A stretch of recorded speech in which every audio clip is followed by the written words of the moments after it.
1976 first published in English by the Institutes of The Khruschevites Enver Hoxha. 1976 first published in English by the Institutes of Marxist-Leninist Studies at the CC of the PLA, Tirana, 1980 as an ebook by the Anarcho-Communist Institute.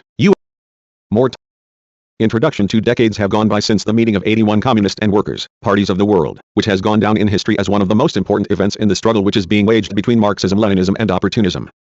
At this meeting our party opened fire on the revisionist group of Khrushchev which was ruling in the Soviet Union and struggling in every way to subjugate the entire international communist movement, all the communist and workers' parties of the world, and set them on its road of betrayal. Our open and principled attack on Khrushchevite modern revisionism at the meeting in November 1960 was not a surprise move.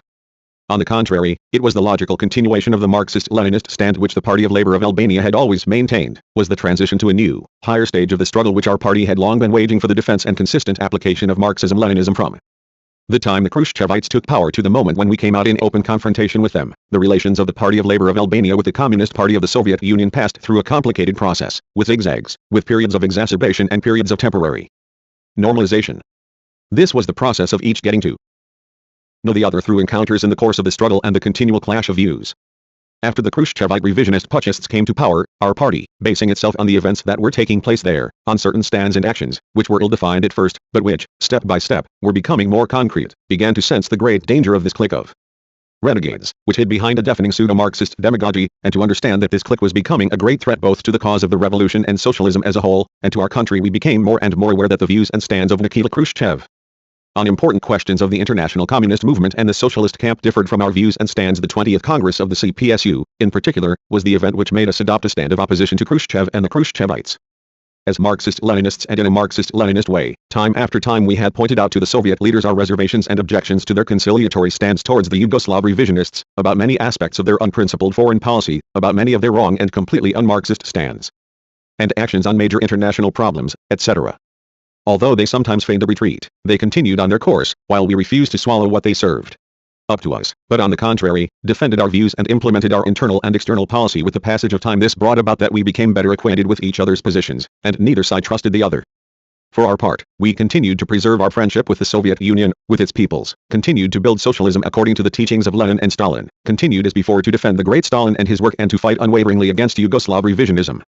Our existing doubts about the Soviet revisionists increased and deepened from day to day, because day by day Khrushchev and company were acting in opposition to Marxism-Leninism. Khrushchev was aware of our reservations about the 20th Congress, and about the policy which he followed with the Titoites, imperialism, etc., but his tactic was not to hasten to exacerbate the situation with us Albanians.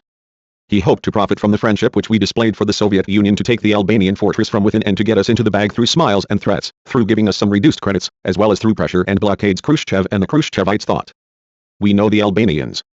However stubborn they are, however hot-tempered they have nowhere else to turn to, because we have them pinned up and, if they prove difficult, if they don't obey us, then we will show our teeth, we'll cut them off and boycott them, and overthrow all those who oppose us. The Khrushchev group prepared this course of action, promoted and deepened it, thinking that it would achieve its aim quietly and gently, and without any fuss. However, the reality was convincing them that this tactic was yielding no fruit, and thus their impatience and arrogance began to emerge. The situation became tense. Then it was eased only to grow tense again. We understood where this course would lead Khrushchev and company, therefore we strengthened our vigilance, and while replying to manifestations of their despotism, we tried to prolong the peace while safeguarding our principles. But the moment came when the cup was full to overflowing. The peace, which had seemed to exist before, could continue no longer. Khrushchev went openly onto the attack to subjugate and force us to follow his utterly opportunist line. Then we told Khrushchev bluntly and loudly no. We said stop to his treacherous activity. This marked the beginning of a long and very difficult struggle in which our party, to its glory and the glory of the people who gave birth to it and raised it, consistently defended the interests of its socialist homeland, persistently defended Marxism, Leninism and the genuine international communist movement. At that time many people did not understand the stand of the Party of Labour of Albania. There were even well-wishers of our party and country who considered this action hasty. Some had not yet completely understood the Khrushchevites' betrayal, some others thought that we broke away from the Soviet Union to link up with China, etc. Today, not only the friends, but also the enemies of socialist Albania have understood the principled character of the uninterrupted struggle which our party has waged and is waging against opportunists of every hue. Time has fully confirmed how right the Party of Labour of Albania was to fight the Khrushchevites and refuse to follow their line. To this fight, which demanded and still demands great sacrifices, our small homeland owes the freedom and independence it prizes so highly, and its successful development on the road of socialism. Only thanks to the Marxist-Leninist line of our party did Albania not become and never will become a protectorate of the Russians or anyone else. Since 1961 our Party of Labour has not had any link or contact with the Khrushchevites. In the future too, it will never establish party relations with them, and we do not have and will never have even state relations with the Soviet social imperialists. As up to now, our party will consistently wage the ideological and political struggle for the exposure of these enemies of Marxism-Leninism.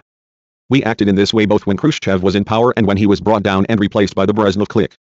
Our party had no illusions, but on the contrary, was quite certain that Brezhnev, Kosygin, Suslov, Mikoyan, etc., who had been Khrushchev's closest collaborators, who had jointly organized and put into practice the revisionist counter-revolution in the Soviet Union, would persist in their former line they eliminated Khrushchev with the aim of protecting Khrushchevism from the discredit which the master himself was bringing upon it with his endless buffoonery, eliminated the father with the aim of implementing the complete restoration of capitalism in the Soviet Union with greater intensity and effectiveness. In this direction Brezhnev and company have proved to be worthy pupils of their ill-famed teacher. Within the Soviet Union they established and strengthened the dictatorial fascist regime, while they turned the foreign policy of their state into a policy of great state chauvinism, expansion and hegemonism. Under the leadership of the Brezhnev Khrushchevites, the Soviet Union has been turned into an imperialist world power and, like the United States of America, aims to rule the world. Among the bitter evidence of the utterly reactionary policy of Soviet social imperialism are the tragic events in Czechoslovakia, the strengthening of the domination of the Kremlin over the countries of the Warsaw Treaty, the deepening of their all-round dependence on Moscow and the extension of the tentacles of Soviet social imperialism to Asia, Africa and elsewhere. The correct assessments and forecasts of our party about the reactionary internal and foreign policy of Brezhnev have been and are being constantly confirmed. The most recent example is Afghanistan, where the Brezhnev Khrushchevites undertook an open fascist aggression and now are trying to quell the flames of the people's war with fire and steel in order to prolong their social imperialist occupation. The fact that our small homeland and people have not suffered the tragic fate of all those who are now languishing under imperialist or social imperialist slavery is the best testimony to the correctness of the consistent, courageous and principled line which our Party of Labor has always followed. The merit for this correct course belongs to the whole party and, in particular, to its leadership, the Central Committee, which, imbued with and loyal to the teachings of Marxism-Leninism, our guiding theory, has always led the party and the people correctly. In the great tests which we have had to withstand, the unity of the party with its leadership and the unity of the people around the party have been brilliant and have become further tempered. This steel unity gave the party support and strength in the difficult but glorious struggle against the Khrushchevite revisionists too. This unity has been and is the foundation of the stability and confidence with which Albania has marched and is marching forward, withstanding the pressure and blackmail, the blandishments and demagogy of enemies of all hues. As a communist and leader of the party, I too, have had to take part actively and make my contribution to all this heroic struggle of our party. Charged by the party and its leadership, since the liberation of Albania, and especially during the years 1950 to 1960, one have headed delegations of the party and the state many times in official meetings with the Soviet leaders and with the main leaders of other communist and workers' parties. Likewise, many times we have exchanged reciprocal visits. I have taken part in consultations and international meetings of communist parties at which I have expressed and defended the correct line, decisions and instructions of the party. In all these meetings and visits I have become closely acquainted with glorious, unforgettable leaders, like Stalin, Dimitrov, Gottwald, Beria, Peake and others, and likewise, I have had to enter into contact with and know the Khrushchevite traitors, who, through a long and complicated process, gradually usurped power in the Soviet Union and in the former countries of People's Democracy respectively. The relations with them and the stands maintained by our party during this period have been reflected in the documents of the party, in my writings, which are being published by decision of the Central Committee, as well as in other documents which are found in the central archives of the party. Now I am handing over these notes for publication as my reminiscences and impressions from the many contacts and clashes with the Khrushchevites, which cover the period from 1953, after the death of Stalin, to the end of 1961, when the Khrushchev group broke off diplomatic relations with the People's Republic of Albania. Taken together with other published materials and documents covering that period, these notes too, I believe, will serve to acquaint the communists and working masses better, both with the counter-revolutionary activity of the Soviet revisionists inside and outside the Soviet Union, and with the always correct and consistent struggle of our party in defense of Marxism-Leninism, the people and our socialist homeland. Infighting among the top Soviet leaders. Stalin dies. Next day the top Soviet leadership divides up the portfolios. Khrushchev climbs the steps to power. Disillusionment from the first meeting with the new Soviet leaders in June 1953. 111 Intention criticism from Mikoyan and Bulganin. The end of Beria's short-lived reign. The meeting with Khrushchev in June 1954. You helped in the exposure of Beria.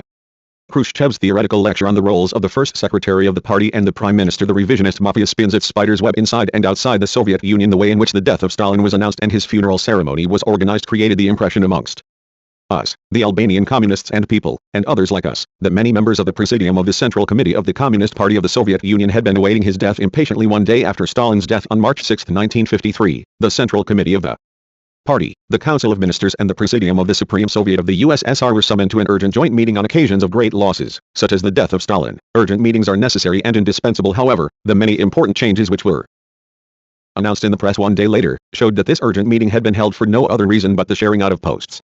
Stalin had only just died, his body had not yet been placed in the hall where the final homage was to be paid, the program for the organization of paying homage and the funeral ceremony was still not worked out, the Soviet communists and the Soviet people were weeping over their great loss, while the top Soviet leadership found the time to share out the portfolios.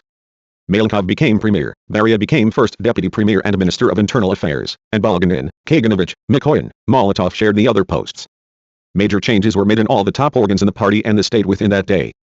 The Presidium and the Bureau of the Presidium of the Central Committee of the Party were merged into a single organ, new secretaries of the Central Committee of the Party were elected, a number of ministries were amalgamated or united, changes were made in the Presidium of the Supreme Soviet, etc. These actions could not fail to make profound and by no means favorable impressions on us. Disturbing questions arose automatically: how were all these major changes made so suddenly within one day, and not just any ordinary day, but on the first day of mourning? Logic compels us to believe that everything had been prepared in advance.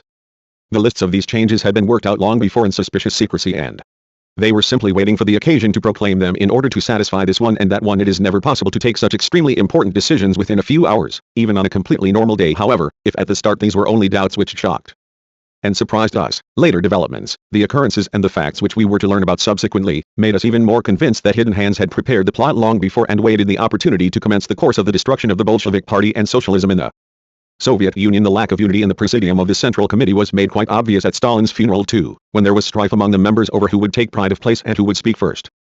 Instead of displaying unity at a time of misfortune before the peoples of the Soviet Union and all the communists of the world, who were deeply shocked and immensely grieved by the sudden death of Stalin, the comrades were competing for the limelight. Khrushchev opened the funeral ceremony, and Malenkov, Beria and Molotov spoke before Lenin Mausoleum.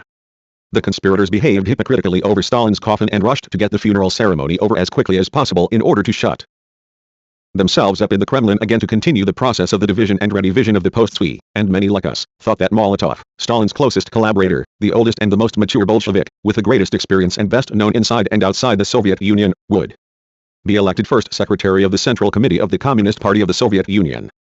But it did not turn out so. Malenkov was placed at the head, with Beria in second place. Behind them in those days, a little more in the shade, stood a panther, which was preparing itself to gobble up and liquidate the former two. This was Nikita Khrushchev. The way in which he rose was truly astonishing and suspect. He was appointed only as chairman of the Central Commission to organize the funeral ceremony for Stalin, and on March 7, when the division of posts was made public, he had not been appointed to any new post, but had simply been freed from the task of first secretary of the Party Committee of Moscow, since he was to concentrate on the work in the Central Committee of the Party. Only a few days later, on March 14, 1953, Malenkov, at his own request, was relieved of the post of secretary of the Central Committee of the Party, and Nikita Khrushchev was listed first in the composition of the new secretariat elected that same day. Such actions did not please us at all, although they were not our responsibility.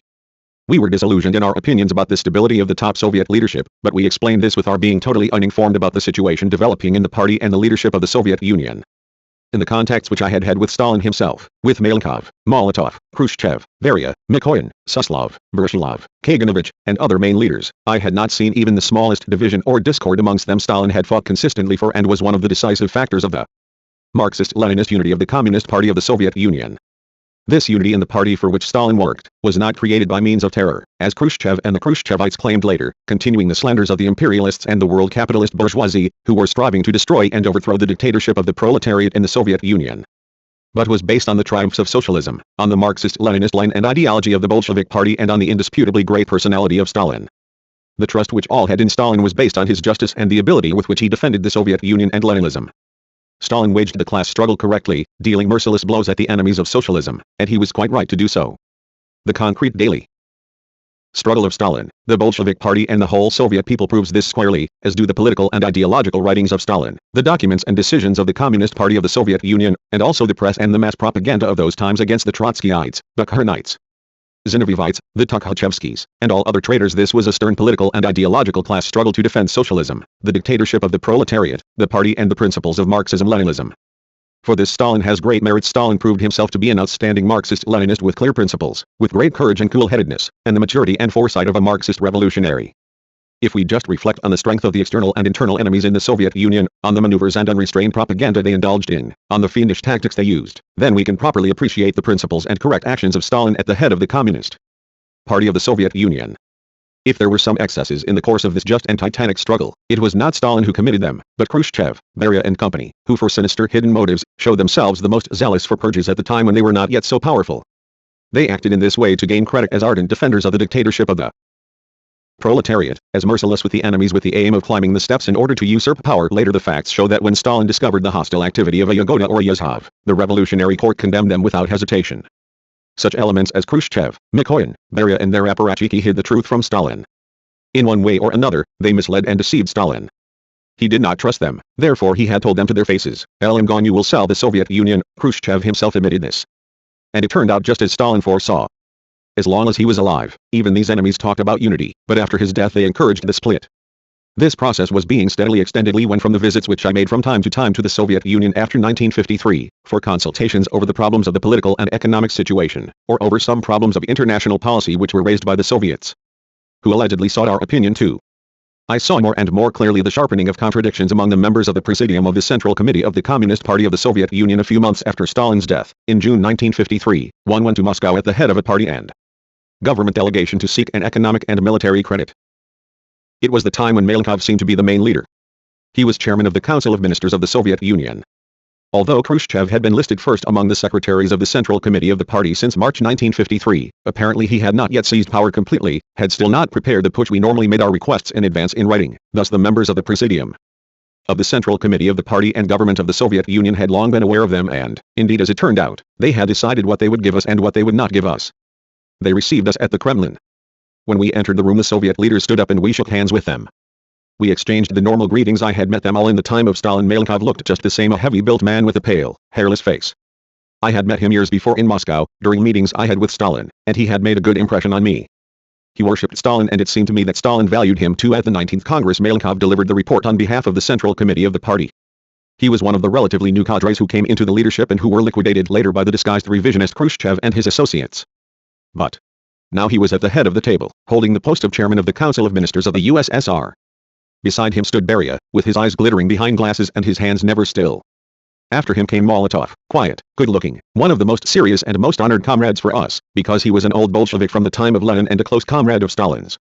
We still thought of Molotov in this way even after Stalin's death. Next to Molotov was Mikoyan, his dark face scowling. This merchant was holding one of those thick pencils, half red half blue, something you could see in all the offices of the Soviet Union, and was keeping a score. Now he had taken even greater authority into his hands.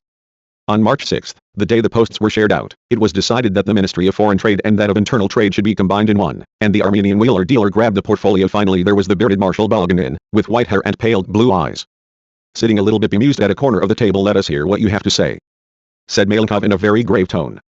This was not at all a comradely beginning. This was to become the custom in talks with the new Soviet leaders, and no doubt this behavior was supposed to show the pride of the great state. "Well, say what you have to say to us, we shall listen to you and pronounce our final opinion." I did not know Russian well, I could not speak it, but I could understand it. The talk was conducted through an interpreter. I began to speak about the problems that were worrying us, especially about military questions and the problems of the economy. First, I gave an introduction about the internal and external political situation of our country, which was causing us some concern. It was essential to give solid reasons for our needs, to back up our requests in both the economic and military sectors. In connection with the latter, the aid which they provided for our army was always insufficient and minimal, regardless of the fact that in public we always spoke very highly of the value of that small amount of aid which they granted us. Together with the arguments in support of our modest requests, L also portrayed the situation of our country in connection with our Yugoslav, Greek and Italian neighbors. From all around our country the enemies were carrying out intensive hostile work of diversion, espionage and sabotage from the sea, the air and the land. We were having continual clashes with armed bands of enemy agents and needed aid in military materials. My concern was to make my exposé as concrete and concise as possible. I tried not to go on at too great length and I had been speaking for no more than 20 minutes, when I heard Beria, with his snake's eyes, say to Malenkov, who was sitting listening to me as expressionless as a mummy, "Can't we say what we have to say and put an end to without changing his expression, without shifting his eyes from me?" Of course, he had to maintain his authority in front of his deputies. Malenkov said to Beria, "I was so annoyed I was ready to explode internally, but I preserved my aplomb and, in order to let them understand that I had heard and understood what they said, I cut down my talk and said to Malenkov, 'I have finished.'" Pravil Noel, that's right, Russian in the original, essayed Malenkov and gave Mikoyan the floor. Beria, pleased that I had finished, put his hands in his pockets and tried to work out what impression their replies were making on me. Of course, I was not satisfied with what they had decided to give us in response to the very modest requests we had made. I spoke again and told them that they had made heavy reductions in the things we had asked for. Mikoyan jumped in to explain that the Soviet Union itself was poor. that it had gone through the war, that it had to assist other countries too, etc. When we drafted these requests, I told McCoyan, we took account of the reason you have just given. Indeed, we cut our calculations very fine, and your specialists who work in our country are witnesses to this. Our specialists do not know what possibilities the Soviet Union has. We who have told you our opinions and possibilities know these things, said McCoyan. Molotov was leaning on the table. He said something about Albania's relations with its neighbors, but he never raised his eyes. Malenkov and Beria seemed to be the two cocks of the walk, while McCoyan, who was cold and bitter, did not say much, but when he did speak, it was only to make some vicious and venomous remark. From the way they spoke, the way they interrupted one another, the arrogant tone in which they gave advice, the signs of discord among them were quite clear. Since this is what you have decided, there is no reason for me to prolong matters, I said. Pravilno, repeated Malenkov and asked in a loud voice, has anyone anything to add? I have, said Bulganin. At the end of the table you have the floor, said Malenkov. Bulganin opened a dossier and, in substance, said, you, Comrade Enver, have asked for aid for the army. We have agreed to give you as much as we have allocated to you, but I have a number of criticisms. The army ought to be a sound weapon of the dictatorship of the proletariat, its cadres loyal to the party and of proletarian origin. The party must have the army firmly under its leadership. Bulganin went on for a very long time with a moralizing speech, full of words of advice. I listened carefully and waited for the criticisms, but they did not come. In the end he said this, Comrade Enver, we have information that many cadres of your army are the sons of Bays and Agas, of dubious origin and activity. We must be certain about those into whose hands these weapons, with which we shall supply you, will be put. Therefore we advise you to study this problem deeply and carry out purges. This made my blood boil because it was a slanderous accusation and an insult to the cadres of our army. I raised my voice and asked the marshal, what is the source of this information which you give me with such assurance? Why do you insult our army? The atmosphere of the meeting became as cold as ice. They all lifted their heads and looked at me while I waited for Bulganin to reply. He found himself at a tight spot because he had not expected this cutting question, and he looked at Beria. Beria began to speak, the movements of his hands and eyes revealing his embarrassment and irritation, and said that according to their information, we allegedly had unsuitable and dubious elements, not only in the army, but also in the apparatus of the state and in the economy. He even mentioned a percentage. Bulganin sighed with relief and looked around, not concealing his satisfaction, but Beria cut short his smile. He openly opposed Bulganin's advice about purges and stressed that the elements with a bad past, but who have since taken the right road, must not be purged but should be pardoned. The resentment and deep contradictions which existed between these two were displayed quite openly. As it turned out later, the contradictions between Bulganin and Beria were not simply between these two persons, but were the reflection of deep contradictions, quarrels and opposition between the Soviet State Security Service and the intelligence organs of the Soviet Army. But we were to learn these things later. In this concrete case we were dealing with a grave accusation raised against us. We could never accept this accusation, therefore, I stood up and said, those who have given you this information have committed slander, hence they are enemies. There is no truth in what you said. The overwhelming majority of the cadres of our army have been poor peasants, shepherds, workers, artisans and revolutionary intellectuals. In our army there are no sons of Bays and Agas. Or if there are perhaps 10 or 20 individuals, they have abandoned their class and have shed their own blood, and by this I mean that during the war they not only took up arms against the foreign enemies, but rejected the class from which they emerged, and even their parents and relations, when they opposed the party and the people. All the cadres of our army have fought in the war, have emerged from the war, and not only do I not accept these accusations but I am telling you that your informers are deceiving you, are concocting slanders. I'll assure you that the weapons that we have received and will receive from you have been and will be in reliable hands, that the Party of Labor, and no one else, has led and still leads our people's army. That is all I had to say, and I sat down. When I had finished, Malenkov began to speak to close the debate. After stressing that he agreed with what the preceding speakers had said, he issued a load of advice and instructions for us, and then dwelt on the debate which we had with Bulganin and Beria about the enemies in the ranks of our army. As for undertaking purges in the army, I think that the problem should not be presented in this way, said Malenkov, opposing the advice which Bulganin gave me about purges. People are not born ready formed, and they make mistakes in life. We must not be afraid to excuse people for their past mistakes. We have people who have fought against us with weapons, but now we are bringing out special laws to pardon them for their past and in this way to give them the possibility to work in the army and even to be in the party. The term purge of the army is not suitable, repeated Malenkov, and closed the discussion. Utter confusion. One said irresponsibly, you have enemies, and decree out purges. The other said, we are bringing out laws to pardon them for their pastll. However, these were their opinions. We listened to them carefully and openly expressed our opposition to those things over which we disagreed. Finally, I thanked them for receiving me and, in passing, told them that the Central Committee of our party had decided that I should be relieved of many functions and retain only the main function of General Secretary of the party. At that time I was General Secretary, Prime Minister, Minister of Defense, and Minister of Foreign Affairs. These functions had remained in my hands since the time the country was liberated, when many difficulties caused by external and internal enemies had to be overcome. Malenkov found this decision correct and twice repeated his favorite Pravilno. Having nothing more to say, we shook hands and left. My conclusion from this meeting was unpleasant. I saw that the leadership of the Soviet Union was ill-disposed towards our country. the arrogant way they behaved during the meeting, their refusal to give those few things that we sought, and their slanderous attack on the cadres of our army were not good signs from this meeting. I observed also that there was no unity in the presidium of the Communist Party. Of the Soviet Union, Malenkov and Beria were predominant. Molotov hardly spoke. Mikoyan seemed to be on the outer and spouted venom, while what Bulganin said was bullshit. It was apparent that the infighting had begun among the leaders in the presidium of the Central Committee of the Communist Party of the Soviet Union. However hard they tried to avoid giving the impression outside that the changing of the guard was taking place in the Kremlin, they were unable to hide everything. Changes had been and were being made in the party and the government. After he kicked out Malenkov, leaving him only the post of Prime Minister, Khrushchev made himself first secretary of the Central Committee in September 1953. It is evident that Khrushchev and his group of close cronies hatched up the intrigue in the presidium carefully, by setting their opponents at loggerheads and eliminating Beria and apparently taming the others. There are many versions about the arrest and execution of Beria. Amongst others, it was said that men from the army, headed by General Moskalenko, arrested Beria right in the meeting of the presidium of the CC of the party. Apparently Khrushchev and his henchmen charged the army with this special mission, because they did not trust the state's security, since Beria had had it in his hands for years on end. The plan had been hatched up in advance. While the meeting of the presidium of the CC of the party was being held, Moskalenko and his men got into a nearby room unobserved. At the given moment, Malenkov pressed the bell and within a few seconds Moskalenko entered the office where the meeting was being held and approached Beria to arrest him. It was said that Beria reached out to take the satchel he had nearby, but Khrushchev, who was sitting vigilant by his side, was quicker, and seized the satchel first. The bird could not fly away. The action was crowned with success. Precisely as in a detective film, but this was no ordinary film. The actors of this one were members of the presidium of the CC of the CPSU. This is what was said, took place, and Khrushchev himself admitted it. Later, when a general, who I believe was called Sergotskov, came to Tirana as Soviet military advisor, he also told us something about the trial of Beria. He told us that he had been called as a witness to declare in court that Beria had allegedly behaved arrogantly towards him. On this occasion Sergotskov told our comrades in confidence, Beria defended himself very strongly in the court, accepted none of the accusations and refuted them all. In June 1954, a few months after Khrushchev's elevation to the post of first secretary of the Central Committee of the Communist Party of the Soviet Union, together with Comrade Hisny Kapo, we had to go to Moscow where we sought a meeting with the Soviet leaders to talk about the economic problems over the solution of which they were proving uncooperative.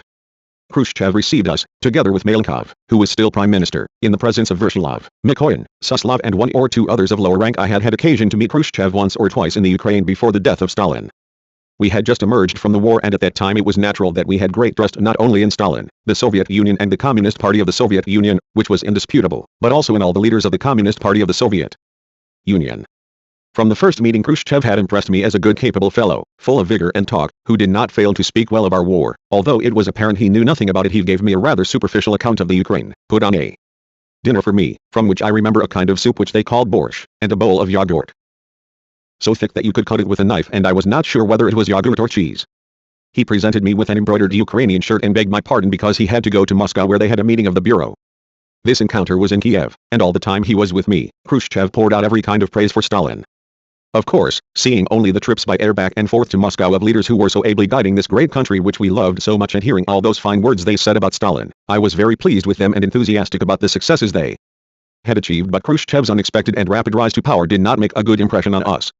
Not because we had anything against him, but because we thought that the role and figure of Khrushchev was not so well known either in the Soviet Union or in the world, that he could so rapidly take the place of the great Stalin as first secretary of the Central Committee of the party. Khrushchev had never appeared at any of the meetings we had had for years on end with Stalin, although nearly all the top leaders of the party and Soviet state took part in most of those meetings. However, we did not express this and never mentioned our impression about this promotion of Khrushchev so high. We considered this an internal matter of the Communist Party of the Soviet Union, thought that they knew what they were doing, and wished with all our heart that things would always go well in the Soviet Union, as in the time of Stalin. And now the day had come for us to meet Khrushchev face to face. In our first official meeting I spoke first. I briefly presented the economic, political and organizational situation of the country, the situation in the party and our people's state power. Knowing from the meeting a year earlier with Malenkov that the new leaders of the Soviet party and state did not like to listen for long, I tried to be as concise as possible in my expose and put the emphasis mainly on the economic questions about which we had sent a detailed letter to the Soviet leadership 2 months earlier. I remember that Khrushchev intervened only once during my speech.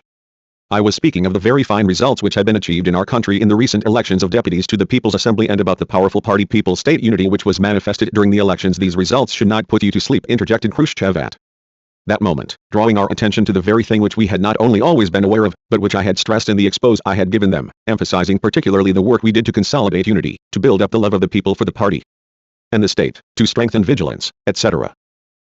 However, it was his right to give as much advice as he wished, and we had no reason to resent this. Khrushchev spoke immediately after me and right from the start displayed his clownish nature in the treatment of problems. We are informed about your situation and problems from the materials we have studied, he began. The report which Comrade Enver gave us here made matters clearer to us, and I describe it as a joint report, yours and ours, but, he continued, I am still a bad Albanian, and I am not going to speak now either about the economic problems or about the political ones, which Comrade Enver raised, because, for our part, we have still not exchanged opinions and reached a common view. Therefore, I am going to speak about something else.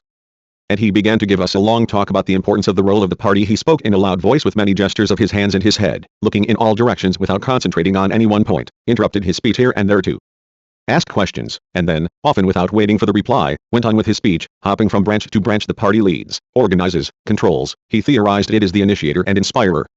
But Beria wanted to liquidate the role of the party, and after a moment of silence he asked me, have you received the resolution which announced the sentence we passed on Beria? 11. Yes, I replied. He left his discourse about the party and started to speak about the activity of Beria. He accused him of almost every crime and described him as the cause of many evils. These were the first steps towards the attack on Stalin. For the time being, Khrushchev felt that he could not rise against the figure and work of Stalin. Therefore, in order to prepare the terrain, he started with Beria. At this meeting, moreover, to our astonishment, Khrushchev told us, when you were here last year, you assisted in the exposure and unmasking of Beria. I stared in amazement, wondering what he was leading up to. Khrushchev's explanation was this: you remember the debate which you had last year with Bulganin and Beria over the accusation they made against your army. It was Beria who had given us that information, and the strong opposition which you put up in the presence of the comrades of the Presidium, helped us by supplementing the doubts and the facts which we had about the hostile activity of Beria. A few days after your departure for Albania we condemned him. However, in that first meeting with us, Khrushchev was not concerned simply with Beria. The Beria dossier had been closed. Khrushchev had settled accounts with him. Now he had to go further. He dealt at length with the importance and the role of the first secretary or general secretary of the party. To me it is of no importance whether he is called first secretary or general secretary, he said in substance. What is important is that the most able, qualified person with the greatest authority in the country must be elected to that post. We have our experience, he continued. After the death of Stalin we had 4 secretaries of the Central Committee, but we had no one in charge, and thus we had no one to sign the minutes of meetings. 11. After going all round the question from the aspect of principle, Khrushchev did not fail to launch a few jibes which, of course, were aimed against Malenkov. Although he mentioned no names, imagine what would occur, he said in his cunning way, if the most capable and authoritative comrade were elected chairman of the Council of Ministers. He would have everyone on his back, and thus there would be a danger that the criticism put forward through the party would not be taken into account, and hence the party would take second place and be turned into an organ of the Council of Ministers.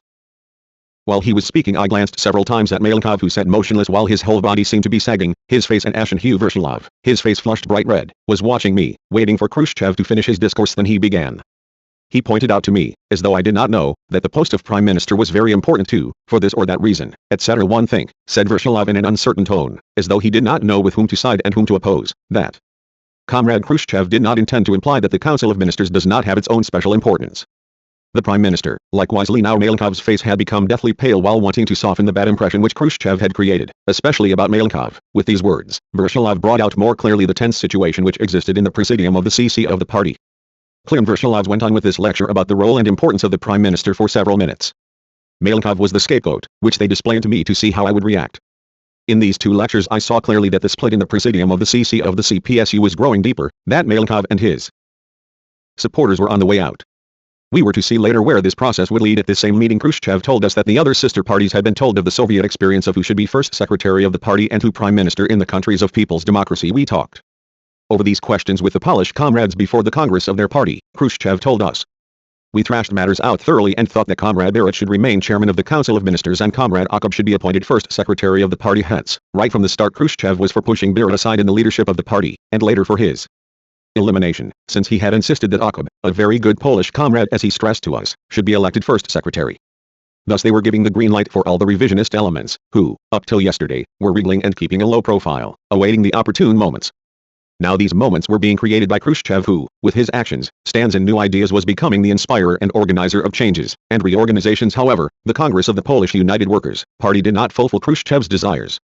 Beria, a resolute Marxist-Leninist comrade, of whom I have very good memories, was elected first secretary of the party, while Sienkiewicz was elected prime minister. Khrushchev reconciled himself to this decision because there was nothing he could do about it. However, the revisionist mafia, which had begun to stir, was thinking about all the ways and possibilities. It was creating its spider's web. And although Berit was not removed from the leadership of the party in Warsaw, as Khrushchev wanted and dictated, later he was to be eliminated completely by a sudden cold caught in Moscow. Khrushchev's strategy and tactics within the Soviet Union. The roots of the tragedy of the Soviet Union. The stages through which Khrushchev passes towards seizing political and ideological power. The Khrushchevite caste corrodes the sword of the revolution. What lies behind Khrushchev's collective leadership? Khrushchev and Mikoyan, the head of the counter-revolutionary plot. The breeze of liberalism is blowing in the Soviet Union. Khrushchev and Vershilov speak openly against Stalin. Khrushchev builds up his own cult. The enemies of the revolution are proclaimed heroes and victims. One of the main directions of Khrushchev's strategy and tactics was to seize complete political and ideological power within the Soviet Union and to put the Soviet army and the state security organs in his service. The Khrushchev group would work to achieve this objective step by step. At first, it would not attack Marxism-Leninism, the construction of socialism in the Soviet Union and Stalin frontally. On the contrary, this group would base itself on the successes achieved and, moreover, would exalt them to the maximum, in order to gain credit for itself and create a situation of euphoria, with the aim of destroying the socialist base and superstructure later. First of all, this renegade group had to get control of the party, in order to eliminate the possible resistance of those cadres who had not lost their revolutionary class vigilance, to neutralize the waverers and win them over by means of persuasion or threats, as well as to promote to the key leading positions bad, anti-Marxist, careerist, opportunist elements, of whom, of course, there were some in the Communist Party of the Soviet Union and the apparatus of the Soviet state after the Great Patriotic War. Some negative phenomena appeared in the Communist Party of the Soviet Union. The difficult economic situation, the devastation and destruction, the great human losses which occurred in the Soviet Union, required the total mobilization of the cadres and the masses for its consolidation and progress. However, instead of this, a falling off in the character and morale of many cadres was noticed. On the other hand, through their conceit and boasting about the glory of the battles won, through their decorations and privileges, with their many vices and distorted views, the power-seeking elements were overwhelming the vigilance of the party and causing it to decay from within. A caste was created in the army which extended its despotic and arrogant domination to the party too, altering its proletarian character. The party should have been the sword of the revolution, but this caste corroded it. I am of the opinion that even before the war, but especially after the war, signs of a deplorable apathy appeared in the Communist Party of the Soviet Union. This party had a great reputation and had achieved colossal successes in the course of its work, but at the same time it had started to lose the revolutionary spirit and was becoming infected by bureaucracy and routine. The Leninist norms, the teachings of Lenin and Stalin had been transformed by the apparatchiki into stale platitudes and hackneyed slogans devoid of operative worth. The Soviet Union was a vast country, the people worked, produced, created. It was said that industry was developing at the necessary rates and that the socialist agriculture was advancing. But this development was not at the level it should have been. It was not the wrong line of Stalin which held up the progress. On the contrary, this line was correct and Marxist-Leninist, but it was frequently applied badly and even distorted and sabotaged by enemy elements. Stalin's correct line was distorted also by the disguised enemies in the ranks of the party and in the organs of the state, by the opportunists, liberals, Trotskyites and revisionists, as the Khrushchevs, Mikoyans, Suslovs, Kosygins, etc., eventually turned out to be. Before the death of Stalin, Khrushchev and his close collaborators in the putsch were among the main leaders who acted undercover, who made preparations and awaited the appropriate moment for open action on a broad scale. It is a fact that these traitors were hardened conspirators, with the experience of various Russian counter-revolutionaries, the experience of anarchists, Trotskyites and Bukharites. They were also acquainted with the experience of the revolution and the Bolshevik party, although they learned nothing of benefit from the revolution, but learned everything they needed to undermine the revolution and socialism, while escaping the blows of the revolution and the dictatorship of the proletariat. In short, they were counter-revolutionaries and double dealers. On the one hand, they sang the praises of socialism, the revolution, the Bolshevik Communist Party, Lenin and Stalin, and on the other hand, they prepared the counter-revolution. Hence, all this accumulated scum carried out sabotage with the subtlest methods, which they disguised by praising Stalin and the socialist regime. These elements disorganized the revolution while organizing the counter-revolution, displayed severity against internal enemies in order to spread fear and terror in the party, the state and the people. It was they who created a situation full of euphoria which they reported to Stalin, but in reality they destroyed the base of the party, the base of the state, caused spiritual degeneration and built up the cult of Stalin to the skies in order to overthrow him more easily in the future. This was a diabolical hostile activity which had a stranglehold on the Soviet Union, the Communist Party of the Soviet Union and Stalin, who as the historical facts showed, was surrounded by enemies. Almost none of the members of the Presidium and the Central Committee raised their voices in defense of socialism and Stalin if a detailed analysis is made of the political, ideological and organizational directives of Stalin in the leadership and organization of the party, the war and the work. In general, mistakes of principle will not be found, but if we bear in mind how they were distorted by the enemies and applied in practice, we will see the dangerous consequences of these distortions. And it will become obvious why the party began to become bureaucratic, to be immersed in routine work and dangerous formalism which sapped its strength and strangled its revolutionary spirit and enthusiasm. The party became covered by a heavy layer of rust, by political apathy, thinking mistakenly that the head, the leadership, operates and solves everything on its own. From such a concept, the situation was created that in every instance and about everything they would say, this is the leadership's business. The central committee does not make mistakes. Stalin has said this, and that's all there is to it, etc. Stalin might not have said many things, but they were covered with his name. The apparatus and the officials became omnipotent, infallible, and operated in bureaucratic ways under the slogans of democratic centralism and Bolshevik criticism and self-criticism, which were no longer Bolshevik in reality. There is no doubt that in this way the Bolshevik party lost its former vitality. It lived on with correct slogans, but they were only slogans. It carried out orders, but did not act on its own initiative. With the methods and forms of work which were used in the leadership of the party, the opposite results were achieved. Such conditions, bureaucratic administrative measures began to predominate over revolutionary measures. Vigilance was no longer operative because it was no longer revolutionary, regardless of all the boasting about it. From a vigilance of the party and the masses, it was being turned into a vigilance of bureaucratic apparatus and transformed, in fact, if not completely from the formal viewpoint, into a vigilance of the state security organs and the courts. It is understandable that in such conditions, non-proletarian, non-working class feelings and views began to take root and to be cultivated in the Communist Party of the Soviet Union and in the consciousness of many of the communists. Careerism, servility, charlatanism, unhealthy cronyism, anti-proletarian morality, etc., began to spread. These evils eroded the party from within, smothered the feeling of class struggle and sacrifice, and encouraged seeking the good life with comforts, with privileges, with personal gains in the least possible work and effort. In this way the bourgeois and petty bourgeois mentality was created, and this was expressed in such words and thoughts as, "We worked and fought for this socialist state and we triumphed. Now let us enjoy the benefits from it. We can't be touched. The past excuses us for everything." The greatest danger was that this outlook was becoming established even in the old cadres of the party with a splendid past and proletarian origin, even in the members of the Presidium of the Central Committee, who ought to have set an example of purity to the others. There were many such people in the leadership, in the apparatus, and they made adroit use of the revolutionary words and phrases and the theoretical formulas of Lenin and Stalin, reaped the laurels of the work of others and encouraged the bad example. Thus, a worker aristocracy made up of bureaucratic cadres was being created in the Communist Party of the Soviet Union. Regrettably, such a process of degeneration developed under the joyful and hopeful slogans that everything is going well, normally, within the laws and norms of the party, which in fact were being violated, that the class struggle is still being waged, that democratic centralism is safeguarded, criticism and self-criticism continues as before, that there is still unity in the party factional, anti-party elements.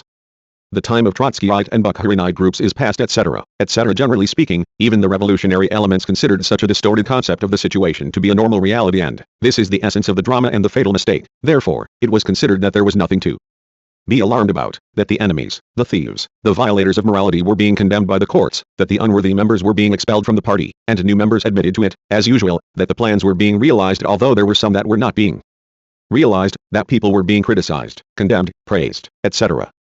Hence, according to them, life was proceeding normally, and thus it was reported to Stalin, everything is going normally.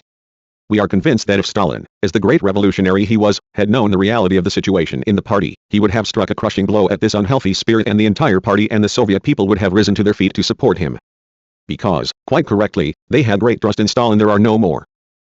Not only did the apparatuses misinform Stalin, and bureaucratically deform his correct directives, but they had created such a situation among the people and in the party that even when Stalin went among the masses of the party and the people, to the extent that his age and health permitted, they did not inform him about the shortcomings and mistakes which were occurring, because the apparatus had implanted the opinion amongst the communists and the masses that we must not worry. Stalin, the great hullabaloo the Khruschevites made about the so-called cult of Stalin was really only a bluff. It was not Stalin, who was a modest person, who had built up this cult, but all the revisionist scum accumulated at the head of the party and the state, which apart from anything else, exploited the great love of the Soviet peoples for Stalin, especially after the victory over fascism. If one reads the speeches of Khrushchev, Mikoyan and all the other members of the Presidium, one will see what unrestrained and hypocritical praises these enemies poured on Stalin as long as he was alive. It is sickening to read these things when you think that behind all this praise, they were hiding their hostile work from the communists and the masses who were deceived, thinking that they had to do with leaders loyal to Marxism-Leninism and comrades loyal to Stalin. Even for some time after Stalin's death, the new Soviet leaders, and Khrushchev above all, still did not speak badly about him. Indeed, they described him as a great man, leader of indisputable authority, etc. Khrushchev had to speak in this way to gain credit inside and outside the Soviet Union, in order to create the idea that he was loyal to socialism and the revolution, a continuer of the work of Lenin and Stalin. Khrushchev and Mikoyan were the bitterest enemies of Marxism-Leninism and Stalin. These two headed the plot and the putsch which they had prepared long before, together with anti-Marxist, careerist elements of the Central Committee, of the army, and leaders at the base. These putschists did not show their hand immediately after the death of Stalin, but, when it was necessary and to the extent it was necessary, continued to administer the poison along with their praises for Stalin. It is true that Mikoyan, in particular, in the many meetings I have had with him, never boosted Stalin, irrespective of the fact that in speeches and discourses the putschists heaped praises and glory on Stalin on every occasion. They fostered the cult of Stalin in order to isolate him as much as possible from the masses, and, hiding behind this cult, they prepared the catastrophe. Khrushchev and Mikoyan worked to a plan, and after the death of Stalin found an open field for their activity, also because of the fact that Malenkov, Beria, Bulgin and Enver proved to be not only blind, but also ambitious, and each of them struggled for power. They and others, old revolutionaries and honest communists, had now turned into typical representatives of that bureaucratic routine, of that bureaucratic legality, which developed, and, when they made a feeble attempt to use this legality against the obvious plot of the Khrushchevites, it was already too late. Khrushchev and Mikoyan, in complete unity, knew how to maneuver amongst them and to set one against the other.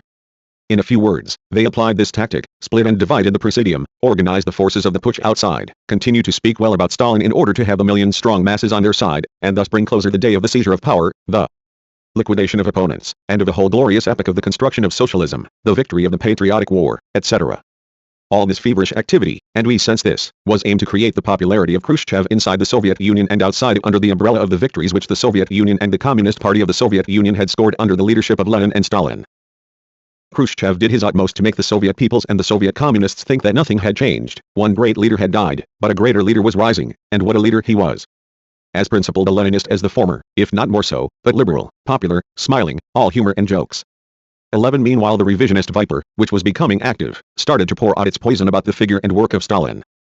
At first this was done without attacking Stalin by name, but attacking him indirectly in one of the meetings which I had with Khrushchev, in June 1954, in an allegedly principled and theoretical way he began to expound to me the great importance of collective leadership, and the great damage which comes about when this leadership is replaced by the cult of one person, and mentioned isolated excerpts from Marx and Lenin, so that I would think that what he was saying had a Marxist-Leninist basis. He said nothing against Stalin, but he fired off all his batteries at Beria, accusing him of real and non-existent crimes. The truth is that in this initial stage of Khrushchev's revisionist assault, Beria was the appropriate card to play to advance the secret plans as I have written above. Beria was presented by Khrushchev as the cause of many evils. He had allegedly underrated the role of the first secretary, damaged the collective leadership, and wanted to put the party under the control of the state security apparatus. On the pretext of the struggle against the damage caused by Beria, Khrushchev, on the one hand, established himself in the leadership of the party and state and took control of the Ministry of Internal Affairs, and on the other hand, prepared public opinion for the open attack which he was to undertake later on Joseph Vissarionovich Stalin, and on the real work of the Bolshevik Communist Party of Lenin and Stalin. Many of these surprising actions and changes made an impression on us, but it was too early to be able to grasp the true proportions of the plot which was being carried out. Nevertheless, even at that time we could not fail to notice the contradictory nature of various actions and opinions of this new leader, who was taking over the reins in the Soviet Union. This same Khrushchev, who was now parading before us as disciple of collective leadership a few days earlier in a meeting which we had with him, when he spoke to us about the role of the first secretary of the party and the prime minister, presented himself as an ardent supporter of the role of the individual, and the firm hand after Stalin's death. It seemed that in allegedly collective leadership was established by these adherents to principle the collective leadership was publicized to show that Stalin had violated the principle of collective leadership, that he had degraded this important norm for Leninist leadership, and that the leadership of the party and the state had been transformed from collective leadership into individual leadership. This was a big lie, publicized by the Khrushchevites to prepare the ground for themselves. If the collective leadership principle had been violated, the blame for this must be laid, not on the correct ideas which Stalin expressed on different problems, but on the hypocritical flattery of those others and on the arbitrary decisions which they themselves took, distorting the line in the various sectors which they led. How could all the activity of these anti-party elements who worked around Stalin be checked upon, when they themselves spread the idea that the Central Committee knows everything, Russian in the original? In this way they wanted to convince the party and the people that Stalin knows everything that is going on, and he approves everything. In other words, in the name of Stalin, and by means of their apparatchiki, they suppressed criticism and tried to turn the Bolshevik party into a lifeless party, into an organization without will and energy, which would vegetate from day to day, approving everything that the bureaucracy decided, concocted and distorted. In the campaign allegedly for the establishment of the collective leadership, Khrushchev was trying to perform a sleight of hand trick, under cover of a deafening clamor about the struggle against the cult of the individual. There were no more photographs of Khrushchev on the daily press, no more big headlines boosting him, but another stale tactic was used. All the newspapers were filled with his public speeches, his discourses, reports about his meetings with foreign ambassadors, his nightly attendances at diplomatic receptions, his meetings with delegations of communist parties, his meetings with American journalists, businessmen and senators and Western millionaires, who were friends of Khrushchev. The aim of this whole tactic was to make a contrast with Stalin's method of working behind closed doors, of his sectarian work, which, according to the Khrushchevites, had allegedly been so harmful to the opening of the Soviet Union to the world. The purpose of this Khrushchevite propaganda was to show the Soviet people that now they had found the genuine Leninist leader who knows everything, who settles everything correctly, who has extraordinary vigor, who is giving the proper reply to everyone, whose irresistible activity is putting everything right in the Soviet Union, cleaning up the crimes of the past, and assuring progress. I was in Moscow on the occasion of a meeting of the parties of all the socialist countries. I think it was January 1956, when a consultative meeting was held about the problems of economic development of the member countries of Comecon. It was the time when Khrushchev and the Khruschevites were advancing in their hostile activity. We were together with Khrushchev and Vershilov in a villa outside Moscow, where all the representatives of the sister parties were to have lunch. The others had not yet arrived. I had never heard the Soviet leaders openly speak ill of Stalin, and I, for my part, continued as before to speak with affection and deep respect for the great Stalin. Apparently these words of mine did not sound sweet in Khrushchev's ears. While waiting for the other comrades to come, Khrushchev and Vershilov said to me, "Shall we take some air in the park?" We went out and strolled around the paths of the park. Khrushchev said to Klim Vershilov, "Do tell Enver something about Stalin's mistakes." I pricked up my ears, although I had long suspected that they were crooks. And Vershilov began to tell me that Stalin made mistakes in the line of the party. He was brutal, and so savage that you could not discuss anything with him. Vershilov went on, he even allowed crimes to be committed, and he must bear responsibility for this. He made mistakes also in the field of the development of the economy, therefore it is not right to describe him as the architect of the construction of socialism. Stalin did not have correct relations with the other parties. Vershilov went on and on pouring out such things against Stalin. Some L understood and some I didn't, because, as I have written above, I did not understand Russian well, but nevertheless L understood the essence of the conversation and the aim of these two, and I was revolted. Khrushchev was walking ahead of us, carrying a stick with which he hit the cabbages that they had planted in the park. Khrushchev had planted vegetables even in the parks in order to pose as an expert in agriculture. As soon as Vershilov ended his slanderous tale, L asked him, how is it possible that Stalin could make such mistakes? 11 Khrushchev turned to me, his face flushed, and replied, it is possible, Comrade Enver, Stalin did these things. You have seen these things when Stalin was alive. But how is it that you did not help him to avoid these mistakes, which you say he made? 11 L asked Khrushchev, it is natural that you ask this question, Comrade Enver, but you see this kapusta, cabbage here. Stalin would have cut off your head just as easily as the gardener will cut this kapusta, and Khrushchev hit the cabbage with his stick. Everything is clear. 11 I said to Khrushchev and said no more. We went inside. The other comrades had arrived. I was seething with anger. That night they were to serve up to us smiles and promises for a greater, and more rapid development of socialism, for more aid, and for more extensive, and all-round collaboration. It was the time when the notorious 20th Congress was being prepared, the time when Khrushchev was advancing more rapidly towards the seizure of power. He was creating the figure of a popular mujik leader, who was opening the prisons and concentration camps, who not only did not fear the reactionaries and the condemned enemies in the prisons in the Soviet Union, but by releasing them, wanted to show they had been condemned even when they were innocent. Everyone knows what Trotskyites, conspirators and counter-revolutionaries Zinoviev, Kamenev, Rykov, and Pyatakov were, what traitors Tukhachevsky and the other generals, agents of the intelligence service or the Germans, were. But to Khrushchev and Mikoyan they were all fine people, and a little later, in February 1956, they were to present them as innocent victims of the Stalinist terror. This was being built up slowly. Public opinion was being carefully prepared. The new leaders, who were the same as in the past, with the exception of Stalin, were posing as liberals in order to say to the people, breathe freely, you are free, you are in genuine democracy because the tyrant and the tyranny have been eliminated. Now everything is proceeding on Lenin's road. Plenty has been created. The markets will be so full that we won't know what to do with all the products. Khrushchev, this disgusting, loud-mouthed individual, concealed his wiles and maneuvers under a torrent of empty words. Nevertheless, in this way, he created a situation favorable to his group. Khrushchev let no day go by without indulging in unrestrained demagogy about the development of agriculture, transferring people and changing methods of work, and making himself the only competent boss of agriculture, the one who undertook such personal reforms. Khrushchev had even inaugurated his elevation to the post of the first secretary of the Central Committee of the Communist Party of the Soviet Union with a long report on the problems of agriculture, which he delivered at a plenum of the Central Committee in September 1953. This report, which was described as very important, contained those Khrushchevite ideas and reforms which, in fact, damaged Soviet agriculture so severely that their catastrophic consequences are being felt to this day. All the boastful clamor about the Virgin Lands was empty advertising. The Soviet Union has bought and is still buying millions of tons of grain from the United States of America. However, the collective leadership and non-publication of Khrushchev's photographs in the newspapers did not last long. The cult of Khrushchev was being built up by the tricksters, the liberals, the careerists, the lickspittles and the flatterers. The great authority of Stalin, based on his immortal work, was undermined inside and outside the Soviet Union. His place and authority was usurped by that charlatan, clown and blackmailer. Not Marxist-Leninists but hucksters. Mikoyan, a cosmopolitan huckster and inveterate anti-Albanian.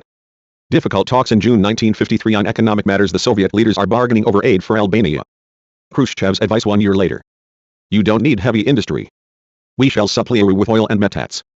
Don't worry about bread grain, we'll supply you with all you want. Quarrels with Mikoyan. Discontent and Comic-Con from the revisionist chiefs. Akab, do, Ulbricht. The June 1956 Comic-Con consultation in Moscow. Khrushchev. We must do what Hitler did. Talks with Khrushchev again. His advice: Albania should advance with cotton, sheep, fish and citrus fruit. We were determined to carry on and develop even further the practice, which was begun at the time when Stalin was alive, of exchanging opinions with and seeking the aid of the Soviet leadership over our economic problems. In the first 8 to 9 years of the People's Power, we had achieved a series of successes in the economic development of the country. We had taken the first steps in the fields of industrialization and the collectivization of agriculture, had created a certain base in this direction and gained a certain experience, which would serve us to carry our socialist economy steadily ahead. But we had not become conceited over what we had achieved, and neither did we conceal the problems, weaknesses and great difficulties which we had. Therefore we felt the need for continual consultation with our friends, and first of all, with the leaders of the Communist Party of the Soviet Union. Likewise we felt the need for some material aid and credits from them. These we never considered as charity and never sought them as such. However, in this field of our relations and contacts with the post-Stalin Soviet leadership too, we very soon saw the first signs that things were no longer going as before. There was something wrong. There was no longer that former atmosphere, when we would go to Stalin and open our hearts to him without hesitation, and he would listen and speak to us just as frankly from his heart, the heart of an internationalist communist, more and more each day. In his successors, instead of communists, we saw hucksters. Mikoyan, in particular, was the most negative, the most dubious element and the greatest intriguer among the members of the Presidium of the Central Committee of the Communist Party of the Soviet Union. This huckster, who was constantly grinding and clicking his false teeth, was also ruminating on diabolical anti-Marxist, conspiratorial, putschist plans, as was proved later. This individual, with an unpleasant face and a black heart, behaved in a very menacing way, especially towards us Albanians. Our relations with this tight-fisted dealer and money changer were economic and commercial. Everything in connection with Albania, both in according credits and in commercial exchanges, this individual looked at simply from the angle of a trader. The friendly, internationalist socialist feelings had been wiped out as far as he was concerned. To Mikoyan, Albania was a geographical notion country with a people of no value. I never heard him say one word about our war, our people, or the efforts we made in the struggle with the great difficulties for the revival of the country and our economy ruined by the war. He, who had visited nearly every country, never once said that he would like to come to Albania. It seemed that the Soviet leadership based itself on the great economic experience of this cosmopolitan huckster, who, as history showed, plotted with Nikita Khrushchev against Stalin, whom they had decided to murder. He admitted this with his own mouth to Mehmet and me in February 1960. After the putsch they linked up with American imperialism, and set about the destruction to its foundations of the great work of Lenin and Stalin, socialism in the Soviet Union. It was Mikoyan who decided what aid the Soviet Union would provide for Albania, as for the other countries in relations with us. Mikoyan was not only the most miserly but also the most insulting. This anti-Albanian line of his was permanent, even when Stalin was alive. In my memoirs with Stalin, I have written of an occasion when Stalin, speaking to me about the internationalist aid which the Soviets would give us, smiled and asked me, "But the Albanians themselves, are they going to work?" I immediately sensed why Stalin asked me this. 2 or 3 days earlier we had had a long debate with Mikoyan in connection with our economic situation and the request for aid which our side presented to the Soviet leadership. Mikoyan had said insulting things about our situation and affairs, going so far as to say to us, "You are basing your development on foreign aid." No, I retorted. It's not so. We are working day and night, we hardly sleep, but these are the conditions and the difficulties we have, and I went on to speak about the tireless and self-sacrificing work which the workers, the working peasantry, the youth, the women and the whole population, young and old, in Albania were doing. But, said the huckster, making a retreat, you want to set up industry. Industry is difficult for you and there is nowhere for you to find it, except by seeking it from abroad, from us. Employ the forces in agriculture. Improve the life of the countryside, and don't expect to achieve development through industry alone. We continued to argue with the Armenian trader for a long time, and as usual, he closed the discussion by saying to us, "Very well, I shall put this before the leadership." In fact, Stalin approved all our requests, and neither on this nor on any other occasion did he make criticisms of us like those of Mikoyan. However, he had poured out his poison against us to Stalin too with all our economic delegations. Mikoyan behaved like the hard-faced traitor he was. "We haven't got it to give you. You are asking for big credits. We cannot help you to build a rice husking factory, cement factory, etc." he told us. Although our requests for credits had been pared to the bone, the modesty of our requests and our hesitation in making them were typical of the poor who know what suffering, sweat and toil are, and showed that we knew the colossal needs of the Soviet Union devastated by the war and its international obligations. As to the majority of the factories and other projects, which they accorded us on credits and which we were building, the way to supplying them had been paved when Stalin was alive. In vain we explained to Mikoyan the deplorable situation of our war-devastated country, which did not inherit even the smallest factory from the bourgeoisie, and which had not a tractor to work with, so that it was not fair to treat us on the same footing as East Germany, Czechoslovakia, etc. Once I had a real quarrel with Mikoyan because he saw fit to scold me over the fact that our cows gave 500 to 600 liters of milk a year. "Why do you keep them?" 11, he said. "Slaughter them." 11, I said angrily, "Our road will never be to slaughter our animals, but to feed them better and improve their breed. You ought to know that our people are still short of food, let alone the animals. In our country 1 cow gives," he boasted, mentioning so many thousand liters of milk. "Excuse me," I said, "you are an old cadre of the Soviet state and ought to know, immediately after the October Revolution, say in 1920 or 1924, did your cows give as much milk as they give today?" "No," he said. "Things were different then. And this is the case with our country now," I said. We cannot reach your level within 4 or 5 years of liberation. The main thing is that we have set to work and we are eager for development and progress. We lack neither the desire nor the will. But we have to assess matters correctly.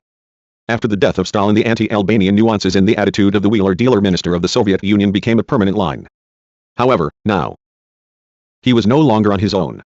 His pencil, which always tended rather to mark crosses and write no to our modest requests, now found backing and support among the others. I have spoken above about the meeting in June 1953 with Malenkov, Beria, Mikoyan, and others in Moscow.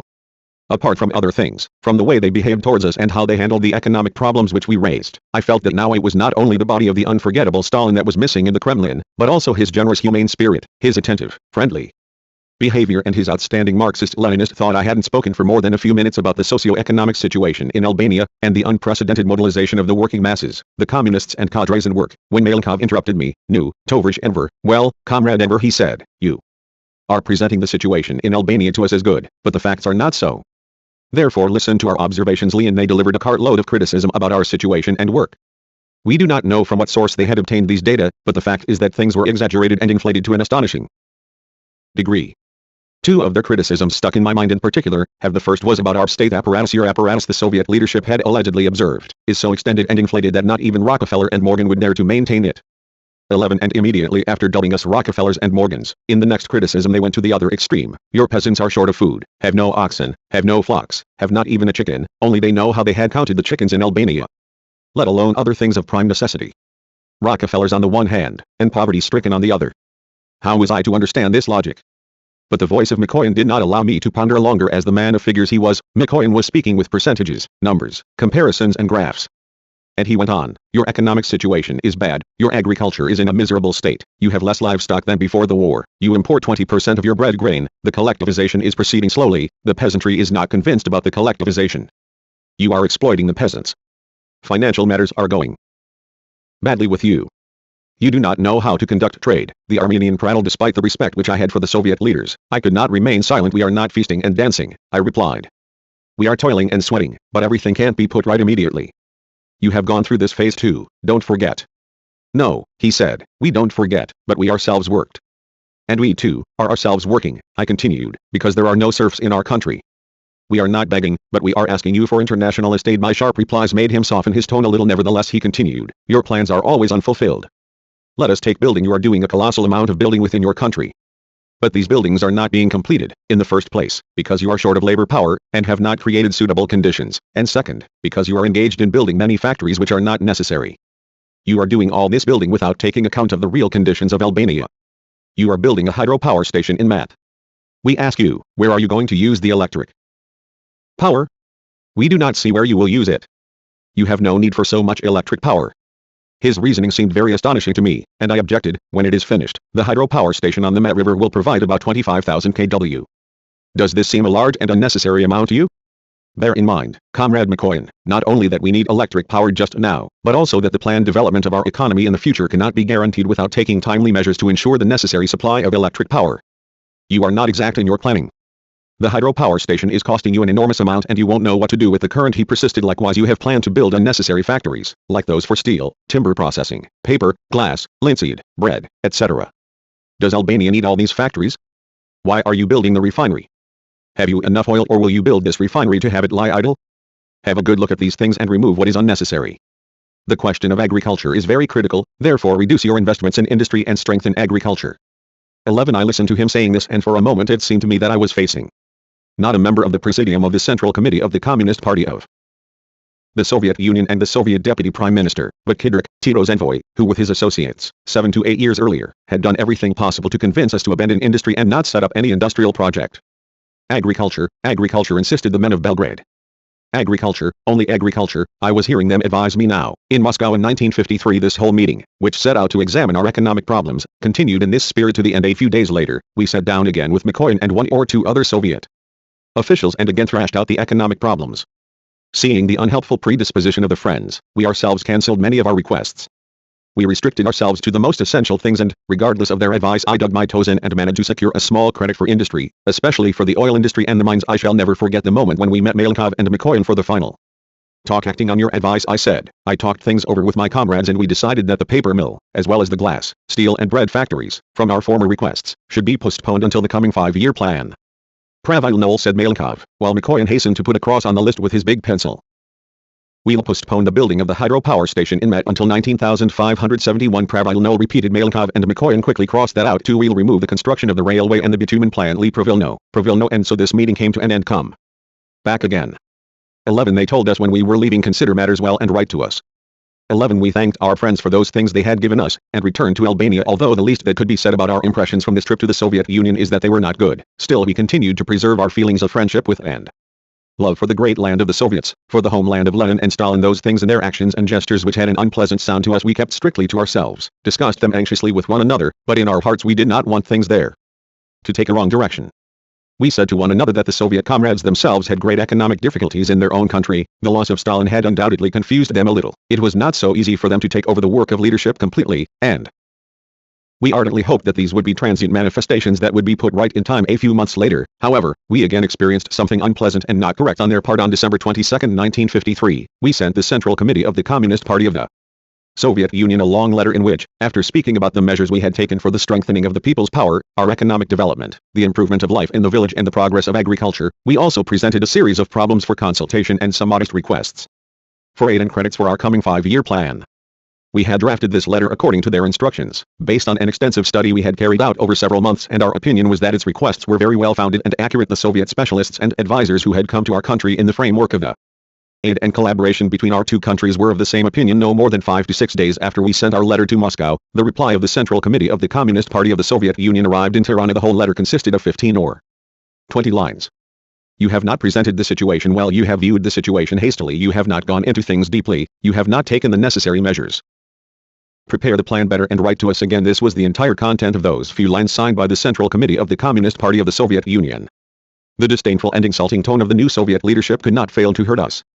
We could not fail to ask in astonishment, how can those people in Moscow know whether we have presented our problems rightly or wrongly, when it is we who live and work in Albania and not they? However, the earlier meetings, especially with Mikoyan, had already taught us what should be done to make our letter pleasing to the Soviets. We cut out many of the requests we had presented, removed from the draft of the future plan some of the things we had envisaged and proposed, especially in the field of industry, and seconded it, or more accurately, mutilated our letter. We were not mistaken. They informed us they were awaiting us in Moscow to consult with and help us. We held the first meeting with the Soviet leaders on June 8, 1954. It was precisely that meeting at which Khrushchev did not want to speak about our economic problems, since he was still bad Albanian as he told us, but gave us a lecture about the role of the first secretary of the party and the prime minister. Nevertheless, at the end of his lecture, Khrushchev also spoke about economic problems, in general, allegedly in the form of orientation and advice, especially about the line we should follow in our economic policy and the development of your economy. He said, you must be careful with your calculations. Let us take oil, for example. Is it in your interest to invest so much for oil? He asked. L understood immediately what he was getting at. Despite the instructions that they had given us previously, that we should give up prospecting for and extraction of oil in Albania, in the second letter which we sent them, we persisted in our opinions and asked them to assist us in this sector. Now, since he raised the matter, I took the opportunity to put forward our opinion once again. As you know from the letter which we sent you, said, the government and the Central Committee of our party, faced with a major economic and political problem, came to the conclusion that we must continue the extraction of and prospecting for oil at all costs, although this is a heavy burden and will continue to be a heavy burden on our economy for some time yet, if the flow of oil is not increased. We must continue to prospect for and extract oil, I continued, because this is a substance of great strategic and economic importance for our country and our camp. However, the existing wells bored for prospecting and exploitation are utterly inadequate. The output of the existing wells is steadily falling off, and this not only causes considerable deficits in production and burdens our economy, but causes major fluctuations in the balance of our exports. Are you certain that you have oil deposits? 11 asked Khrushchev. Allow me to tell you that the expedition of the geological studies for oil, led by Soviet specialists, which has been working since 1950, is optimistic about the presence of oil in many parts of our country, apart from the existing fields. However, the assessment of new reserves in both the existing fields and the new fields requires investments. We have made large expenditure in this sector, are building the refinery, have the most militant part of the working class there and have trained oil worker cadres. In all this process, I continued, we cannot but honestly acknowledge many shortcomings and weaknesses on our part in the organization of the work. But we are struggling with all our might to eliminate them. However, here we are still in the dark about the reserves of oil. The reserves known up to now are minimal and they could run out within a period of 2 or 3 years if we do not intensify our prospecting. That should not worry you, interjected Khrushchev. We have plenty of oil, we will supply you. Yes, I replied. During the years 1948 to 1953 we were compelled to import refined oil and lubricating oils which cost millions of rubles. But you understand that this was and still is a very heavy burden for us, and just think what funds will be freed if we find and use the oil which lies underground in our country. Apart from these very cogent reasons, I went on, there is another major reason. For the necessity of the work with oil, in case of a threat to our country, if it is impossible in practice for our friends to supply us with fuel, we shall find ourselves without a drop of oil, and everything in our country will come to a standstill. Bearing in mind all these circumstances, I said to Khrushchev, we decided that we must continue the work for the extraction of and prospecting for oil. However, we need your aid for this.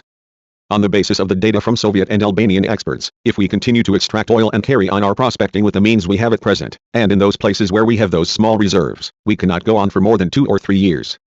After this period, we will again be facing very grave difficulties. Therefore, on the basis of this situation, we ask the Soviet government to study our request about granting us a credit for the oil sector for the next 3 years. I would like to add that the machinery we have and will receive will be used by our own cadres, as well as a very small number of Soviet engineers. Very well, said Khrushchev, but the thing is that calculations must be made well, in detail, and you must see whether it is worthwhile. I know that your oil is not in demand, it contains many impurities, especially bitumen and a high percentage of sulfur, and processing it makes it even less profitable. Let us give you an example of what has occurred to us with our oil at Baku. We have invested billions of rubles there. Beria always sought sums for investment for the development of oil in Baku from Joseph Vissarionovich, since Stalin, having worked in Baku in the past, knew that there was oil there. However, from the discoveries we have made today, other places of our homeland, and from the analyses we have made, it turns out that the exploitation of the oil at Baku is not profitable. After giving me a good lecture with figures about the profitability and non-profitability of the extraction of oil, with the aim that I should not make mistakes like Stalin, Khrushchev came round to the point. Hence we must make our reckoning economic questions very carefully, both in our country and in yours, and if you have profitable sources of oil, fine, we give you credits.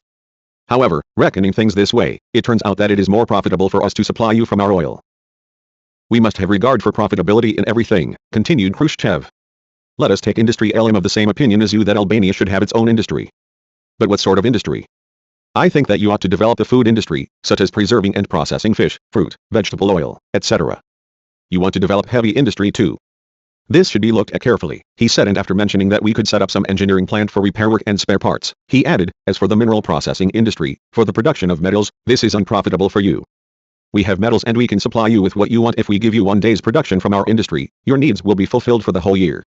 Likewise in agriculture. In your country, he continued, you should plant those crops which grow best and are more profitable. In this direction too, we have made mistakes, as in Georgia, for example. We had taken the decision to plant bread grain there, to plant cotton in the Ukraine, etc. But calculations show that in Georgia we should grow citrus fruit, grapes, and other fruit, and should grow grain in the Ukraine.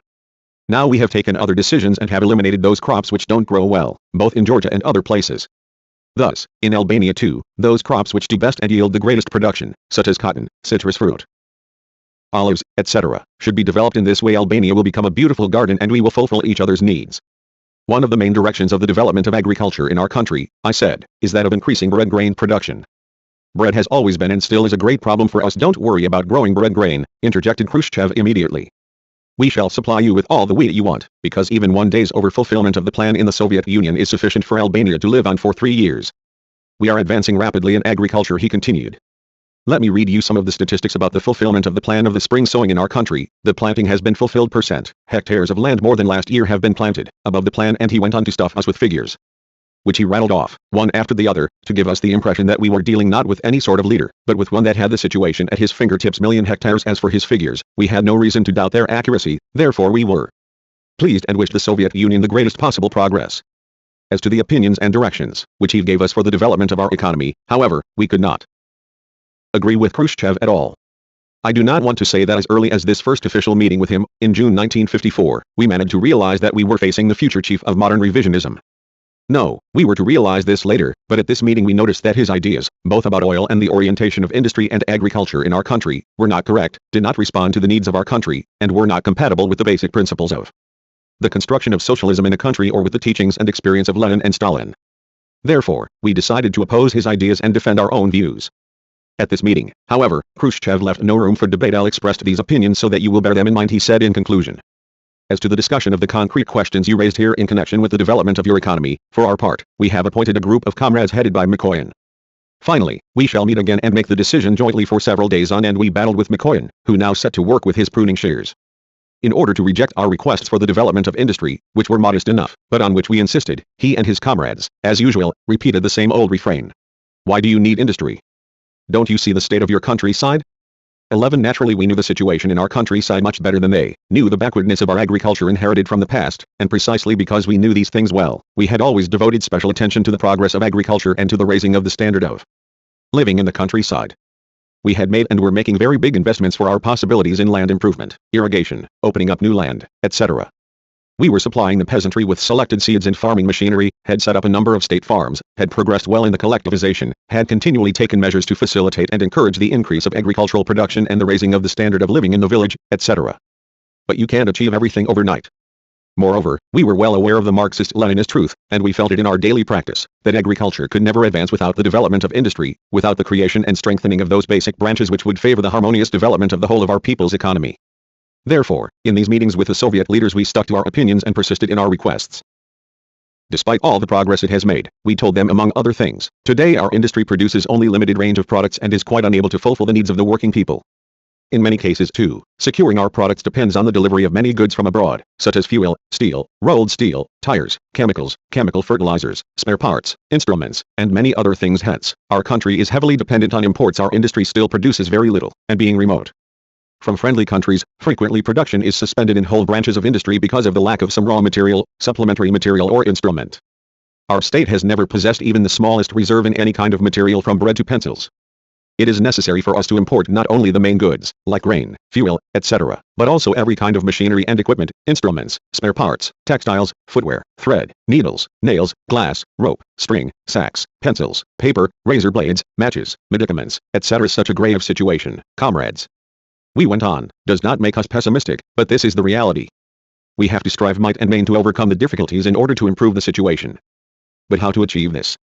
The Central Committee of the party and our government think that the existing situation cannot be altered, except by developing industry along with agriculture, the industry which, step by step, will relieve us of that great burden of imports, which we are obliged to cope with at present. We told them in the end. McCoy and his group gave way. All right, he said, we shall refer those things on which we have not reached agreement to the leadership and decide on them jointly at the final meeting. At the final meeting of this visit, which was held 2 or 3 days before we left for Albania, Khrushchev's behavior was more friendly and more open. After our insistence on those things we were seeking, undoubtedly McCoy had informed him of the debates we had had. Khrushchev showed himself more generous, repeated several times, we will assist little Albania, and agreed that some of our requests for credits and aid would be fulfilled at this meeting.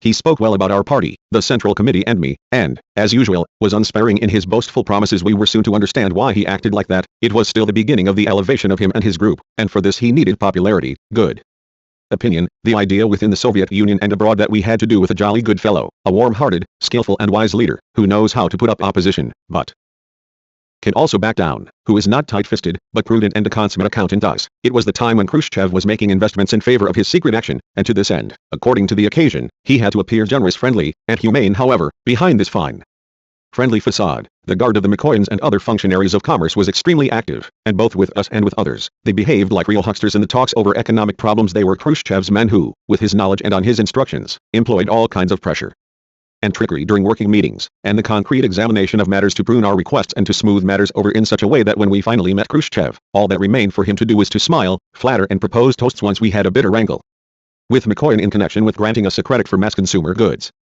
There is no need here to dwell on what a grave situation we had during those years for such goods, or on the urgent needs which our country had in this direction.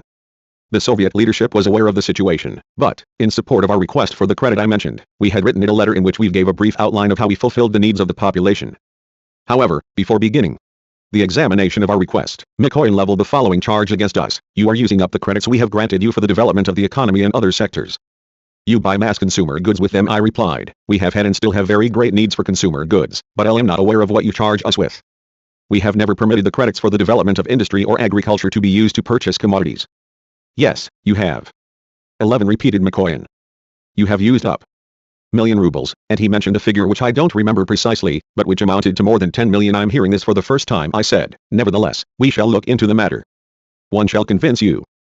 11 said McCoy in a stern and angry tone, and ordered one of the nearby functionaries to bring in the documents. A little later he came in, looking pale, and laid the accounts before McCoy. There is no violation, he said. The Albanian side has bought the goods you mentioned with the credit which our side accorded it precisely for consumer goods. McCoy, in a tight spot, muttered something between his teeth, and then, in connection with our request for a new credit for the purchase of consumer goods, he replied, we can no longer give you such credits, because we make deals over these things. You give us something, we give you something in return. I'm sorry that you present the question in this way, when you are well aware that our country is in difficulties and when the Italian, Yugoslav and Greek enemies have us encircled and are plotting against us, I replied. What else do you want us to give you? We supply you and the countries of people's democracy with the chrome, oil and copper we extract. Do you expect us to give you the bread from the mouths of our people, who still have insufficient food? I do not consider your reasoning in order, I told the Armenian, and I'll ask you to re-examine the matter. They did re-examine it, but they accepted our requests after making big cuts. They gave us some limited credits, but they gave us arrogant criticism wholesale with lashings of advice. All these stands, and others like these, in our relations with them, continued up to the time of the meeting of the 81 parties, which was held in Moscow in November 1960. During this time we had many bilateral meetings with the Soviet leaders, at which we discussed economic problems with them and sought some aid and credits. And we also had many contacts with them in the meetings, talks and consultations which were organized in the framework of the Council of Mutual Economic Aid. The way in which these meetings were organized and our friends behaved towards us, towards the problems we raised and the difficulties we had, more and more impelled us to ask ourselves, are we dealing with Marxist-Leninists or hucksters? Albrecht, Novotny, Akab, Du, Kader, Gomulka, Sirokiewicz, Zhivkov, and the others, were at one another's throats. Each of them complained that he was in dire straits. They all called for more aid from their friends, because they had pressure from below. They tried to elbow one another out, presented all kinds of arguments, and figures. They tried to dodge their obligations and to grab as much as possible at the expense of others. Meanwhile Khrushchev or his envoys would get up, deliver lectures on the socialist division of labor, support one or the other, according to their own interests in a given situation, and demand unity and understanding in the socialist family, and in all this wrangling Albania went almost unmentioned, as if it did not exist for them. The talks and consultations went on for 2, 3 or 4 days on end. Whole dossiers were filled with speeches, requests, decisions, balances, but socialist Albania was treated with disdain by the others as if we were a nuisance. We were well aware of the situation in our country, were conscious that our economic potential was nowhere near that of the other countries. We knew also that these countries had their own big problems and difficulties, but these should never have served as a reason for them to underrate and ignore us. With great efforts, after many meetings and talks, we managed occasionally to squeeze some aid or credit out of them. We thanked them wholeheartedly for what they gave us, thanked the fraternal peoples, first of all, and for our part, not only did we fully repay the credits on time, but with what we had, we honestly fulfilled every other obligation of ours towards our friends. It was precisely sincerity, the genuine internationalist spirit, that was lacking amongst them. When it came to practical fulfillment of their commitments to provide aid for our country, each of them would make excuses. We have shortages and needs ourselves, said Albrecht. We have pressure from federal Germany, therefore we are unable to help Albania. The counter-revolution caused us damage, was Katar's justification. We cannot fulfill our commitment about aid. All of them, one after the other, acted in this way. And in the end the solution was found. The Council of Mutual Economic Aid recommends to the Albanian comrades that the problems raised by them here should be solved with the Soviet government through bilateral meetings. Among many such meetings of the Comecon countries, the one that was held in Moscow in June 1956 has stuck in my mind.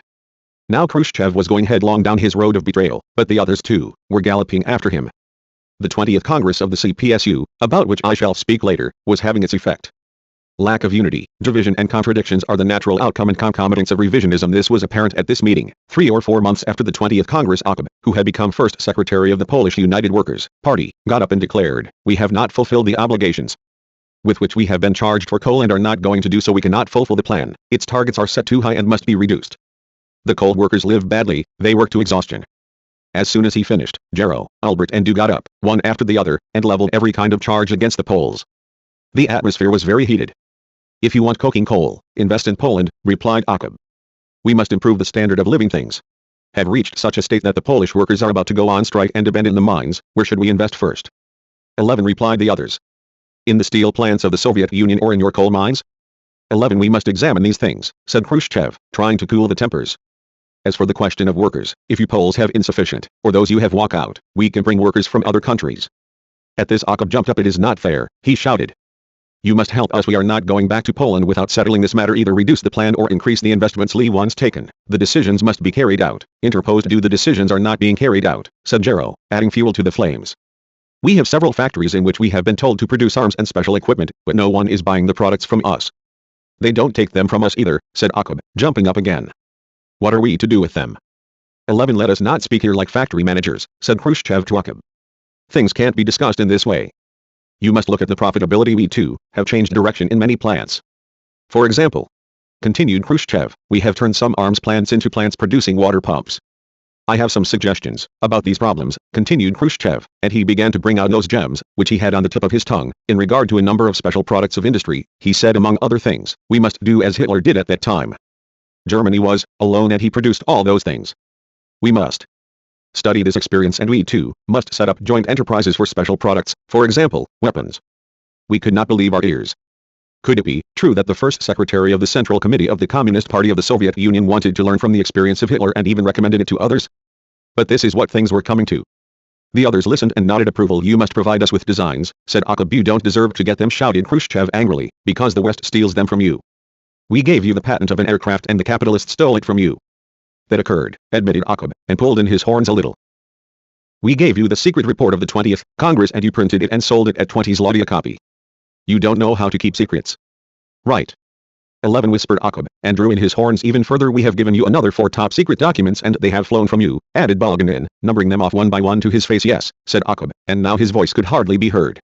Someone stole them from us and fled to the west. The situation in Poland is not good, continued Khrushchev. You are following an opportunist policy towards the Soviet Union and the countries of people's democracy, let alone within your own country. In the context of collaboration, interjected Ulbricht, we must collaborate with all, especially with the Social Democrats. For a moment Khrushchev was at a loss for words. Collaboration with all, rehabilitations, a gentle policy towards enemies, were his ideas, the continuation of his opportunist and pacifist policy, the very policy which he was following in the Soviet Union. The others were not lagging behind, indeed, some of them were trying to outstrip him. Agreed, collaboration, shouted Khrushchev, but not to rise against the Soviet Union and our camp. This is what is happening in Poland. He turned to Akub and Sieronkiewicz, who during the whole time had sat smoking French gauloises, without saying a single word. You must improve the situation. You must build up the people's trust in you. We have released all the imprisoned Social Democrats, said Akub. You should have kept some of them, said Saburov ironically. To whom are we going to drink the toast today? To the Social Democrats. 11, Khrushchev provided the answer, let us drink to collaboration. It was quite obvious that things in the camp were taking the wrong road. The demons, which Khrushchev released from the bottle, were stirring and poking out their tongues even at their liberator. He tried to maneuver, to get them on side, to set the others onto one. This time Akub was in the dock, and then, when he saw that the quarrel was not dying down, he poured out threats and warnings to all. And as the inveterate trickster he was, he knew how to find the best means of pressure. This time he used the weapon of bread. One of the Soviet chinovniki, bureaucratic functionaries of Tsarist Russia, Russian in the original, of Comic-Con, reported briefly on the state of agriculture in the camp and sounded the alarm about the deficits in bread grain. Khrushchev got up at once and exploited the opportunity. Bread is a vital problem, he said in a grave tone, in which both the pressure and the threat were clear. We have given you what we had to give. Now we have no more to give you. Therefore, think well about bread. There is no other way. After continuing for several minutes to wave the whip of bread, suddenly his face brightened and he hopped with great pleasure to his favorite theme, maize. I cannot remember any of the meetings I have had with him, even those purely for political and ideological problems, in which Khrushchev did not eulogize the plan so dear to his heart in recent years. He said, we have given importance to maize and have achieved marvelous results. With maize, he continued, we solved the problem of meat, milk and butter. Without meat, milk and butter there is no socialism, put in Mikoyan to sweeten up his Akif. No, there is not. 11, replied Khrushchev and continued, every leader must give importance to maize. Look, I took my native village under my patronage, and allow me to report to you the results. I found 60 pigs in the first year, increased them to 252 years ago, and now there are 600 of them. And after this colossal report, imagine how befitting this was in the mouth of the #1 leader of the Soviet Union. He hurled criticism at all of them, Ulbricht, Hegedus, Sieronkiewicz, and turned us to Albania. He added, I have nothing to say because I do not know it. I seized the opportunity and interjected, come for a visit and get to know it. I can't give you an answer now, we shall meet separately, he said, and pressed on with his lecture. Afraid that the inspiration might escape him, he spun out the problem at great length, brought up examples, made criticisms, and finally added, in regard to Bulgaria and Albania, which are countries with a large peasantry, but especially about Albania, we must think somewhat more deeply and help them.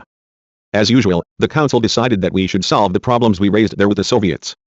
A few days later we met Khrushchev and talked for about an hour. First of all I said, we would like you to visit Albania. Your visit will have great importance for enhancing the authority and prestige of our country.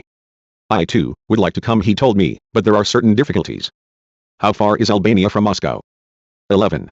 He deserved to be told, just another 20 minutes beyond Belgrade, since he had become accustomed to that line long ago, but I bit my tongue. I told him that on a Tu-104 the flight from Moscow to Tirana would take about 3 hours, and added, let us establish this line, but the Tu-104 has many seats. Would there be enough passengers to fill it? 11. He asked me, quick to catch at the profitability. Our comrades and yours are always traveling from Moscow to Tirana and back, and there is no reason for the aircraft to travel empty. I said I would like to come. He repeated to excuse himself. Indeed, I told Tito that I wanted to visit Albania, but first I must take a holiday. You can have your holiday in our country, I said. We have very fine beaches, as well as mountains. Oh, if I come I won't be able to rest. 11. He said to close this question there was no reason for me to persist any further. As you wish, I said, and went on into economic matters. I gave him a brief outline of the situation and presented some of the problems, which were causing us most concern. The problem is, said Khrushchev, that from now on we must think how to find sources of income so that Albania can advance. This is how the Friends, also, should look at this problem. The question of Albania has great importance, he continued, because by means of your country, we want to attract the attention of Turkey, Greece and Italy, that is, to have them take you as an example. Now this matter must be well thought out and we must find the proper ways. He was silent for a moment, apparently in order to find one of these roads, and I thought that he would come up with maize. But I was wrong. Do you grow cotton? 11. He asked me. What area do you employ for this crop? What yield do you get? I replied to his questions. That is nothing, he said to me, and went on. We think that you should develop the cotton crop, and in such a way that it will become a great asset, because it brings in a handsome income for you and our friends, for the countries of people's democracy which do not have cotton. Hence, you have great possibilities to profit from cotton. This is the first thing he said, and raised one finger. Secondly, he continued, the question of sheep raising is a problem for you, and he asked me about the number of sheep, the yield of wool, milk, meat, etc. After my replies he continued. Sheep must become another great asset for you. You must breed fine-wooled sheep. You have pastures and the sheep can be developed. Therefore you must find the most suitable breed, commence artificial insemination on a broad scale, and increase them. After giving us his second road of development, Khrushchev began on the third road that would lead us to salvation. This had to do with fish. Fish, he said, is another great asset for you. In the Scandinavian countries, in Norway, for example, they have created such a great wealth with fish, that not only do the people eat plenty of it, but they also export large quantities. They catch fish not only in their territorial waters, but also in the open seas. This is what you must do, to instructed Khrushchev, so that fish becomes a great asset for Albania. You must do these things without fail, and we shall help you, and send you specialists, a fishing fleet, etc. Since the first three roads were leaving my mind boggling, all curiosity awaited a fourth road, and he did not fail to make this clear to me also. The question of citrus fruit is important for you, he said. They too, should become a great asset for you, because lemons, grapefruit, oranges, etc., are in great demand. These were his instructions for the construction of socialism in Albania. Finally he added, thought must be given to other assets too, for instance, to minerals, but the main ones are those I mentioned. We will assist you to develop cotton, fishing, citrus fruit and sheep. Both you and we must study these things, he concluded, and we are convinced that in this way Albania will quickly become an example for Greece, Turkey and Italy. It was useless to enter into discussion about the gems of wisdom he presented to us. I thanked him for his advice, and we parted. Now everything was becoming more clear. The Council of Mutual Economic Aid recommends that we solve the economic problems with Khrushchev. Khrushchev recommends that we solve them with cotton, sheep and with the miracle of fish. All these stands and actions, seen in the complexity of political, ideological, military and other problems, were making us more than ever convinced that in our camp, first of all in the Soviet Union, things were on the decline. Other events were to follow and we, living through them intensively, would learn and would prepare ourselves more for the coming battles. The touchstone. Khrushchev has his eyes on Yugoslavia. The first sign of the flirtation. The Soviet letter of June 1954, Khrushchev blames the Information Bureau for the Yugoslav leadership's betrayal. Intense exchange of cordial correspondence between Khrushchev and Tito. Khrushchev decides to rehabilitate the renegades. Our clear-cut opposition, the letters of May and June 1955. Talk with Ambassador Levitchkin. How can such decisions be taken so lightly and in a unilateral way? Insistent invitation to go to the Soviet Union on holiday. Meeting with Suslov. Mikoyan telephones at midnight. Me tempo. Iron out your disagreements. The meeting with SV Tempo. All these things which occurred in the Soviet Union after the death of Stalin worried our party and its leadership. Of course, at that period, especially before the 20th Congress, our suspicions were based on isolated facts, which the Soviet leaders covered up with torrents of demagogy. Nevertheless, the stands they maintained in their meetings with us, their actions at home and abroad made us wary. Khrushchev's flirtations with Tito were particularly unpleasant for us. We, for our part, continued to fight Titoite Yugoslav revisionism with the greatest severity and defended the correct Marxist-Leninist stands of Stalin and the Information Bureau towards the Yugoslav revisionist leaders. We did this not only while Stalin was alive, but also in the transitional period that the Soviet Union went through after Stalin's death, when Khrushchev triumphed with his putsch and made the law there, as well as after Khrushchev fell. And this is the stand we shall always maintain towards Yugoslav revisionism, until it is completely destroyed ideologically and politically. We watched every action of Khrushchev's with great vigilance and attention. On the one hand, we saw that in general nothing was being said against Stalin, that there was talk of the unity of the socialist camp headed by the Soviet Union, that Khrushchev spoke against American imperialism in strong terms and made some superficial criticism of Titoism, while on the other hand, he waved the white flag of reconciliation and submission to them.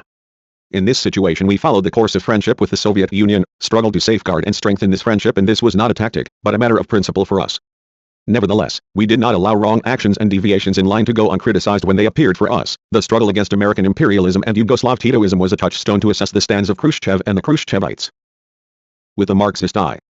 In fact, Khrushchev prattled against capitalism and American imperialism, but we did not like those half-dozen daily meetings and pre-alms, receptions with all kinds of American senators, multimillionaires and businessmen. Khrushchev became a clown who performed all day and every day, lowering the dignity of the Soviet Union. We have our foot on the neck of the foreign enemy. He daren't move. We can turn him to ashes with atomic bombs, he boasted in discourses from morning till late into the night. His tactic was to create euphoria within the country, to build up the prestige of his clique in the countries of people's democracy, and irrespective of his bombastic words, to imply to the Americans and world reaction, we are no longer for the world proletarian revolution, want to collaborate closely with you. We need you and you must understand that we are changing color, and making a major change of direction. We will have difficulties in making this change, therefore, you must help us in one way or another. On the Yugoslav question, which was clear to us, and that is why we did not shift from our stand, the Khrushchevites chopped and changed, and ebbed and flowed like the tide. The Khrushchevites sometimes abused and sometimes kissed the Yugoslav leaders when they were abusing the Titoites, the Soviet revisionists said we were right. When they were kissing them, they tried to make us soften our stand towards the Titoite revisionists. Khrushchev had his eyes fixed on the leadership of Yugoslavia and wanted at all costs, if not to subjugate it, to line it up on his side. Of course, in Tito he was seeking both an ideological ally and a leader whom he could take under his wings as the big brother he was. In other words, Tito was very dear to Khrushchev, because he was the first to attack Stalin and reject Marxism-Leninism. In this direction they were in complete accord, but while the Belgrade chief operated openly, Khrushchev wanted to retain his disguise.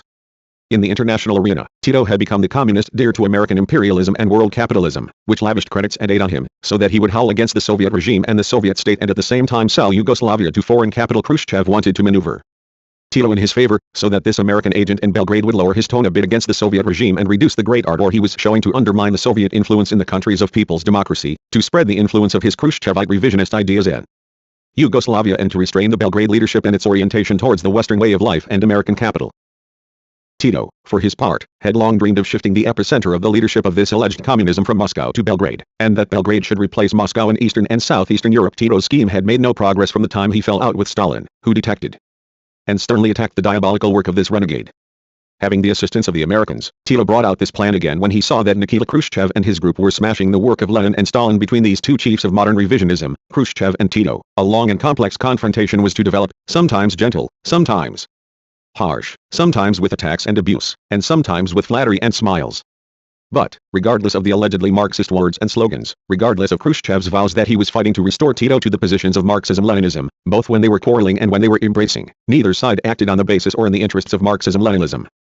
Anti-communism remained the foundation of their relations. Each of these two brothers in revisionism was to do his utmost to subjugate the other in his own interests. From the positions of anti-communism, our party was to follow this process, step by step, with the greatest vigilance.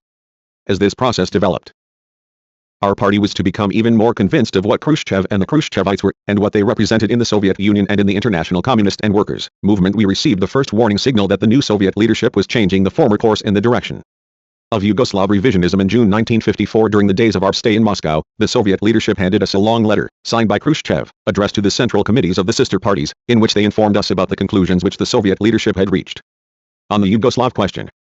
Although the letter was dated June 4, and we had been in Moscow for several days, and indeed on June 8 had concluded the official talks with the main Soviet leaders, they had not even mentioned to us the very important problem which they raised in this letter.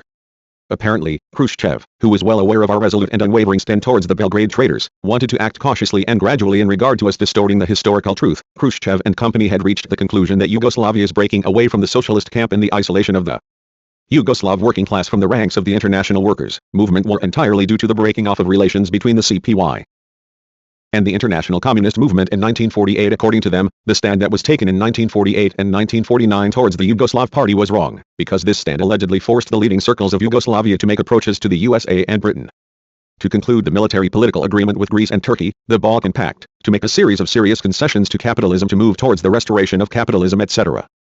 In short, according to Khrushchev, since the Information Bureau took a severe stand towards Yugoslavia, the latter either from resentment or from desire, went and sold itself to imperialism, like the bride who went to sleep with the miller to spite her mother-in-law. According to this logic of Khrushchev's, when our party of labor came into open confrontation and broke off contact with Khrushchevite revisionism, it would have to sell itself and the country to imperialism, because otherwise it could not exist. And we heard this later from Khrushchev's own mouth when he accused us of selling ourselves to imperialism for 30 pieces of silver. This was nothing but an anti-Marxist, capitalist logic. Our party opposed Khrushchevite revisionism heroically, just as it had opposed Yugoslav revisionism earlier, and just as it fought resolutely against any other variant of revisionism, but it did not sell out and never will sell out to imperialism or anyone else. Because as long as a party considers itself and respects itself as a genuine Marxist-Leninist party, whatever the conditions and situations it is in, it never allows itself to be bought or sold, but resolutely pursues its course, the course of uncompromising struggle against imperialism, revisionism and reaction therefore. Even if the Yugoslav leadership had been unjustly condemned in 1949, as Khrushchev was claiming, nothing could permit or justify its falling into the lap of imperialism. On the contrary, the fact that it further strengthened its contacts with imperialism and world reaction, proved very clearly that Stalin, the Communist Party of the Soviet Union, the Information Bureau, our party and all the other parties, were right when they exposed and condemned it but Nikita Khrushchev, consistent. In his decision to rehabilitate the Belgrade revisionists, in his letter made the accusation against the Information Bureau, of course without mentioning it by name, that in 1948 and in 1949, all the possibilities were not exploited to the end efforts were not made to settle the unsolved problems and disagreements, a thing which, according to him, would have avoided Yugoslavia's going over to the enemy camp. In the letter which he handed us, Nikita Khrushchev went so far as to say openly that many of the problems which served to cause differences between the Communist Party of the Soviet Union and the Communist Party of Yugoslavia not constitute serious reasons for dispute, and even the misunderstandings that had arisen could have been settled. Nothing could have pleased Tito and the Yugoslav leadership more. With one stroke of his pencil, Khrushchev cancelled out major problems of principle which had been the basis of the struggle against Yugoslav revisionism, described them as not serious reasons, and misunderstandings, and hence, begged the traitors pardon because they had allegedly been attacked over trifles. But who were to blame for these misunderstandings? In his letter Khrushchev did not attack the Information Bureau, Stalin, the Communist Party of the Soviet Union, or the other parties which supported the Information Bureau decisions of 1949, by name apparently. He considered it still too early to make these attacks. And those who were to blame were found to be Beria among the Soviets, who with his actions had caused justifiable dissatisfaction among the Yugoslav leadership, and Djilas among the Yugoslavs, who had been condemned by Tito in the meantime, who openly propagated liquidationist views, was an active partisan for the orientation of Yugoslavia towards the Western countries, etc. Thus, according to Khrushchev, the problem turned out to be very simple. The breach with Yugoslavia was based not on real reasons but on fabricated pretexts, so we wronged you for nothing and the culprits have been found, Beria on our side, and Djilas on yours. Now we both have condemned these enemies, therefore, all we have to do is to kiss and make up and forget the past. How lightly this clown juggled with the issues. But we, Albanian communists, who had been fighting the Belgrade traitor click tooth and nail for more than 10 years, who had experienced their evil doings and courageously resisted them, were not and could never be in agreement with this solution of the Yugoslav problem. However, it was still 1954. The open attack on Stalin had not yet been launched. Nothing bad about him had been said openly. Khrushchev was still using a very cunning and skillfully disguised demagogy, and to our eyes the Soviet Union retained the colors of the time of Stalin, though a little faded. What is more, in this letter, which disturbed us profoundly, Khrushchev vowed that everything he did was in favor of Marxism, Leninism and socialism, that in their new view of the Yugoslav problem, the Soviet leadership and the other sister parties had no aim other than to ruin the plans of the Anglo-American imperialists and to utilize all the possibilities to strengthen their own influence over the people of Yugoslavia, to exert a positive influence on the Yugoslav working class, etc. He added, also, that the efforts of the Soviet side and other parties and countries of people's democracy would serve as a new step to test how ready and determined the Yugoslav leaders are to follow the road of socialism. All these things made us very wary and cautious in our reply.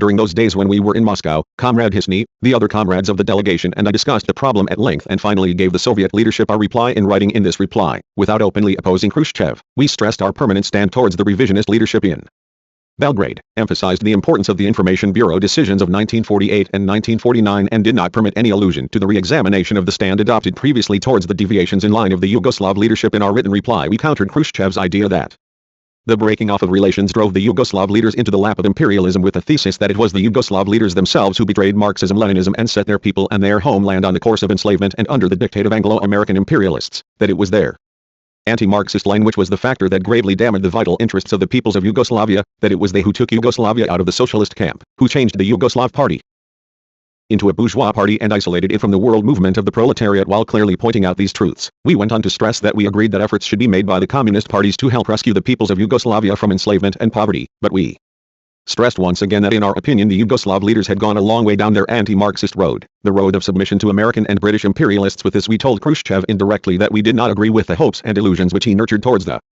Yugoslav leaders and especially towards Comrade Tito, as he began to call him.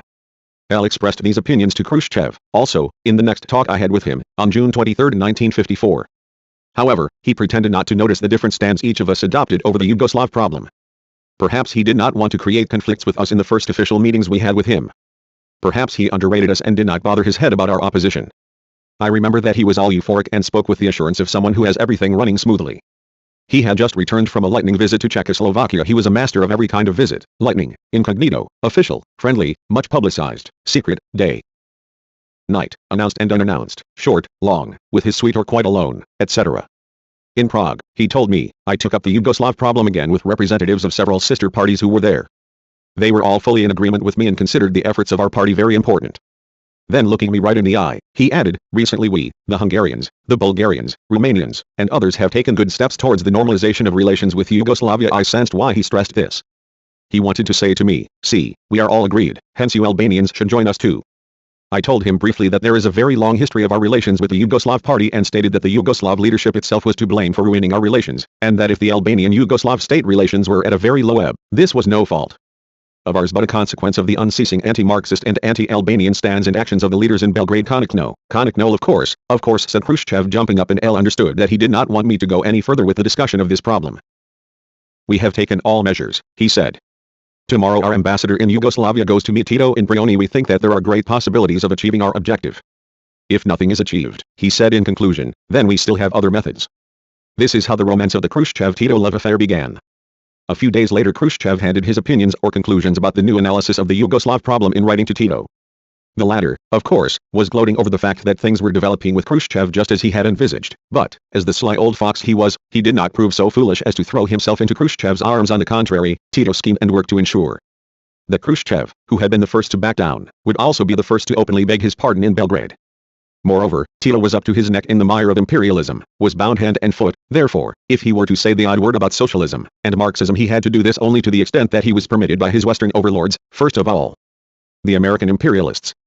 After leaving Khrushchev on tenterhooks for some time, in order to play on the strings which were out of tune, Tito finally replied to him by the middle of August 1954, also in writing the essence of the letter from the revisionist in Belgrade was more or less this: I am pleased that you, Nikita Sergeyevich, are proving to be a reasonable and broad-minded man, but go a bit further, come out more clearly for the new course of reconciliation and embraces. We Yugoslavs agree that we should be reconciled, Tito told Khrushchev, but as you know, we have taken up with new friends with whom we have strong and deep links, therefore reconciliation with you must develop in the direction which responds to our policy of international cooperation, that is to say, the Yugoslavs' links with imperialism must not be damaged but must be further strengthened. Likewise, in dictatorial tones, Tito did not fail to set Khrushchev a series of other conditions for their future relations. First, Tito demanded that the Soviet side should work harder to eliminate the negative elements and remove the obstacles which had exerted an influence on the break in 1948, and, obviously, with this the master in Belgrade was openly demanding that the whole correct and principled line followed by the Information Bureau, Stalin and the other communist parties in 1948, should be revised. Second, the coming reconciliation, dictated Tito, must not imply complete unanimity in our assessment of and stand towards events. Hence, let us be reconciled, but let each of us act on his own account, according to his own ideas. Third, the road I follow and the road you follow for the construction of socialism is a matter for each of us to decide and must not influence the normalization of relations. Hence, I shall build specific socialism, and you must accept this without any quibble. Fourth, the causes of the conflict, said Tito, are neither barren nor jealous. The causes go deeper, therefore you, the Soviets, and the others united with you, must completely abandon the line of the time of Stalin, abandon your former principles, because in this way the true causes of the conflict are automatically overcome. Finally, Tito rejected Khrushchev's proposal on a bilateral top-level meeting, making this conditional on the achievement of preliminary successes in the direction of normalization. The implication was quite plain: if you want to meet me and come to terms with me, you must take further steps on the course on which you have set out, must act more quickly and boldly within the Soviet Union and other countries and parties to spread and extend this new course, which had been and was his old course. And Khrushchev, sometimes apparently resentful and sometimes enthusiastic in his actions, began to submit to and zealously apply Tito's conditions and orders. Amongst us who followed this process with attention and concern, suspicions increased that these stands were leading the Soviet Union on an anti-Marxist course. Day by day we were becoming more convinced that Khrushchev was covering up a diabolical game with his clowning. We saw that he was lowering the prestige of the Soviet Communist Party and state by bending the knee to Tito. We watched this with regret, but, after all, the improvement of the relations between the Soviets and the Yugoslavs was their internal problem and we had no reason to oppose it. However, we were not and could never be in agreement with his efforts to wipe out the past and to treat the causes and reasons for the condemnation of the Yugoslav revisionists as something quite different from what they were in fact. Likewise, we could not agree to become Khrushchev's partners in this dubious and dangerous ideological and political gamble. What the Romanians, the Hungarians and the Bulgarians did was their affair. For our part, we were not going to kiss and make up with the Titoites. Apart from his own revisionist convictions, Khrushchev was undoubtedly urged by Tito to take this anti-Marxist step. He did not want to bend the knee to Khrushchev, therefore he persisted in his demand that Khrushchev should come and bend the knee to him in Belgrade, should go to make a self-criticism in Hoxha, Belgrade, And this is what was done after a year or so of secret and public contacts through special envoys, after an intense and very intimate exchange of correspondence between Comrade Khrushchev and Comrade Tito. In the end, in April 1955, Tito sent the good news to his new sweetheart that he was ready for the marriage and invited him to hold the wedding ceremony, either on a ship on the Danube, or if you agree, in Belgrade. In our opinion, continued the Kralj, King of Belgrade, the meeting should be open and made public. Khrushchev could hardly wait to rush off to Belgrade, where he kissed and embraced Tito, made a self-criticism and resolutely wiped off the accumulations of the past, and opened the epic of friendship between the two peoples and the two parties. Our party condemned Khrushchev's going to Belgrade and especially his decision to cleanse the unclean sable Tito. Just 2 or 3 days before he set out for Kanasa, Khrushchev informed us of the step he was about to take, but we had expected this, because the waters into which Khrushchev had plunged were bound to carry him to that mill. To go or not to go to Belgrade, that was his affair, let him do as he wished. What revolted and profoundly disturbed us was the announcement he made in the same letter that he had decided to annul as unjust the decision of the Information Bureau of November 1949, in connection with the condemnation of the Yugoslav leadership, to communicate this new decision of his to Tito and to publish a communique about it in the organ for lasting peace, for people's democracy. In this communique, Khrushchev said that the communist and workers' parties, that were members of the Information Bureau, had allegedly re-examined the question of the third resolution of the meeting of the Information Bureau on the Yugoslav problem adopted in November 1949 and had decided that the accusations contained in that resolution against the leadership of the Yugoslav Communist Party should be considered as without foundation and the resolution of the Information Bureau on the Yugoslav question should be annulled. We wrote a letter to the Central Committee of the Communist Party of the Soviet Union on this and protested sternly. Such a decision about an enemy of international communism, that had been condemned jointly by all the parties, could not be taken unilaterally by the Communist Party of the Soviet Union without consulting the other parties, including ours. The other parties submitted to the decision of Khrushchev and the desire of Tito that, after Khrushchev, the leaders of the parties of the socialist camp should go to Belgrade, kiss Tito's hand and beg his forgiveness. Du and company went there, but we did not. We continued the struggle against the revisionists. It was in vain for Levitchkin, the Soviet ambassador in Tirana, to come and try to convince us to withdraw our opposition. I received Levitchkin and once again put forward in principle to him what we had written in the letter to the Soviet leadership. Amongst other things, I said, the Communist Party of the Soviet Union has taught us to express our opinion openly and sincerely, as internationalists, on any question which has to do with the line of the party. The Central Committee of the Communist Party of the Soviet Union has informed us in advance and sought our opinion too, on all matters which have to do with our common policy in connection with Yugoslavia. We have carefully studied the opinions of the Soviet leadership, have expressed our opinion on these problems and, as you know, we have agreed that we should make efforts to improve relations with Yugoslavia. But in your reply of yesterday you opposed the new step of Comrade Khrushchev, said Levitchkin. Yes, I said, and we have reasons for this. We think that in connection with the Yugoslav question there are many differences between the content of earlier letters of the Soviet leadership and that of the last letter. To what differences do you refer? 11 asked Levitchkin. I think the view of our party has not altered. Let us see, I said, and took the letters of the Soviet leadership here. For example, in the letter of June 4, 1954, your leadership writes, re-examining the materials which have to do with the history of the breaking off of relations between the Yugoslav Communist Party and the Communist and Workers' parties, as well as Yugoslavia's subsequent leaving the democratic camp. The Central Committee of the Communist Party of the Soviet Union holds that the leading nucleus of the Yugoslav Communist Party has undoubtedly made serious departures from Marxism-Leninism, has slipped into the positions of bourgeois nationalism and launched attacks against the Soviet state. The leaders of the Yugoslav Communist Party also extend their hostile policy, in regard to the Soviet Union, to the countries of people's democracy, towards which, up till before the break of relations, they maintained boastful and disdainful stand, while seeking for themselves recognition of priorities and special merits which they did not have. That letter also stresses, I told Levitchkin, that the criticism which the Communist and Workers' parties made of the nationalist deviations and other deviations from Marxism-Leninism of the leaders of the Yugoslav Communist Party was necessary and completely correct. It contributed to tempering the Communist and Workers' parties from the Marxist aspect, to sharpening the vigilance of communists and to their education in the spirit of proletarian internationalism. That is true, murmured Levitchkin. Even after the initial efforts of the Soviet leadership to improve relations with Yugoslavia, I continued. The Yugoslav leadership persisted in its former course and stands, and, only 2 or 3 months ago, in February this year, the Soviet comrades wrote to us that the leadership of the Yugoslav party is seriously entangled with the capitalist world in its political and economic relations. That is true, that is true. 11 repeated Levitchkin in a low voice. Then how did the opinion and stand of the Soviet leadership towards these very important problems change so surprisingly and suddenly? L asked. And how can they so readily take a unilateral decision such as that to throw out the 1949 decision of the Information Bureau? Our political bureau discussed the problems which are raised in your letter of May 23 with great attention and concern, and in our reply we openly and sincerely expressed a series of opinions to Comrade Khrushchev. First, we think that the general line, the main content and principle of the November 1949 resolution of the meeting of the Information Bureau is correct, and the content of this resolution should not be taken separately from the resolution of July 1948. The daily experience of our party in our relations with the Yugoslavs, both before the break with them in 1948 and to this very day, confirms this correctness. Second, the procedure, which is proposed to follow for the cancellation of the November 1949 resolution of the meeting of the Information Bureau, does not seem to us correct. It seems to us that the very short time allowed the Communist and Workers' parties, members of the Information Bureau, to express their views in connection with the content of your letter is inadequate to decide such an important matter as that which is raised in the letter. In our opinion, such a hasty decision on a matter of major importance of principle, without first making a thorough analysis, together with all the parties interested in this question, and moreover, the publication of this decision in the press and its announcement in the Belgrade talks, would not only be premature, but would cause serious harm in the general orientation in connection with Yugoslavia in regard to our Party of Labor. For 7 years it has been fighting to implement its general line in regard to Yugoslavia, which is founded on the resolutions of the Information Bureau and endorsed by the One Street Congress of our party. We are convinced that the general line of our party in connection with relations with Yugoslavia is correct, but even if we thought for one moment that there is something to be changed in this line, for this the Congress of the party would have to be called together, or at least a conference of the party, and the change could be made only after first thoroughly analyzing the general line of all the Communist and Workers' parties in regard to Yugoslavia as well as the decisions and conclusions of the Information Bureau. Therefore, I said to Levitchkin in conclusion, we propose that the matters which are raised in the recent letter of the Soviet leadership should be analyzed at a meeting of the parties which participate in the Information Bureau, in which our party too could possibly take part and have its say. Only there can a joint decision on this question be taken. Levitchkin, who had gone pale as he listened to me, tried to convince me to change my opinion, but when he saw my insistence he retreated. I shall report what you have said to me to the leadership of the party.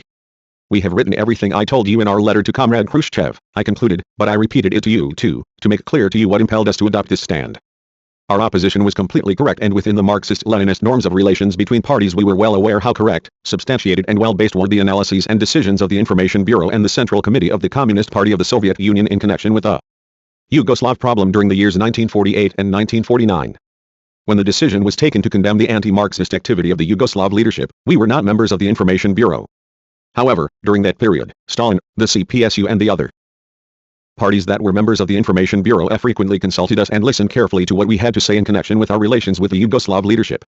Stalin and his comrades did this, not only because ours were sister parties and, according to the Leninist norms, there should be wide-ranging and exhaustive exchanges of opinions, but also due to the important fact that, because of the special links we had since the wartime years with the Yugoslav leadership, we had a lot to say about it. Among the many meetings and consultations on this problem was my incognito meeting with Wyszynski in Bucharest, at which Du was also present. There we exchanged opinions about the common stand we should adopt towards the treacherous activity of the Yugoslav leadership. The many incontestable arguments and facts which I brought to that meeting were valued very highly by Wyszynski and Du, who described them as a valuable contribution which our party made to better knowledge of the hostile and anti-Marxist activity of the Belgrade leaders. This is not the place to speak at length about that meeting, from which I have many memories. I mention it only to show with what great care and wisdom Stalin and the Information Bureau acted at that time in the analyses they made and the decisions they took. Now quite the opposite was occurring with Khrushchev and the other Soviet leaders. Precisely those who were now condemning the Information Bureau and Stalin for allegedly having acted and judged matters in an incorrect way, were trampling with both feet over the most elementary rules of relations between parties, were posing as indisputable masters who did not deign to seek the opinion of others. This could not fail to dismay and worry us. Levitchkin came to see us several other times during those days. Apparently they were urgently demanding from the center that he convinced us to give up our opinions and reconcile ourselves to Khrushchev's stands. Those were very difficult and grave moments. From what we could see, Khrushchev must have reached agreement in advance with the leaderships of other parties over what he was going to do in Belgrade. Thus our proposal that the Information Bureau should meet to examine the problem in detail would fall on deaf ears. After we discussed the matter at length in the Political Bureau, we decided that I should summon Levitchkin once more to make our stand clear to him. I met him on May 27th, one of the days on which Khrushchev was in Belgrade, and the things which I told Levitchkin were also written in a second letter to the Soviet leadership. Later, Khrushchev used this letter of ours as an argument allegedly to prove that we were wrong in our first letter of May 25, and that 2 days later we allegedly made a self-criticism, and retreated from our former opinion. But the essence of the truth is not as Khrushchev and company said both in the meeting with Levitchkin on May 27, and in the second letter to the Soviet leadership. We explained once again why we were in open opposition to them on this occasion in this letter.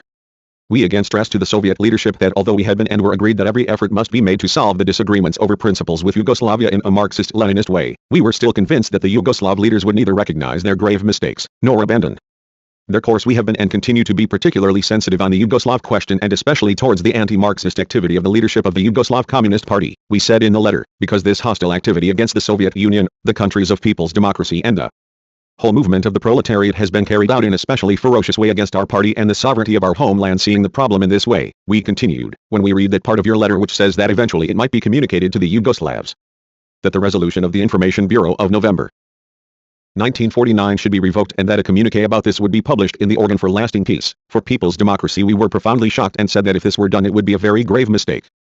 We considered that this resolution should not be revoked, because it reflects the logical development of the hostile and anti-Marxist activity of the leadership of the Yugoslav Communist Party in practice. This is how we reason. If this resolution is annulled, all that has been written there is cancelled out, and the trials of Rajk in Hungary and Kostov in Bulgaria, for example, are also annulled. By analogy, the trial of the traitor gang headed by Khruschevites and company ought to be annulled too. The hostile activity of the traitor gang of Khruschevites had its source in and was linked with the anti-Marxist, liquidationist and bourgeois nationalist work of the leadership of the Yugoslav Communist Party. The just and principled struggle against this hostile activity was one of the directions of the line of our party at its first Congress. We will never budge from this correct line we stressed in the letter. Hence, we thought that if this resolution is annulled is wrong, not only will the truth be distorted but a grave situation will be created for our party, confusion will be created, anti-party and enemy elements will be encouraged to become active against our party and state, as well as against the Soviet Union. We can never allow such a situation to be created. We went on to say to the Soviet leadership, we have been in a grave situation and we regret that, on this point, we cannot be of the same opinion as you. That was the essence of the content of our second letter to the Soviet leadership. If there is any room to use the word retreat in regard to this, the only such thing on our part was the non-repetition of the proposal that a meeting of the Information Bureau should be organized first. By this time this proposal would have been valueless, because Khrushchev had made the whole affair a fait accompli and had left for Belgrade. On the other hand, although we expressed our opinion in defense of principles, we could not come out openly against the Soviet leadership and the others at a time when the problem was still developing. However, we made our vigilance even sharper and kept our eyes even wider open. For us, both in the past and even after this, the stand towards the revisionists of Belgrade has been and still is the touchstone to prove whether a party is following a sound Marxist line or a wrong anti-Marxist line. In the future, we were to put Khrushchev and the Khruschevites to this test. Not long after this event, in the summer of 1955, one received the most pressing invitation to go for a holiday in the Soviet Union. In Stalin's time I went there for work and very rarely for a holiday. In Khrushchev's time they began to put such pressure on us to go for holidays that it was difficult to refuse, because the Soviets, for their part, put the matter forward on the political plane. However, I did not like to go because, in fact, I could not rest there and it took a lot of time. To go to Moscow we had to travel 8 days by ship from Durs to Odessa, and the ships, Kotovsky and Chayachura, were not big and rolled heavily. 2 more days were needed for the train trip from Odessa to Moscow and 1 day by aircraft from Moscow to the Caucasus, to go to Kislovodsk, etc. That is, a trip of 11 days each way, plus several days of meetings, so you can see what sort of holidays they were. Once in Moscow the meetings with the Soviet leaders would begin, but these meetings were no longer pleasant like those with Stalin. Now they were held sometimes with smothered anger, sometimes with open flare-ups. This is what occurred on this occasion.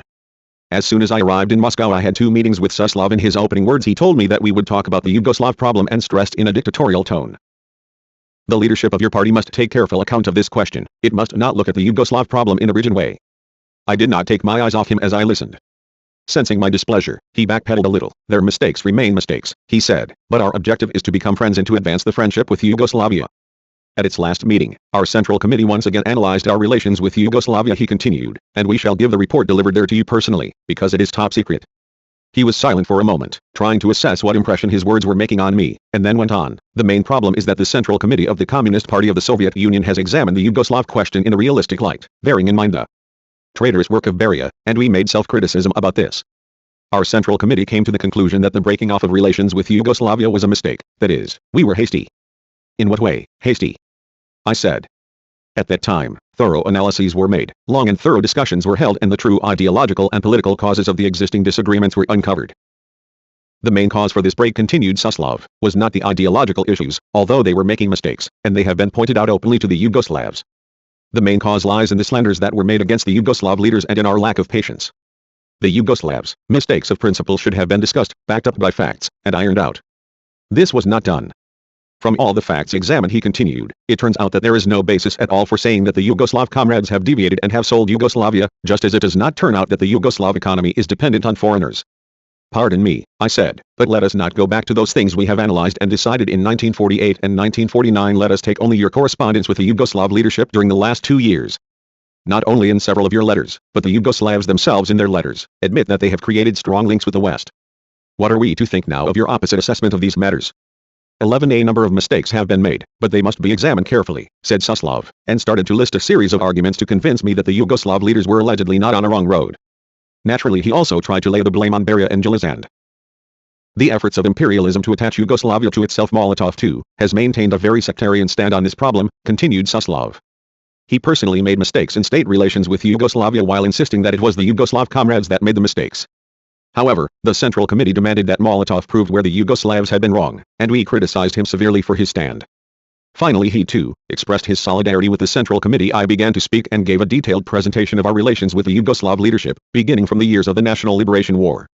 I mentioned their main activities as an anti-Albanian agency, which they had undertaken and were undertaking against us continually, and I concluded by saying, it is these and many other facts, one more grave than the other, which convince us that the Yugoslav leadership has not been and is not on the right road. Nevertheless, we have always been and still are in favor of developing state relations with them normally. Agreed, said Suslov. We must act with open hearts. This is in the interest of our camp. We must not allow the imperialists to take Yugoslavia from us. At the end of this meeting, as though in passing, he said to me, during past years you have condemned many enemies, accused of links with the Yugoslavs. Have a look at their cases and rehabilitate those that ought to be rehabilitated. We have never accused and condemned anyone for nothing, I said bluntly, and as we parted, he instructed me to be more broad-minded. It was clear why they had invited me to come for a holiday. However, the Khruschevites did not content themselves just with this. They had hatched up diabolical plans to compel our party to follow their course of conciliation with the revisionists of Belgrade. This time they had put me in a villa outside Moscow, which, as they told me, had been Stalin's villa. It was a simple house. All the main rooms were on the ground floor, including our suite, which was separated from the entrance hall by a glass door. On the right were the dining room, the study, and the sitting or reception room which, I remember, had very little furniture. On the left, through a corridor and a room with sofas around the walls, one entered the cinema room. The garden outside had been neglected, there was very little in the way of flowers and greenery.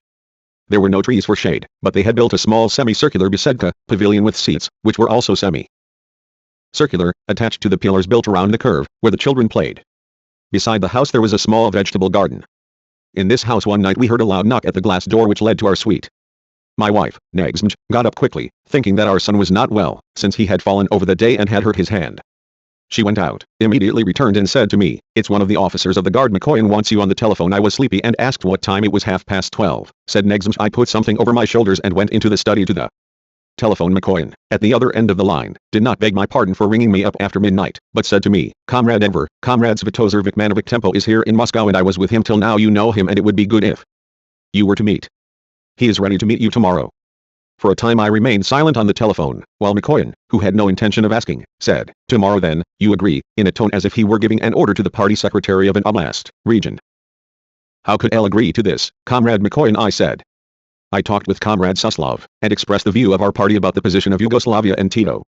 Mikoyan began to deliver a standard monologue about socialist Yugoslavia, about Tito, who was a fine chap, about various mistakes and the sins they had allegedly committed, the Soviet Union and the Information Bureau, and then he concluded, "You ought to take this step, Comrade Enver.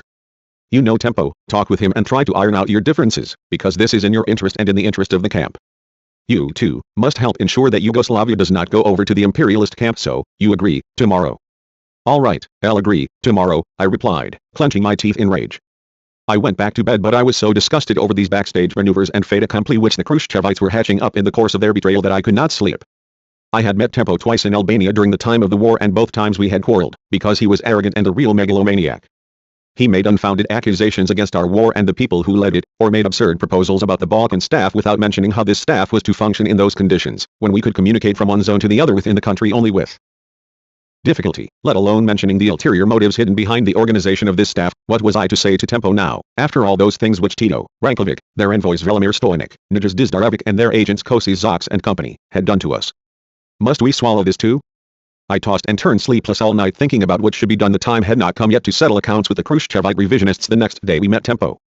I began to speak about those things that had occurred. "Let bygones be bygones," he said, and began to speak about the situation in Yugoslavia. He told me that they had made progress in the sector of industry but was short of raw materials. "Our agriculture is in a very bad state," he said. "We are very far behind, therefore, we think we should devote more forces to it.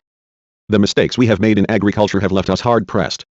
He went on to tell me about the difficulties they had had and said that they had been obliged to accept aid at heavy interest rates from the Western countries. "Now the Soviet Union is helping us and our agreement with the Soviets is going well," he concluded. I too spoke about the progress which our country had made during this time and the difficulties which we had and still had. I spoke about the commission on the Ori Lake, in which the discussions were being dragged on by their side, but he told me he knew nothing about it because these were the plans of the Macedonians.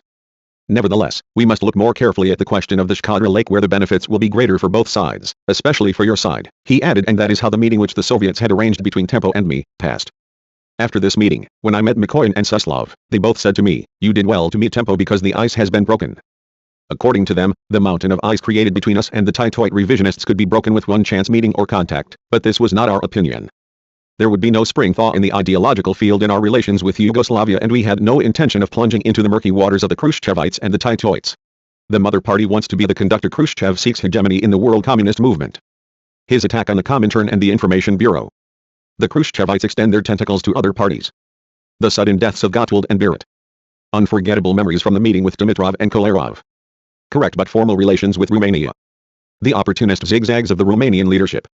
Pleasant impressions from Czechoslovakia. Wandering at will and visits to historical sites. Suffocating atmosphere everywhere in the Soviet Union. The kinovniki surround us everywhere.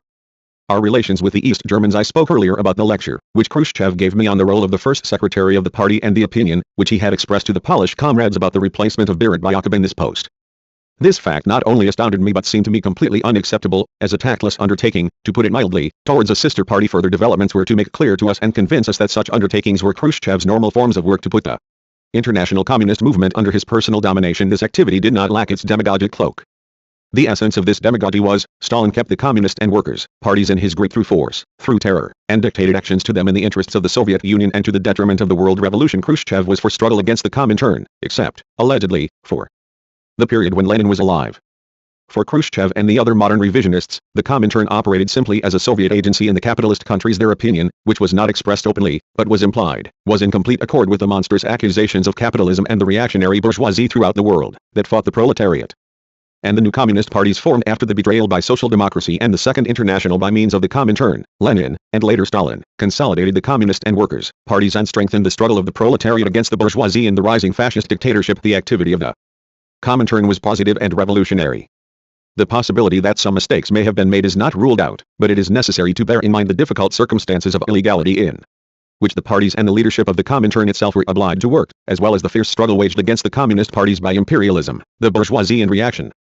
The true revolutionaries never forget that it was the Comintern which assisted to set up and strengthen the communist parties after the betrayal by the Second International, just as they never forget that the Soviet Union of Lenin and Stalin was the country in which hundreds of revolutionaries found refuge.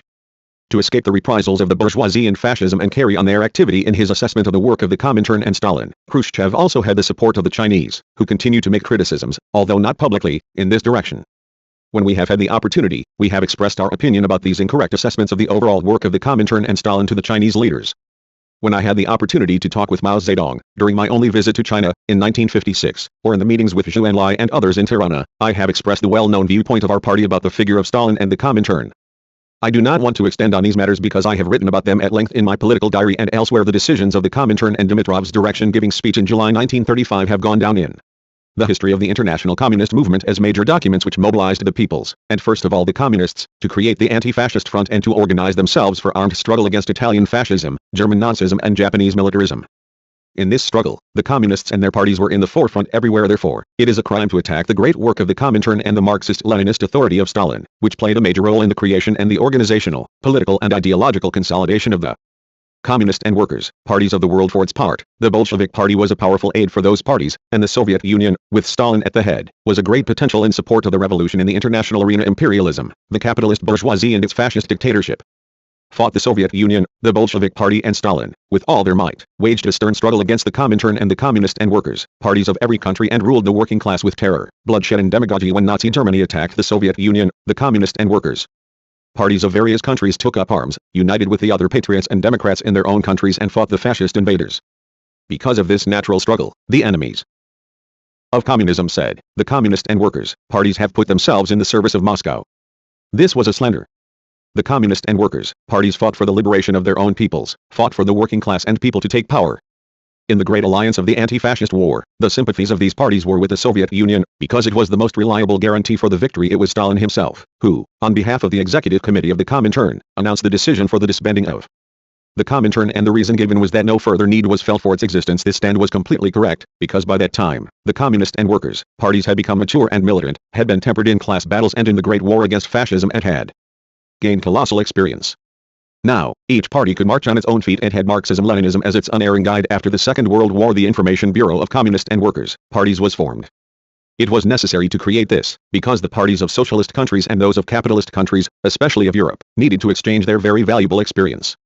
The exchange of experience between our parties was especially necessary in the unsettled period immediately after the war, when American and British imperialism wanted to interfere by any means in the internal affairs of the countries which had won their freedom. Reaction, and Tito and the Titoites, later, wanted and fought to place the countries of Eastern Europe in a dilemma. With the assistance of the British, they tried to bring reaction to power in Czechoslovakia and to bring about the same thing in Albania, Romania, Poland and elsewhere. The Marxist Tito made a major issue of the Venezia Giulia province, claiming that the Soviet Union was not assisting him to take this province, which he described as entirely Yugoslav, while this same Marxist not only did not raise the issue of Kosovo, which was truly Albanian, in order to give it to Albania to which it belonged, but did his utmost to prevent any talk about it. The Belgrade clique massacred people from Kosovo, alleging that they were Ballists, and later also attempted to gobble up the whole of Albania and turn it into the Seventh Republic of Yugoslavia. The Information Bureau uncovered the treachery of the Yugoslav revisionists, and this was one of its historic deeds, and a tribute to the revolutionary vigilance of Stalin. Tito was exposed and condemned with ample, incontestable facts, and subsequent events completely confirmed his betrayal. In this just action, which came after a patient stand, first with comradely explanation, then with rebuke, and finally, with condemnation, all the communist and workers' parties took part, not because they submitted to the arbitrary decision of Stalin as has been slanderously alleged, but because they were convinced by the true facts which were brought out about the betrayal of the Yugoslav chiefs. Later, all these parties, apart from the Party of Labor of Albania, ate the very words which they themselves had said and endorsed against Tito and Titoism. One after another, the chiefs of these parties made self-criticism, went on pilgrimages to him, kissed his hand, begged his forgiveness, and declared that he was a genuine Marxist-Leninist, while according to them, Stalin was an anti-Leninist, a criminal, an ignoramus and a dictator. Khrushchev's plan, as all his work and his successive actions showed, was to rehabilitate Tito by going to Belgrade and denouncing Stalin for the crime, and the mistake, which he had allegedly committed in this direction. In order to carry this problem through to the end, Khrushchev took his unilateral decision and liquidated the Information Bureau, without asking anyone about it. He dropped this on us as a fait accompli at one of the meetings which was organized in the Kremlin over a problem which had nothing at all to do with the Information Bureau. Khrushchev announced the decision, and while administering the last rites to the Information Bureau said, when Al informed Nehru of this, he was pleased and told me that it was a wise decision which everybody would approve. The big Indian reactionary heard the news of the breakup of the Information Bureau before our communist parties. This fact too, apart from others, showed what this renegade, this revisionist Trotskyite, who had come to the head of the Soviet Union and the Communist Party of the Soviet Union, was with cunning Trotskyite forms and methods, such as flattery, blackmail, criticisms and threats. Khrushchev aimed to get control of the whole world communist movement, to have all the other parties, under his conductor's baton, and they, without his telling them openly, were to proclaim the Communist Party of the Soviet Union the mother party, and moreover to think, as Leary Balashova, a secret agent of the Soviet revisionists, whom we exposed later, put it, that Khrushchev is our father. This is the direction in which Khrushchev and the Khrushchevites worked. Of course, the Khrushchevites had begun this work when Stalin was still alive, behind his back. We base this conviction on the experience of our relations with the Soviet leaders, the arrogant, huckster stand of Mikoyan and some others. After Stalin's death, their attack to destroy socialism in the other countries mounted continuously. Both in the Soviet Union and in Bulgaria, Czechoslovakia, Poland, Romania, and Hungary, as well as in Albania, Khrushchev began to incite the disguised and undisguised anti-Marxist elements. Wherever these elements were in the leadership, Khrushchev and company struggled to get these elements under their control, and where they were not in the leadership, to put them there by eliminating the sound leaders through intrigues, pushes or even assassinations, as they wanted to do with Stalin, and it is very likely they did this, immediately after the death of Stalin. Gottwald died. This was a sudden, surprising death. It had never crossed the minds of those who knew Gottwald that this strong, agile, healthy man would die of a flu or a chill allegedly caught on the day of Stalin's funeral ceremony. I knew Gottwald. When I went to Czechoslovakia and met him in Prague, we talked at length about our problems. He was a modest, sincere comrade, not a man of many words. I felt I could talk to him freely. He listened to me attentively, puffing away at his pipe, and spoke with much sympathy about our people and our fight, and promised me that they would help us in the building of industry. He promised me neither mountains nor miracles, but a very modest credit which Czechoslovakia accorded us. This is all we can do, he said. Later, when we have our economy going, we shall re-examine matters with you. Gottwald, an old friend and comrade of Stalin and Dimitrov, died suddenly. This grieved us, but also surprised us. Later came the equally unexpected death of Comrade Berit, not to mention the earlier death of the great George Dimitrov. Dimitrov, Gottwald and Berit, all died in Moscow. What a coincidence. The three of them were comrades of the great Stalin. Edward Ockab replaced Berit in the post of first secretary of the party. Thus Khrushchev's old desire was realized. Later, however, Khrushchev fell out with Ockab, apparently because he did not fulfill Khrushchev's demands and orders as he should have done. That is why Khrushchev later launched attacks on Ockab at those meetings at which we too were present. I met Ockab several times, in Moscow, Warsaw and Beijing, and I think that he was a person who not only could not be compared with Berit as a man, but also lacked the necessary capacity to lead the party and the country. Ockab came and went like a shadow, without being a year in that position. Below I shall speak about how events developed in Poland later. It is clear that with the death of Berit, The road to the throne of Poland was open to the reactionary Gomulka this communist brought out of prison, after a number of ups and downs and writings of a heterogeneous leadership, in which agents of Zionism and the capitalist powers were not lacking, was to be brought into the leadership by his friend Nikita Khrushchev. Poland was the big sister of the Khrushchevite Soviet Union. Then came Bulgaria, with which the Khrushchevites played and are still playing their game shamelessly, to the point that they have turned it into their obedient daughter. The Bulgarians were linked closely with Stalin and the Communist Party of the Soviet Union, led by him, quite differently from the Czechs, the Poles and the Romanians, let alone the Germans. Moreover, the Bulgarian people had been traditionally linked with Russia in the past. Precisely because of these links, Tsar Boris had not dared to involve Bulgaria officially in the war against the Soviet Union, and the Soviet armies entered Bulgaria without firing a shot. Khrushchev wanted to consolidate this influence for his own chauvinist interests and the extension and consolidation of his revisionist views. Therefore he exploited this situation, the trust of the Bulgarian Communist Party in Stalin, the Soviet Union and the Communist Party of the Soviet Union, and placed at the head of the Bulgarian Communist Party a worthless person, a third-rate cadre, but one ready to do whatever Khrushchev, his ambassador, or the KGB would say. This person was Todor Zhivkov, who was publicized and inflated until he became first secretary of the CC of the Bulgarian camp. My opinion is that, after Dimitrov, the Bulgarian party and state did not have any leader equal to Dimitrov, or even to come anywhere near him, from the point of view of his adherence to principle, breadth of ideological and political understanding and capacity as leader. Here, of course, I do not include Kolarov, who died very soon after Dimitrov, only a few months later, who was an old revolutionary and the second personality after Dimitrov, with whom he had worked together in the Comintern. I met Kolarov when I went on an official visit to Bulgaria in December 1947. He was about the same age and size as Dimitrov, liked to converse, and all the time we stayed with him, talked to us about the missions to Mongolia, Germany and elsewhere the Comintern had charged him with. It seemed that the party had placed Kolarov in charge of relations with foreign countries because he spoke to us several times about the relations of Bulgaria, especially with its neighbors, Yugoslavia and Greece, which were also our neighbors. He also explained the general international situation to us. This assisted us greatly. Like the unforgettable George Dimitrov, Kolarov was a modest man. Although we were young, there was not the slightest sign of haughtiness to be seen in him during the talk. He honored us and respected our opinions, and although we were meeting for the first time, as long as we stayed there, we felt ourselves as members of one family, in an intimate group, in which affection and unity and efforts for a single aim, the construction of socialism, predominated. I met Dimitrov and Kolarov, these outstanding Bulgarian communists, only once in my life, but they left an indelible impression on my memory. After Dimitrov, Kolarov became prime minister and was one of the initiators of the condemnation of the Titoid agent, Kostov. But only a few months later Kolarov died. His death too grieved me greatly. After the deaths of Dimitrov and Kolarov, people without authority or personality began to come to the head of the Bulgarian Communist Party and state. I have gone to Bulgaria several times on business, as well as on holidays with my wife and children. To tell the truth, I felt a special satisfaction in Bulgaria, probably because, although our two peoples are of quite different origin, during the centuries they had coexisted, had languished under and fought against the same occupying power, the Ottomans, and are alike in many directions, especially in their modesty, hospitality, stability of character, the preservation of good traditions, folklore, etc. Up to the time when Stalin died there was not the slightest shadow over our relations with the Bulgarians. We both loved the Soviet Union with a pure and sincere love. I have talked with the Bulgarian leaders many times, have eaten and drunk with them, and have made trips all over Bulgaria. Even later, until we broke with Khrushchev, we had no ideological and political contradictions and they welcomed me warmly.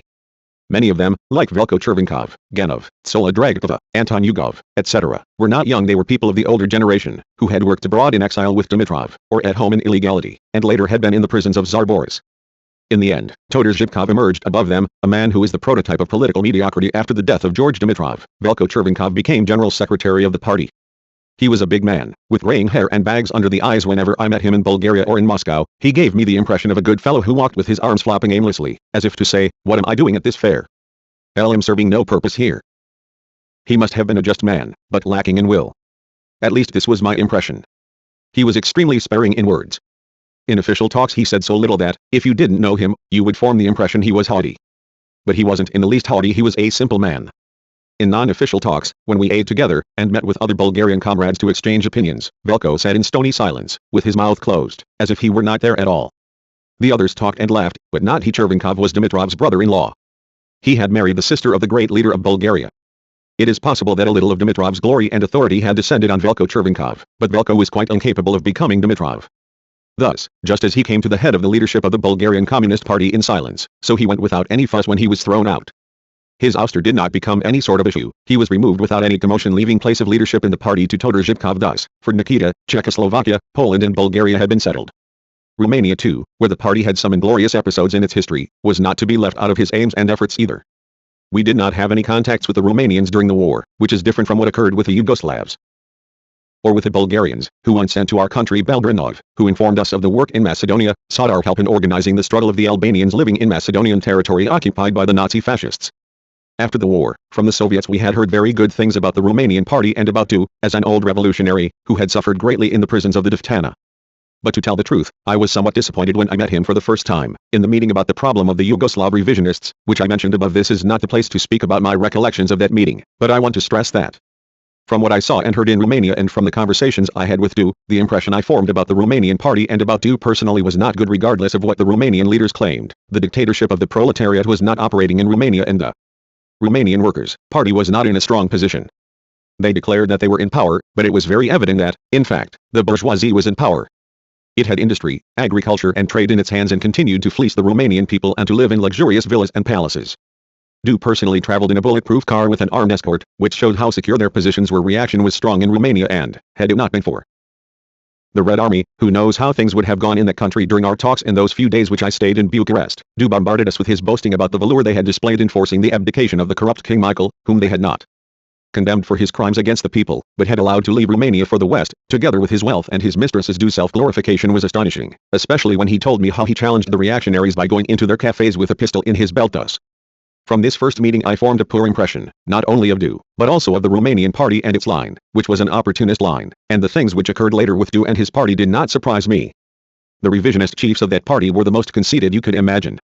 They blew their own trumpets loudly about the fight which they had not fought when we began the struggle with the renegade Tito group. Du became an ardent fighter against this group.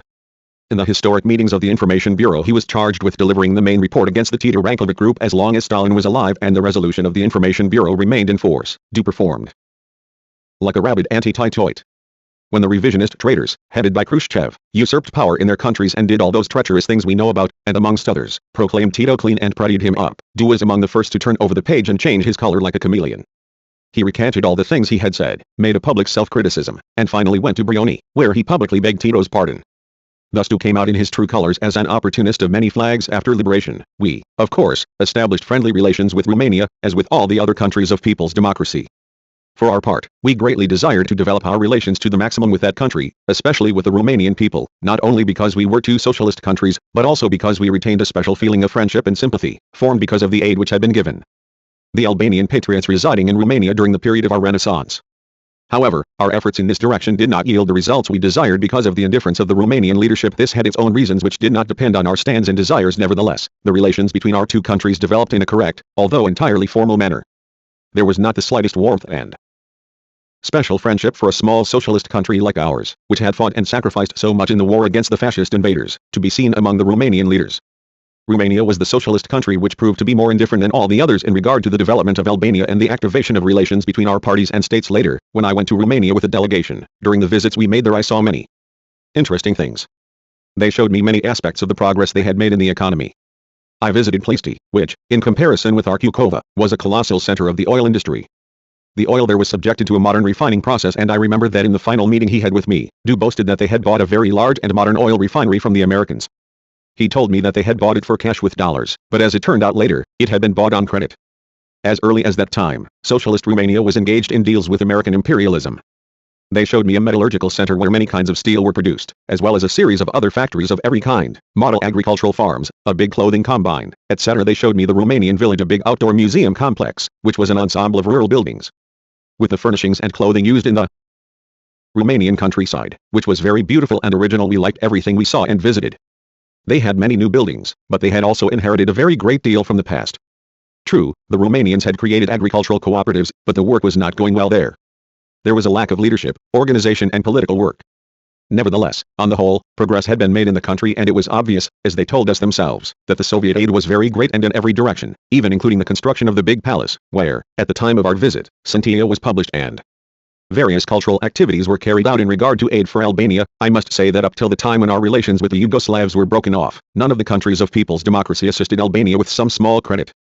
Later, these countries, to a greater or lesser extent, did give us a certain amount of aid.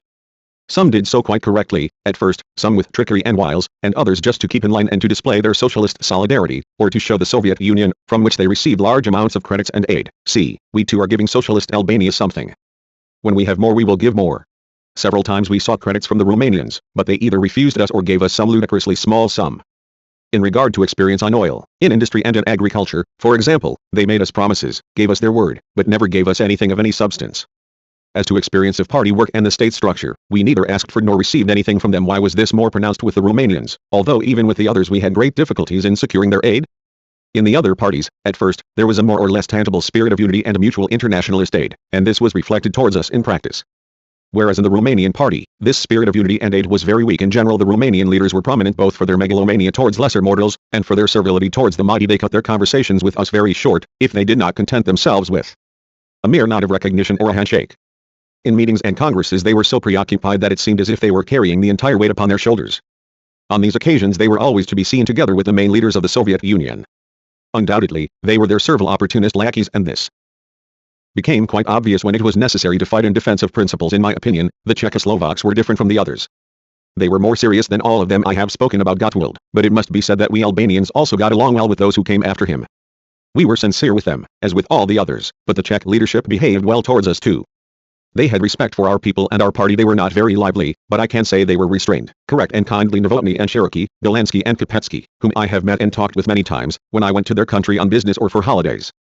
With the family, behaved openly and in a modest way with me and all our comrades. That conceit and arrogance, which was apparent in the others, was not to be seen in them after the Soviets. It was the Czechs who assisted us most from the economic angle too. Naturally, when it was a question of granting credits, they were cool-headed and cautious, people who reckoned things carefully. In what they gave us, there was no obvious underestimation, or sense of their economic superiority amongst the countries of people's democracy. Czechoslovakia was the most industrially advanced. Its people were industrious, skillful, systematic, orderly in work and life. Wherever you went in Czechoslovakia, it was obvious that it was a developed country, with a cultured people who preserved the traditions of their ancient culture. The Soviets used the country as a health resort, and abused it to the extent that they brought it to its present state. The leaders of other countries of people's democracy were envious of the Czech leadership, and made vain jibes about it, but the Czechs displayed much more dignity than all the others in the meetings of the socialist camp. Also, what the Czech leaders said carried weight. As far as I could see and judge, within the country too, they enjoyed respect and sympathy. When I went to Czechoslovakia I did not feel that heavy sense of isolation which was created in Moscow after Khrushchev took over the reins.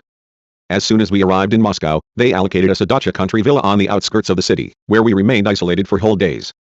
Officials such as Lesakov, Moshetov, Petrov and some other minor functionary of the apparatus of the Central Committee of the party would be there or would come and go, usually to accompany us, but also to eat and drink. They were all people of the security service, dressed as functionaries of the Central Committee, that is, people of the apparatus. Of these, Lesakov was my inseparable companion and billiards partner.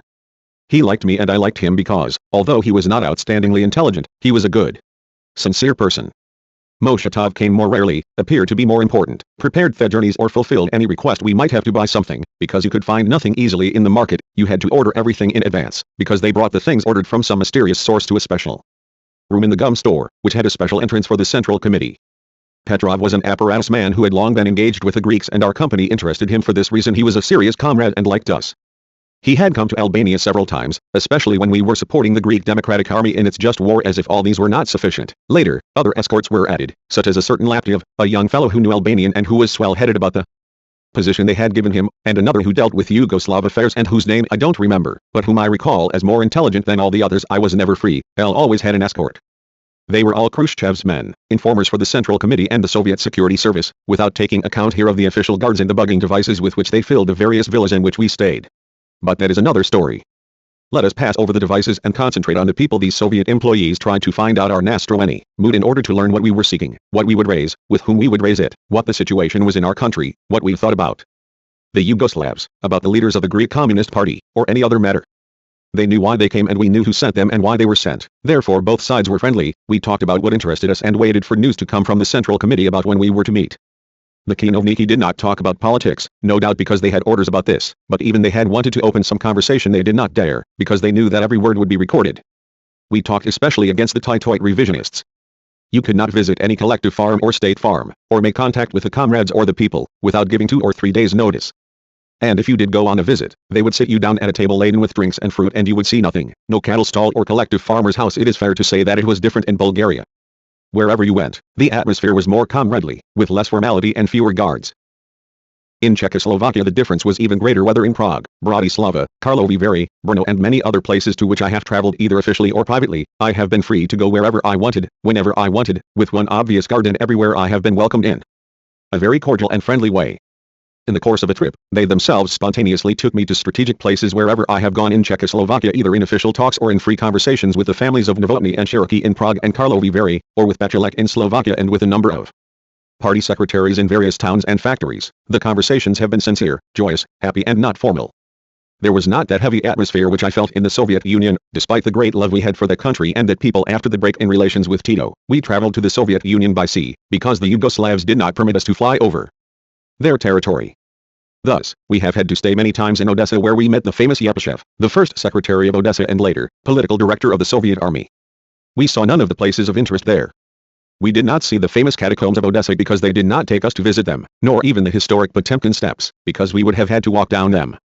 We saw these famous steps, which began from the statue of Richelieu, governor of the city at the start of the 19th century, only from the car. How is it possible, L asked Yepeshev, that you keep this aristocratic French adventurer here, precisely at the head of the historic steps? 11 No, he's just been left there, replied the secretary of the Odessa party committee. But what did we do in Odessa? We were bored, smoked cigarettes, went to the park of the Kirov Villa, went to a room with an old billiard table. We did not go to visit any museum or school. The only place he took us was to a vineyard, and there only so that he could taste and drink some of the bottles of selected wines which they kept in the nearby cellars. This was what usually happened in the Soviet Union. Only at Priams would you shake hands with some personality. When you went to a factory or a house of culture in Leningrad, Kiev or elsewhere, everything was organized, the workers were lined up waiting. A speech of introduction was made by a certain Kozlov, who, puffed up like a turkey cock, spoke with his voice made artificially deep in order to show himself omnipotent, and then people appointed in advance and told what they were to say, made speeches of welcome. It was quite the opposite in Czechoslovakia, where the people, the leaders, and the factory workers would speak freely, ask questions and reply to everything you asked. There you could travel freely whenever you liked, by car or on foot. I have always taken an interest in the history of nations and peoples. There are many historic places in Czechoslovakia.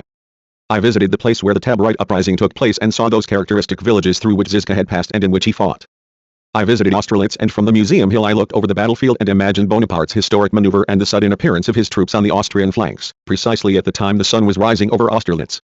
I remembered the battles of Wallenstein and Schiller's famous trilogy. L asked the Czech comrades, is there any museum about this historic personality? Of course they said, and took me immediately to a palace, which was the Wallenstein Museum. I went hunting deer many times. They had a special ceremony which was performed over the dead deer.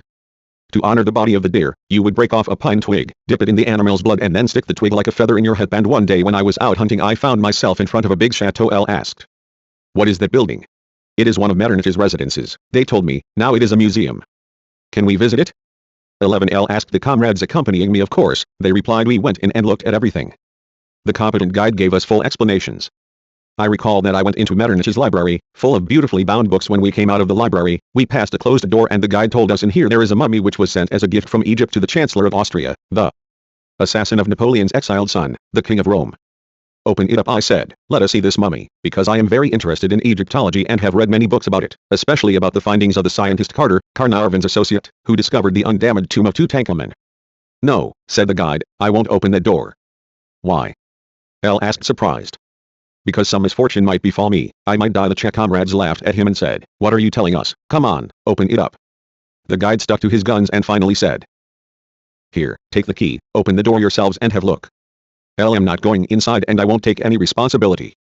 The Czech comrade escorting me opened the door. We turned on the lights and saw the mummy, completely black in a wooden sarcophagus.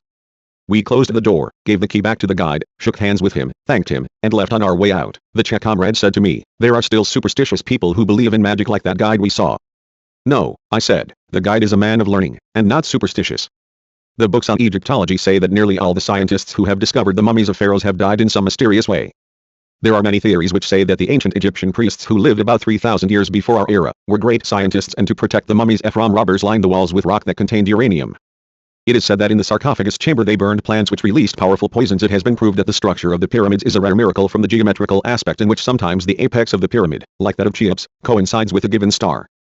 Or as occurs in the Valley of the Kings, in stated years, at a given hour of the day the rays of the sun entered into the depths of the corridor and lit up the forehead of the statue of the pharaoh. My Czech escort, Pavel he was called, who was a good, kindly, modest chap, changed his opinion about the guide, and was interested to know more. The Czechs themselves took me to Slovakia to show me the figure of our national hero, Skanderbeg, amongst other outstanding historical figures in an old mural on the portico of a monastery. I went to a small spa, at one time called Marienbad, in Sudetenland, to visit the historic house where Goethe lived. Here, in his old age, Goethe fell in love with a very young Gretchen, and wrote his famous elegy of Marienbad. I mention all these things to show the reality in Czechoslovakia and the good disposition of the Czechs towards us. However, they behaved in the same way with everybody. Even the Soviets felt themselves different people when they went to Czechoslovakia. In Czechoslovakia I talked in a park for several hours with Rokossovsky and Konev, who, in the Kremlin would merely shake hands. I had to go hunting in Czechoslovakia to meet the president of the Presidium of the Supreme Soviet of the Ukraine and Ferdinand Khrushchev to invite Negzim and me to tea. I had to go to Czechoslovakia to talk to General Antonov and others. But as I said above, after the death of Gottwald, the Khrushchevites were getting their grip on Czechoslovakia. It seemed that Novotny, as the first secretary of the Czechoslovak Communist Party, adhered to correct positions, but time showed that he was a wavering opportunist element, and thus, in one way or another, he did the work for Khrushchev and company he played a major role in carrying through. The plans which made Czechoslovakia a dominion occupied by Russian tanks. Thus, the revisionist spider web was being spun in the countries of people's democracy. The old leaders like Dimitrov, Gottwald and later, Barrett and others, were replaced with younger ones, who seemed suitable to the Soviet leaders. At least at that stage with the German Democratic Republic they considered the problem solved, because East Germany was heavily occupied by Soviet troops.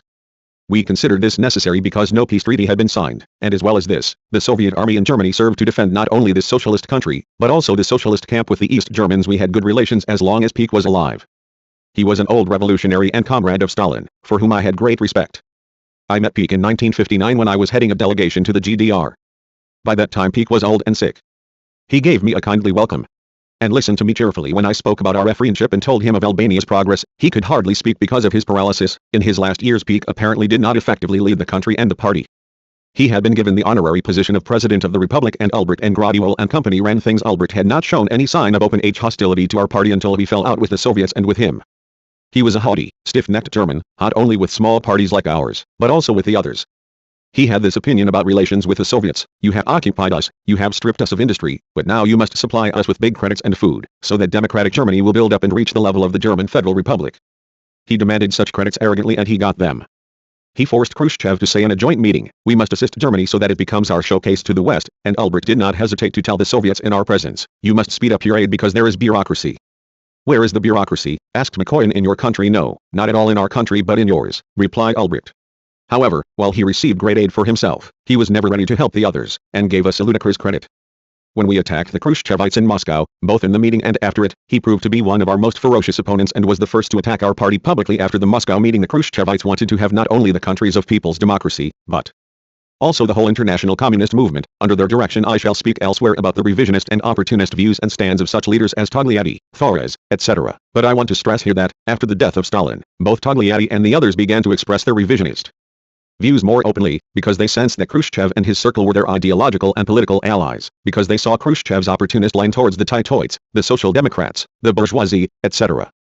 This line which Khrushchev was building up suited Togliatti and company, who, to one degree or another, had long been following the line of collaboration with the bourgeois parties and the bourgeois governments of their own countries, and fighting and dreaming that they would become the sponsors of marriages of convenience and take seats in those governments.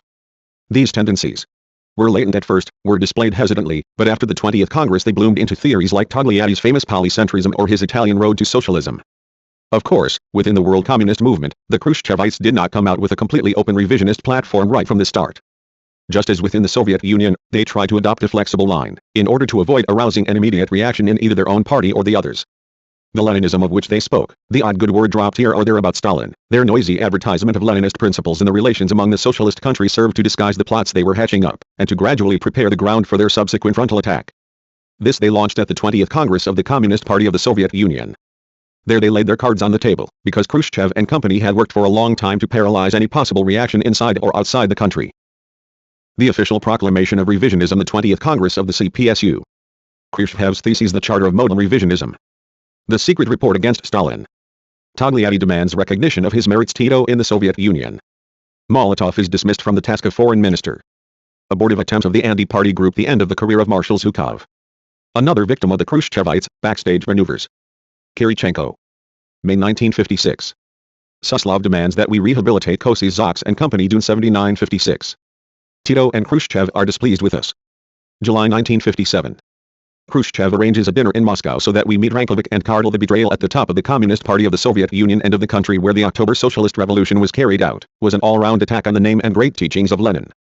and especially on the name and work of Stalin in the framework of its post-Second World War strategy, imperialism, headed by American imperialism, when it saw the first vacillations and retreats of the new Soviet leadership, further intensified its all-round attacks and pressure to force Khrushchev and company to go further and further down the road of capitulation and betrayal.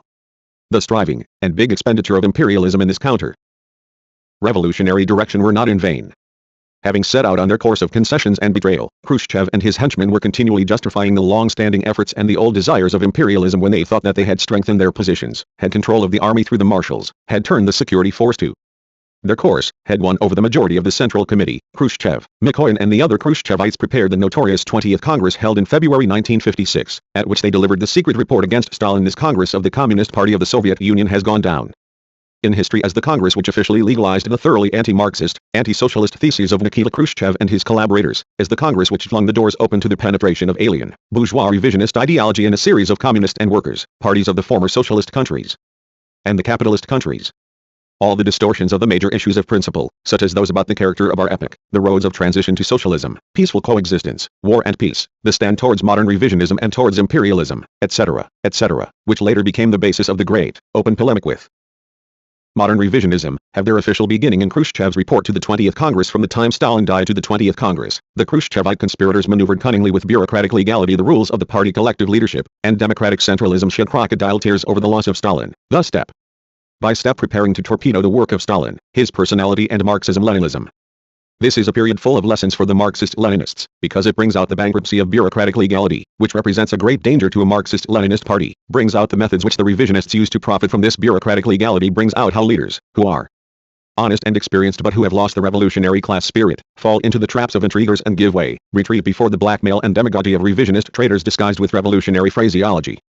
In this transition period we saw how the Khrushchevites, in order to consolidate their power, operated allegedly with a great party spirit free from the fear of Stalin, with truly democratic and Leninist forms about which they set up a great clamor, while they worked actively to organize the filthiest slanders which only the bourgeoisie has been able to concoct against the Soviet Union, Stalin and the entire socialist order. All these monstrous calumnies of the Khrushchevite revisionists, all their destructive activity, were intended to prove allegedly with legal documents, with arguments, and analyses in the new spirit the slanders which the reactionary bourgeoisie had been spreading for many years against Marxism-Leninism, the revolution and socialism. Every good thing of the past was distorted, allegedly in the light of the new situations, new developments, new roads and possibilities. In order to go ahead, many were misled by this demagoguery of traitors. However, the Party of Labor of Albania was not misled. It has made a detailed principled analysis of this question and has had its say in defense of the Marxist-Leninist truth long ago. Together with comrades Memechihu and Gogo Nushi, one was appointed by our party to take part in the proceedings of the 20th Congress. The opportunist new spirit, which Khrushchev was arousing and activating, was apparent in the way in which the proceedings of this Congress were organized and conducted. This liberal spirit pervaded the whole atmosphere, the Soviet press and propaganda of those days, like an ominous cloud. It prevailed in the corridors and the Congress halls. It was apparent in people's faces, gestures and words. The former seriousness, characteristic of such extremely important events in the life of a party and a country, was missing. Even non-party people spoke during the proceedings of the Congress. In the breaks between sessions, Khrushchev and company strolled through the halls and corridors, laughing and competing with one another as to who could tell the most anecdotes, make the most wisecracks and show himself the most popular, who could drink the most toasts at the heavily laden tables which were placed everywhere. With all this, Khrushchev wanted to reinforce the idea that the grave period, the dictatorship, and gloomy analysis of things were over once and for all, and the new period of democracy, freedom, the creative examination of events and phenomena, whether inside or outside the Soviet Union, was officially beginning. In fact, the first report delivered by Khrushchev at the Congress, which was trumpeted loudly as a colossal contribution to the fund of Marxism-Leninism and a creative development of our science, constitutes the official charter of modern revisionism. From those days on, the bourgeoisie in reaction gave exceptional publicity to Khrushchev's new developments, spoke openly about the radical changes which were occurring in the Soviet Union and in the political and ideological line of the Communist Party of the Soviet Union, while they gleefully welcomed Khrushchev's great and radical about turn, reaction, and the bourgeoisie, at the same time, did not fail to describe this turn on some occasions as more dangerous to their interests than the line of the time of Stalin. Khrushchev and the Khrushchevites used these criticisms by the bourgeoisie as arguments to convince the others that the new line was correct and Marxist, but in fact, the fear of the international bourgeoisie had another source. In Khrushchev and his new policy it saw not only a new ally, but also a new and dangerous rival for spheres of influence, plunder, wars and invasions. On the last day, the Congress proceeded behind closed doors, because the elections were to be held, and we were not present at the sessions. In fact, that day, besides the elections, a second report by Khrushchev was read to the delegates. It was the notorious, so-called secret report against Stalin, but which had been sent in advance to the Yugoslav leaders, and a few days later it fell into the hands of the bourgeoisie in reaction as a new gift from Khrushchev and the Khrushchevites after it was discussed by The delegates to the Congress. This report was given to us and all the other foreign delegations to read. Only the first secretaries of sister parties taking part in the Congress read it. I spent all night reading it, and extremely shocked, gave it to Mehmet and Gogo to read. We had known in advance that Khrushchev and company had cancelled out the glorious work and figure of Stalin, and we saw this during the proceedings of the Congress, in which his name was never mentioned in favorable terms. But we could never have imagined that all those monstrous accusations and calumnies against the great and unforgettable Stalin could have been put on paper by the Soviet leaders. Nevertheless, there it was in black and white. It had been read to the Soviet communists, who were delegates to the Congress, and had been given to the representatives of other parties taking part in the Congress to read. Our hearts and minds were deeply and gravely shocked. Amongst ourselves we said that this was a villainy which had gone beyond all bounds, with catastrophic consequences for the Soviet Union and the movement, and that in those tragic circumstances, the duty of our party was to stand firm on its own Marxist-Leninist positions. After we had read it, we immediately returned the terrible report to its owners. We had no need for that package of filthy accusations which Khrushchev had concocted. It was other communists who took it away to give to reaction and to sell by the ton in their bookstalls as a profitable business. We returned to Albania heartbroken over what we had seen and heard in the homeland of Lenin and Stalin, but at the same time we returned with a great lesson that we must be more vigilant and more alert towards the activities and stands of Khrushchev and the Khruschevites. Only a few days later the black smoke of the ideas of the 20th Congress began to spread everywhere. Palmiro Togliatti, our near neighbor, who had shown himself to be the most remote and unapproachable towards us, was among the first to come out in his party, beating his breast. Not only did he praise to the skies the new prospects, which the Congress of the Soviet revisionists opened, but he demanded that his merits should be recognized as the precursor of Khrushchev in regard to many of the new theses, and as an old fighter for those ideas. In regard to our party, declared Togliatti in March 1956, it seems to me that we have acted courageously. We have always been interested in finding our own way, the Italian way, of development towards socialism. The revisionists of Belgrade rejoiced and aroused themselves as never before, while the other parties of the countries of people's democracy began, not only to envisage the future, but also to re-examine the past, in the spirit of Khrushchev's theses. Revisionist elements, who up till yesterday had kept under cover while they poured out their poison, now came out openly to settle accounts with their opponents. The wave of rehabilitations of condemned traitors and enemies erupted, the doors of prisons were opened, and many of those who had been condemned were placed directly in the leadership of the parties. The Khrushchev clique was the first to set the example at the 20th Congress. Khrushchev boasted that more than 7,000 persons condemned in the time of Stalin had been liberated from the prisons of the Soviet Union and rehabilitated. This process was to continue and be deepened. Khrushchev and Mikoyan began to liquidate, one by one, and finally all together, those members of the Presidium of the Central Committee of the party whom they were to describe as an anti-party group after they brought down Malenkov, replacing him temporarily with Bulganin. Molotov's turn came. This took place on June 2, 1956. That day the newspaper Pravda carried a huge photograph of Tito on the front page and the Dobro Pitsalavitl, welcome to the head of the Belgrade clique arriving in Moscow, and page 4 ended a report of daily events with the news about the removal of Molotov from the post of foreign minister of the Soviet Union. The report said that Molotov had been released from this position at his own request, but in fact he was released because this was a condition laid down by Tito for his coming to the Soviet Union for the first time since the breaking off of relations in 1948 to 1949. And Khrushchev and company immediately fulfilled the conditions set by Belgrade for Tito's satisfaction, since Molotov, together with Stalin, had signed the letters which the Soviet leadership had sent the Yugoslav leadership in 1948. The positions of the revisionist reactionaries were becoming stronger, and their opponents in the Presidium, Malenkov, Molotov, Kaganovich, Vershilov and others, now began to see more clearly the revisionist intrigue and the diabolical plans which Khrushchev hatched up against the Communist Party of the Soviet Union and the state of the dictatorship of the proletariat. At a meeting of the Presidium of the Central Committee of the party in the Kremlin, in the summer of 1957, after many criticisms, Khrushchev was left in the minority, and, as Polyansky told us from his own mouth, Khrushchev was dismissed from the task of the first secretary and was appointed Minister of Agriculture, since he was an expert on kukuruz maize. However, this situation did not last more than a few hours. Khrushchev and his supporters secretly gave the alarm. The marshals surrounded the Kremlin with tanks and soldiers and gave orders that not even a fly was to leave the Kremlin. On the other hand, aircraft were sent to the four corners of the Soviet Union to gather up the members of the plenum of the CC of the CPSU. Then, said Polyansky, this product of Khrushchev, we entered the Kremlin and demanded admission to the meeting. Vershilov came out and asked what we wanted. When we told him that we wanted to enter the meeting, he cut us short. When we threatened to use force, he said, what does all this mean? But we warned him, mind your words, otherwise we shall arrest you. We entered the meeting and changed the situation. Khrushchev was restored to power. Thus, after this forlorn attempt, these former co-fighters of Stalin's, who had associated themselves with the slanders made against his glorious work, were described as an anti-party group, and received the final blow from the Khrushchevites. No one wept over them, no one pitied them. They had lost the revolutionary spirit, were no longer Marxist-Leninists, but corpses of Bolshevism. They had united with Khrushchev and allowed mud to be thrown at Stalin and his work. They tried to do something, but not on the party road, because for them too, the party did not exist. All those who opposed Khrushchev, in one way or another, or were no longer necessary to him, were to suffer the same fate. For years on end the great merits of Zhukov were publicized. His activity during the Great Patriotic War was used to throw mud at Stalin, and as Minister of Defense his hand was used for the triumph of Khrushchev's putsch. But later, we suddenly learned that he had been discharged from the functions he held. During those days Zhukov was on a visit to our country. We welcomed him warmly as an old cadre and hero of the Stalinist Red Army, talked about problems of the defense of our country and the socialist camp, and did not notice anything disturbing in his opinions. On the contrary, since he had come from Yugoslavia, where he had been on a visit, he told us, with what I saw in Yugoslavia, I don't understand what sort of socialist country it is. 11 From this we sensed that he was not of one mind with Khrushchev. On the very day that he left, we learned that he had been removed from the post of Minister of Defense of the USSR for mistakes and grave faults in his application of the line of the party, for violations of the law in the army, etc., etc. I cannot say whether or not Zhukov was guilty of mistakes and faults in these directions, but it is possible that the reasons went deeper. In one meeting at Khrushchev's, their attitude towards Zhukov had made an impression on me. I can't remember what year it was, but it was summer and I was on holiday in the south of the Soviet Union. Khrushchev had asked me to lunch. The local people there were Mikoyan, Kirichenko, Nina Petrovna, Khrushchev's wife, and some others. Apart from me, Albrecht and Gradual were there as foreign guests. We were sitting outside, eating and drinking on the veranda. When Zhukov came, Khrushchev invited him to sit down. Zhukov seemed out of sorts. Mikoyan got up and said to him, "Elim the tomata, fill your glass." "Master of ceremonies, I can't drink," said Zhukov. "I'm not well." "Fill it, I say," insisted Mikoyan in an authoritarian tone. "I give the orders here, not you." Nina Khrushcheva intervened. "Don't force him when it harms him, Anastasia Ivanovich," she said to Mikoyan. Zhukov said nothing and did not fill his glass. Khrushchev changed the subject by cracking jokes with Mikoyan. Can it be that the contradictions with Zhukov had begun to arise as early as that? And they had begun to insult him and to show him that others were giving the orders and not he?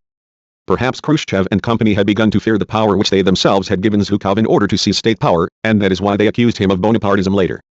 Could it possibly be that information about Zhukov's views on Yugoslavia reached Khrushchev before Zhukov returned to the Soviet Union?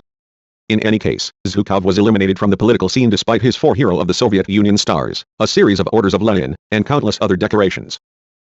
After the 20th Congress, Khrushchev elevated Kirichenko to the top and made him one of the main figures of the leadership.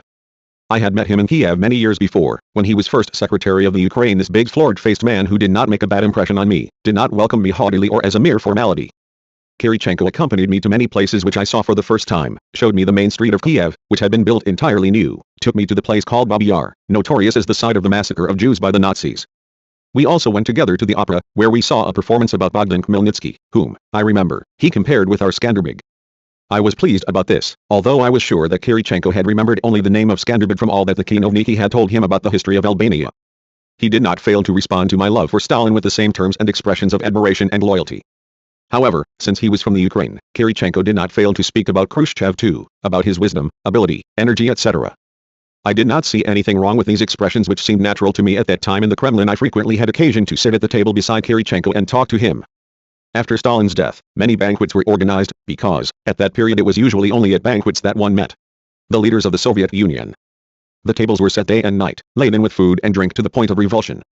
When I saw the Soviet comrades eating and drinking, I was reminded of Gargantua of Rabelais. These things occurred after the death of Stalin, when Soviet diplomacy was carried out through prions, and Khrushchevite communism was illustrated, apart from other things, with banquets, with caviar, and the wines of the Crimea. At one of these prions, when I was sitting near Kirichenko, I said to Khrushchev in a loud voice, "You must come to visit Albania sometime, because you have gone everywhere else."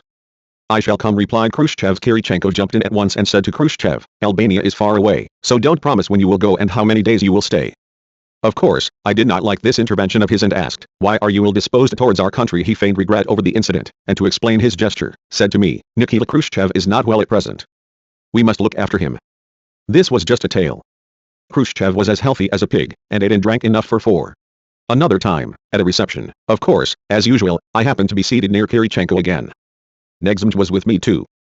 It was July 1957, the time when Khrushchev had fixed things up with the Titoites and was flattering them, as well as exerting pressure on them. The Titoites seemed to like the flattery, while as to the pressure and the stabs in the back, they gave as good as they got. Khrushchev had informed me the night before, in order to get my permission, that he was going to ask me to this dinner at which Zhukov and his wife, as well as Rankovic and Kardel, with their wives, would be present. As was his custom, Khrushchev cracked jokes with Mikoyan. This is the way they combine their roles, with Khrushchev accompanying his arrows, trickery, wiles, lies, and threats with jibes at Anastasia, who played the king's jester. When he finished his introduction with jokes with the king's jester, Khrushchev, in proposing a toast, started to give us a lecture about the 3-sided friendship that ought to exist between Albania Yugoslavia and Bulgaria, and the four-sided friendship between the Soviet Union, Albania, Yugoslavia and Bulgaria. The relations of the Soviet Union with Yugoslavia have not proceeded in a straight line. He said at first they were good, then they were cool, then they were broken off, and later, following our visit to Belgrade, it seemed they were put right. Then the rocket went up. He was referring to events of October-November 1956 in Hungary, and they were ruined again, but now the objective and subjective conditions have been created for them to improve. Meanwhile, the relations of Yugoslavia with Albania and Bulgaria have not yet been improved, and as I told Rankovic and Cardinal earlier, the Yugoslavs must stop their undercover activity against those countries. It is the Albanians who do not leave us in peace, interjected Rankovic. Then L intervened and listed for Rankovic the anti-Albanian actions, sabotage, subversion, and the plots which they organized against us. That night we had Khrushchev on our side, but he soft-pedaled his criticisms of the Yugoslavs. I don't understand this name of your party, the League of Communists of Yugoslavia, said Khrushchev, waving his glass. What is this word legal? Besides, you Yugoslavs don't like the term socialist camp. But tell us, what should we call it, the neutral camp, the camp of neutral countries? We are all socialist countries, or are you not a socialist country? 11 We are, of course, we are. 11 said Cardinal. Then come and join us, we are the majority, replied Khrushchev. Khrushchev was on his feet throughout all this discourse, interspersed with shouts and gestures, and full of criticisms of the Yugoslavs, which he delivered in the context of his efforts to stand over Tito, who never agreed to consider Khrushchev as the head of the council. Kirichenko, who was beside me, listened in silence. Later he asked me in a low voice, who is this woman beside me? 11 My wife, Negzim, I replied. Couldn't you have told me earlier? I have been keeping my mouth shut, thinking that she is the wife of one of them, he told me, indicating the Yugoslavs. He exchanged greetings with Negzim and then began to abuse the Yugoslavs. Meanwhile, Khrushchev continued his criticisms of the Yugoslavs and tried to convince them that it was he, of course, under the name of the Soviet Union and the Soviet Communist Party, and no one else who ought to be at the head. He was getting at Tito, who, for his part, tried to place himself and the Yugoslav party above everyone. It would be ridiculous, he told them, for us to be at the head of the camp if the other parties did not think us worthy, just as it would be ridiculous for any other party to consider itself at the head when the others do not consider it so. Cardinal and Rankovic replied coolly, making great efforts to appear calm, but it was very easy to understand that internally they were boiling. Tito had instructed them to defend his positions well, and they wanted to do their master's bidding. The dialogue between them was dragging on, frequently interrupted by the shouts of Khrushchev, but I was no longer listening. Apart from the reply I gave Rankovic, when he made the accusation that we had interfered in their affairs, L exchanged not one word with them. I talked the whole time with Kirichenko, who left nothing unsaid against the Yugoslavs and described the whole stand of our party towards the revisionist leadership of Yugoslavia as very correct. But this Kirichenko, also, was slapped down by Khrushchev later. Although foreign observers for a time considered him to rank second after Khrushchev, he was sent to a small remote town of Russia, without doubt, virtually in exile. One of our military students told us when he returned to Albania, I was traveling on a train and a Soviet passenger came and sat down beside me, pulled out the paper and began to read. After a while he laid down the paper and, as is customary, asked me, "Where are you going?" I told him. Noticing the accent with which I spoke Russian, he asked me, "What is your nationality?" "I'm an Albanian," I said. The traveler was surprised, but pleased, looked at the door of the carriage, turned to me, and shook my hand warmly, saying, "One admired the Albanians." I was surprised by his stand, said our officer, because at this time the fight with the Khruschevites had begun. It was the period after the meeting of 81 parties. "Who are you?" 1L asked, related the officer. "I'm Kirichenko," he told me. When he told me his name, I realized who he was. Our officer told us, and I prepared myself to talk to him, but he straight away said, "Shall we play dominoes?" Aye, right, I replied, and he pulled the box of dominoes out of his pocket and we began the game. I quickly understood why he wanted to play dominoes. He wanted to tell me something and to cover his voice with the rattle of the dominoes on the table. And he began, "Good for your party," which exposed Khrushchev. Long live Enver Hoxha. Long live Socialist Albania. And in this way we continued a very friendly talk, covered by the rattle of the dominoes.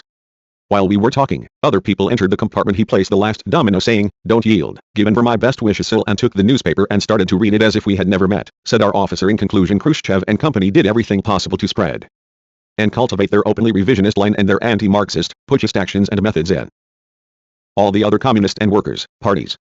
We saw how Khrushchevism began to flourish very quickly in Bulgaria and Hungary, East Germany, Poland, Romania and Czechoslovakia. The process of large-scale rehabilitations, disguised as the correction of mistakes made in the past, was transformed into an unprecedented campaign in all the former countries of people's democracy. The doors of the prisons were opened everywhere, the chiefs of other parties were competing with each other as to who would be quickest to release the most condemned enemies from the prisons, and who would give them the most positions right up to the head of the party and the state. Every day the newspapers and magazines of these parties published communiques and reports about this spring of the revisionist mafia. The pages of the press were filled with the speeches of Tito, Albrecht, and other revisionist chiefs, while Pravda and TASS hastened to report these events and to spread them as advanced examples. We saw what was occurring and felt the pressure mounting against us from all sides, but we did not waver a fraction from our course and our line. This could not fail to anger Tito and company, first of all, because, exalted by the decisions of the 20th Congress and what was occurring in other countries, they expected a cataclysm in Albania too. The activity of the Titoites who worked in the Yugoslav embassy in Tirana, against our party and country, was stepped up, taking advantage of our correct behavior and the facilities we had provided for them to carry out their task. The Yugoslav diplomats in Tirana, on orders and instructions from Belgrade, started to arouse and reactivate their old agents in our country, instructed them and gave them the signal to attack. The attempt to attack the leadership of our party at the Tirana conference in April 1956, an attempt which failed, was the work of the Belgrade revisionists, but, at the same time, it was also the work of Khrushchev and the Khruschevites. With their revisionist theses and ideas, the latter were the inspirers of the plot, while the Titoites and their secret agents were the organizers when they saw that this plot had failed. The Soviet leaders, who posed as our friends to the death and men of principle, did not fail to make demands and exert pressure on us openly on the eve of the Third Congress of our party, which was held at the end of May and the beginning of June 1956. Suslov quite openly demanded that our leadership should re-examine and correct its line in the past. There is nothing for our party to re-examine in its line, we told him bluntly. We have never permitted serious mistakes of principle in our line. You should re-examine the case of Khruschevites and his comrades, whom you condemned earlier. Suslov told us they were and still are traitors and enemies of our party and people, enemies of the Soviet Union and socialism. We replied bluntly. If their trials were reviewed 100 times, they would be described only as enemies 100 times. Such was the nature of their activity.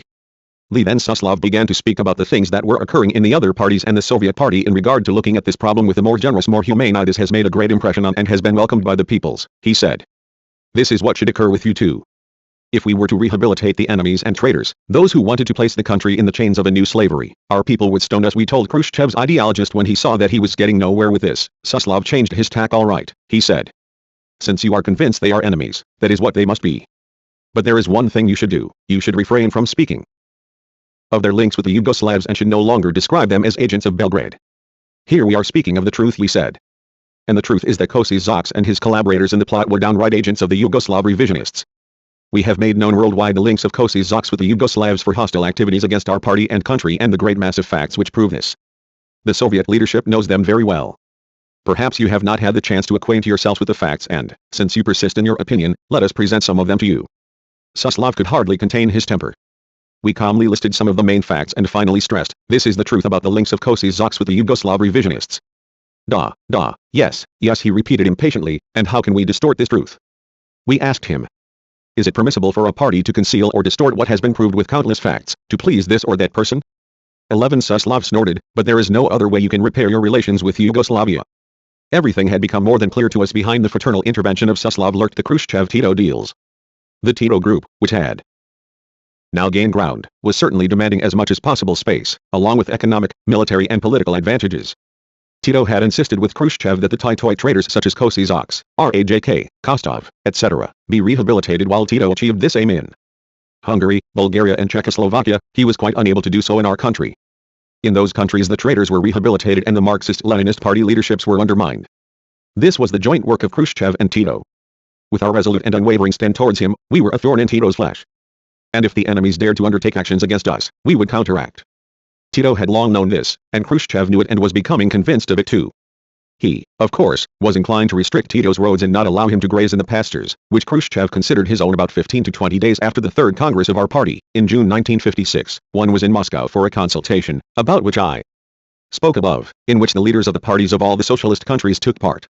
Although the purpose of the consultation was to discuss economic problems, Khrushchev, as was his custom, took the opportunity to raise all the other problems there. In the presence of all the representatives of the other parties, he admitted with his own mouth the pressure which Tito had exerted on him for the rehabilitation of Khruschevites and other enemies condemned in Albania with Tito, said Khrushchev. Among other things, we talked about the relations of Yugoslavia with the other states. Tito was pleased with the Poles, the Hungarians, the Czechs, the Bulgarians and the others, but he spoke very angrily about Albania, thumping his fist and stamping his feet. The Albanians are not in order, they are not on the right road, Tito told me. They do not recognize the mistakes they have made and have understood nothing from all these things that are taking place. In fact, by repeating Tito's words and accusations, Khrushchev found the opportunity to pour out all the spite and ire he felt against us, because at the Congress we did not rehabilitate Khruschevites, whom Tito described as a great patriot, stressed Khrushchev. When Tito spoke about the Albanian comrades he was trembling with rage, but L opposed him and said to him, "These are the internal affairs of the Albanian comrades, and they will know how to solve them," said Khrushchev, continuing his report, trying to convince us that he had had a great quarrel with Tito. However, we were now well aware of the meaning of the never-ending kisses and quarrels between these two heralds of modern revisionism. Up to his neck in treachery, Tito hatched up numerous plots against the socialist countries. However, when Khrushchev betrayed, he strutted like a peacock, and posed as Khrushchev's teacher. Tito was quite right to demand a great deal from him, and did not hang back in this direction. He aimed to make Khrushchev obey him and act according to his orders. Tito had the backing of American imperialism and world reaction, therefore Khrushchev, for his part, followed the tactic of making approaches to Tito, in order to flatter him and win him over, to embrace him and eventually strangle him. However, he was dealing with Tito, who had his own tactic of making approaches to Khrushchev in order to impose himself on him and not to submit to him, to dictate to him and not to take orders from him, to get the maximum possible unconditional aid and to compel Khrushchev to subjugate all Belgrade's opponents, first of all, the Party of Labor of Albania. It is precisely for these reasons that we see many zigzags in Khrushchev's line towards Tito. Sometimes they got on well, sometimes their relations were embittered, sometimes he attacked and cursed him, and at other times he retracted only to criticize him again. This was the result of lack of principle in his political stand. Tito and Khrushchev were two revisionists, two agents of capitalism, who had things in common, but also contradictions, which were expressed in the zigzags and erratic behavior of that time, which continue to this day. Between Tito and Khrushchev's heirs there was nothing Marxist-Leninist in their actions and stands. They were guided by counter-revolutionary aims and had assumed the leadership of revisionism, which is capitalism in a new form, the enemy of the unity of peoples, the inciter of reactionary nationalism, of the drive towards an establishment of the most ferocious fascist dictatorship which does not permit even the slightest sign of formal bourgeois democracy. Revisionism is the idea and action which leads the turning of a country from socialism back to capitalism, the turning of a communist party into a fascist party. It is the inspirer of ideological chaos, confusion, corruption, repression, arbitrarily, instability, and putting the homeland up for auction. This tragedy occurred in the Soviet Union and the other revisionist countries. Khrushchev and the Khruschevites, incited and assisted by American imperialism and world capitalism, created this situation, designing the empire towards turning the socialist countries into Russian dominions. Changes in the Bulgarian leadership dictated by Moscow. Zhivkov's clock is wound up in Moscow. The Danubian complex and the Romanians fall out with the Soviets. The official elimination of the Information Bureau. The reformist illusions of the Italian and French parties. Togliatti, the father of polycentrism. Unforgettable meeting with two beloved French comrades, Marcel Kachin and Gaston Monmouso. The vacillations of Maurice Thorez. Destruction of the unity of the communist movement, a colossal service for world imperialism. The theses of the 20th Congress and especially the attack made on Stalin in Khrushchev's secret report enthused the revisionist elements, both in the parties of the socialist countries and in the other parties, following the example of the rehabilitation of the enemies of socialism in the Soviet Union. The cases of Rajk, Kostov, Gomulka, Slansky and other enemies, condemned by the dictatorship of the proletariat, were brought up again. All the counter-revolutionary subversion which the Khrushchevite clique carried out within the Soviet Union also served its aims in foreign policy. At first, its main aims in this direction were to strengthen its domination in the parties and former countries of people's democracy, which it thought were under its control, and to clamp down on those parties and countries which still had not submitted to it. To place the communist and workers' parties of the capitalist countries completely in its service. To win the trust of American and world imperialism by attacking socialism in the Soviet Union and elsewhere, while propagating creative Marxism through a series of opportunist theses. Khrushchev thought that by slandering Stalin he would make the Soviet Union and especially himself acceptable to everybody. He calculated that in this way world reaction would be satisfied, all the other parties would gather round him, Tito's heart would be softened and they would be reconciled, and, together, like a reunited family, they would reach accord and join hands with imperialism and world capitalism on their course. Khrushchev and the Khruschevites would say to them, "We are no longer those communists with knives between their teeth, as in the days of Lenin and Stalin. We are no longer for world revolution, but for collaboration, peaceful coexistence and the parliamentary road.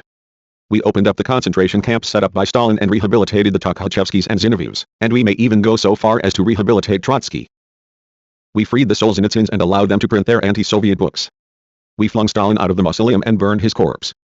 To those who called this action of ours against Stalin a crime, we said, 'Do you want this dead horse? Then take it.'" 111. As I pointed out above, Khrushchev had to get rid of his opponents, not only in the Soviet Union but also in the countries of people's democracy. Those who believed in the Marxist-Leninist line of Stalin had to be called from the party leaderships. Likewise, those who were against Tito, with whom Khrushchev had come to agreement, had to be purged. While those who had condemned Tito's agents in their own countries had to rehabilitate these traitors and themselves be removed from the leadership. Khrushchev used all methods. Gotwal died, Beria died, Gomulka and Kadar were returned to power, Duterte his coat, Rákosi and Chervenkov were liquidated. We were the only ones whom Khrushchev was unable to liquidate. Of course, in seeking rapprochement with American imperialism, Khrushchevite revisionism intended to come out on the arena as its powerful partner, a country with developed industry and agriculture, able to compete with those of the United States of America, as was loudly proclaimed, and with its own colonial empire, part of which would be the countries of the socialist camp. Khrushchev and company had begun their work for the making of this empire, and now they continued it further. In some places this work went smoothly, in others there was friction, while in Albania these ambitions were never realized. Bulgaria, for example, never caused the Soviet revisionists any trouble. After the deaths of Dimitrov and Stalin, apparently the authority of Velko Chervenkov could no longer be imposed on the Bulgarian Communist Party. He had become an obstacle in Khrushchev's way and, without doubt, the intrigues of Khrushchev, who seized power and did what he did, must have played a part in his liquidation immediately after the 20th Congress. Chervenkov, who was prime minister at that time, was attacked over the cult of the individual, the mistakes he had committed, etc. However, Velko did not seem to have been one of those who created a cult around themselves. He was used more as a scapegoat in order to justify the corrections, which were made with the rehabilitation of Kostov and company. Chervenkov made way without any fuss and left his post as prime minister in favor of Anton Yugov, who did not keep this position for long either. In Dimitrov's time, Anton Yugov was Minister of Internal Affairs, while with the advent of Chervenkov, he became Deputy Prime Minister and later, Prime Minister. During the war, Yugov fought in the underground movement and fought well. He was one of the main and most dynamic leaders, especially in the uprising which led to September 9, 1944, the day of the liberation of Bulgaria. When I went to Bulgaria for the first time, I noticed that Dimitrov showed special respect for Yugov, kept him close and, it seemed, had great faith in him irrespective of certain shortcomings in Yugov. To the extent that I knew him, my opinion is that after the death of Dimitrov he was the clearest ideologically and politically amongst the Bulgarian leaders, a man determined in his opinions, courageous and a good organizer. I have had contacts with him many times in Bulgaria, in Moscow, and also in Albania, when he visited our country, and he always showed himself frank, friendly and ready to talk with me. Yugov knew the political, economic and organizational situation in Bulgaria well and, from my impression, he knew this not only from reports, but more from his contacts. He went all over the country and was a man of the masses. Not only did he know how to organize, but he was a man who took decisions and knew how to defend them. In other words, Yugov was not a leader who could be made to conform quickly or a yes man in the organization of the Bulgarian Communist Party under the leadership of Dimitrov. Yugov had his own role. The same thing must be said, also, in regard to the restoration of industry and the organization of agricultural cooperatives, which were built following the example and course of the Soviet collective farms. When Chervenkov was removed from the post of General Secretary of the party, he was replaced by Zivko, while Yugov remained where he was, as Deputy Prime Minister. As the cunning devil he was, Khrushchev preferred Todor, who would do the work for him better. Khrushchev could not maneuver with Yugov as he wanted. Did Yugov like this Khrushchevite solution? Certainly not, and he expressed it. Whenever we were together, it was quite clear that Yugov had utter disregard for Zhivkov. One fine morning Yugov too was liquidated quietly like Chervenkov. We never heard the reasons for this liquidation, but we can guess them. He must have been in opposition to Zhivkov, that is, to Khrushchev. In a word, he must have been against the colonization of Bulgaria by the Khrushchevite Soviet Union, against the loss of the independence and sovereignty of Bulgaria. Yugov must have refused to become a marionette in the hands of the Khrushchevites, as Zhivkov did. Together with Yugov's good qualities as a leader, in my opinion he also had some personal shortcomings. His main shortcoming was his conceit, which took concrete form in his boasting and the expressions which he used to boost himself and his work.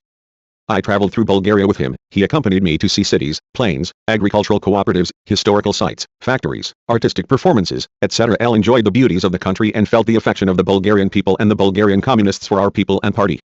Yugov's company was always pleasant and very instructive. However, wherever he went he seemed to want to show off. We traveled by car, passed through many villages, and Yugov never failed to tell me, not only the name of each cooperative, but also how many hectares of land, how many cows, how many horses, and even how many goats, let alone the hectares of vineyards, the type of grape, and the number of fruit trees it had. Everything with statistics. Well, I thought, but even statisticians can be wrong. But no, Yugov, the man with the ready answer, wanted to impress me that he had everything at his fingertips. When they put on a folklore performance for us, he would jump up and join in dancing and singing. He was a bon vivant, jolly fellow. Despite these things, Yugov was a good man and I retain pleasant memories of him. I believe he has not degenerated politically and ideologically with his elimination. Khrushchev named Todor Zhivkov as the leader of Bulgaria, or, more precisely, the steward of the Soviets in Bulgaria. Dimitrov raised the prestige of the Bulgarian Communist Party and of Bulgaria very high, but Todor Zhivkov completely reversed this process. This element without personality came to the top with the aid of Khrushchev, and became his docile lackey. At the time I met Dimitrov I never heard of Zhivkov. Later, in the time of Chervenkov, I saw him once or twice. Once he gave me an alleged talk about Bulgarian agriculture, and another time he accompanied me somewhere outside Sofia to a field of strawberries. When he talked to me about agriculture it seemed that it was not Zhivkov's mind talking but his notebook. He was Yugov's opposite. In a small notebook marked AZ, he had noted down figures about everything from the population of the country to the number of strings of tobacco. In other words, he bored me with figures, without any conclusion, for a whole hour. Another comrade who was with him spoke much better about the Bulgarian economy, in general, and about industry, in particular. I completely forgot Zhivkov later. However, when Chervenkov was removed, he emerged as first secretary. We were astonished, but we had no reason to be surprised. I met him in this function too. He was just what he had been. There was only one change. In order to distinguish himself from the past, he had assumed some new poses. He no longer brought up his notebook, smiled frequently, sat with his cap on and used more popular expressions. Even after this I never had a serious conversation with him. Many times we dined together with the comrades of the Bulgarian leadership. Zhivkov took us from one of Tsar Boris' palaces to the other, from the palace of Sofia to that of Exinograd in Varna, but he never said anything of consequence, merely indulging in idle conversation to pass the time. The metamorphosis of Zhivkov came about gradually through the education which Khrushchev gave him. Zhivkov's watchword became with the Soviet Union forever. 11. His subjugation to Khrushchev was complete. It was Zhivkov who created and launched the idea, let us synchronize our watches with that of Khrushchev. Khrushchev's tactics towards the communist and workers' parties became those of Zhivkov. Today he would speak against Tito, tomorrow pro-Tito. Today he would open the borders for fairs with Yugoslav participation, tomorrow he would close them. Today he would claim Macedonia and tomorrow say nothing about it. By following the road and advice of Khrushchev, Zhivkov became a personality, and, simultaneously with the build-up of his personality, the Khrushchevite revisionists got everything in Bulgaria under their control. Every corner and sector of Bulgaria is run by the men of the Soviets. Nominally, the Bulgarian government, party and administration exist, but, in fact, everything is run by the Soviets. The Khrushchevites have turned Bulgaria into a dangerous arsenal. Bulgaria has become a bridgehead of the Russian social imperialists against our country and the other Balkan countries. This is the work of Zhivkov and his team, who eat the bread of Bulgaria and serve Soviet social imperialism as the facts of history show. And his associates also were and still are satellites of Khrushchev. They swung whichever way the wind blew. In the close friendship between Tito and Khrushchev there were also quarrels which were caused by the Hungarian, Polish and other events, hence there were tiffs and periods of sulking, then the friends would kiss and make up. Without the slightest political scruple, he threw himself completely into the whirlpool of Khrushchev's treacherous anti-Marxist activity in which he was caught up and tossed to and fro at will. I shall speak later about what occurred in 1960 in Bucharest and Moscow, but here I want to point out only that in these events he once again displayed his unchanging essence as a person who could raise and lower any flag without the slightest qualm. There are certain key points and moments in the life and activity of the man which, taken together, provide the portrait of him. This is due, in 1948 and 1949, a resolute and zealous anti-revisionist and anti-Titoite. After 1954, an enthusiastic and zealous pro-revisionist and pro-Titoite. In 1960, a pro-Khrushchevite of the first order, although later, it seemed, he was waving this flag in order to maneuver with 2 or 3 flags simultaneously. In short, a politician who turned with the political breeze, who followed the line of with this side and with that side, with Tito, with Khrushchev, and with Mao Zedong, indeed even with his successors and with American imperialism. He and his successors could be and were with anyone, but they were not and could not be with consistent Marxism-Leninism. We saw both the period of the flowering of the do-Khrushchev friendship and the period of rifts in this friendship. Khrushchev thought that he had do in his waistcoat pocket like the small ivory knife which he would bring out and toy with in meetings. He thought he would use do just like this knife. Judging that the situation was ripe, after 1960 Khrushchev brought up the annexationist plan under which the Romanian territory from the province of Bucharest up to the border with the Soviet Union would be united economically with the Soviet Ukraine in an industrial agricultural complex. This was a very clumsy idea. Du had swallowed many other things, but this time he kicked out.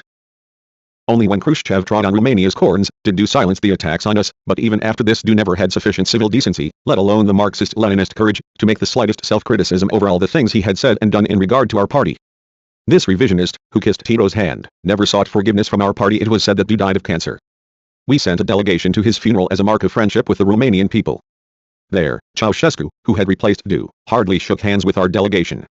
We repay this new revisionist, who from the time he came to power took as his permanent motto the policy of agreement with all the revisionist and imperialist chiefs, with Brezhnev, Tito, Mao, Nixon and the whole of world reaction, in the same coin. On assuming power, this person, who was one of the lesser minions of Du, made a complete exposure of him, and by strengthening his positions, he is struggling to become a world figure like Tito, to take his place, thanks to a certain hypothetical resistance to the insidious pressure of the Soviets. Even after the contradictions which the Romanians had with the Soviets, their state relations with us remained just the same: cold, stale, tasteless and unpleasant. We do not have party relations with the Romanian party, and we will not have them, so long as that party does not publicly acknowledge the mistakes it has made in regard to our party. Of course, we greatly regret that Romania has been turned into a capitalist country like Yugoslavia, the Soviet Union and others, and is socialist only in name. All these DEJs, Zhivkovs, Ceausescus, etc., are the offspring of revisionism, whom Khrushchev and the Khrushchevites have used and are still using for their own purposes. The Soviet Khrushchevites replaced Marxist-Leninist trust and friendship with the domination of the great socialist state, in order to create the socialist family, the socialist community, in which Brezhnev and the Soviet marshals rule today with the iron fist by threatening any wayward son of the family with the bludgeon of the Warsaw Treaty. Khrushchev and company were intolerant of any kind of criticism or complaint from the others, opposed to any kind of discipline and mutual control, however formal. For them the joint meetings, statements and decisions were formal and null and void if they hindered them in their plans. Why did the Khrushchevites eliminate and, moreover, blacken the Information Bureau? They did this because the Information Bureau had condemned Tito, because they considered it the offspring of Stalin, which had earned a bad reputation in the eyes of the imperialists. It is clear that here they were not concerned with the organizational forms, because, after all, what difference would there be in form between the Information Bureau and the Bureau of Contacts, which Khrushchev proposed, and which was never created? The aim was to rehabilitate Tito and please imperialism later. However, at a consultation of the parties of the socialist camp, the proposal for this bureau was rejected, partly because the Khrushchevites had changed their minds about it and partly because it was opposed, especially by the Poles. The Hoxha and Khruschevites were very actively opposed to this idea indeed. Even when it was decided to publish a joint organ, they said, well, then, let us have it eventually, because it seems we have to have it. From this fruitless meeting, I remember the enthusiasm with which Togliatti embraced Khrushchev's idea and then advanced it further, by insisting on the creation of two bureaus of contacts, one for the parties of the socialist countries and one for the parties of the capitalist countries. The future father of polycentrism took matters even further and proposed that the Communist Party of the Soviet Union should not take part in the latter, although, added Togliatti, trying to sweeten the pill, it will be our leadership. The Italian Revisionist Party was in the forefront of the hostile work against international communism, against the communist and workers' parties in the countries of the socialist camp. The Italian and French communists had great illusions about bourgeois democracy and the parliamentary road. In the period immediately after the Second World War, both these parties took part in the first bourgeois governments. And this was a tactic of the bourgeoisie to avoid strikes and chaos, in order to re-establish the economy and especially to strengthen not only its economic positions but also its military and police positions. This participation of communists in the bourgeois governments was a flash in the pan. The bourgeoisie threw the communists out of office, disarmed them, pushed them into opposition and promulgated such electoral laws that, despite the great number of votes the communists had received, the number of their deputies in parliament was reduced to the minimum, as became clear later, even at that time. Tito and Togliatti ate from the one trough, and that is why the Italian party came to the aid of Tito's party, although not openly at first. Togliatti, who was a disguised inveterate revisionist, and all the leadership of the Italian Communist Party, which participated in the Information Bureau, were sorry that Tito was condemned. They voted for this condemnation along with the others, because they did not have the courage to come out openly against it, but time showed that the Italian revisionists were among the most ardent in their desire to kiss Tito. Khrushchev's visit to Belgrade and his reconciliation with Tito opened the way for Togliatti and company, not only to go to Belgrade to meet the Titoites and make peace with them, but also to develop their disruptive revisionist views openly against Stalin and the Soviet Union, not only as a state but also as a system. Togliatti and his followers openly took the side of Tito and did not follow Khrushchev's zigzag tactics. On his part, Khrushchev maneuvered with Togliatti too. He praised him and gently reproved him, in order to keep him in check. The leaders of the Italian party, such as Togliatti, Longo and company, proved especially susceptible to the revisionist theses of the 20th Congress and, in particular, to Khrushchev's slanders against Stalin shortly after this Congress. In an interview given to the magazine Nuovi Argomenti, Togliatti launched his attacks on the socialist system, the dictatorship of the proletariat and Stalin. Here he also launched his idea of polycentrism, which was the idea of the fragmentation and splitting of the international communist movement. As to the leaders of the French Communist Party, such as Thorez, Duclos and others, however, it is a fact that at first they were dismayed at Khrushchev's secret report against Stalin and did not accept it. After this report was published in the Western press, the political bureau of the French Communist Party made a statement in which it condemned this report and expressed its reservations about the attacks on Stalin. Thorez personally told me, in regard to this problem, we sought explanations from the Soviet comrades, they gave them to us, but we are not convinced. Pointed out to Thorez, you are not convinced, while we do not agree in the least. Thus Thorez and the French Communist Party had long been aware of our opinion of the 20th Congress and of the Khrushchevites' slanders against Stalin. The French and the Italians were like cat and mouse. I had talked with Thorez and Duclos about the stands of the leaders of the Italian Communist Party against the Marxist-Leninist line, in defense of the Titoite revisionists and against our party. At first, they and the French as a whole seemed to behave well towards us. We stuck to our views and they to theirs. We continued our ceaseless attacks against the Titoites and they seemed to have no trust in Tito. We were on the same course in our stand towards the Italian leaders too. Prior to the events which brought the split, comrades Marcel Kachin and Gaston Manmauso, two glorious veterans of communism, came to our country. Our whole party and people welcomed them with joy and affection. I had very open and cordial talks with them. They visited our country, spoke to me about it with great sympathy, and wrote in glowing terms about our party and people. In Humanite, Manmauso also published a very pleasant book about our country. Sitting with me in front of the fire, he told me about the visit he made to Corca and his participation with the cooperativists of Corca in the grape harvest. In the course of our talk, L asked the author of Jean Bicot, who is from Champagne, the place of famous wines, Comrade Manmauso, what do you think of our? He replied, Prince Sans River, dryly like vinegar. I laughed heartily and said, you are right, but tell me, what should we do about it? 11. Manmauso went on to speak for a whole hour about wine and this helped me greatly. I listened with admiration to the old man whose cheeks were glowing and eyes sparkling with enthusiasm, who had the color of the wine of his birthplace, Champagne. Before we went to the 81 Parties meeting in Moscow, Maurice Thorez asked to come to our country for a holiday. We welcomed him with great pleasure. We thought, and we were not wrong, that he was sent by the Soviets to soften us up. When he was on holiday in Durs, I told Thorez about all the vile things the Soviets had done to us. Maurice listened attentively. He was astounded because he did not know these things. They had hidden everything from him. I spoke about the Bucharest meeting and our stand at that meeting. He said that they had been informed about the stand of the Party of Labour of Albania at the Bucharest meeting by the delegation from their party, and since this stand had impressed them, he had set out for Albania with the intention of talking about this question with us. Flores said that the Bucharest meeting was useful and did not pronounce himself at all on whether or not it was in order. He did not criticize our stand in Bucharest, and when he had heard me out, all he said was, "Comrade Enver, you must clear up these things they have done to you with the Soviet leadership." As to the struggle against Titoism, Morris Flores approved everything. We saw him off by ship for Odessa in Moscow. Before I spoke at the 81 Parties meeting, Morris Flores invited us to dinner. This time it was obvious that he had come from Khrushchev to persuade us not to speak against the revisionist betrayal at the meeting, but he failed in his mission. We did not accept the mistaken advice he gave us. Morris Flores criticized us in the meeting, but in moderate terms. However, after I had spoken, Jeanette Vermeersch, Flores's wife, met me and said, "Comrade Enver, where are you heading on this course you have begun? We do not understand you. You do not understand us today, but perhaps you will understand us tomorrow." I replied, "Everyone knows how things turned out for the French Communist Party. It too set out with determination on the revisionist road. It betrayed Marxism-Leninism and, with some nuances, followed the line of Khrushchev and Brezhnev. Meanwhile, Togliatti had no such zigzags as the French, and came out openly, like Tito, with his revisionist views, which he left as his behest to Longo and Berlinguer in his testament. He is the father of polycentrism in the international communist movement. Of course, polycentrism was not to the benefit of Khrushchev, who aimed to wield the conductor's baton, just as it is not to the benefit of the Khrushchevites who are ruling in the Soviet Union today. The followers of Togliatti countered, and still counter, the meetings of Khrushchev and Brezhnev with the meetings of communist parties of the capitalist countries of Europe, Latin America, etc. The French, who leaned towards Khrushchev, did not approve Togliatti's proposals and fought them.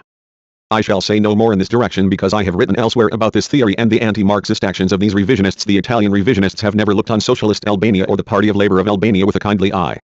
In the first years following liberation, we had a perfunctory visit from the elderly Terracciani, who came to Albania together with a young woman artist. He stayed 1 or 2 days and left as silently as he came.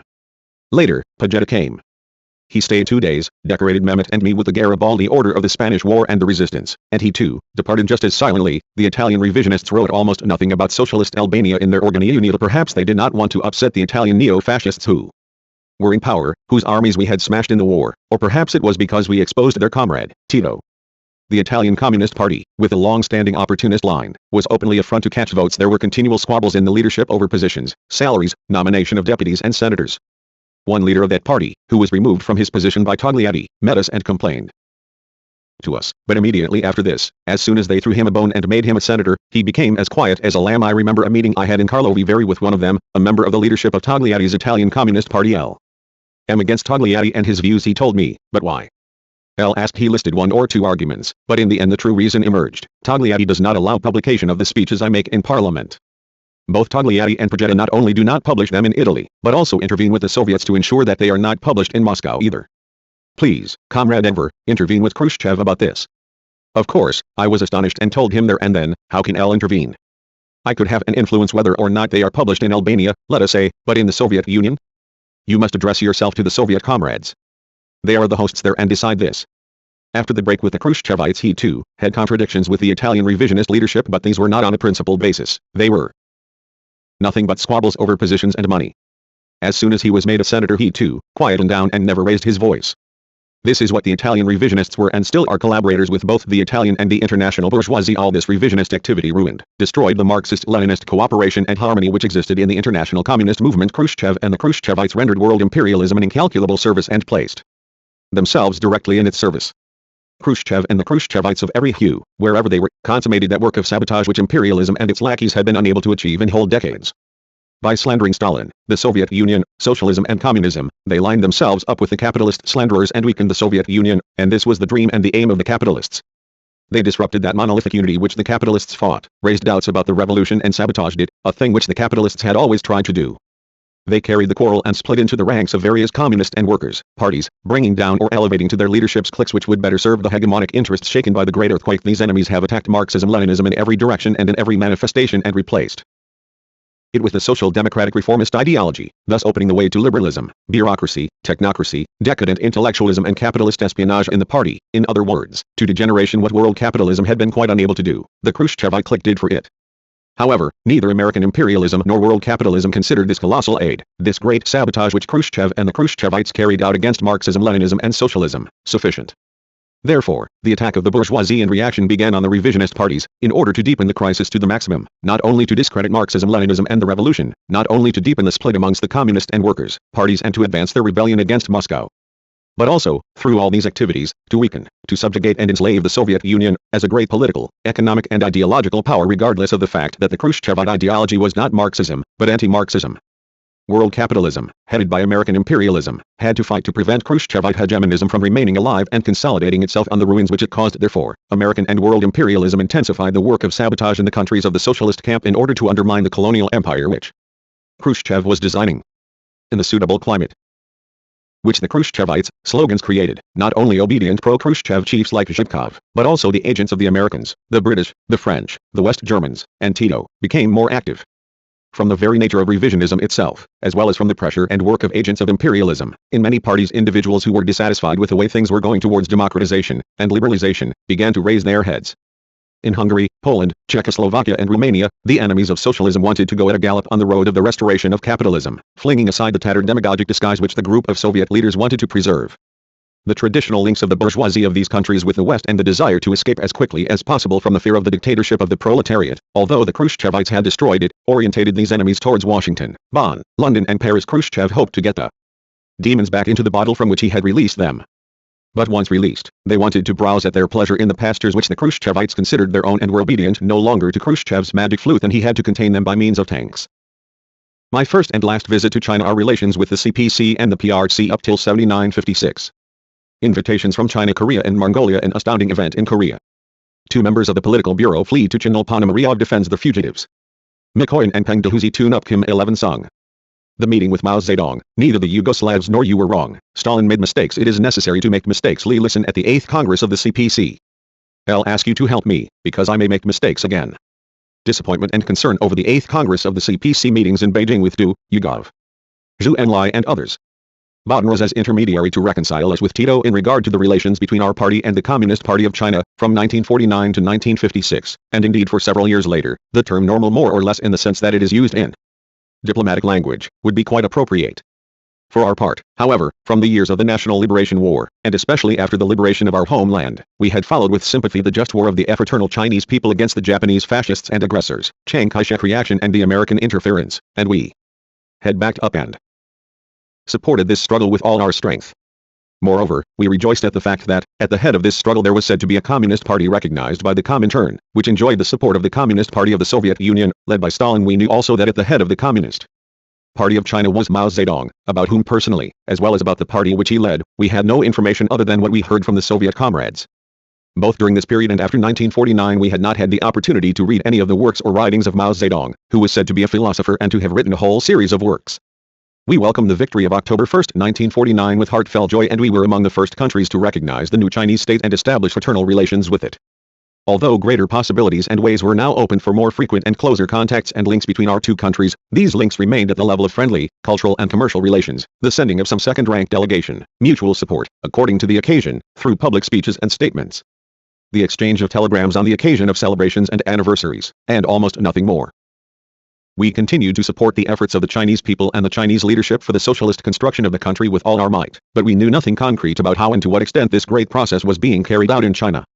It was said that Mao was following an interesting line for the construction of socialism in China, collaborating with the local bourgeoisie and other parties, which they described as democratic, of the industrialists, etc., that joint private state enterprises were permitted and stimulated by the Communist Party there, that elements of the wealthy classes were encouraged and rewarded, and even placed in the leadership of enterprises and provinces, etc., etc. All these things were quite incomprehensible to us, and however much you racked your brains, you could not find any argument to describe them as in conformity with Marxism-Leninism. Nevertheless, we thought, China was a very big country, with a population of hundreds of millions. It had just emerged from the dark, feudal bourgeois past, had many problems and difficulties, and in time it would correct those things which were not in order, on the right road of Marxism-Leninism. This is more or less what we knew about the Communist Party of China and the Chinese state up till 1956, when the Central Committee of our party received Mao Zedong's invitation to send a party delegation to take part in the proceedings of the 8th Congress of the CP of China. We welcomed the invitation with pleasure and satisfaction, because we would be given the opportunity to gain first-hand experience of and direct acquaintance with the sister party and a fraternal socialist country. At this time period we had also received invitations from the People's Republic of Mongolia and the People's Democratic Republic of Korea to send top-level government and party delegations to those countries for friendly visits. We discussed the invitations from our friends in the political bureau and decided that, using The occasion of the trip to China for the 8th Congress of the CP of China. On the way to China, our top-level delegation should also go to Mongolia and Korea. The political bureau appointed me, comrades Mehmet and Ramiz Alia, and our then foreign minister, Behar Stilla, as the delegation. Comrade Mehmet would lead the delegation in Mongolia and Korea, since it would be a government delegation, while I would lead the party delegation in China. We made the necessary preparations and set out at the end of August 1956. It was the time when modern revisionism advanced. By the 20th Congress of the Communist Party of the Soviet Union, had not only spread in the Soviet Union and the other countries of people's democracy, but was bringing out all its inherent filth, the split, the quarrels, the plots, and the counter-revolution. In Poland the cauldron, which had been simmering for a long time, was bringing out the notorious Gomulka as the finished product. In Hungary black reaction had broken out as never before and was feverishly preparing the counter-revolution. During those days Tito had been invited to the Crimea on holiday, and together with Khrushchev, Rankovic and others, was putting the nails in Gero's coffin. It seemed as if the revisionists of various countries were engaged in a villainous contest to see who could outdo the other in the practical application of Khrushchevism. In Europe the revisionist earthquake was rocking the foundations of everything, with the exception of our party and country. Those 3 or 4 days of our visit to Mongolia passed almost unnoticed. We traveled for hours on end to reach some inhabited center, and everywhere the landscape was the same, vast, bare, monotonous, boring. Tsedenbul, who bounced around us as mobile as a rubber ball, harped on the sole theme livestock farming. So many million sheep, so many mares, so many horses, so many camels. This was the only wealth, the only branch on which this socialist country supported itself. We drank mare's milk, wished one another's successes, and partied. On September 7th we arrived in Pyongyang. They put on a splendid welcome, with people, with gongs, with flowers, and with portraits of Kim Il-sung everywhere. You had to look hard to find some portrait of Lenin, tucked away in some obscure corner. We visited Pyongyang and a series of cities and villages of Korea, where both the people and the party and state leaders welcomed us warmly. During the days we stayed there, Kim Il-sung was kind and intimate with us. The Korean people had just emerged from the bloody war with the American aggressors and now had thrown themselves into the offensive for the reconstruction and development of the country.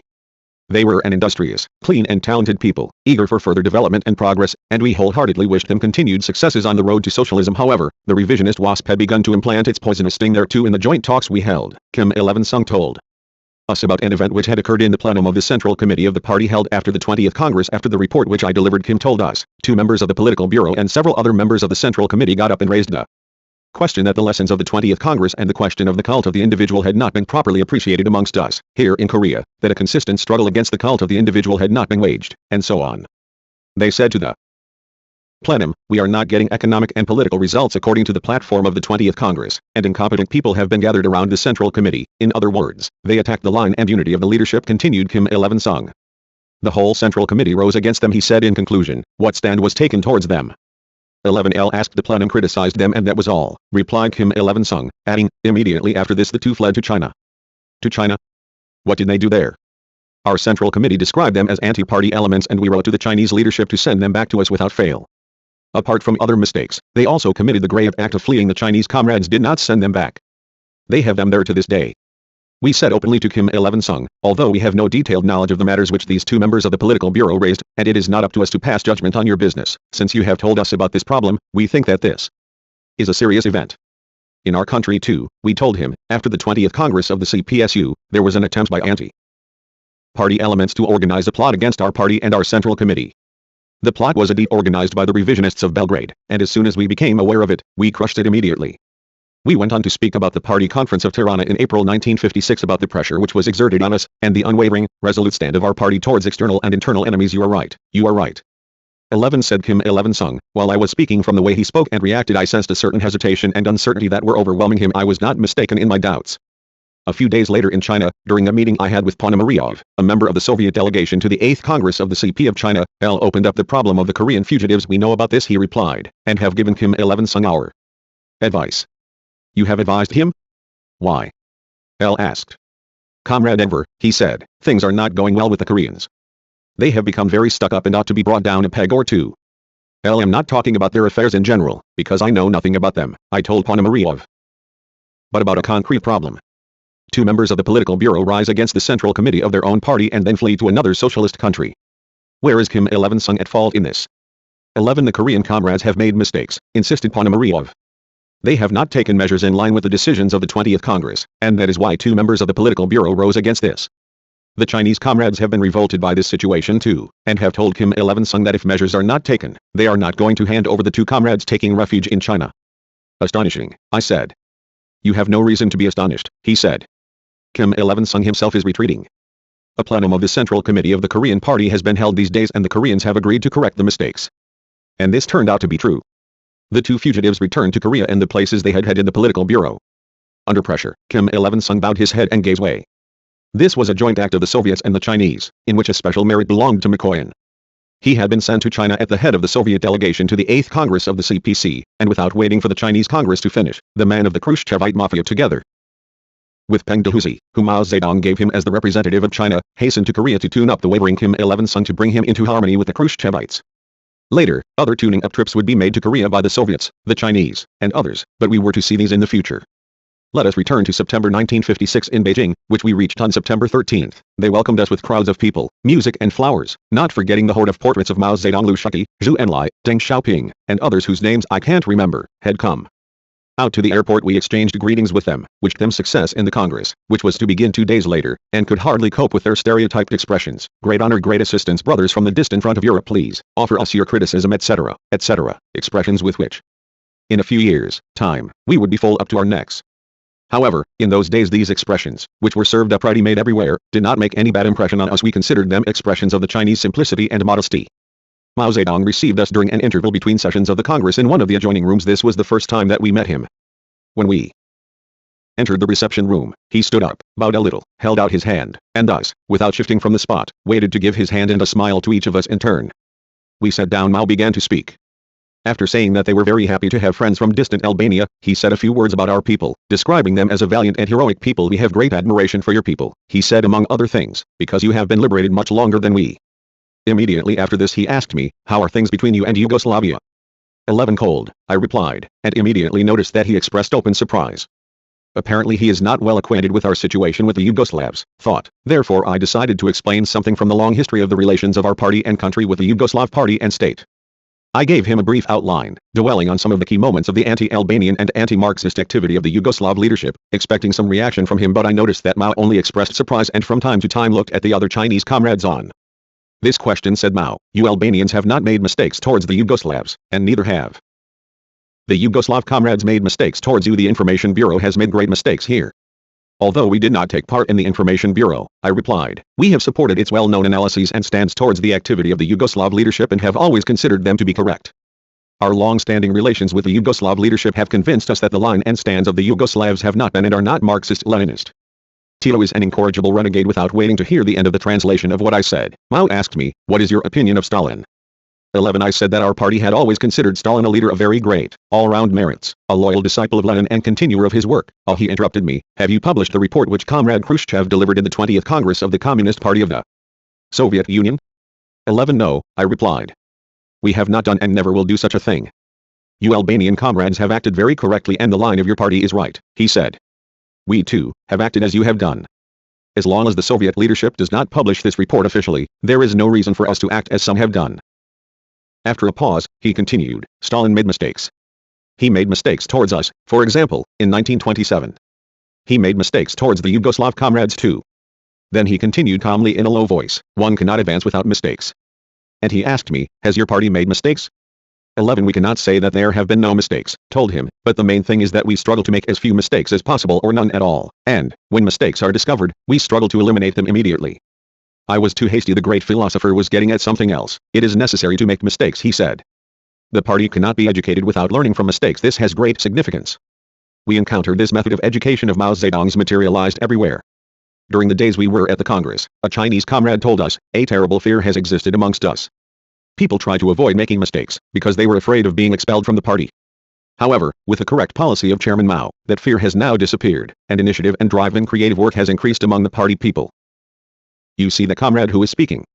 He said he is Lee Listen, one of the founders of our Communist Party. During his life he has made grave mistakes, not just once, but 3 times on end. There were comrades who wanted to expel this old man from the party, but on the insistence of Chairman Mao, he remains a member of the Central Committee of the party, and now he works in the Central Committee apparatus. Meanwhile Lee Listen was making a new self-criticism before the 8th Congress. I have made mistakes, he said, but the party has helped me. Comrades, he continued, I'll ask you to help me still because I might make mistakes again, but let us return to the meeting with Mao Zedong. After he philosophized about the great significance of making mistakes, I seized the opportunity to add to what I had previously said about the Yugoslavs and spoke about the work of the Belgrade revisionists through their agents to organize the plot in the party conference of Tirana of April 1956. In our opinion, I said, they are incorrigible. Mao's reply, in the Chinese style, was a phrase out of context. You have a correct Marxist-Leninist line. The time had come for us to leave. We thanked him for the invitation, for receiving us and for the aid given us by the People's Republic of China. There is no need to thank us, interrupted Mao. First, because the aid we have given you is very little, and he closed one finger. Second, he continued, closing the other finger, we are members of the great family of the socialist camp, which has the Soviet Union at the head, and it is just the same as passing something from one hand to the other, parts of the same body. We thanked him once again and stood up. We had several photographs taken together, shook hands again and departed. To tell the truth, our impressions from this meeting were not what we had expected, and when we came out, I talked over with Mehmet and Ramiz what we had heard. From the talk with Mao we did not learn anything constructive, which would be of value to us, and the meeting seemed to us mostly a gesture of courtesy. We were especially disappointed over the things we heard from the mouth of Mao about the Information Bureau, Stalin and the Yugoslav question. However, we were even more surprised and worried by the proceedings of the 8th Congress. The whole platform of this Congress was based on the theses of the 20th Congress of the Communist Party of the Soviet Union. Indeed, in certain directions, the theses of Khrushchev had been carried further forward by Mao Zedong, Liu Shaoqi and other top Chinese leaders. We felt that the epidemic of modern revisionism had infected China too.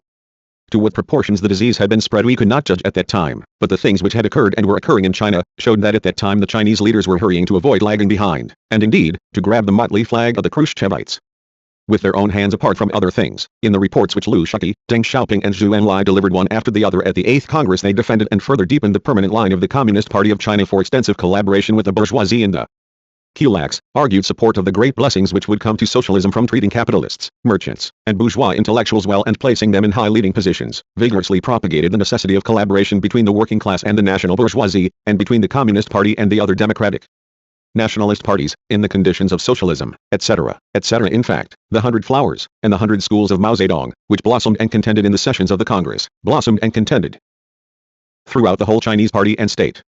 This Mao Zedong's theory of 100 flags, widely proclaimed in May 1956 by the alternate member of the Political Bureau of the CC of the CP of China, Liu Dengyi, constituted the Chinese variant of the bourgeois revisionist theory and practice about the free circulation of ideas and people, about the coexistence of a hodgepodge of ideologies, trends, schools and coteries within socialism. Many a time later I have turned back to this period of the history of the Communist Party of China, trying to figure out how and why the profoundly revisionist line of 1956 subsequently seemed to change direction, and for a time, became pure anti-revisionist, and Marxist-Leninist. It is a fact, for example, that in 1960 the Communist Party of China seemed to be strongly opposing the revisionist theses of Nikita Khrushchev and confirmed that it was defending Marxism-Leninism from the distortions which were being made to it, etc.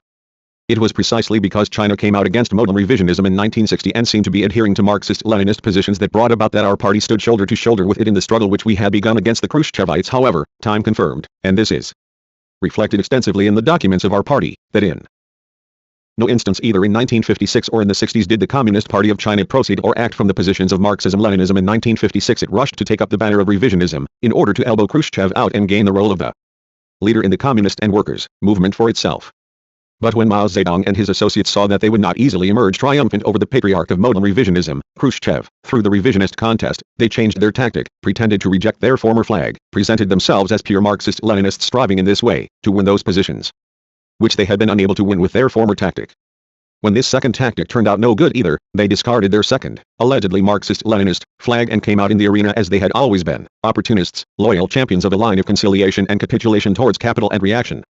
We were to see all these things confirmed in practice, through a long, difficult and glorious struggle which our party waged in defense of Marxism-Leninism. After the proceedings of the Congress were over, they took us on visits to a number of cities and people's communes, such as to Beijing, Shanghai, Tientsin, Nanking, Port Arthur, etc., where we saw the life and the work of the great Chinese people at first hand. They were simple and industrious people with few pretensions, humble and attentive to their guests. From what the Chinese leaders and those who accompanied us told us, and from what we were able to see for ourselves, it seemed that they had achieved a series of positive changes and developments.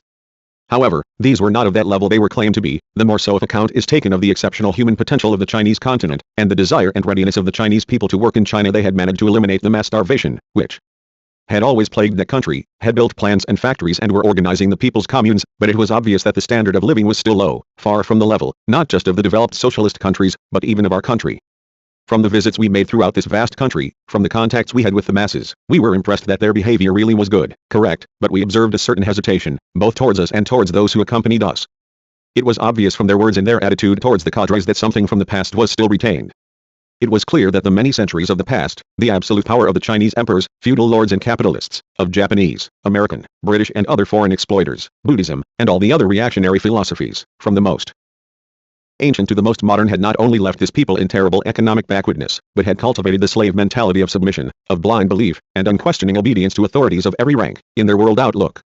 Of course, these things cannot be wiped out all at once, and we considered them as forms of atavism, which would be eliminated from the consciousness of this people, who with their positive qualities and with sound leadership, would be capable of achieving miracles apart from meetings with Mao Zedong and other Chinese leaders. During the days of our stay in China, we also had occasion to meet a number of delegations of communist and workers' parties which had attended the 8th Congress of the CP of China. All of them enthusiastically hailed the new line of the period after the 20th Congress. The Bulgarians called it the April line, since they had organized a plenum of their Central Committee in April, at which they had cancelled out the stands of Blagayev and Dimitrov, and had embraced the Khrushchevite line. We rehabilitated Tretyakostov, because we could not find any proof of his guilt. Anton Yugov told us he spoke as though with some trepidation. Apparently, he sensed that sooner or later they would bring him down, in order to enjoy the whole of the revisionist line which had been prepared in Bulgaria according to Khrushchev's orders. The man of the Information Bureau, who a few years earlier had delivered the report of the Information Bureau on the condemnation of the activity of the revisionists of Belgrade, had now made peace with Tito in Bucharest and was preparing to trite his kisses in Belgrade. Going to Belgrade to meet Tito, he told us, as soon as we met in Beijing, where he too had gone invited to the Congress. Tito is a good positive comrade, not like Kardel and Popovic, he continued. 3 months before we had heard this in Russian, and now we had to hear it in Romanian too.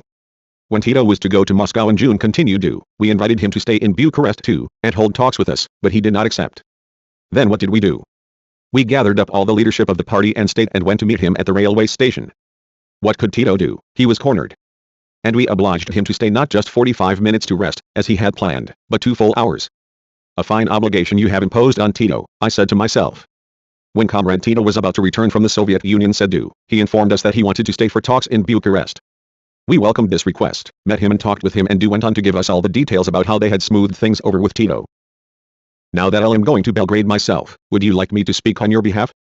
He asked me if you wish to speak on our behalf. I told Georgiou, tell him to give up his secret activity and plots against the People's Republic of Albania and the Party of Labour of Albania. Tell him that before and after the Tirana conference the Yugoslav diplomats were involved in vicious activity, and I told him briefly what had occurred in our country after the 20th Congress. Is that so? 11, he said, and I saw that he was put out. He was not pleased that I exposed Tito. Displayed the same sentiments later too, when I met him after he had made his long-desired visit of reconciliation to Belgrade and had put himself on Tito's side. Some months after that visit I passed through Bucharest, where I met and talked with Du and Bodnaros. In the course of the talks Bodnaros, Emil, the elder, began to tell me that they had been to Tito, and in talks with him the conversation had come around to Albania. Tito spoke well and with sympathy of your country, of your heroic people, said Bodnaros, and expressed his wish for good relations with you, etc. In other words, this Titoite spokesman was making himself an intermediary for conciliation with Tito, trying to achieve what Khrushchev had failed to do. I put Bodnaros in his place, telling him that we would be in struggle to the end against Tito and Titoism, because he was a renegade from Marxism-Leninism. For our part there will be no conciliation with Tito, I told Bodnaros bluntly during the time that I was sounding off. About Tito to Bodnaros, L observed that Du was scribbling with a pencil on a piece of white paper, without doubt from irritation, but he did not speak at all. My words had a bitter taste for him. But let us return to China, to the meetings which we had. Those days with other comrades of the sister parties, it was interesting. Everyone we met was talking about rehabilitations and Tito. Even Zhu Enlai said to us in a meeting we had with him, Tito has invited me to go on a visit to Yugoslavia and I have accepted the invitation. If you agree, I can come to Albania too, on this occasion. We agree wholeheartedly that you should come to Albania, we told him, and thanked him for making the proposal, although it did not sound at all pleasant to us that the Premier of China linked his coming to Albania with the occasion of his visit to Yugoslavia. However, as I wrote above, it was the time when the fever of revisionism had infected everyone and they were all trying to go to Belgrade as quickly as possible to receive the blessing and the experience of the veteran of modern revisionism. One day Skochi Maro came up to me and complained that Togliatti had gone to Belgrade but had not got on well with Tito. What do you mean?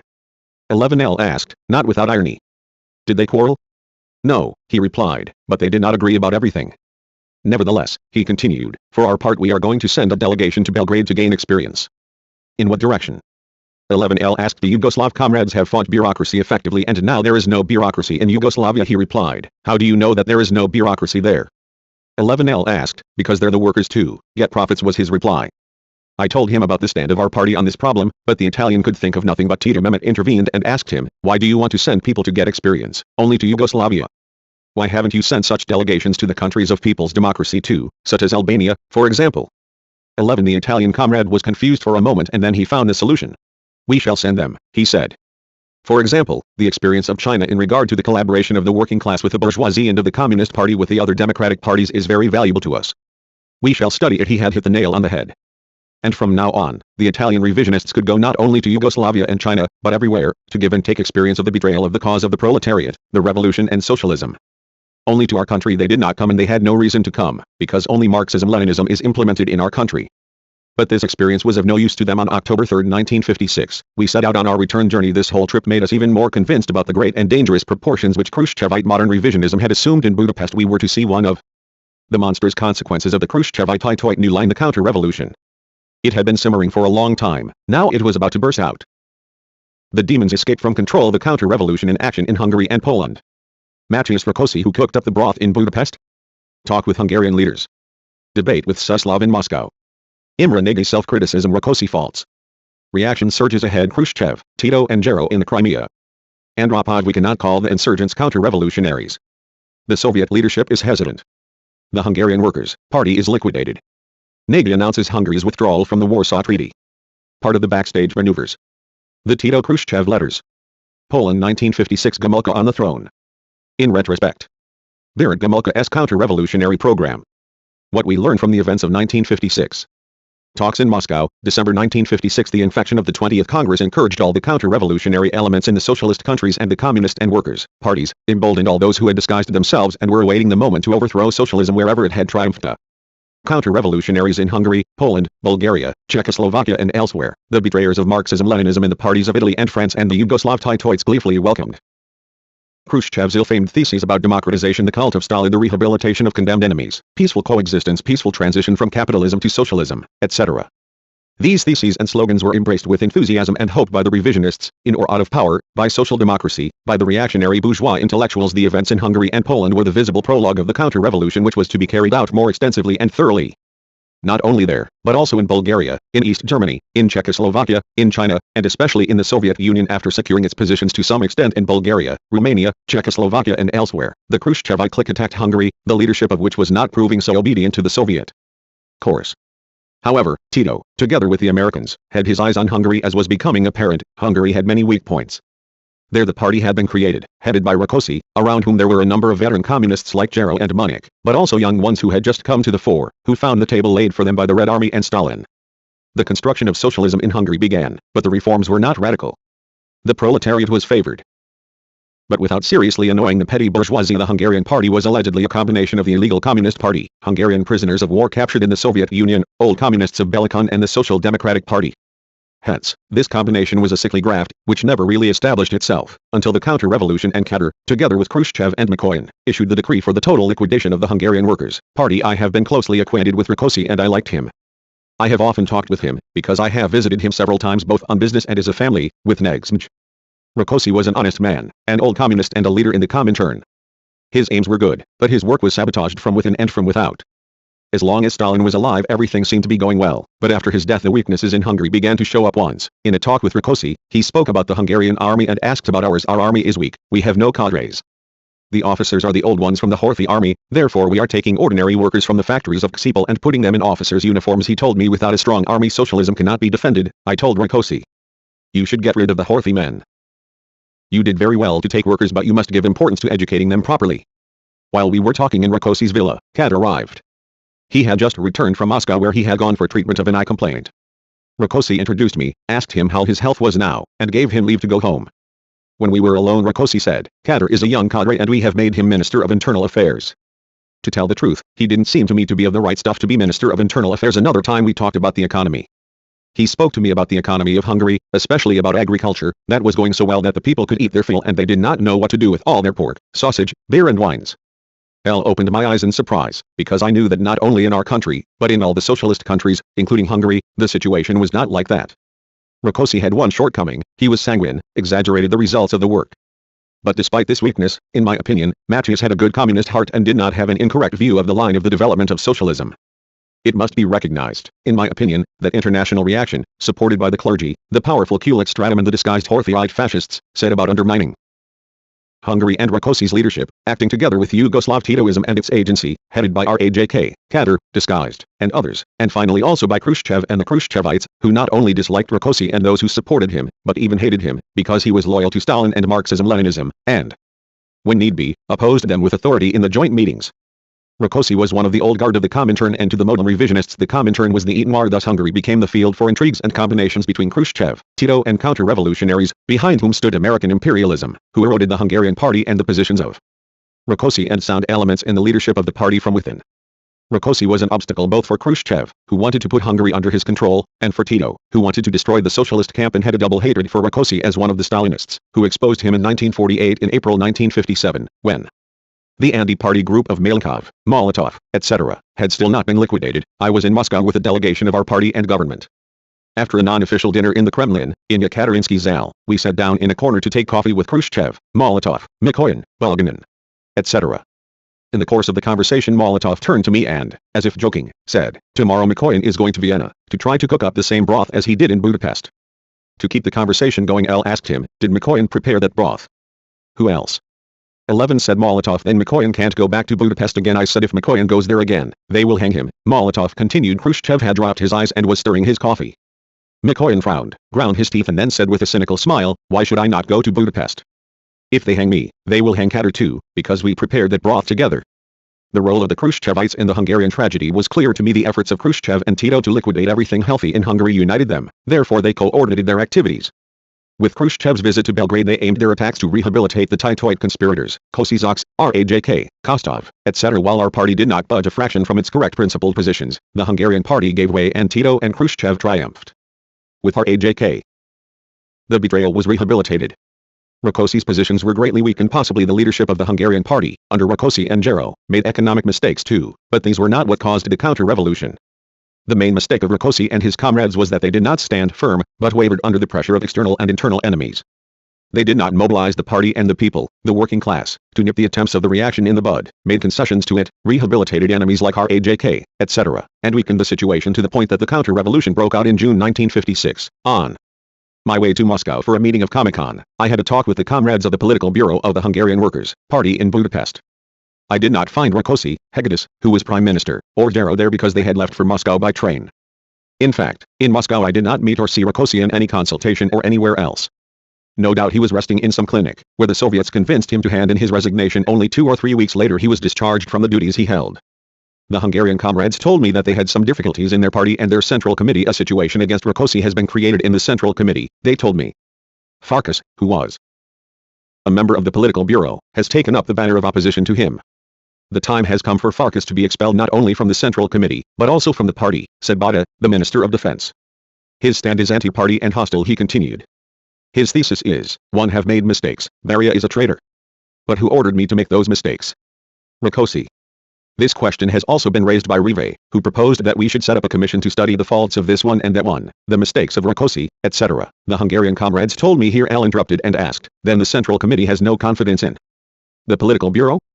11 So it turns out, they said. We were obliged to accept the commission, but we decided that its report would go to the political bureau first. What is this commission? 11L asked. The political bureau must be charged by the Central Committee with such matters and the report should be discussed in the Central Committee. If it is considered necessary, the Central Committee removes the political bureau. Amongst other things, the Hungarian comrades told me that Imre Nagy, who had been expelled from the party as a counter-revolutionary, had put on a big dinner on the occasion of his birthday to which he had invited 150 people, including members of the Central Committee and the government. Many of them had accepted the traitor's invitation and had gone to the dinner. When one member of the Central Committee had asked the comrades of the leadership whether he should go or not, they had replied, "This is up to you to decide."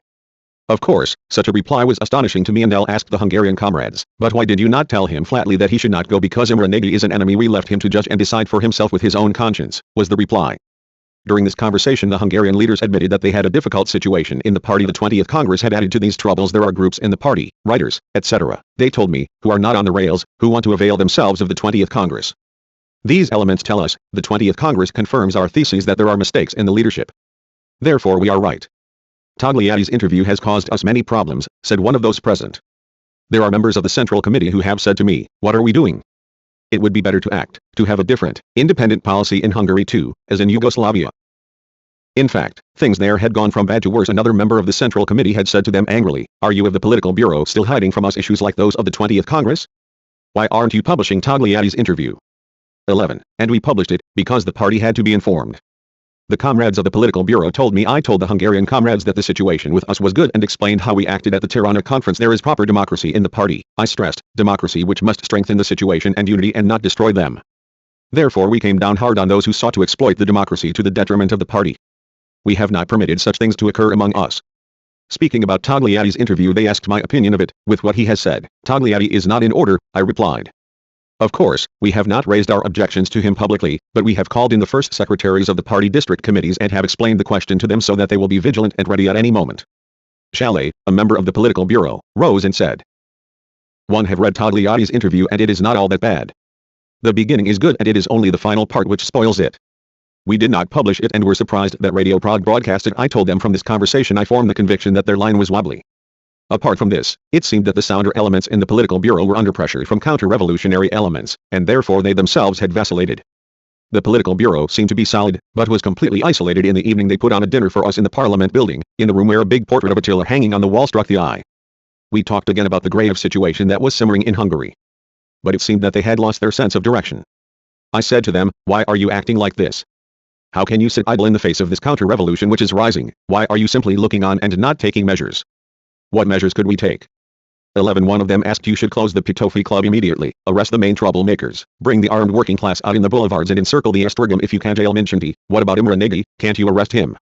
Have some of the leaders of these counter-revolutionaries shot to teach them what the dictatorship of the proletariat is. The Hungarian comrades opened their eyes wide with surprise as if they wanted to say to me, have you gone mad? One of them told me, we cannot act as you suggest, Comrade Enver, because we do not consider the situation so alarming. We have the situation in hand. What they are shouting about at the Pitofi Club is childish foolishness, and if some members of the Central Committee went to congratulate Imre Nagy, they did this because they had long been comrades of his and not because they disagree with the Central Committee which expelled Imre from its ranks. It seems to me you are taking the matter lightly. I said you don't appreciate the great danger hanging over you. Believe us, we know the Titoites well and know what they are after as the anti-communists and agents of imperialism they are. Mine was a voice in the wilderness. We ate that ill-omened dinner, and during the conversation which lasted for several hours, the Hungarian comrades continued to pour into my ears that they had the situation in hand, and other tales. In the morning I boarded the aircraft and went to Moscow. I met Suslov in his office in the Kremlin as usual. He welcomed me with those mannerisms of his, prancing like the ballerinas of the Bolshoi, and when we said he asked me about Albania. After we exchanged opinions about our problems, I raised the question of Hungary. I told him my impressions and my opinions frankly, just as I had expressed them to the Hungarian comrades. Suslov watched me with those penetrating eyes through his horn-rimmed spectacles, and as I spoke I noticed signs of discontent, boredom and anger in his eyes. These feelings and this disapproval were accompanied by doodling with a pencil on a sheet of paper he had on the table. I carried on speaking and concluded by saying that I was astonished at the passivity and lack of concern of the Hungarian comrade. Suslov began to speak in that reedy voice of his and in essence said, we cannot agree with your judgments over the Hungarian question. You are unnecessarily alarmed. The situation is not as you think. Perhaps you have insufficient information, and Suslov talked on and on, trying to calm me and convince me that there was nothing alarming in the situation in Hungary. I was not in the least convinced by his arguments, and the events which occurred in the subsequent days confirmed that our observations and opinions about the grave situation in Hungary were completely correct. About 2 months later, at the end of August 1956, I had another bitter argument with Suslov about the Hungarian question. In passing through Budapest when we were going to the Congress of the Chinese Party, from a talk which we had at the airport with the Hungarian leaders of that time, we became even more convinced that the situation in Hungary was becoming disastrous, that reaction was moving, while with its actions the Hungarian leadership was favoring the counter-revolution. During the stopover we made in Moscow, Mehmet, Ramiz and I met Suslov and told him of our apprehensions so that he would transmit them to the Soviet leadership. Suslov maintained the same stand as in the meeting I had with him in June. In regard to what you say, that the counter-revolution is on the boil, said Suslov, we have no facts either from intelligence or other sources. The enemies are making a fuss about Hungary, but the situation is being normalized there. It is true that there are some student movements, but they are harmless and under control. The Yugoslavs are not operating there, as you say. You should know that not only Rakosi but also Jaro have made mistakes. Yes, it is true that they have made mistakes, because they rehabilitated the Hungarian Titoite traitors who had plotted to blow up socialism. L interjected. Suslov pursed his thin lips and then he went on. As for Comrade Imre Nagy, we cannot agree with you, Comrade Enver. It greatly astonishes me, I said, that you refer to him as Comrade Imre Nagy when the Hungarian Workers' Party has thrown him out. Maybe they have done so, said Suslov, but he has repented and has made a self-criticism. Words go with the wind, L objected, don't believe words. No, said Suslov, his face flushing.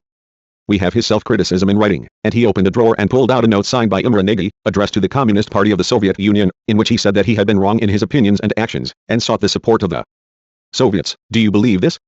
11L asked Suslov. Why shouldn't we believe it? 11 he replied, and went on, comrades can make mistakes, but when they acknowledge their errors we must hold out our hand to them. He is a traitor, I told Suslov, and we think that you are making a great mistake when you hold out your hand to a traitor. This brought the conversation with Suslov to an end and we left disagreeing with him.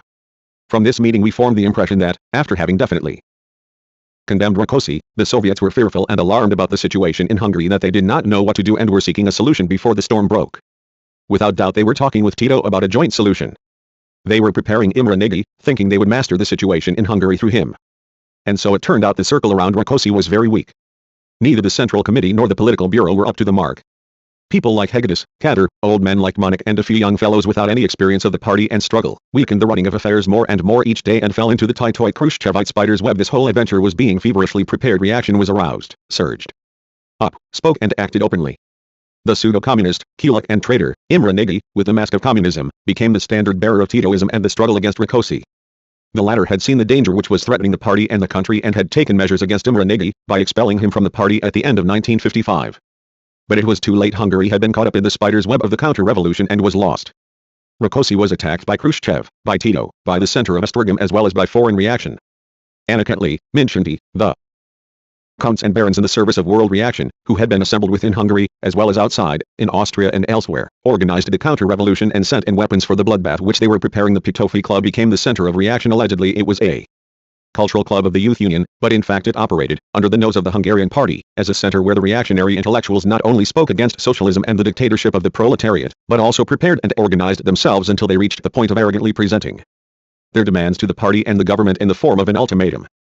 Initially, as long as Rákosi was still at the head of affairs, attempts were made to take some measures. The Pitofi Club was attacked in a resolution of the Central Committee, 1 or 2 writers were expelled from the party, but these were mere pinpricks, and not at all radical measures. The nest of the counter-revolution continued to exist, and only a little later, almost all those who had been attacked were rehabilitated. The demoted Imre Nagy continued to sit like a pasha in his home, which he had made a haunt for his partisans.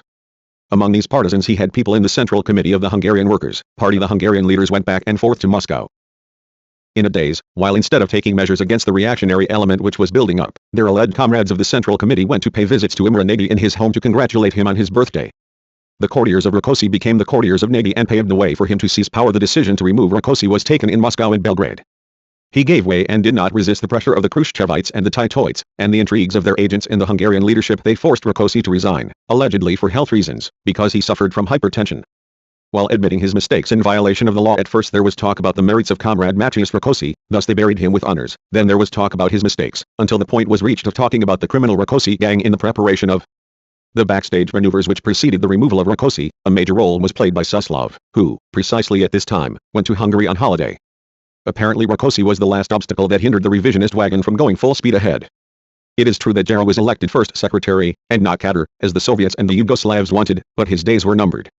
Kader, who had been in prison and rehabilitated a little earlier, was elected to the political bureau at first and, as the man of Khrushchev and Tito, in fact he played first fiddle there. After the plenum of July 1956, at which Jaro replaced Rákosi, and Kader joined the bureau, reaction surged ahead, and the authority of the party and the government virtually did not exist. The counter-revolutionary elements insistently demanded the rehabilitation of Nagy and the removal of those few sound elements left in the leadership. Jaro, Hegedus and others went from city to city and from factory to factory trying to cool tempers, promising democracy, the rule of socialist law, and increased pay. Obviously, all these things were done not in the correct Marxist-Leninist way, but submitting to the pressure of the powerful upsurge of the petty bourgeoisie. In reaction we considered the removal of Rákosi from the leadership of the Hungarian party a mistake which did great damage to and seriously weakened the situation in Hungary, and we expressed this opinion to the Soviet leaders when we went to Moscow in December. The events themselves showed how right we were. The happy period of liberalization began, the period of dragging from the prison and the grave those whom the dictatorship of the proletariat had justly condemned.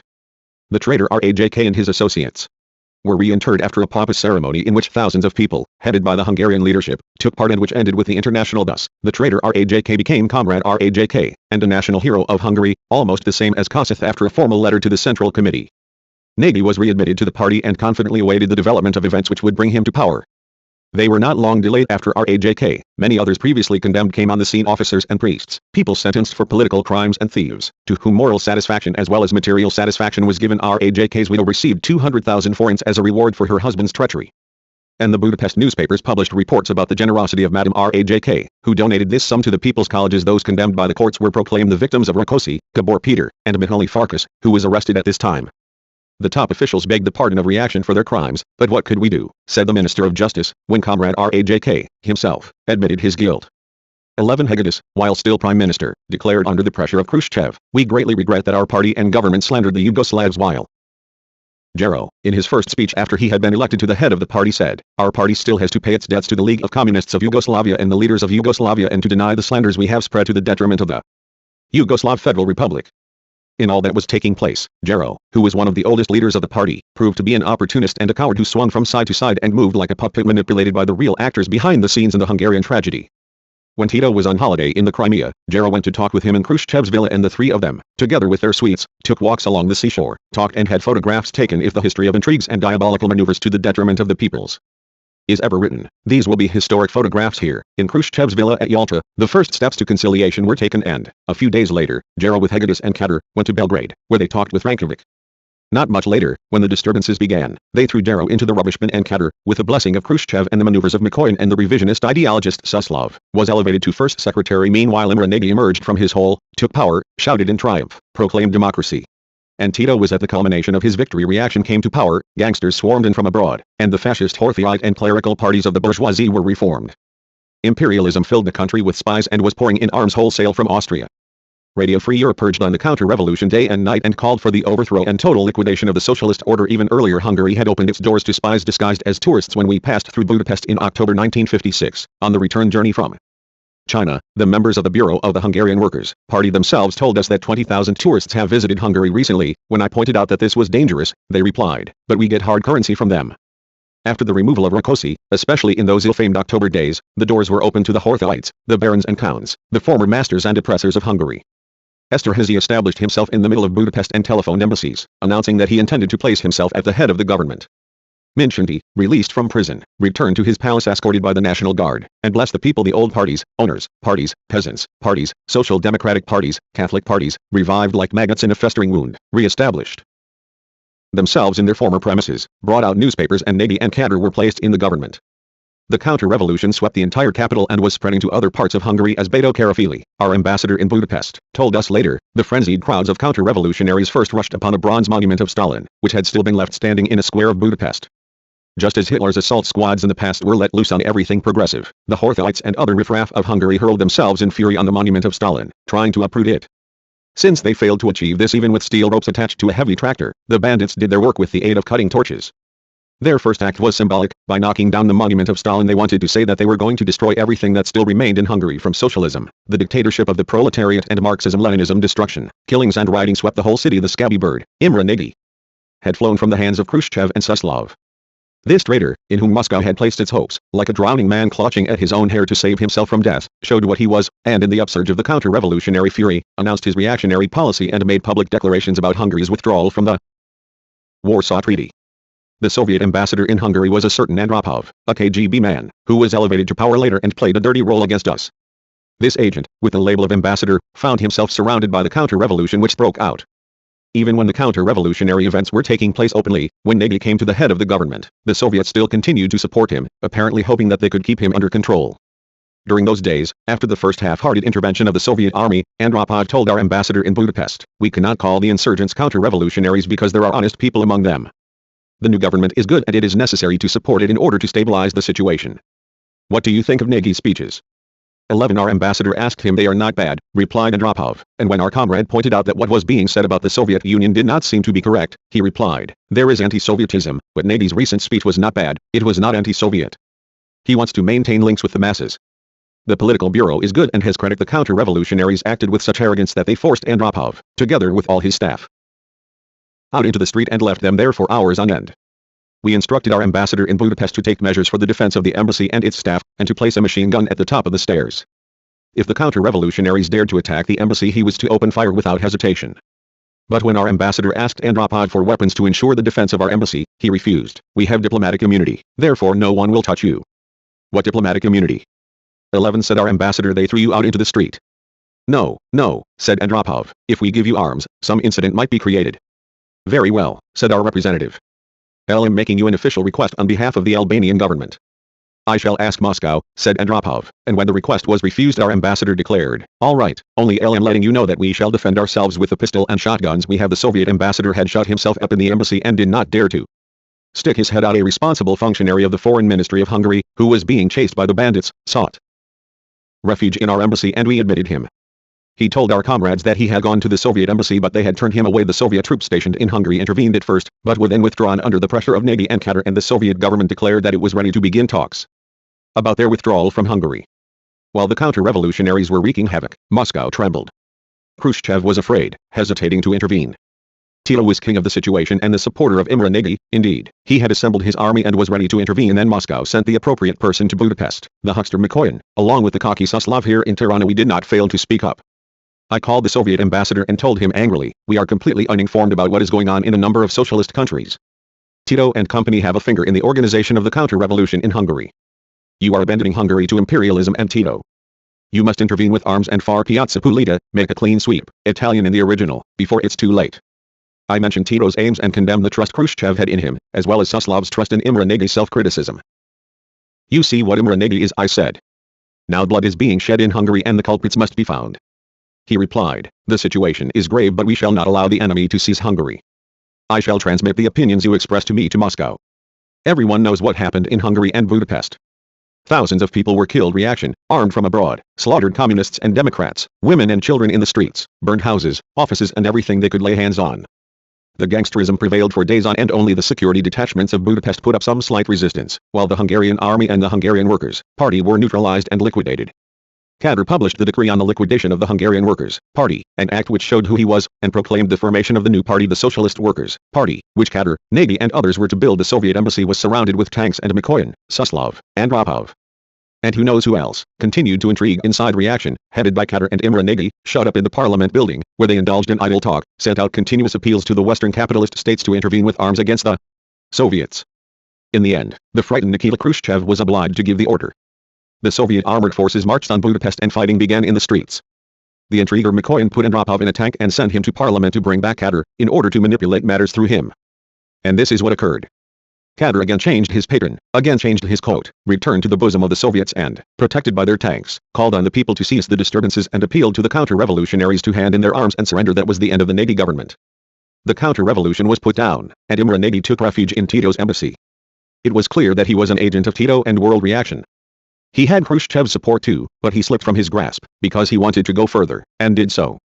Khrushchev quarreled with Tito for months about handing over Nagy. Tito refused until they reached a compromise that Nagy should be handed over to the Romanians.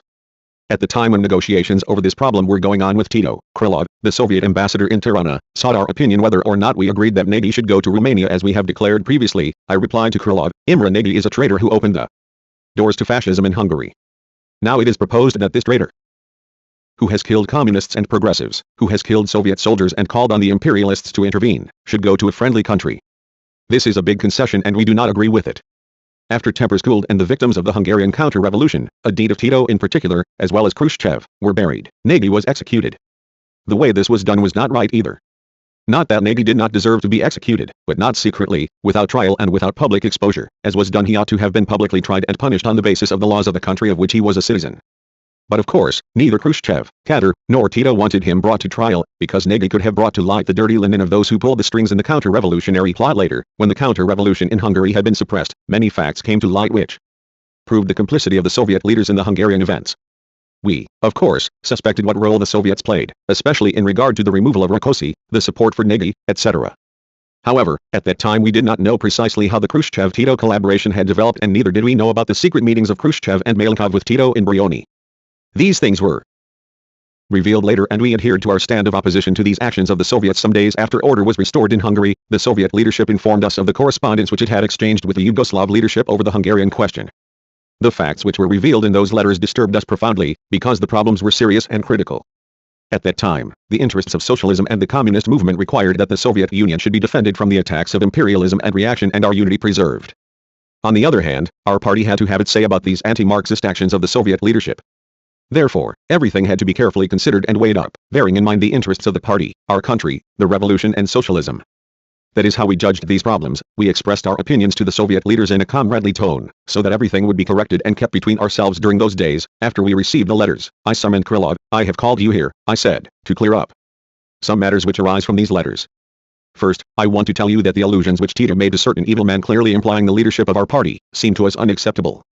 Such a thing, on his part, does not surprise us because we are accustomed to Tito's attacks. However, we are extremely surprised about the fact that in the reply of the Central Committee of the Communist Party of the Soviet Union there is no clear-cut stand to be seen in connection with these insinuations of Tito's. Have you anything to say about this question? 11 I have nothing to say about this, replied Krylov, faithful to his manner of playing dumb. Then I continued, Tito should have been told bluntly that we are not evil men and enemies of socialism, as he says. We are Marxist-Leninists, resolute people, who will fight to the end for the cause of socialism. Tito, on the contrary, is an enemy of the revolution and socialism. There are many facts to prove this. Krylov was silent, and continuing the talk, I dwelt in particular on another problem which had attracted our attention in these letters. Khrushchev wrote to Tito, in connection with the removal of Rákosi, you were completely satisfied that the Central Committee of the Communist Party of the Soviet Union tried, as early as the summer of this year, to ensure that Kadar would become first secretary. Besides this, the letter clearly indicated their collaboration, not only before the events of October, but also during them, a collaboration which was concretized in the plan hatched up during secret talks in Brioni. These actions of the Soviet leadership were unacceptable to us. In our opinion, the Titoites continued their disruptive secret activity, and this was clearly apparent in Hungary in particular.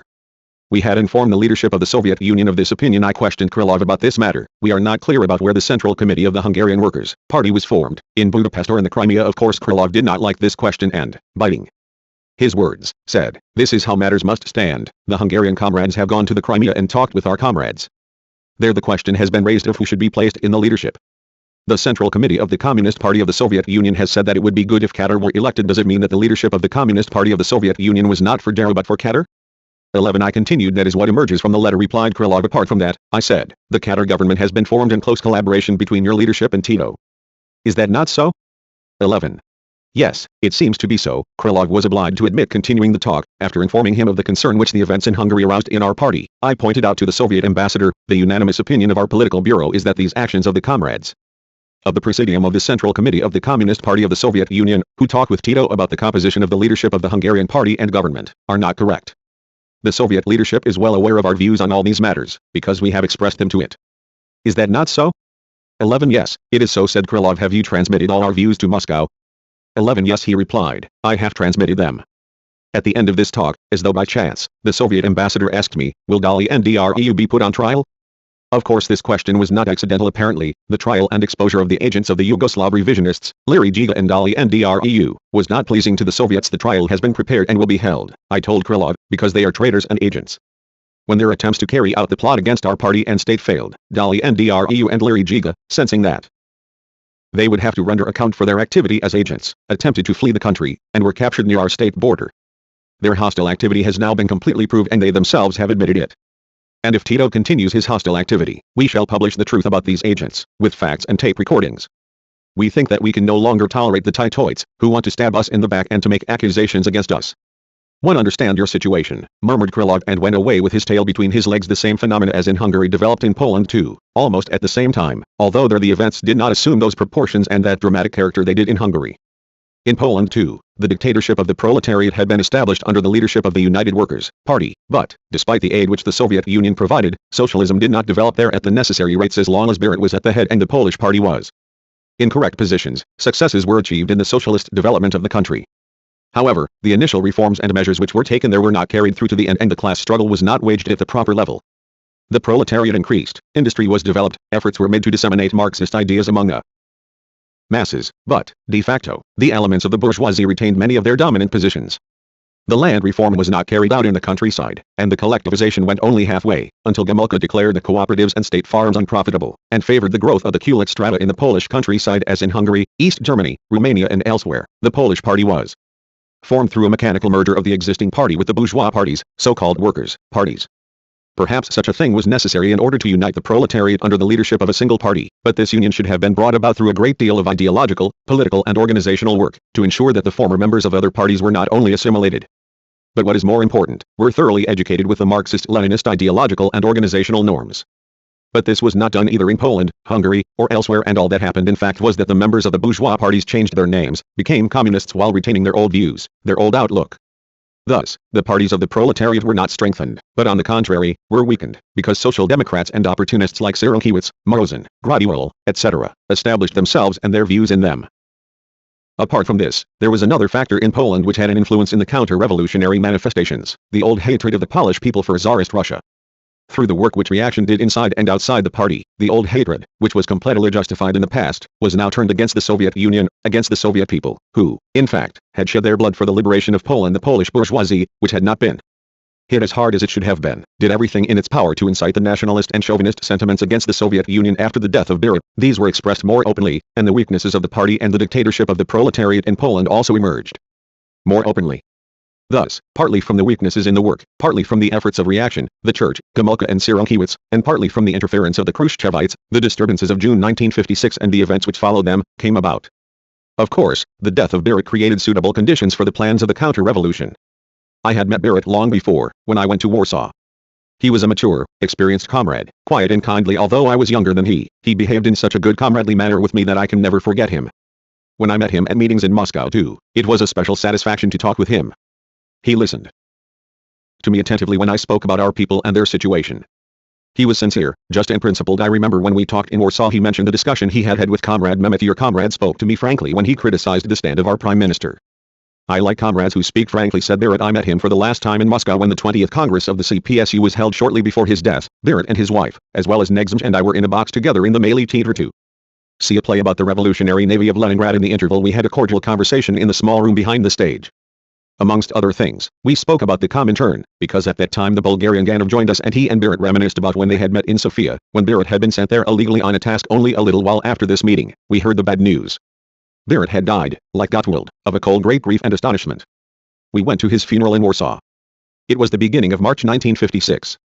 Many speeches were delivered by Khrushchev, Khruschevites, Akab, Juda, etc., over Beria's coffin. Vukmanovic Tempo, who had come to take part in the funeral as the envoy of Belgrade, also spoke.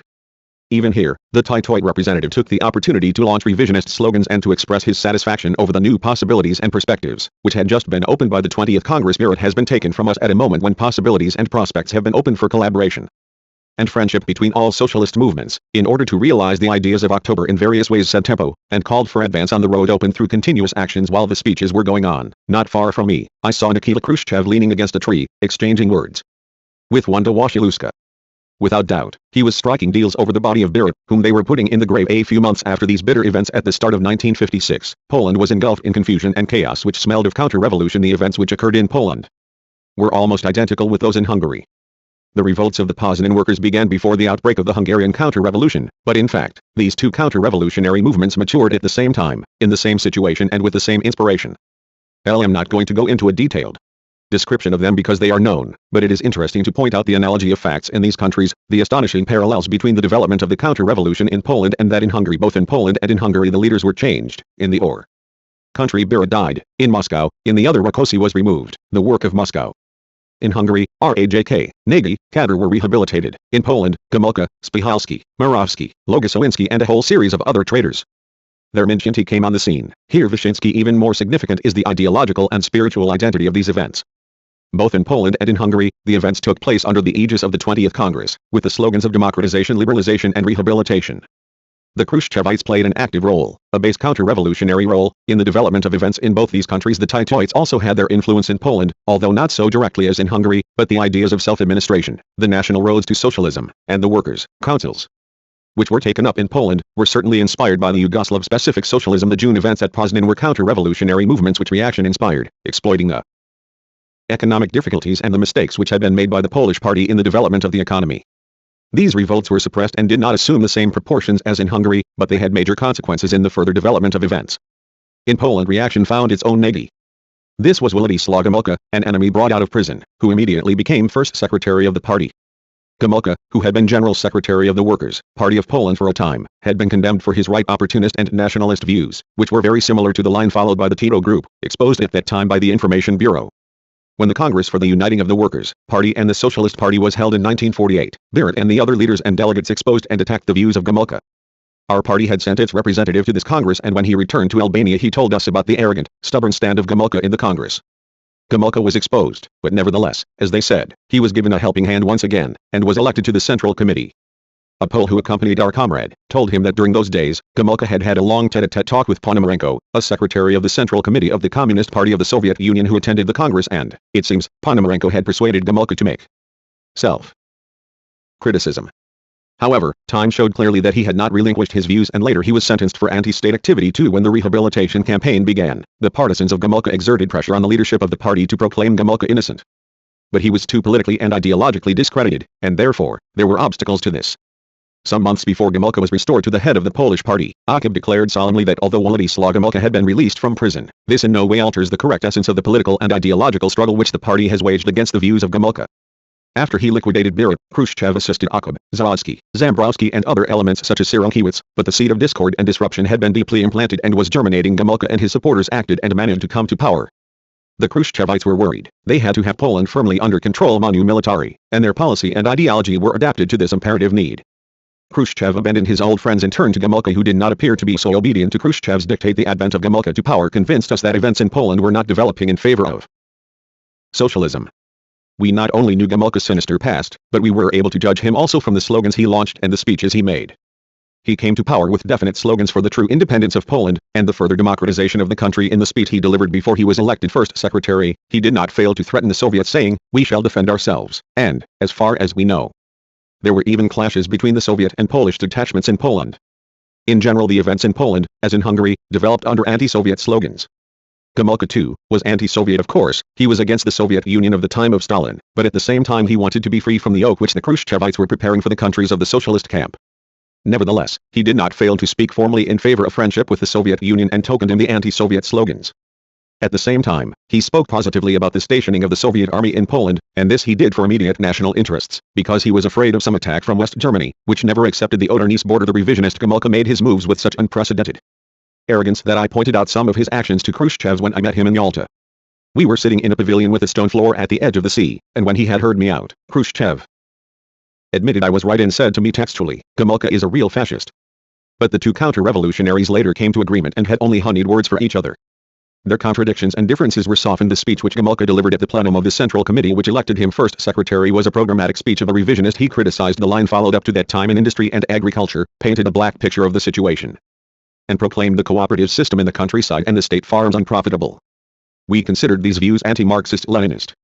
Mistakes may have been made in the direction of collectivization and the development of agricultural cooperatives in Poland, but the cooperative system was not to blame for this. It had proved its vitality as the only road for the construction of socialism in the countryside in the Soviet Union, in the other socialist countries and in our country.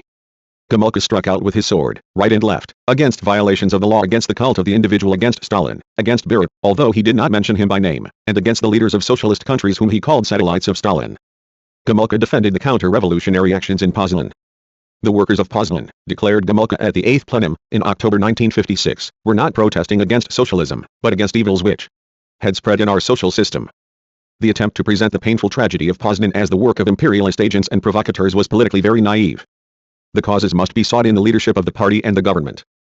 The Soviets were worried and frightened about the events in Poland, because they saw that the new course, which they themselves proclaimed, was taking the Polish leaders further than they desired, and that Poland was in danger of escaping from their influence during the days in which the plenum, that was to restore Gomulka to power, was held. Khrushchev, Molotov, Kaganovich and Mikoyan went urgently to Poland.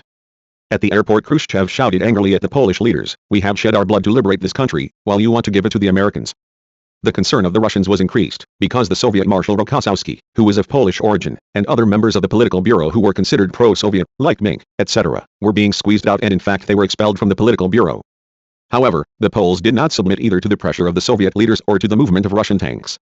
They did not even invite them to the plenum. Talks were held, at which Gomulka was present, but nevertheless for the time being Khrushchev and company were left biting their fingers. Pressure was exerted, an article was published in Pravda to which the Poles gave an arrogant reply, but, in the end, Khrushchev gave Gomulka his blessing, and, after he made a pilgrimage to Moscow, Gomulka received credits and spoke about the Soviet-Polish-Leninist friendship. Gomulka implemented his program, set up his workers' councils, self-administrative cooperatives, and rehabilitation committees, stimulated private trade, introduced religion in the schools and the army, and opened the doors to foreign propaganda. He, too, spoke about the national road to socialism. Gomulka's views and actions were so extremely open and undisguised that many did not accept them, or could not accept them openly. Even Khrushchev was obliged from time to time to throw some small stone at Gomulka's garden. the Czechs, the French, the Bulgarians, and the East Germans, who kept one eye and ear on Moscow, likewise adopted stands of reserve or opposition. Obviously we were opposed to Gomulka and his actions, and this we had made known to the Soviet leaders with whom we had talked. The Poles did not like this attitude, and their press complained openly that the other parties did not understand the changes that were occurring in Poland. An article published in those days mentioned our press and that of some other countries as examples of this misunderstanding, in contrast to the Italian, Chinese, Yugoslav and other parties which had properly understood the profoundly socialist character of the changes in Poland. The Yugoslavs welcomed these socialist changes with enthusiasm and shouted that those forces which fought for political democratization, economic decentralization and the system of self-administration had triumphed in Poland. The Soviets did not give us any information about the events in Poland either, but only sent us a letter in which they told us that the situation was very grave and informed us that a Soviet delegation was to go there. Apart from this, nothing more, no news, no information. In the Soviet press we found an occasional article which attacked the events in Poland, but we also found articles which supported them. As I have said, from the talks with Krylov, the Soviet ambassador in Tirana, we had nothing definite. In one meeting which I had with him I spoke about the question of Poland and our concern about what was occurring there. How is it possible, L asked him, that we are not kept informed? How is it possible that we are left in the dark about these matters, which concern all of us? This is not right.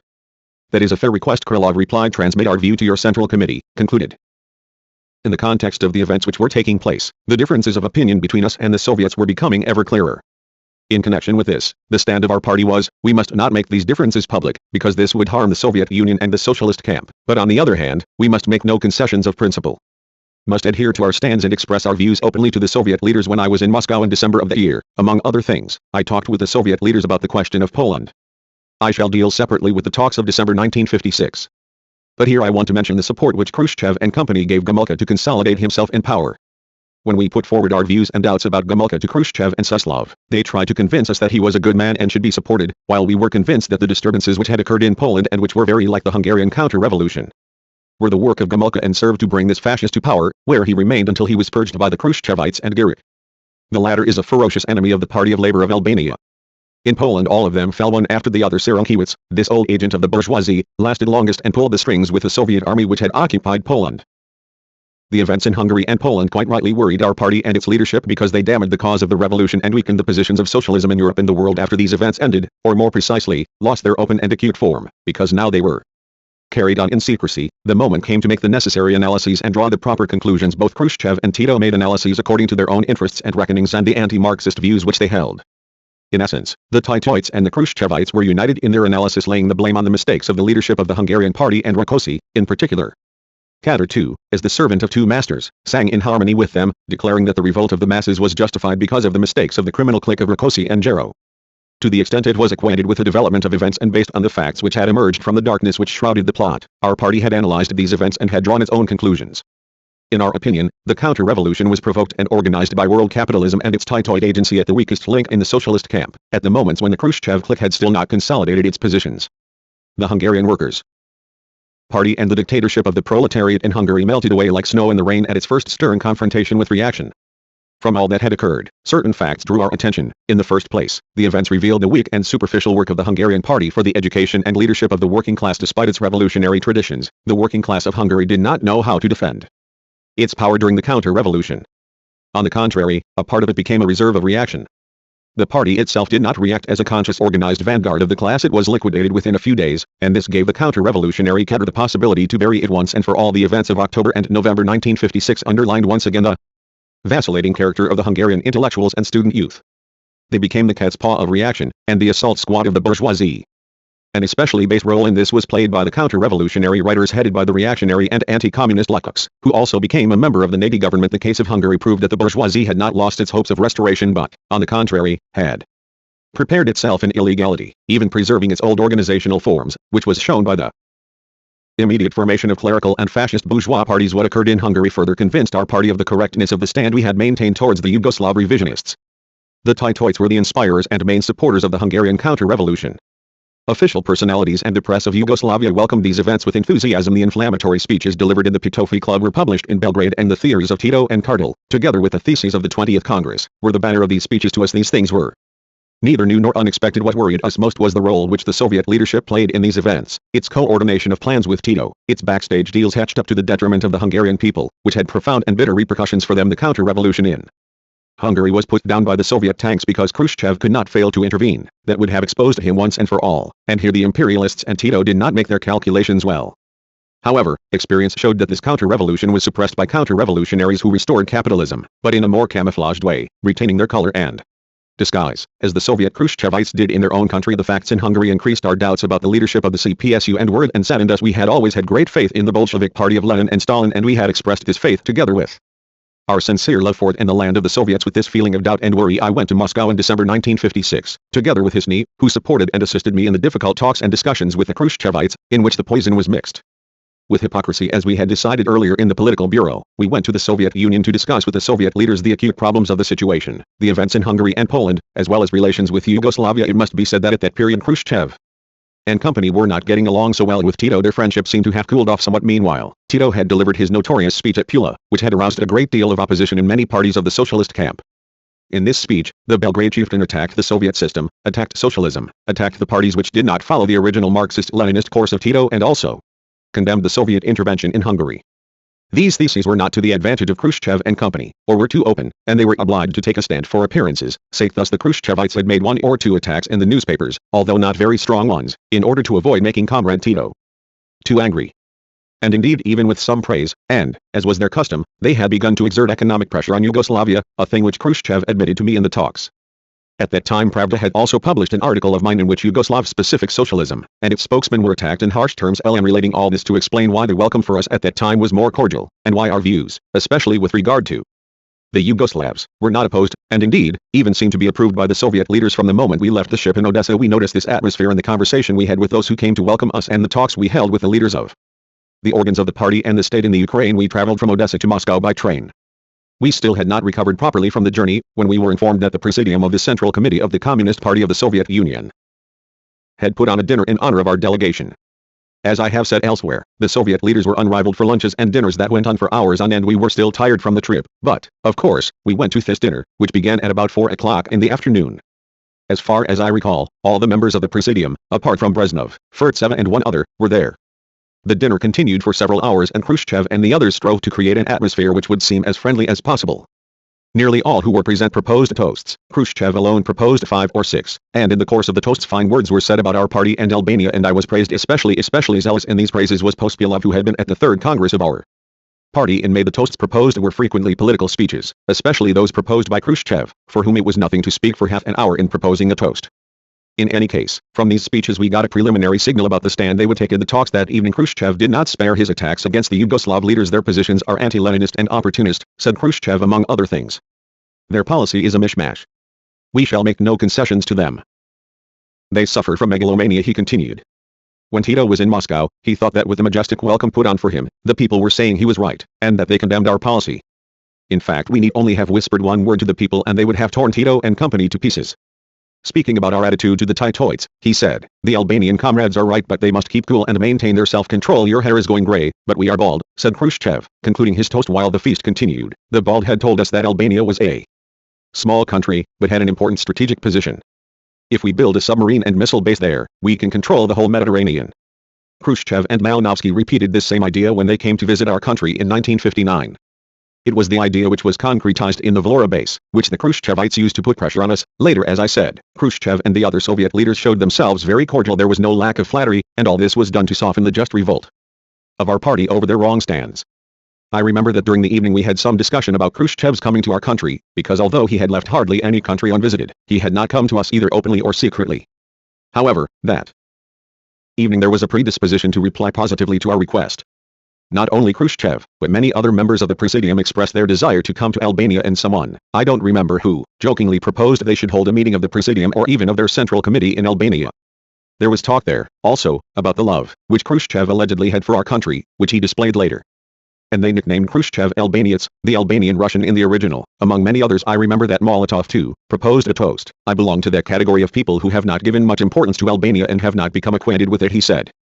Now our people are proud that they have such a loyal, resolute and militant friend. The Soviet Union has many friends, but they are not all the same.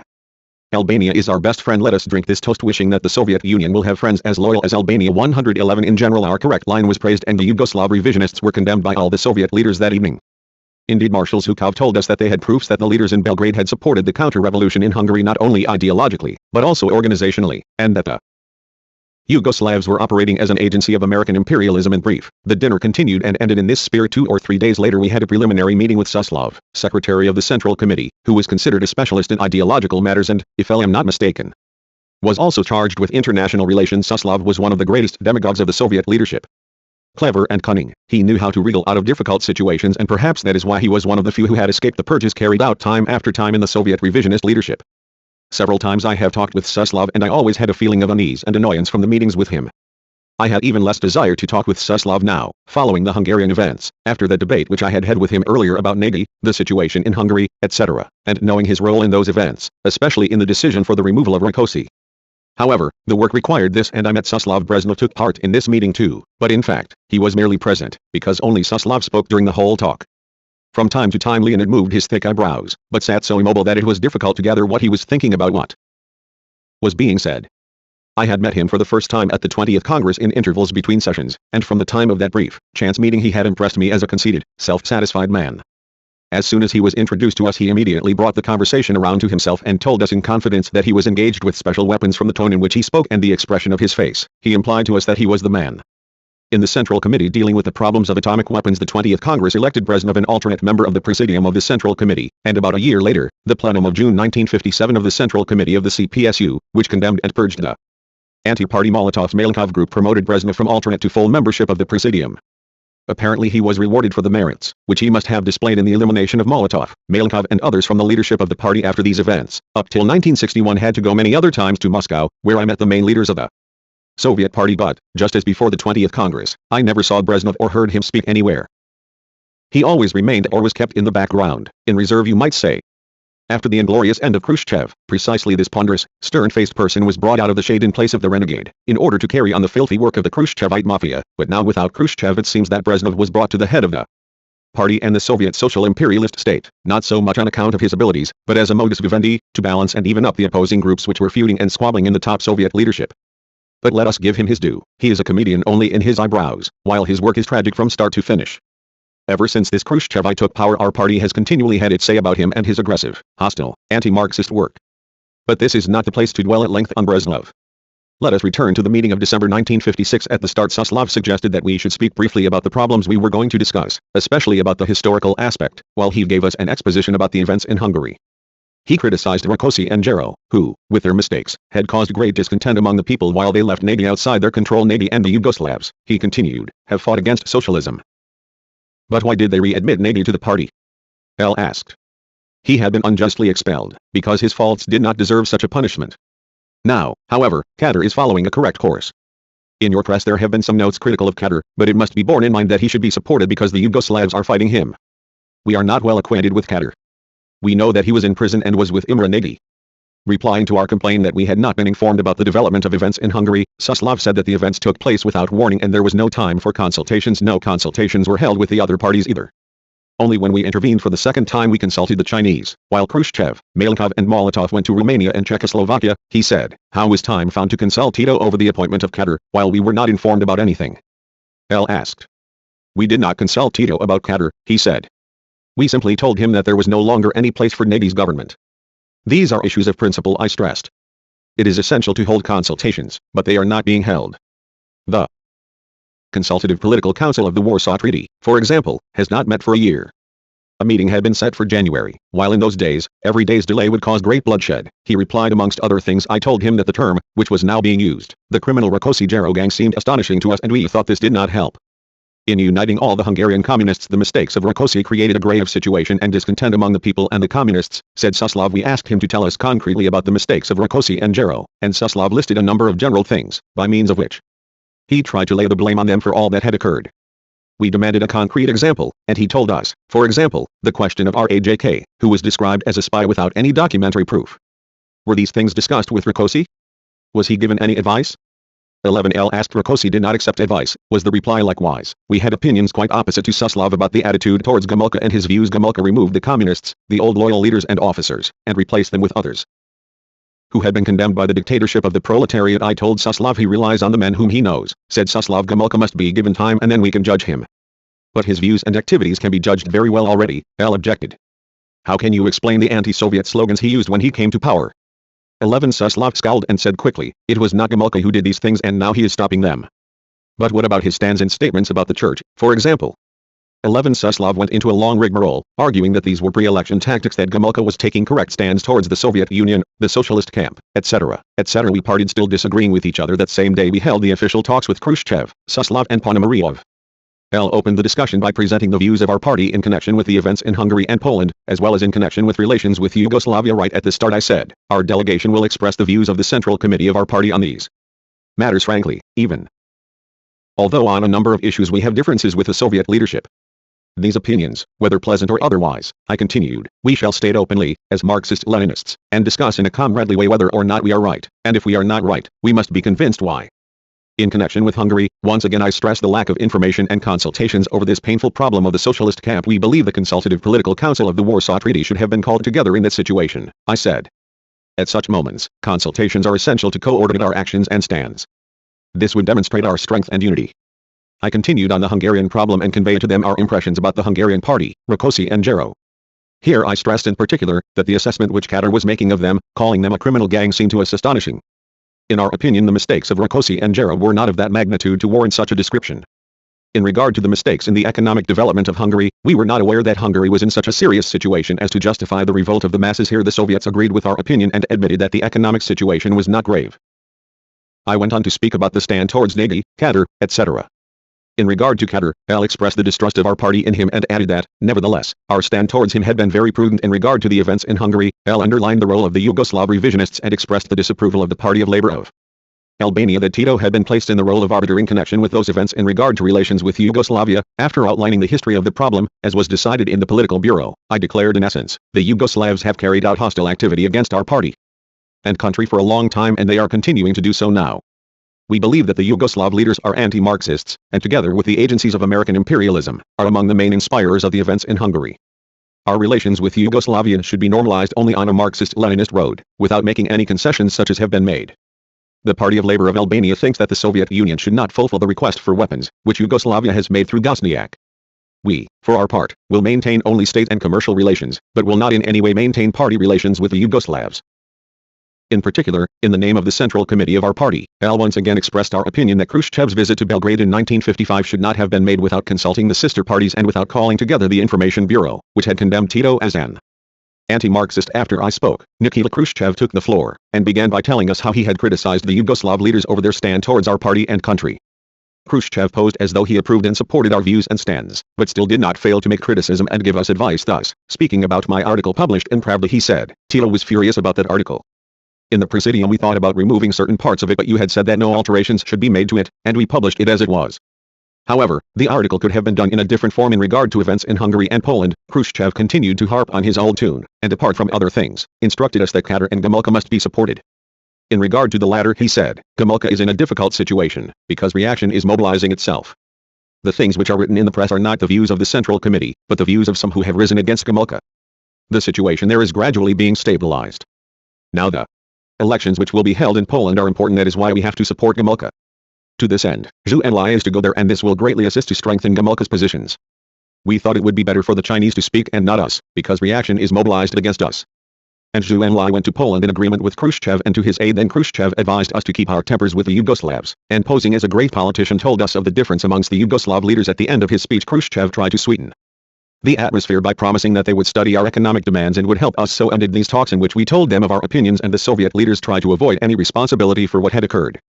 So ended the discussion of this tragic page in the history of the Hungarian and Polish peoples.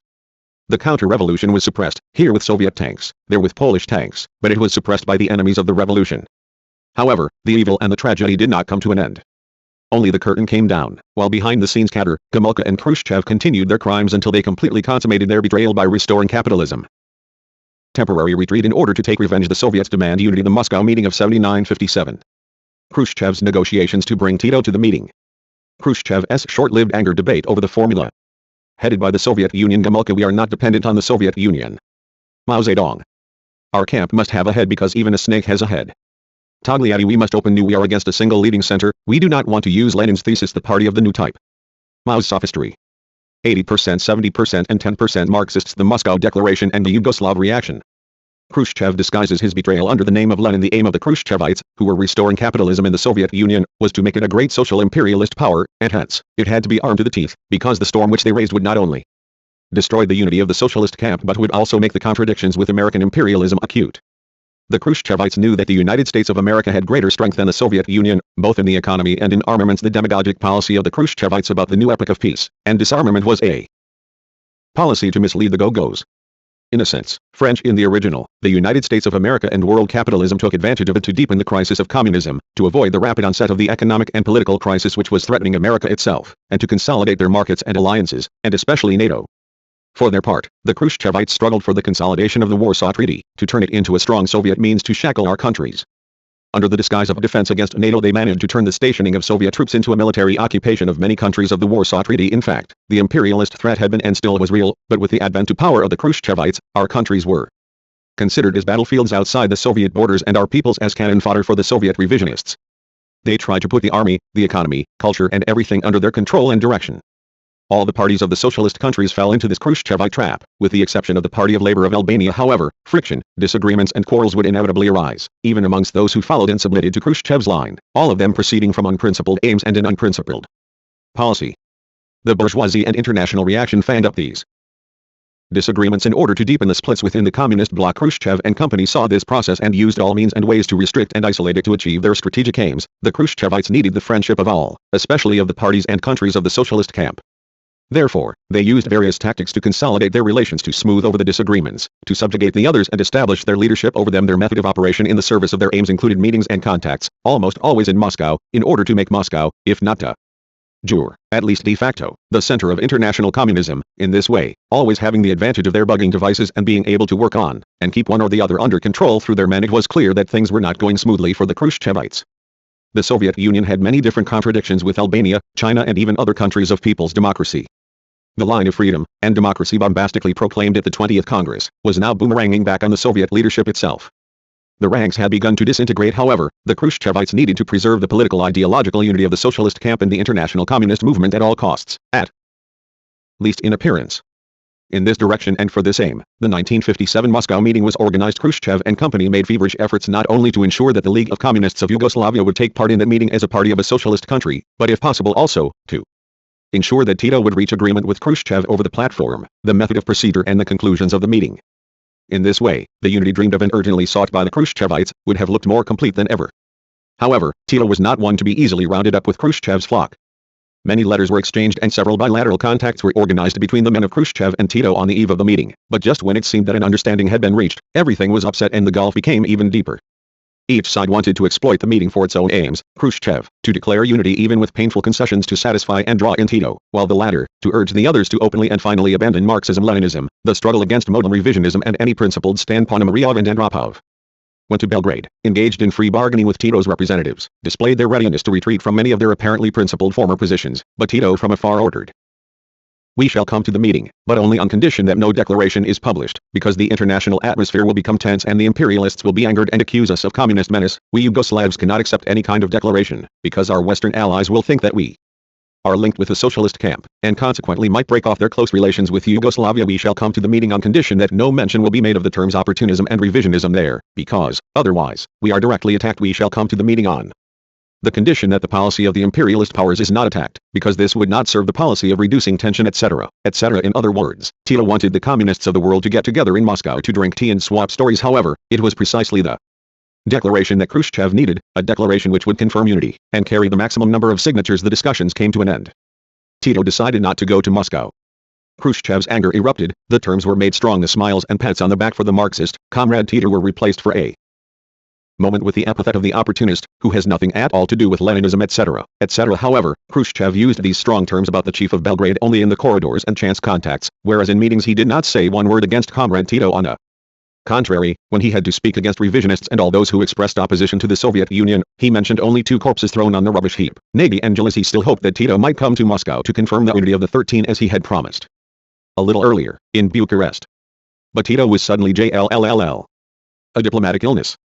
11 said Khrushchev angrily, and asked us and the others what should be done in the situation when the Yugoslavs did not agree even to take part in the first meeting of the communist parties of socialist countries, let alone sign the declaration we have told you our opinion of them long ago, and every day is proving that we were and are right, we replied. We should not retreat because the Yugoslavs do not want to come. That is what we think too, Suslov told us. And the meeting was held without the 13th, the odd man out however, although the Yugoslav revisionists did not take part in the first meeting, the meeting of parties of the socialist countries, they were present at its proceedings, because they were represented by their ideological brothers, Gomulka and company. They came out openly in favor of Tito's theses and demanded advance from Khrushchev and others in the direction of further corruption and disorganization. We do not agree that we should speak of the socialist camp headed by the Soviet Union, declared Gomulka. In practice we have given up the use of this term, in order to show that we are not dependent on the Soviet Union as in the time of Stalin. Soviet leaders themselves engaged in a cunning maneuver around this problem. In order to demonstrate their alleged adherence to principles in relations with the other sister parties, they had proposed that the term headed by the Soviet Union should not be used, because allegedly we are all equal. However, they made this proposal only tentatively, in order to sound out the others on this, because in essence they were not simply for the term headed by but if possible under the direction of the Soviet Union, hence dependent on the Soviet Union. This was what they intended and fought for, and time fully proved what the aims of the Khrushchevites were. When Gomulka made his proposal at the meeting, the Soviet representatives scowled angrily and without coming out openly themselves first, urged the others to attack Gomulka. A lengthy debate broke out around this problem, although the opinion was being crystallized amongst us more and more clearly each day that the leadership of the Soviet Union was deviating from the road of socialism. We continued to defend the thesis headed by the Soviet Union for reasons of principle and tactics. We were well aware that in coming out against this expression, Gomulka and his supporters, in fact, wanted to reject openly and without hesitation everything proven good and valuable from the decades of experience of the Soviet Union led by Lenin and Stalin, to reject the experience of the October Revolution and the socialist construction in the Soviet Union in the time of Stalin, and to deny the role which it was up to the Soviet Union to play for the triumph and progress of socialism. In many countries in this way, the revisionists, Gomulka, Togliatti and others, added their voices to the furious attack which imperialism and reaction had unleashed in those years against the Soviet Union and the international communist movement. To us, the defense of these important Marxist-Leninist achievements was an internationalist duty. Therefore we strongly opposed Gomulka and the others. This was a matter of principle. On the other hand, the defense we made of the Soviet Union and the theses heeded by the Soviet Union, both in 1957 and for 2 or 3 years after this, was one of the tactics of our party to attack Khrushchevite modern revisionism itself, although Khrushchev and the others knew our views and stands. At that time we had not yet come out openly before all the parties against the revisionist line which they were crystallizing. Therefore, by strongly opposing the revisionist theses of Tito, Gomulka, Togliatti and others in the eyes of all, at the same time, indirectly, we found the opportunity to attack the theses, stands and actions of Khrushchev himself, which in essence were identical with those of Tito and company for entirely different aims and reasons, alien to Marxism-Leninism. Albrecht, Novotny, Zhivkov of course, do, etc., also attacked Gomulka. They were wooing the favor of the Soviet Union and Khrushchev, and to this end, they left their ideological brother in the minority from the place he set. Mao Zedong brought out his arguments. Our camp must have a head, because even the snake has a head, and imperialism has a head. He said would not agree that China should be called the head of the camp. Mao went on, because we do not merit this honor and cannot maintain this role, we are still poor. We haven't even a quarter of a satellite, while the Soviet Union has 2. Then, the Soviet Union deserves to be the head because it treats us well. See how freely we are speaking now. If Stalin were here, we would find it difficult to speak like this. When I met Stalin, before him I felt like a pupil in front of his teacher, while with Comrade Khrushchev we speak freely, like equal comrades. And as if this were not enough, he continued in his own style, with the criticism against the cult of the individual. It seemed as if a heavy roof, which was pressing down on us and hindered us from understanding matters correctly, was lifted from us. Who lifted this roof from us? Who made it easier for all of us to understand the cult of the individual correctly? Asked the philosopher, who was silent for a moment, and there and then supplied the answer, Comrade Khrushchev, and we thank him for this. This is how the Marxist man defended the thesis headed by the Soviet Union, and he defended Khrushchev in the same way. However, at the same time, in order to avoid angering Gomulka, who was opposed to this thesis, Mao, as the equilibrist he was, added, Gomulka is a good comrade and must be supported and trusted. Very long debates were held, also, in connection with the stand towards modern revisionism. Gomulka, in particular, supported by Jakob and Zambrovsky, in the first meeting of the 12 parties of the socialist countries, and later Togliatti, in the second meeting of 68 parties, in which Tito's envoys also took part, were strongly opposed to the attack on modern revisionism, against defining it as the main danger in the international communist and workers' movement, because, as Jakob said, with these formulations we alienated the wonderful and valiant Yugoslav comrades, and now you are alienating us Poles too. Palmiro Togliatti got up in the meeting and proclaimed his ultra-revisionist theses. We must go further with the line of the 20th Congress to turn the communist parties into broad mass parties, must open new roads, and bring out new slogans, he said in essence. Now we need great independence in working out slogans and forms of collaboration, he continued. Therefore we are opposed to a single leading center. This center would not be advantageous to the development of the individuality of each party and to bringing the broad masses of Catholics and others closer around us. Jacques Duclos, who was sitting beside me, could not contain himself. "I'm going to get up and attack him openly," he said to me. "Do you hear the things he is saying, Comrade Enver?" 11 Yes, I said to Duclos. "He is expressing here what he has been thinking and doing for a long time. In 1945, continued Togliatti, we declared that we wanted to create a new party. We say a new party, and do not want to use Lenin's thesis, the party of the new type, because, if we were to put it in this way, this would mark a great theoretical and political error, would mean to create such a communist party, which would break with the traditions of social democracy. If we had built a party of the new type," continued Togliatti, "we would have alienated the party from the masses of the people and we would never have created the situation we have today, when our party has become a great mass party." After these and other theses of Togliatti, tempers flared up. Jacques Duclos rose to speak. "We listened carefully to Togliatti's speech," he said among other things, "but we declare that we do not agree in the least with what Togliatti said. His views open the way to opportunism and revisionism. Our parties have been and are hindered by sectarianism and dogmatism," interjected Togliatti. At one moment Mao Zedong got up to calm the tempers, speaking in his style of allegories and implications. He said, "On every human issue one must go into battle, but also towards conciliation. I have in mind the relations between comrades. When we have differences, let us invite each other to talks. In Panmunjom we had negotiations with the Americans, in Vietnam with the French." After several phrases of this type, he came to the point. "There are people," he said, "who are 100% Marxists, and others who are 80% against revisionism. He has us in mind and mentions us by name. But even when we are not mentioned by name, everybody understands that we are implied, and that is why we do not take part in the meeting or sign the Declaration of Parties of Socialist Countries." And they did not sign this declaration. Mao Zedong expressed his deep regret. "They are not going to sign the 12 parties declaration," he said. "As a rule, there ought to be 13 countries, but the Yugoslav comrades stood aside. We cannot force them. They are not going to sign. I say that in 10 years' time they will sign the declaration." Mao was wrong only in the time he set. In fact, not 10 years, but 20 years later a declaration was signed with the Yugoslavs. In Beijing, the Maoists signed their submission to Tito. Author's note, the declaration, which was worked out jointly and adopted at the meeting, summed up the experience of the international communist movement, defended the universal laws of the socialist revolution and socialist construction, and defined a series of common tasks for the communist and workers' parties, as well as the norms of relations among them. Thus the adoption of the declaration was a victory for the revolutionary Marxist-Leninist forces. Overall, it constituted a correct program of joint struggle for the coming battles against imperialism and revisionism. Nevertheless, although the modern revisionists were checked, and temporarily drew in their horns, they did not cease their evil work and had no intention of doing so.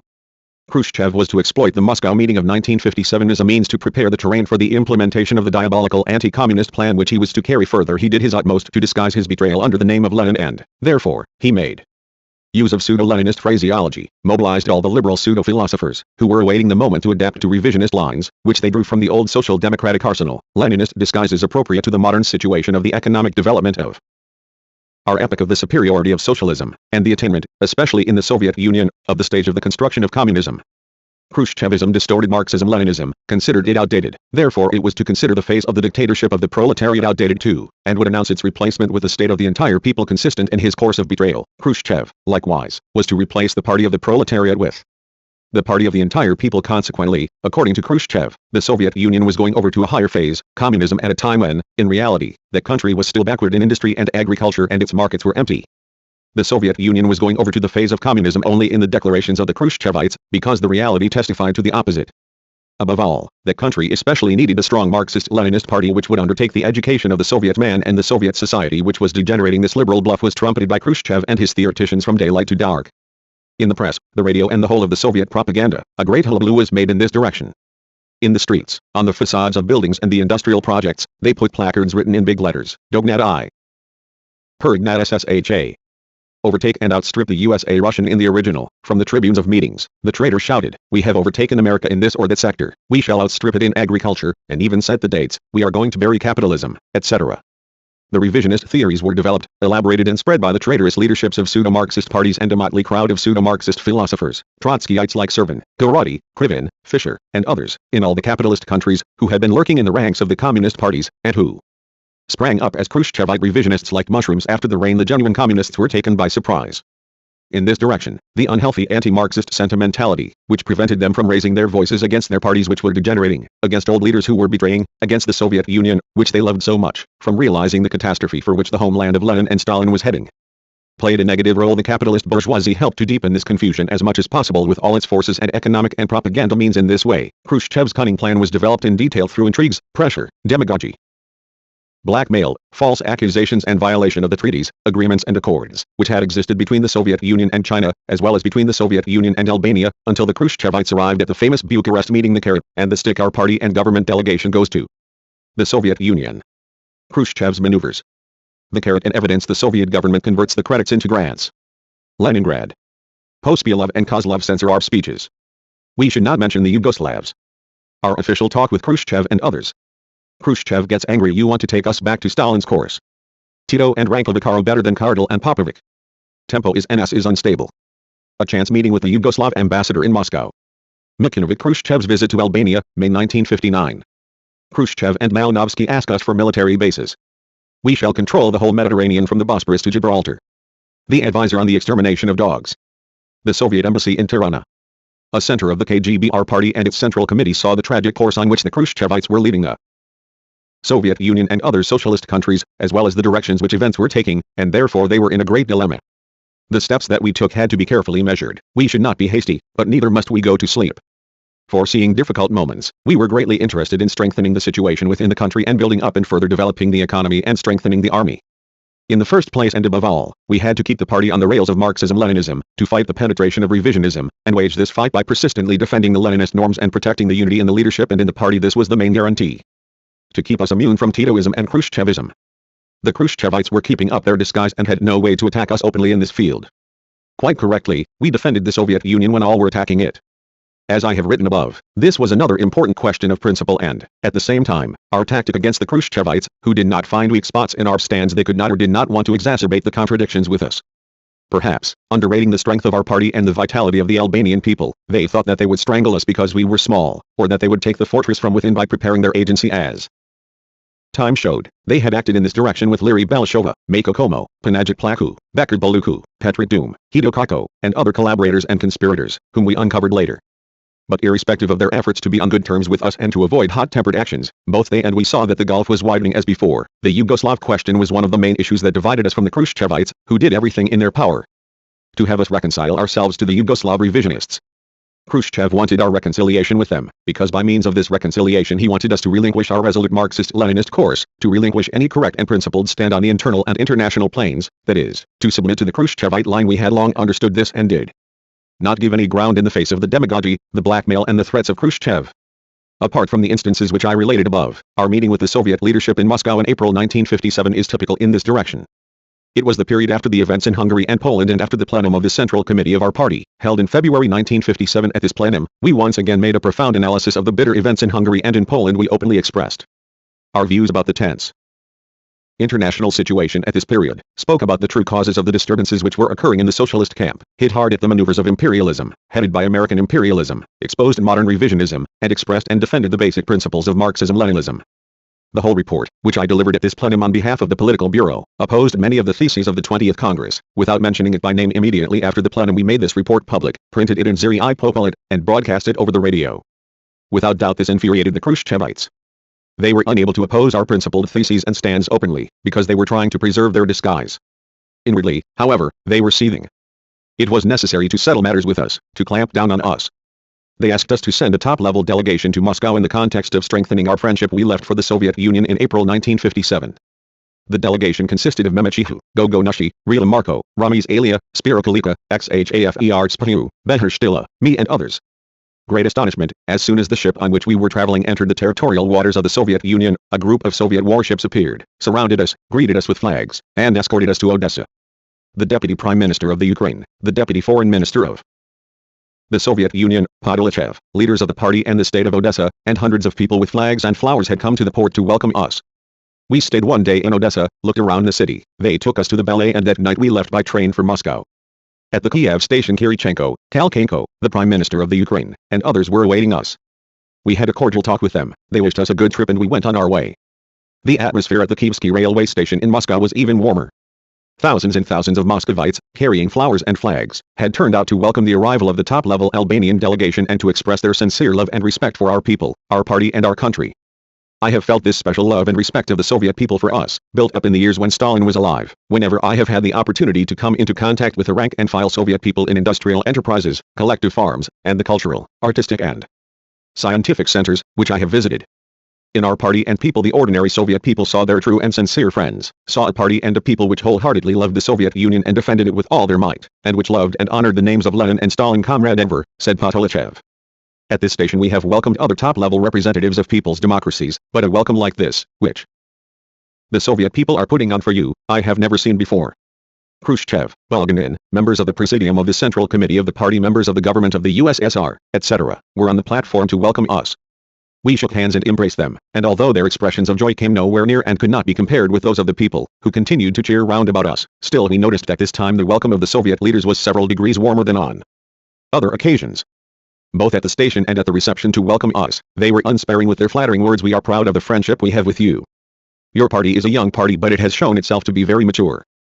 You are playing a very great role. Khrushchev, Bulgarin, Pospelov and the others hastened to declare. Very quickly we realized that this was the carrot. They would bring out the stick a little later. We must assist you in a more organized way.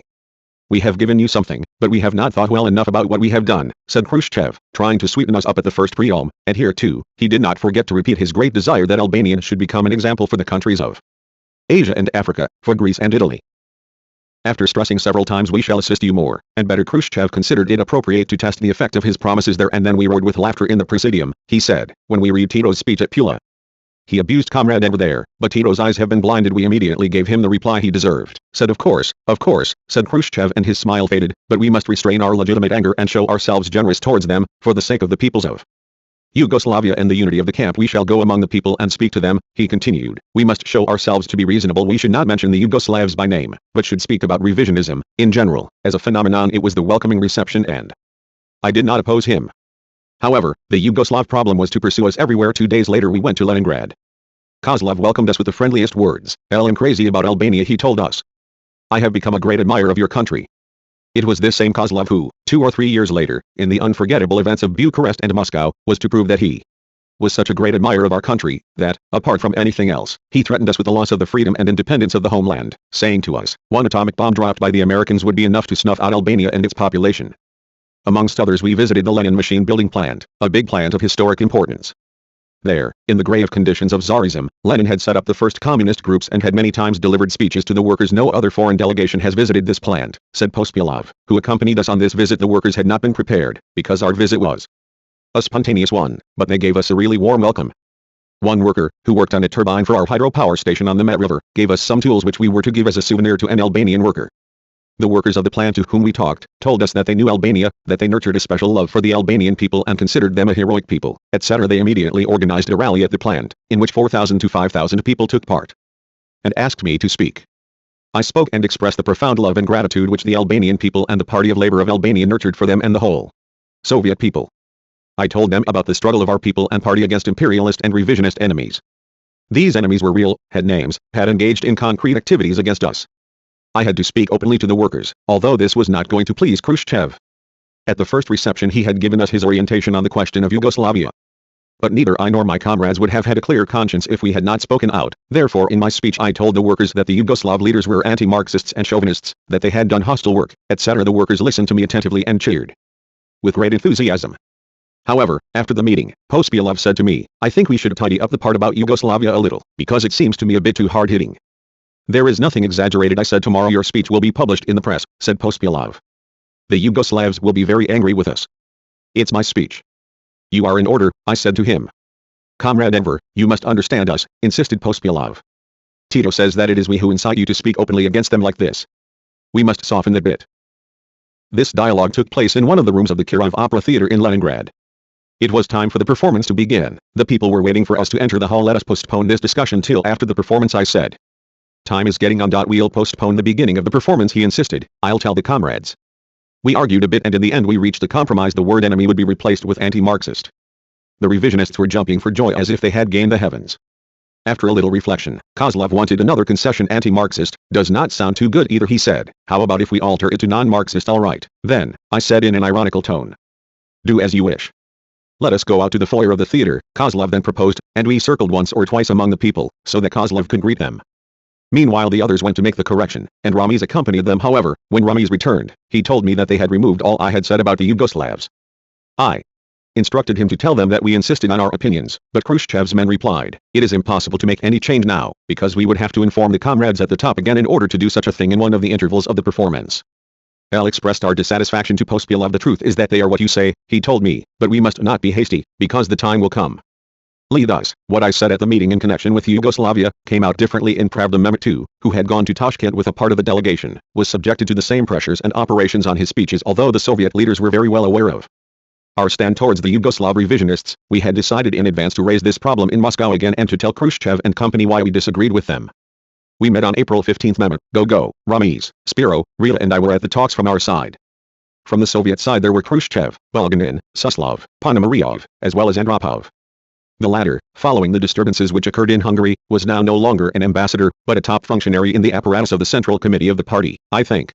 A director or vice director in the sector for relations with the parties of socialist countries. Right from the outset, I told Khrushchev and his associates that I would speak mainly about the Yugoslav problem. We have discussed these matters continually in our party, I said, amongst other things, and have done our utmost to be as patient, cool-headed and prudent as possible in our opinions and actions towards the Yugoslav leadership. For their part, the Yugoslav leaders have gone on in the same old way. I do not intend to go over all the bitter history of our relations with them over 14 years, because you know about it, but I want to stress that, even to this day, the Yugoslav leadership is continuing its hostile secret activities against us and permanently maintains a provocative stand. We believe that these persistent stands on the part of the Yugoslav leadership, and especially on the part of their legation in Tirana, I continued, are intended to completely destroy relations with us in order to put us in a difficult position in regard to our friends, on the pretext that we have achieved good relations with all the other parties, while it is not possible to reach agreement with the Albanians. I went on to tell them of new facts in connection with a number of activities of the minister and the secretary of the Yugoslav legation in Tirana, spoke about the underhand work they were doing to organize anti-party elements and activate them against our party and people, and told them of our efforts to make them stop their anti-Albanian activity. These activities cannot be done on their personal initiative, I told Khrushchev, but are done on the orders of the top Yugoslav leadership. This is the conclusion we have drawn from their actions. Further on, I raised the problem of the harmful activity which the Yugoslav leaders continued to carry out in Kosovo. This is a delicate and important question for us, said, because they are not only organizing intense activity against our country from Kosovo, but are also trying to liquidate the Albanian population of Kosovo, by displacing them en masse to Turkey and other countries. After speaking in detail about the efforts of the staff of the Yugoslav legation in Tirana to organize the internal enemies of our party and people, about the plot they had tried to organize in the Tirana conference in April 1956, and about the subsequent hostile activity with Tuktakuva, Dali and Dreu, Liri Giga, etc. I pointed out, all these facts and others, of which we have ample, have convinced us that, to this very day, the Yugoslav leadership has never given up its aim of overthrowing the people's power in Albania. Thus, the Yugoslav revisionists are a danger, not only to our country but also to all the other socialist countries because, as they themselves have declared and as their activity towards us confirms, they are not reconciled to our socialist system, are opposed to the dictatorship of the proletariat and have totally abandoned Marxism-Leninism. We have always wanted to have good relations with Yugoslavia, I continued, but to put it bluntly, we do not trust the Yugoslav leaders, because they speak against the social system in our countries and are opposed to the foundation of Marxism-Leninism. In all their propaganda, they do not say one word against imperialism, on the contrary, have joined the chorus of the Western powers against us. In 14 years, we have not seen the Yugoslav leadership make the slightest change that would make us think it has understood any of its grave mistakes and deviations, which have long been under attack. Therefore, we cannot put any trust in this leadership, but what stand are we to maintain towards it? 11 continued. We shall keep our temper, we shall be patient and vigilant. But there is a limit to patience. We are not going to take any step which would damage the interests of socialism and Marxism-Leninism. We are not going to wage war on them and neither will we interfere in the internal affairs of Yugoslavia. We are not and never have been for such actions, but we consider it our permanent duty to defend our correct ideological and political line and to unceasingly expose opportunism and revisionism. These were the things I had to tell you, I said in conclusion. In regard to our political situation, it is very good. The people stand firmly united around the party and have mobilized themselves in the work to implement its line. That is all I have to say. Khrushchev, who up till now had listened in silence to what I presented, his face flushing red and turning pale alternately, although he managed to maintain his aplomb, began to speak. Apparently he wanted to show us that one can remain silent even when one does not agree with what one's counterpart is saying. I wanted to stress our opinion, he began. We are in complete agreement with you and support you. Immediately after this phrase, however, Khrushchev showed us how they supported us. We thought that this party meeting would end more quickly and had no idea that you would present matters in this way. You are somewhat touchy in your view of relations with Yugoslavia, he continued. When you speak, you present the question of relations with Yugoslavia as hopeless. The way you speak about the Yugoslav leadership implies that this leadership has betrayed, that it is completely off the rails, that nothing can be done with it, and therefore we should break off relations. I do not think that it has betrayed, but it is true that it has slipped seriously from the course of Marxism-Leninism. According to you, we ought to return to what Stalin did, which caused all these things we know about. If we take things as you present them, it turns out that Yugoslavia is against the Soviet Union, in the first place, and also against you and the others. When I listen to you speaking, I see that you are seething with anger against them. The Italians, Greeks and Turks are no better than the Yugoslavs. I would like to ask you, with whom have you the best relations? 11. We have no relations with the Greeks and the Turks, I replied. Let us examine how the Yugoslavs behave towards us, he continued. They attack us more than the Greeks, the Turks and the Italians. But there is something specific, proletarian, about Yugoslavia. Hence, can we break off relations with Yugoslavia? 11. We do not say this, I replied. You did not say it, but from your words it is obvious that you think it. Certainly Yugoslavia will not become the cause of a war against our camp, like Germany, Italy or any other country. Do you consider Yugoslavia as the enemy number one? 11. He asked me. We are not speaking about Yugoslavia. We are speaking about the revisionist activity of the Yugoslav leaders, I said. What are we to do after those things which they hatch up against us? 11. Try to neutralize their work. What else can you do? Are you going to war with them?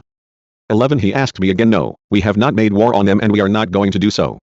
But if the Yugoslav minister goes tomorrow to photograph military objects, then what are we to do? 11. Take the film. 11. Answered Khrushchev. They will use such a measure as a pretext to break off relations and put the blame on us. I said. Then what do you want from us, Comrade Enver? 11. He said angrily. Our views differ from yours and we are unable to advise you. I do not understand you, Comrade Hoxha. Adenauer and Kishi are no better than Tito, but nevertheless, we are doing everything in our power for rapprochement with them. Do you think we are? This is not the same issue, I replied. When there is talk about Tito, the improvement of relations on the party road is implied. While he is an anti-Marxist, however, the Yugoslav leadership is not correct even in state relations. What stand are we to adopt, if the Yugoslavs continue to hatch up plots against us? 11. Comrade Hoxha, shouted Khrushchev angrily, you are constantly interrupting me. I listen to you for an hour without interrupting you once, while you do not allow me to speak even for a few minutes, but interrupt me continually. I have nothing more to say. He declared and stood up. We have come to exchange opinions, I said. Then, as soon as you express an idea, you ask my opinion. Are you annoyed that I reply to you? 11. 1 have told you and I am telling you again, I listened to you for an hour, Comrade Hoxha, while you did not listen to me even for a quarter of an hour but interrupted me again and again. You want to build your policy on sentiments. You say there is no difference between Tito, Kardel, Rankovic, Popovic, and so on. As we have told you previously, they are people and differ from one another. The Yugoslavs say that they are all of the same opinion, but we say otherwise. Tito and Rankovic maintain a different, more reasonable, more approachable stand towards us, while Kardel and Popovic are totally hostile towards us. Tempo is an ass, is unstable. Let us take Eisenhower and Dulles. They are both reactionaries, but we must not lump the two of them together. Dulles is a savage warmonger, while Eisenhower is more human. We told you at the first meeting, we are not going to attack anyone and not going to provoke any attack. Our attacks and counterattacks must be made in such a way as to ensure that they are in favor of rapprochement and not alienation. We have asked Zhu Enlai to become the intermediary to arrange a meeting between our parties in which the Yugoslavs will take part. Note the references to Khrushchev's efforts, in collaboration with the Chinese leadership, to organize a meeting of all the communist parties of socialist countries in which Tito was to take part too. This meeting was organized in Moscow in November 1957, but despite the efforts of Khrushchev and Mao Zedong, the Yugoslavs did not take part in it. He was pleased to undertake this task. Such a meeting can be held. The Yugoslavs have agreed to it, but it should not be thought that everything will be achieved at such a meeting. However, with opinions like yours, why should we go to such a meeting? I do not understand what you are aiming at, Comrade Enver. Are you trying to convince us that we are not right? Have you come here to convince us that we too should adopt the same stand as you towards Yugoslavia? No, we know what we are doing. Do you want to convince us that your line is right? This does not lead to any good solution and is not in the interest of our camp in connection with the counter-revolution in Hungary. We have considered the stand of the Party of Labor of Albania correct, but your tactic in connection with Yugoslavia is wrong. I had thought that you should meet Mikunovic, the Yugoslav ambassador in Moscow, not to exacerbate relations but to improve them. However, seeing the way you treat the problem, I doubt that anything will emerge from it. You talk about the provocations of the Yugoslav minister in Tirana. In our country too, the Yugoslav minister has gone in a demonstrative way to photograph military objects. Our militiaman took his camera and bid him good day. Let me repeat, we shall follow the line of improving both state relations and party relations with Yugoslavia. Whether or not we achieve it, that is another matter, but the fact is that we shall have a clear conscience and will serve our party and all the other parties well. We must not make matters worse. The Romanian comrades are right in describing you and Sentia as quarrelsome. We are opposed not only to this grave insult, but also to the spirit in which a sister party, such as that of Romania, deals with this problem in its central organ. I told Khrushchev. To be quarrelsome means that you make unprincipled attacks. We have never acted with anyone in this way. Sentia itself and those who wrote that interest of our camp. In connection with the counter-revolution in Hungary, we have considered the stand of the Party of Labor of Albania correct, but your tactic in connection with Yugoslavia is wrong. I had thought that you should meet Micunovic, the Yugoslav ambassador in Moscow, not to exacerbate relations but to improve them. However, seeing the way you treat the problem, I doubt that anything will emerge from it. You talk about the provocations of the Yugoslav minister in Tirana. In our country too, the Yugoslav minister has gone in a demonstrative way to photograph military objects. Our militiaman took his camera and bid him good day. Let me repeat, we shall follow the line of improving both state relations and party relations with Yugoslavia. Whether or not we achieve it, that is another matter, but the fact is that we shall have a clear conscience and will serve our party and all the other parties well. We must not make matters worse. The Romanian comrades are right in describing you and Sentia as quarrelsome. We are opposed not only to this grave insult, but also to the spirit in which a sister party, such as that of Romania, deals with this problem in its central organ. I told Khrushchev. To be quarrelsome means that you make unprincipled attacks. We have never acted with anyone in this way. Sentia itself and those who wrote that agents on another occasion, I said. Nevertheless, if you wish, I can give you endless details about their anti-party and anti-Albanian activity. They have acted continually to the detriment of our country. Nevertheless. 11 shouted Khrushchev. They should not have been condemned so severely. The Yugoslavs are furious. Of course. They were their loyal agents, I said, and I could see that Khrushchev had been just as infuriated by the verdict of our court as the Yugoslavs were. When we heard what you intended to do, we sent an urgent radiogram to our ambassador in Tirana, Krylov. We told him that the decision of your court must be annulled without fail. Apparently, you did not listen to him. That order was ours. LM hearing this for the first time and LM astonished that you could have given such an order, I said, trying to control my anger. However, you ought to know that during the trial the criminal activity of these dangerous agents was proved to the full. Our people would not pardon a soft stand towards them. We do not pat enemies on the head, but give them what they deserve, according to the laws for which the people have voted. Khrushchev was squirming in his seat after Tito's speech at Pula, put in Ponomaryov. We sent a radiogram to Krylov, that he should tell you to keep cool in your reply, that we would publish an article and it should not appear as an organized action. We also told him what you should do about Dali Ndreu and Larry Gigali. He told us about the article, I replied, but we could not leave matters without replying to Tito, and therefore we wrote it. As for Dali Ndreu and Larry Giga, one know that your ambassador asked us after we arrested them and we told Krylov about the activity of those agents. He did not mention any kind of order, and it was just as well he did not. However, even if he had told us about it, we could never come out against the decision of the People's Court. Turning to his comrades, Khrushchev said our ambassador has not carried out his task. That action should have been stopped. This individual always openly took our enemies under his protection, imagining Albania as a country in which his orders, and not the laws of our state, had to be applied. I remember that another time he said to me, I have received a letter from a person called Panajit Plaku, in which he asked me to help him. Do you know this man? 11L asked him. I knew that he was well acquainted with the traitor and agent of the Yugoslavs, Panajit Plaku, a fugitive in Yugoslavia, who wanted to go to the Soviet Union. No, replied Khrushchev, no, I do not know him. He was lying. He is a traitor, I said, and if you accept him in your country we shall break off our friendship with you. If you admit him you must hand him over to us to hang him publicly. You are like Stalin who killed people, said Khrushchev. Stalin killed traitors, and we kill them too. L added since there was nothing else he could do, he retreated. He still hoped to make us submit by using other ways and means. After pouring out all he had to say, he fell silent, laid his hands on the table, softened his stern tone and began his advice again. The tactic of the stick was finished. At the discussion table Khrushchev again resorted to the carrot. You must understand us, comrades, he said, we speak in this way only with you, because we love you greatly, you are close to our hearts etc., etc. And after all this he made a gesture of generosity. He excused us from repaying the credits, which the Soviet Union had provided for our country up to the end of 1955 for its economic and cultural development. Of course, we thanked the Soviet working class and the fraternal Soviet people, in the first place, for this aid which they gave a small, but valiant, industrious and indomitable country. However, we all clearly understood what motives lay behind this generosity of Khrushchev.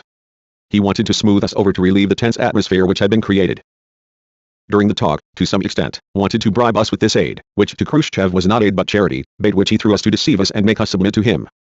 However, he was soon to be convinced that we were the sort of people who would even accept to eat grass but who would never bend the knee to him or any other traitor. A few days after this generous gesture, Khrushchev also invited Micunovic to a big dinner for our delegation.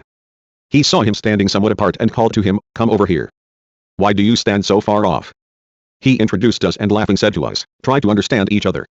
11 and off he went, glass in hand, leaving us to understand each other. We quarreled. I reeled off to Micunovic all the things I had told Khrushchev at the meeting and said to him, we have been and are ready to improve our state relations and, for our part, have made every effort, but you must give up your anti-Albanian activity once and for all. You call us revisionists, said Micunovic. How can you have relations with revisionists? 11 No, I said, we shall never have relations with revisionists, but I am speaking about state relations. We can and should have such relations. In regard to the ideological contradictions which exist between us, you must understand clearly that we will never give up the struggle against opportunism and the revision of Marxism-Leninism. When you speak of revisionism you have us in mind, said Mikhanovic. That is true, I said. Whether or not we mention Yugoslavia, the reality is that we are referring to you too. Mikhanovic stuck to his point of view. The debate was becoming heated. Watching us from a distance, Khrushchev sensed the mounting tension and rejoined us. Mikhanovic began to repeat to him what he had said to me previously, and continued to make accusations against us. However, at that dinner we had Khrushchev on our side. When Tito was in Corfu, he said to Mikhanovic, the king of Greece said to him, well, shall we divide up Albania? Tito did not reply, while the queen pointed out that they should not talk about such things. Mikhanovic lost his head and said, that was only a joke. Such jokes should never be made, especially with the monarcho-fascists, who have been claiming southern Albania throughout their existence. And you have made similar jokes before this too, I told him. We have document of Boris Kidrick in which he has included Albania as the 7th Republic of Yugoslavia. This was something done by one individual, replied Mikhanovic. One individual, true, but he was a member of the political bureau of your party and chairman of the State Planning Commission, said Mehmet. This was too much for Mikhanovic and he walked away. Khrushchev took me by the arm and asked me, how did this come about? Did you quarrel again?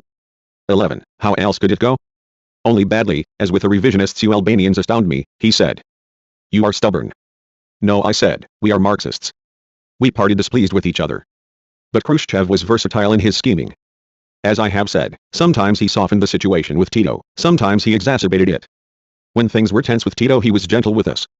I remember when Khrushchev spoke at the 7th Congress of the Bulgarian Communist Party, he attacked Tito in strong terms and everyone applauded him. When we came out at the interval, all the heads of the delegations went to a room to drink coffee. There Khrushchev said, and for all I said about Tito, Comrade Enver Hoxha is still not satisfied. You are right, I said, Tito must be exposed more vigorously and ceaselessly. However, it was not always like this.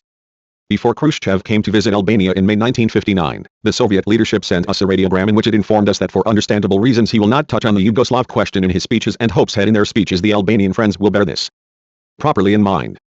This was a condition which they imposed on us and they were awaiting our reply. We discussed this problem at length in the political bureau, where all of us expressed our regret and anger over such a visit with conditions and made a balance of the benefits and evils which would result from our acceptance or non-acceptance of Khrushchev's condition. We knew that the Yugoslavs and all reaction would rub their hands and declare, see, Khrushchev went to Albania and shut the Albanians' mouths. And where? In their own home.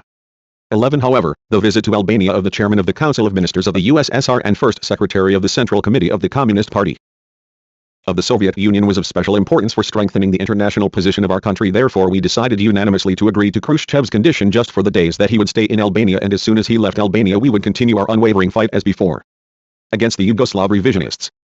Fearing that something might occur as in Leningrad in April 1957, as soon as he arrived in our country on his visit at the end of May 1959, Khrushchev spoke first, without waiting for me to welcome him, saying, you must know that I am not going to speak against Tito.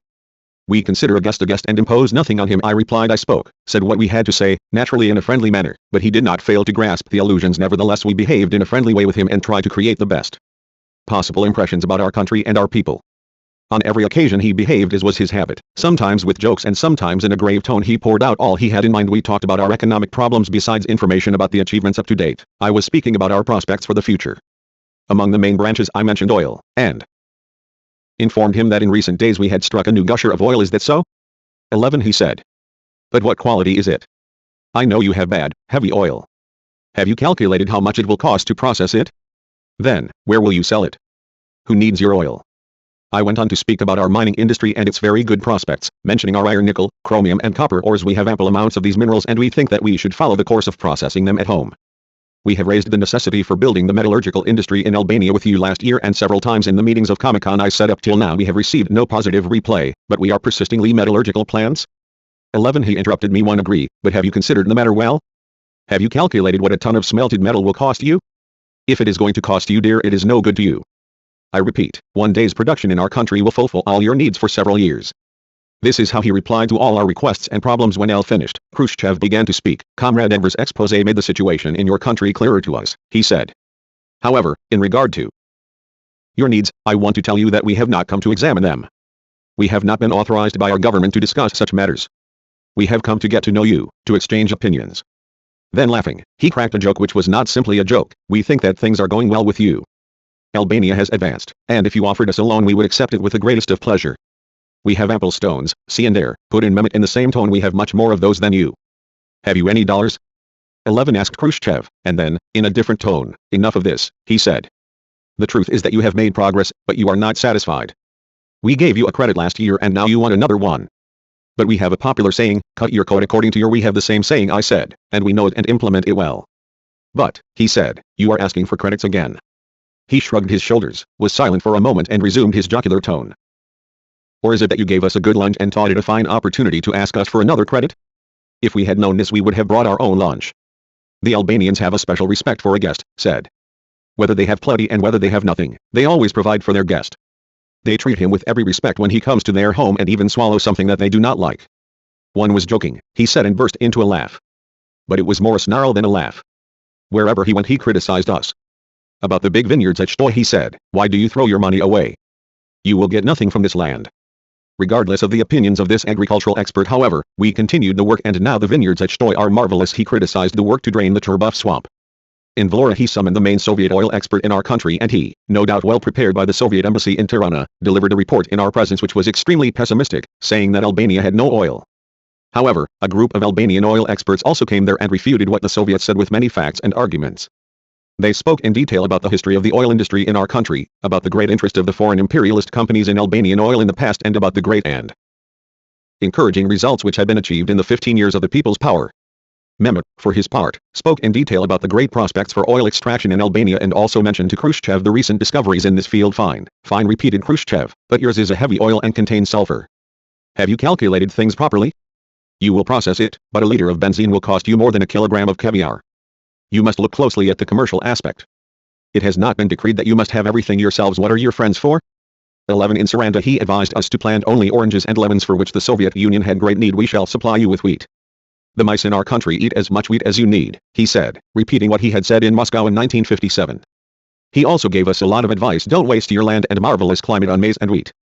They bring you no income. The bay tree grows here. But do you know what it is? Bay is gold. Plant thousands of hectares of bay because we shall buy it from you. He went on with peanuts, tea and citrus fruit. These are what you should plant, he said. In this way Albania will become a flourishing garden. 11. In other words, he wanted Albania to be turned into a fruit growing colony which would serve the revisionist Soviet Union, just as the banana republics in Latin America served the United States of America. But we could never allow ourselves to take this suicidal course which Khrushchev advised. He even criticized our archaeological work as dead things. When he visited Butryn he said, why do you employ all these forces and funds on such dead things?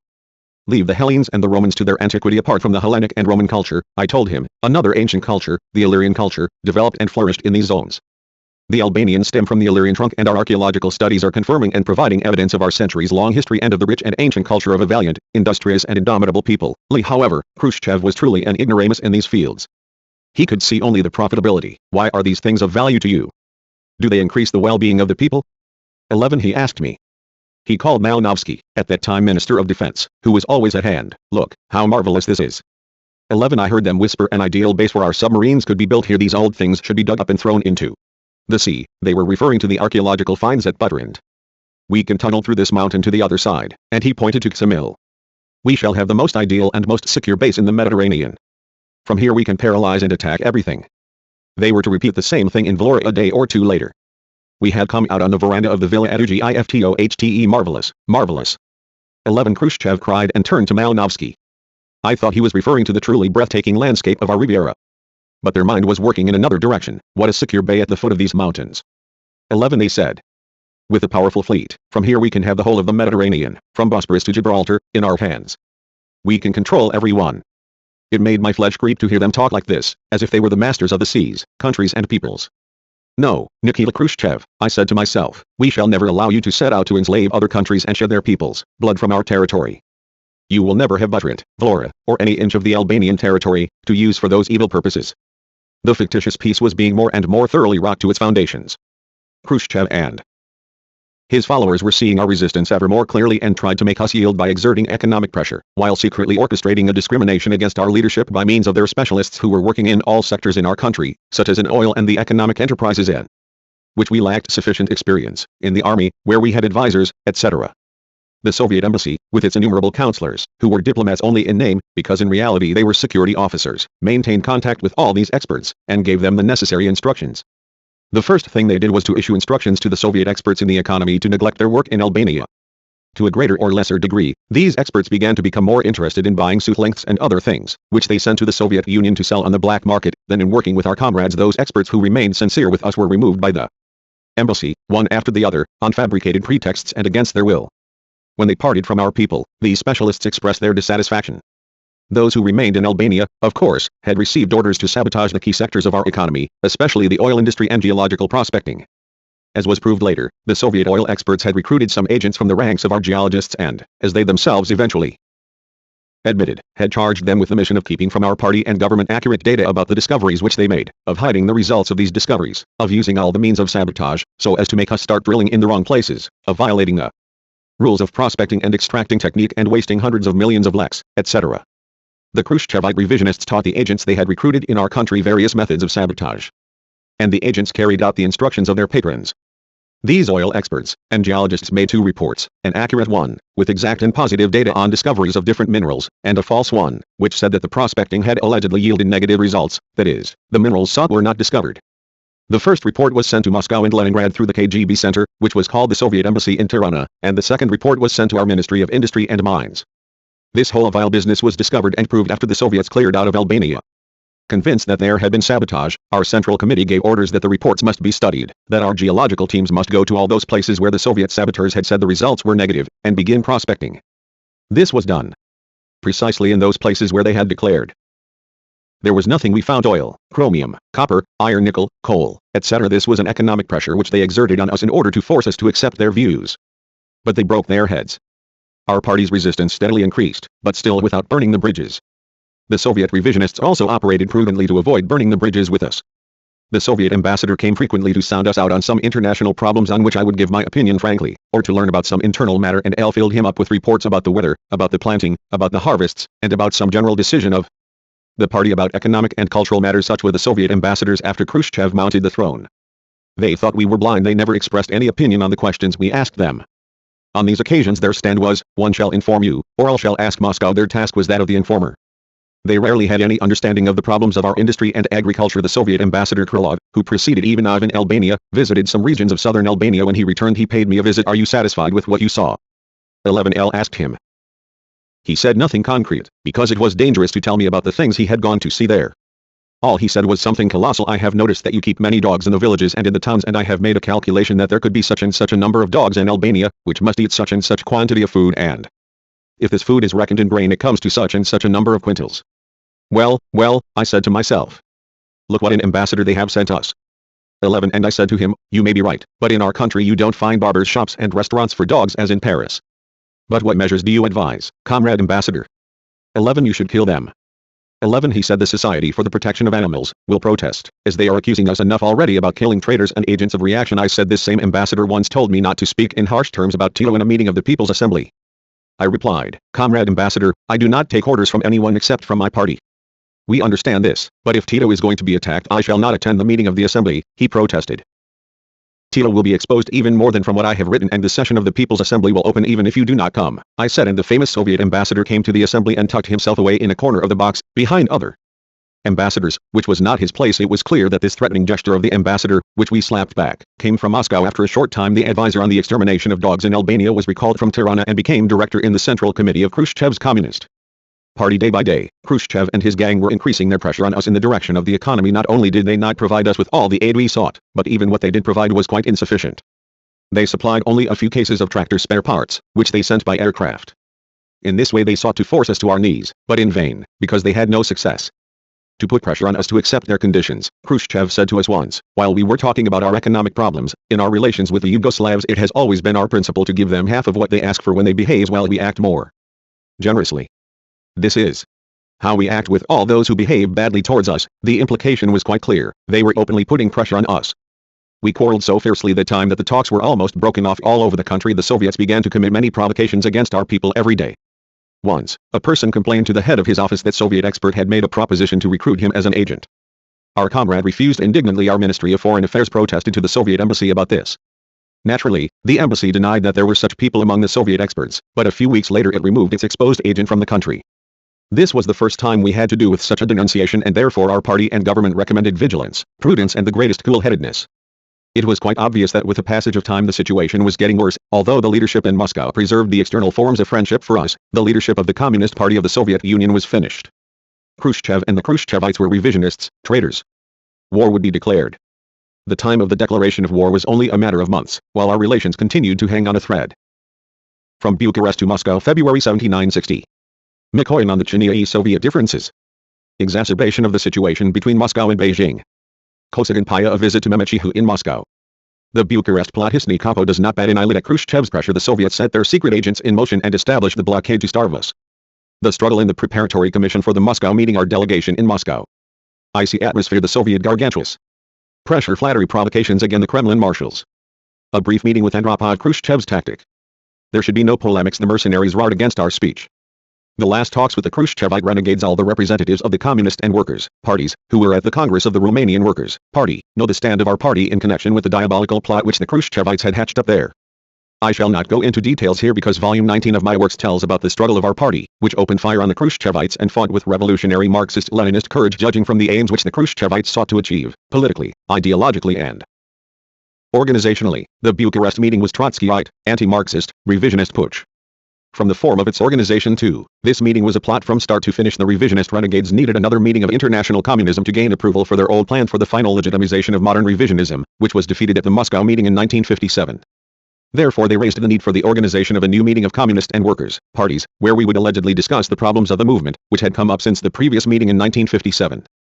To this end, at the beginning of June 1960, the Central Committee of the Communist Party of the Soviet Union sent us a letter in which it was proposed that the meeting of the Communist and Workers' parties of the countries of the Socialist camp should be held, taking advantage of the occasion of the Third Congress of the Romanian Workers' Party. We replied to this proposal in positive terms and decided to send a delegation, which I was to head. Meanwhile we had been informed about the disagreements which had developed between the Soviets and the Chinese. In February that year, Mehmet and I went to Moscow for a consultation of the representatives of parties of the socialist countries about the development of agriculture, as well as for a meeting of the Political Consultative Committee of the Warsaw Treaty. As soon as we arrived at Moscow airport, a functionary of the apparatus of the Central Committee of the Soviet Party introduced himself to me. I have been sent by Comrade Mikoyan, who wants to meet you personally tomorrow morning about a very important matter. He told me this urgency surprised me, because Mikoyan could have met me later. We were to stay several days in Moscow. Nevertheless I said, all right, but I shall bring Comrade Mehmet with me. They told me the invitation was only for you, replied Mikoyan's chinovnik, but I repeated, no, I shall come together with Comrade Mehmet. Al insisted on taking Mehmet with me because I guessed that in this urgent meeting about a very important problem Mikoyan would speak to me about complicated and delicate matters. The fact that I was well acquainted with Mikoyan and his anti-Marxist and anti-Albanian stance made me all the more determined. The next day we went to meet Mikoyan in his villa in Leninsky Gori. After the usual greetings, Anastasi entered directly into the theme of the talk. I am going to inform you about the disagreements we have with the Communist Party of China, I stress. With the Communist Party of China. We had decided to tell these things only to the first secretaries of the sister parties. Therefore, I'll ask Comrade Mehmet not to misunderstand us, but this is what we had decided and not that we did not trust him. Not at all, replied Mehmet. Indeed I can leave. No, said Mikoyan. Stay. Then Mikoyan spoke to us at length about the differences with the Chinese party. Mikoyan spun his tale in such a way as to create the impression that they themselves stood in principled Leninist positions and were fighting the deviations of the Chinese leadership. Amongst other things, Mikoyan used as arguments several theses of the Chinese which, in fact, for us too, were not right from the viewpoint of the Marxist-Leninist ideology. Thus, Mikoyan mentioned the pluralist theories of 100 Flowers, the question of the cult of Mao, the Great Leap Forward, etc. Of course, we had our own reservations about these things, to the extent that we were acquainted with the activity and concrete practice of the Communist Party of China at that time. We have Marxism-Leninism and do not need any other theory, I told Mikoyan, while as to the 100 Flowers, we have neither accepted this view nor have we ever mentioned it. Among other things, Mikoyan spoke about Mao and compared him with Stalin, saying, the only difference between Mao Zedong and Stalin is that Mao does not cut off the heads of his opponents, while Stalin did. That is why we could not oppose Stalin. Continued this revisionist. At one time, together with Khrushchev we had considered organizing a Pakushchiny, assassination attempt, Russian in the original, against him, but we gave up the idea because we were afraid that the people and the party would not understand. We made no pronouncement about the problems which Mikoyan raised, and after we had heard him out, I said, the major differences which have arisen between you and the Communist Party of China are very serious matters and we do not understand why they have been allowed to reach this point. This is neither the time nor the place to discuss them. We think that they should be solved between your parties. That is what we shall do, said Mikoyan, and just as we were parting he asked us, please don't discuss these matters I raised with you, even with the members of your political bureau Li. From this meeting we understood that the differences and contradictions had come to a head and were serious. since we were already acquainted with Khrushchev and Mikoyan, we were quite clear that they did not proceed from principled positions in the accusations they were making against the Chinese party, as became even clearer later. The differences were over a series of matters of principle towards which, at that time, the Chinese seemed to maintain correct stands both in the official speeches of the Chinese leaders and in their published articles, especially in the one entitled Long Live Leninism. The Chinese party treated the problema in a theoretically correct way and opposed the Khrushchevites.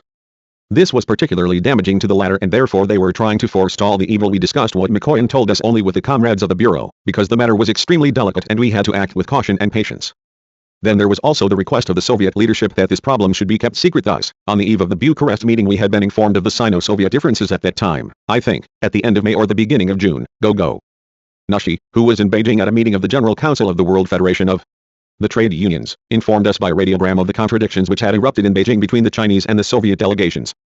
The Chinese delegation to the meeting opposed many theses of the report which was to be delivered, because in essence they were nothing but Khrushchev's revisionist theses about peaceful coexistence, war and peace, the seizure of power in a peaceful way, etc. The Chinese invited the heads of several delegations, those who were members of the leaderships of the communist and workers' parties, to a dinner, which they wanted to turn into a meeting, at which they would once again express their views in connection with the erroneous theses of the draft report of the meeting. Liu Shaoqi and Deng Xiaoping spoke first, followed by Zhu Enlai. Nushi's stand was that these things should not be discussed at that gathering, but should be settled through party channels, because the delegations had gone to attend the meeting of the General Council of the Trade Unions and not to discuss those matters. Many of the other delegations were of the same view. As a result, Zhu Enlai retreated and said, "All right, we shall on another occasion." All these things, together with what Mikoyan had told us in Moscow in February, as well as the indirect attacks which were being exchanged in the Soviet and Chinese press, showed that matters were being exacerbated in a way which was not at all Marxist-Leninist. The indications were that the joint meeting which was to be held in Bucharest, to which we had agreed to go, might reach an impasse or be a complete failure. In this situation, a few days after the first letter we received another letter from the Central Committee of the Soviet Party, which said that several parties proposed that the meeting of the Communist and Workers' parties should be postponed and that the parties of the countries of the socialist camp should meet in Bucharest only to set the date and place of the future meeting of all parties. Apart from setting the date and the place, at this meeting, said the Soviets, opinions could be exchanged without taking any decision. We agreed on this proposal and decided to send a party delegation to Bucharest, headed by Comrade Hisny Capo, to take part, both in the Congress of the Romanian Party and in the joint meeting to set the date and the place for the coming meeting. Why did I not go to Bucharest? I, personally, and the other comrades of the political bureau who knew about it, suspected that the problem of the differences which had emerged between China and the Soviet Union would be discussed there. We were not in agreement with such a thing because, first, we had heard only of one side of the argument, the Soviet side, and were not acquainted with the objections of the Chinese. Second, the differences had to do with cardinal problems of the theory and practice of the international communist movement, and we could not go to a meeting of such responsibility and make pronouncements without discussing and deciding our stand in the plenum of the Central Committee. However, we were unable to do this, because such problems could not be put forward in the Central Committee hastily. They had to be thrashed out thoroughly, had to be studied carefully, and time was required for this. Therefore our party sent Comrade Hisny Capo to Bucharest to discuss only the date of the future meeting, as well as to take part in the free exchange of views on problems of the international situation after the failure of the Paris Conference. As our parties had agreed, as we saw later, the Bucharest meeting was to be transformed into a plot, which the Khruschevites had prepared in advance. In our direction too, intensified efforts were made, sometimes openly, sometimes in disguised form, because the Khruschevites knew how our party adhered to principle, in order to involve us in that plot. When Comrade Nushi was returning to Albania from Beijing, in Moscow, Brezhnev, who at that time had become chairman of the Presidium of the Supreme Soviet, sought a meeting with him. Gogo met Brezhnev, who spoke to him at length about the differences with the Chinese 4 to 5 days before the meeting in Bucharest began. When Hisny and I were discussing the stand he was to take in the Congress of the Romanian Party, we received a radiogram from Mehmet, who had been for some days in Moscow for medical treatment. In the radiogram Mehmet informed us about an unexpected visit, which Kosygin had paid him. When he saw him come in, Mehmet was surprised and thought it was a courtesy visit. Although somewhat late, Comrade Mehmet, I have come to talk about a very important matter, said Kosygin, without even bothering to inquire about his health, although he knew very well that Mehmet had gone there for medical treatment. Go ahead, said Mehmet. Kosygin spoke for an hour and a half about the contradictions they had with the Communist Party of China. Mehmet listened and then said, all these things you have told me are very grave. We are astonished that they have been allowed to become as serious as this. We are not going to make any concession to the Chinese, said Kosygin. We told Mikoyan, when he informed Comrade Enver and me about this business, that these things should be solved between the two parties, said Mehmet. We are not going to make any concession at all, repeated Kosygin, and added, we were very pleased with the courageous, heroic stand of Comrade Balashova in the talks with the Chinese in Beijing. The counselor of our embassy in Beijing informed us of what she had told him after the talks with the Chinese. Mehmet still had no knowledge of these actions and intrigues of Liry Balashova, but he told Kosygin coldly and bluntly, I do not know what Liry Balashova has told you because I have been here. I know that when we talked with Mikoyan, he instructed us not to discuss these matters with anyone. Our opinion has been and is that these things should be settled between your two parties. But since they are not being settled in this way, then they should be placed before the meeting of the parties. The stand of our party will be Marxist-Leninist and not opportunist or sentimental." Kosygin got up scowling, and when he was about to go out the door, Mehmet dealt him a slap. "Comrade Kosygin," he said quietly, "you did not give me the opportunity to ask you how is your health?" Kosygin turned back, and, as if to excuse himself, he too asked Mehmet how he was feeling.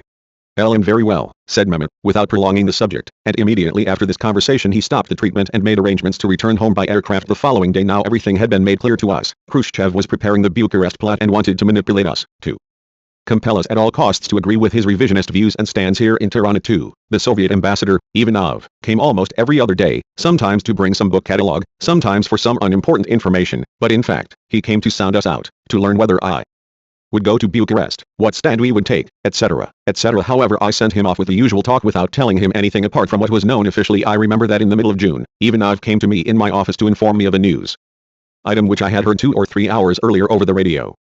I understood that he was after something else. As usual, it was the period when the Soviets and Khrushchev were giving great publicity to the Paris Summit Conference, which was to bring peace to mankind.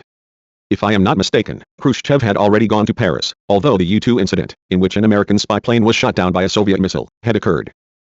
What is your opinion of the Paris Conference? 11 Ivanov asked me. Since they have gone there, let them meet, I said, but in our opinion nothing will come out of this conference. The imperialists are what they have always been, aggressive and dangerous to the peoples and the socialist countries. Thus, I do not think that the Paris Conference will yield any result. After 2 days or so the conference burst like a bubble, because the Americans not only did not apologize, but, on the contrary, declared that they would continue their espionage, and Khrushchev was obliged to go home after hurling a few smoke bombs against the imperialists. Ivanov came back and said to me, "Things turned out just as you said, Comrade Enver. Did you read Khrushchev's statements?" 11 I read them, I replied. And that is how he should always speak against the imperialists, because they have not become reasonable and peace-loving, and never can do so. Such was the situation on the eve of the Bucharest meeting, which, from beginning to end, was to remain blot on the history of the international communist and workers' movement. The Khrushchevites were organizing it allegedly to set the date of the future meeting, but the setting of the date was a formality. The Khrushchevites had another objective. What was important to them was the taking of a series of decisions to go as a bloc to the future meeting of all parties. As a bloc, according to them, meant to go closely united around the Khrushchevite revisionists in order to give unquestioning support to their betrayal of the Marxist-Leninist theory and the correct revolutionary Marxist-Leninist practice in all international and national problems. In short, Khrushchev thought that the time had come to establish his iron law over the herd he wanted to command. However, the Khrushchevites were seeing and were convinced that 2 parties, in particular, the Party of Labor of Albania and the Communist Party of China, were not joining this herd, which they wanted to have completely under their control. What is more, in our resolute and principled stand they saw the danger of the exposure and defeat of their secret counter-revolutionary plans. Therefore Khrushchev had made his calculations like this: in order to make the meeting of all parties a meeting of unity and solidarity, that is, total submission, accounts first had to be settled with Albania and China. Since he was an inveterate revisionist, Khrushchev's logic went even further. As to the Party of Labor of Albania, he deceived himself. I shall leave it aside for the time being, will not attack it directly, because after all it is a small party of a small country. The Albanians are stubborn, he thought. They will get angry and jump up and down, but in the end they will surrender, because they have no one else to turn to. Whatever they do, I have them in my pocket. This was his revisionist superpower logic. China remained the urgent problem for Khrushchev. This is how he saw things: either China will submit and quietly and tamely join the herd, or I shall condemn it and throw it out of the camp forthwith. In this way I condemn China as a splitter, and neutralize the Party of Labor of Albania, and I tighten the screws on any other headstrong element who wants to kick out. In short, Khrushchev had to have a preliminary meeting to clamp down on the disobedience so that the future meeting would be crowned by unity without any splits. This is why he wanted and organized the meeting at Bucharest. All the parties of the European people's democracies sent their first secretaries to Bucharest. Therefore Khrushchev was not pleased that I did not go and asked, "Why hasn't Comrade Enver come?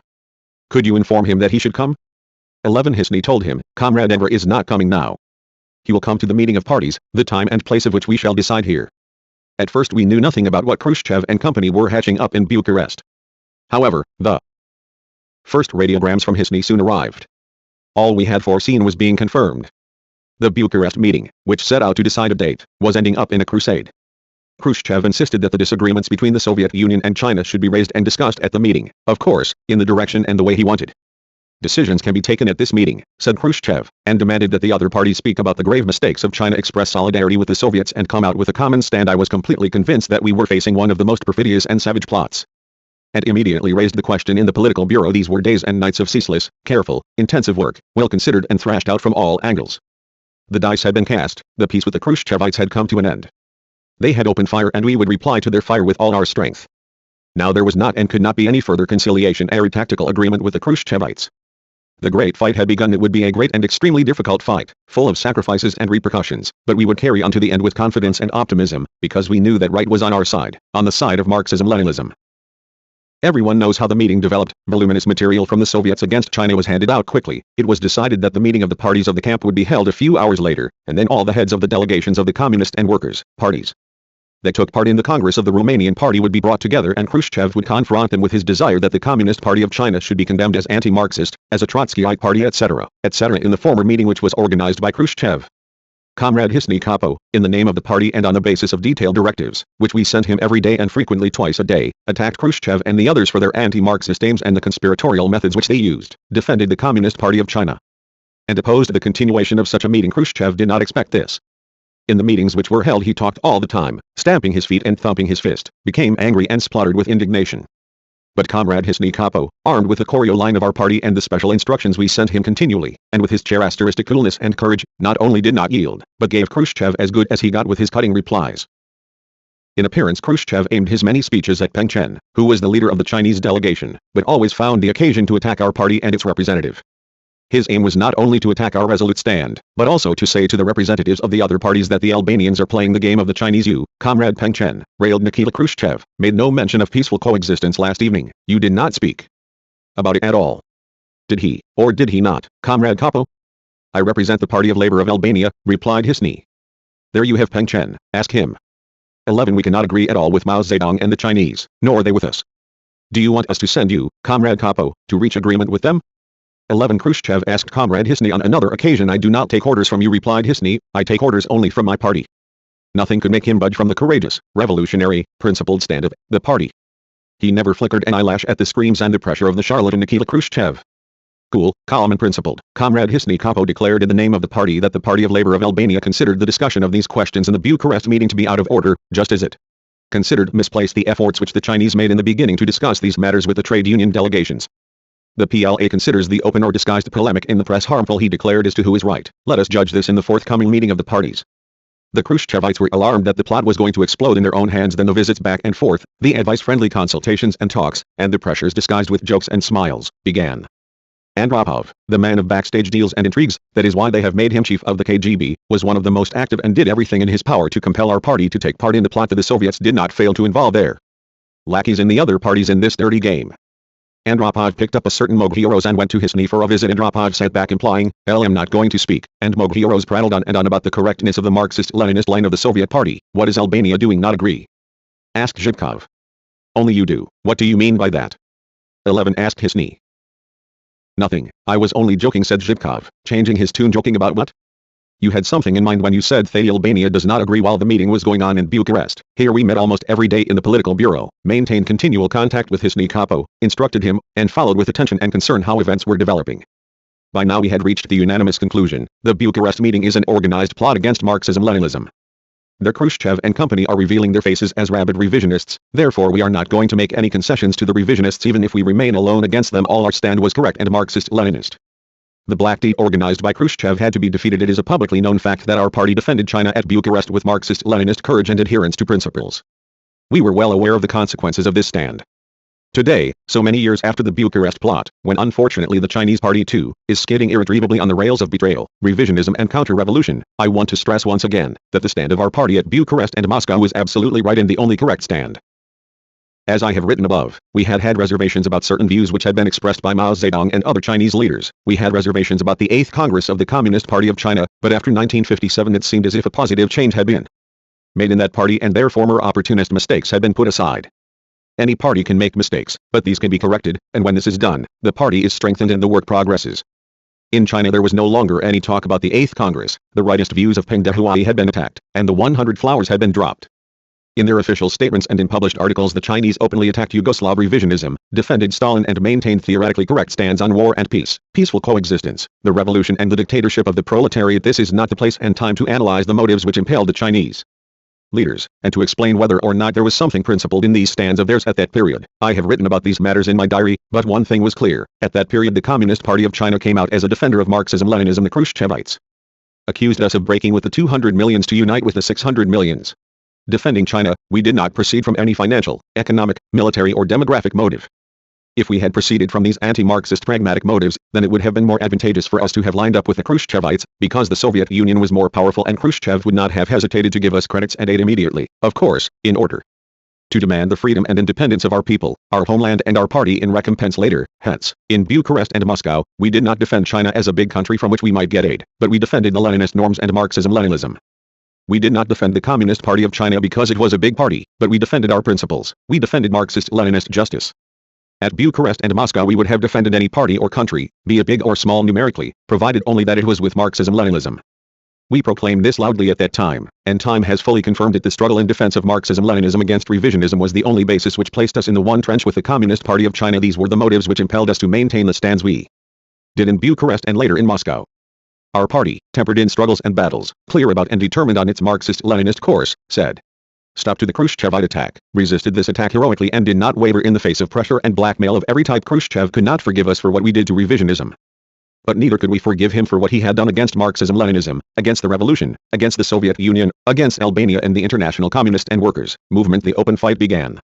The Soviet embassy in Tirana, through its KGB agents, intensified the pressure, interference and sabotage in the dirtiest forms. The Soviet militarymen and civilians working in Albania committed provocations against our people by attacking the leadership, alleging that we had taken wrong positions, that we attacked the Soviet Union, that we did not keep our word, and other base things. The officials of the Soviet embassy in Tirana, with Ambassador Ivanov at the head, tried to recruit agents and provoked our officers by asking them, who is the army with?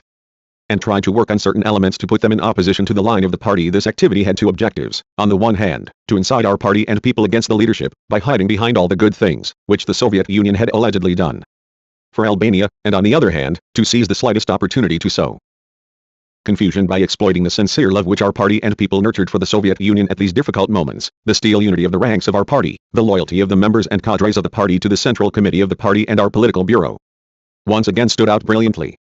In the Albanian communists, the provocations of the Soviet revisionists ran into an insurmountable barricade, an immovable rock.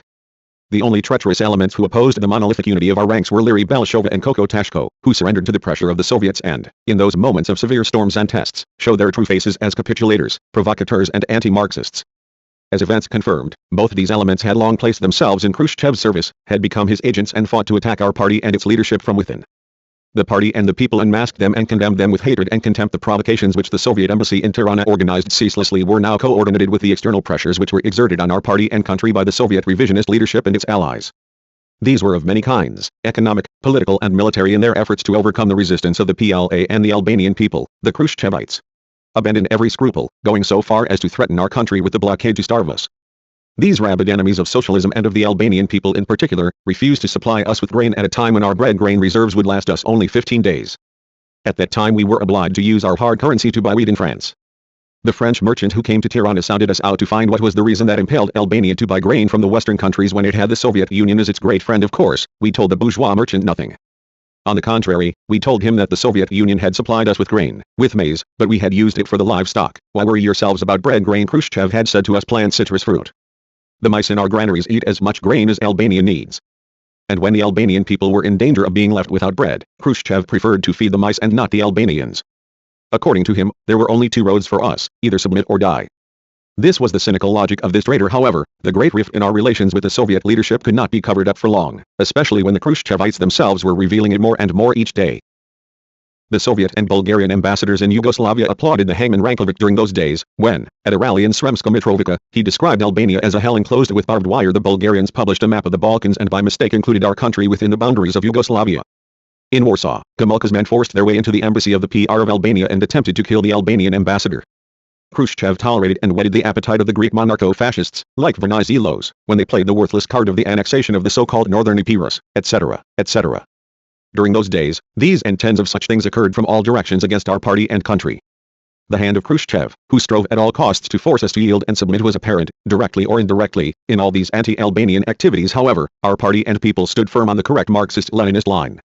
We told the communists and cadres what was occurring in the communist and workers' movement, told them about the betrayal of the Khrushchevites, and the masses of the party closed their ranks around the Central Committee to face the storm which was being raised by the Khrushchevites. They found no breaches in this block of steel, and the banner of the party waved and will always wave proud and unyielding in the teeth of any storm.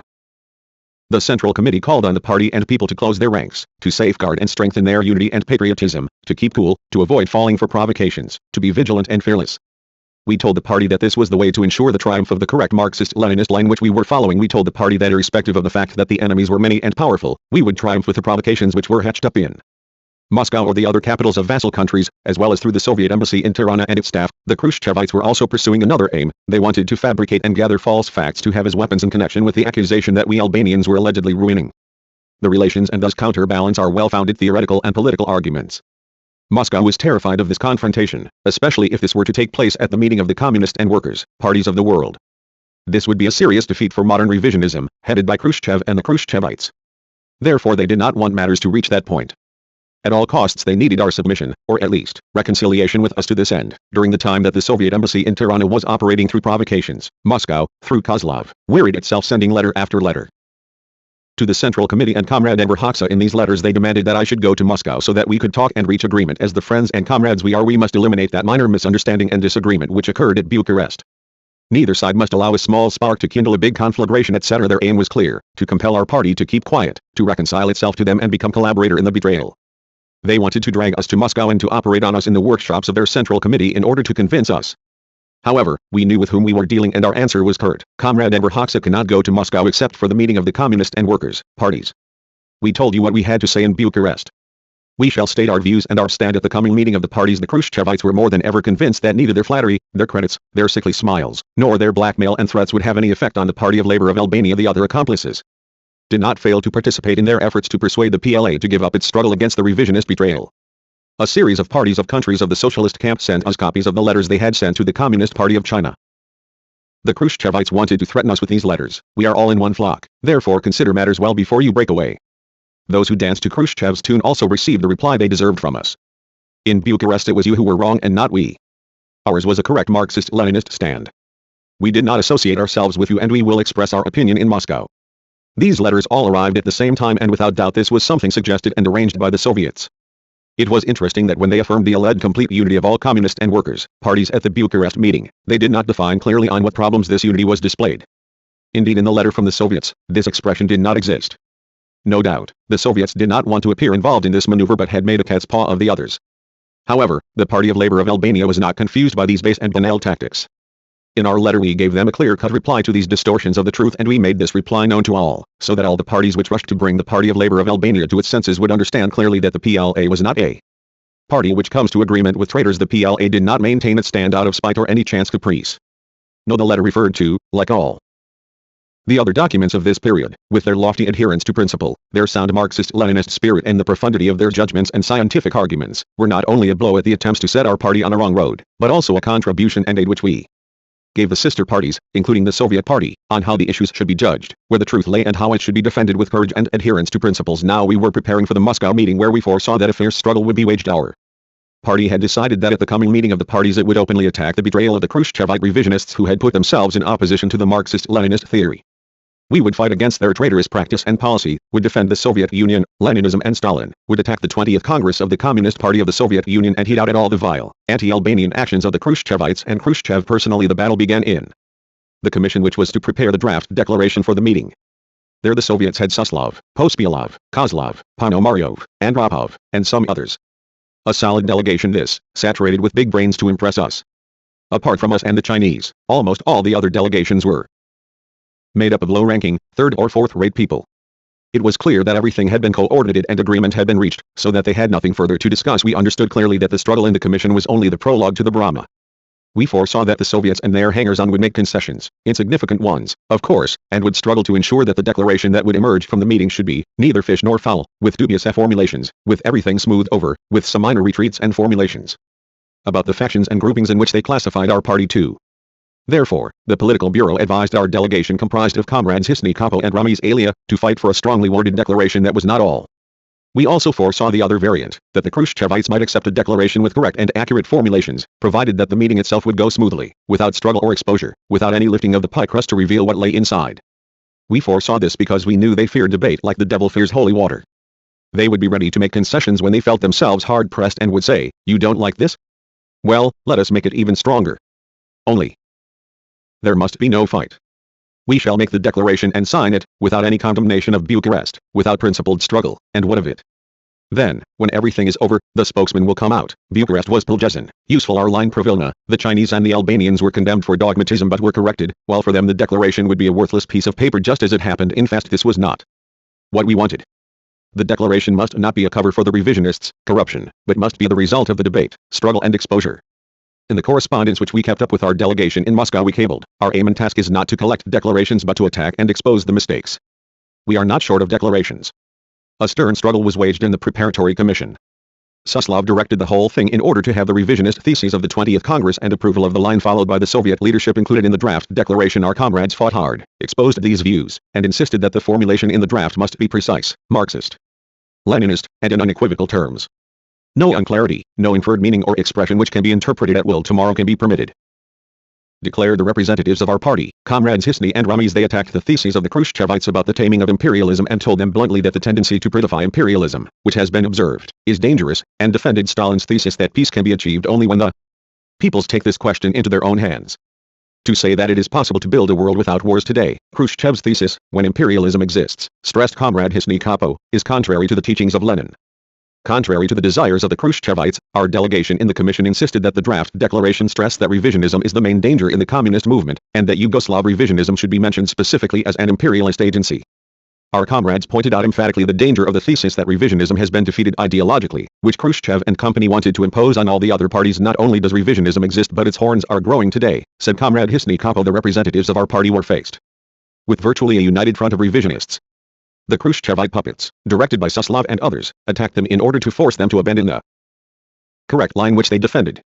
But Hisny Kapo told them, our party will never agree to speak according to the wishes of this or that person, or as a result of pressures exerted on it. He routed the accusations and provocations of Khrushchev's lackeys and once again condemned the plot in Bucharest and the efforts to carry it out in Moscow. When Suslov, this revisionist devoid of any scruple, dared to throw mud at our party and likened its views to those of the counter-revolutionary Kerensky, comrade Hisny slapped right back in his face. You have got the wrong address, comrade Suslov, in talking to me about Kerensky.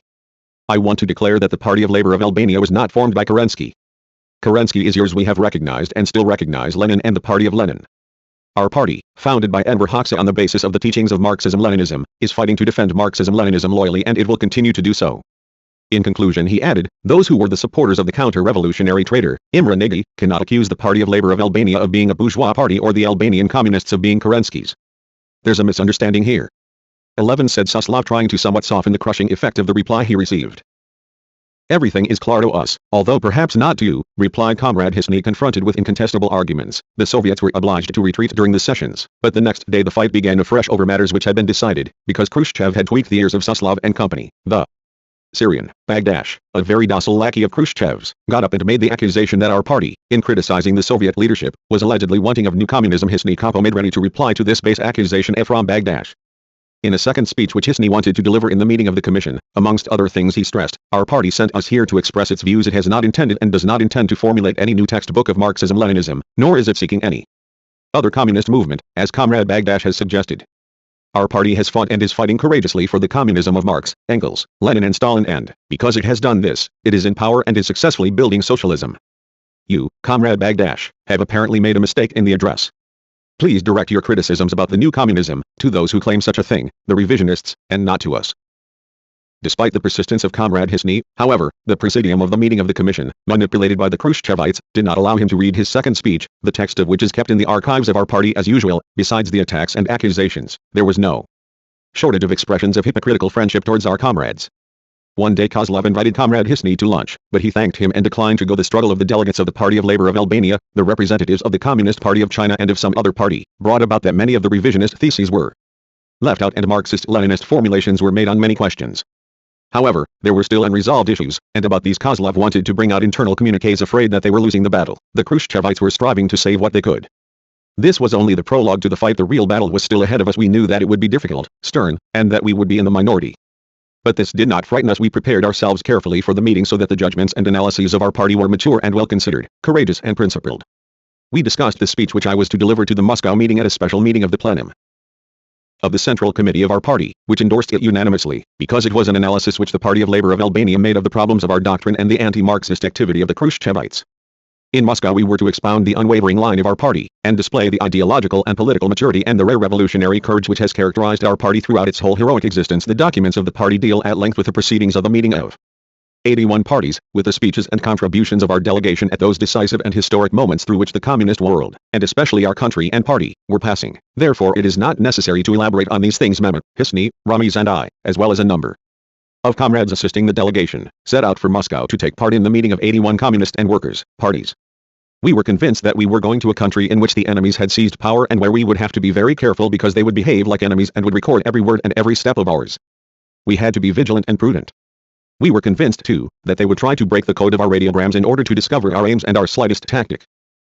In passing through Budapest we were met by several of the main comrades of the Hungarian party, who behaved correctly with us. Neither they nor we made any allusion to the problems. We boarded the train for the Ukraine. The staff of the train looked at us coldly and served us without speaking at all, while men who were certainly security officers patrolled the corridors. We had not the least desire to open the slightest conversation with them because we knew who they were and what they represented at the Kiev station. 2 or 3 members of the Central Committee of the Ukraine had come to meet us. They gave us a cool reception, and we remained as cold as ice, even refusing to drink their coffee. Then we boarded the train and continued the journey to Moscow, where Kozlov, Yefremov, member of the Central Committee, and the Deputy Chief of Protocol of the Ministry of Foreign Affairs, had come out to meet us. At the Moscow station they had also brought out a guard of honor, a band played anthems and soldiers paraded with martial step, just to keep up the custom as for all the delegations. No young pioneers came out to welcome us with flowers. Kozlov offered us his cold hand, accompanied with an artificial smile from ear to ear, and in his deep voice bid us welcome. But the ice remained ice. As soon as the anthems and the parade were over we heard cheering, clapping and enthusiastic calls, "Long live the Party of Labor!" 11 We saw that they came from several hundred Albanian students who were studying in Moscow. They were not permitted to enter the station, but finally they were allowed in to avoid causing a scandal. Paying no attention to Kozlov and Yefremov, who never left us, we greeted our students who were shouting with joy, and together with them, we cheered for our party. This was a good lesson for the Soviets to see what sort of unity our party and people have with their leadership. The students did not leave us until we climbed into Zil cars. In the car Kozlov was unable to find anything to say except "Your students are unruly." "No," I said, "they are great patriots and love the party and their leadership wholeheartedly." Kozlov and Yefremov accompanied us to the residence which they had allocated to us at Zarichi, some 20 to 25 kilometers outside Moscow. This was the villa where I had stayed many times with the comrades and with Negzmt when I came on holiday. They told me once, "We have reserved this villa for Zhu Enlai and you, we put no one else here." Even in the villa they had united us with the Chinese.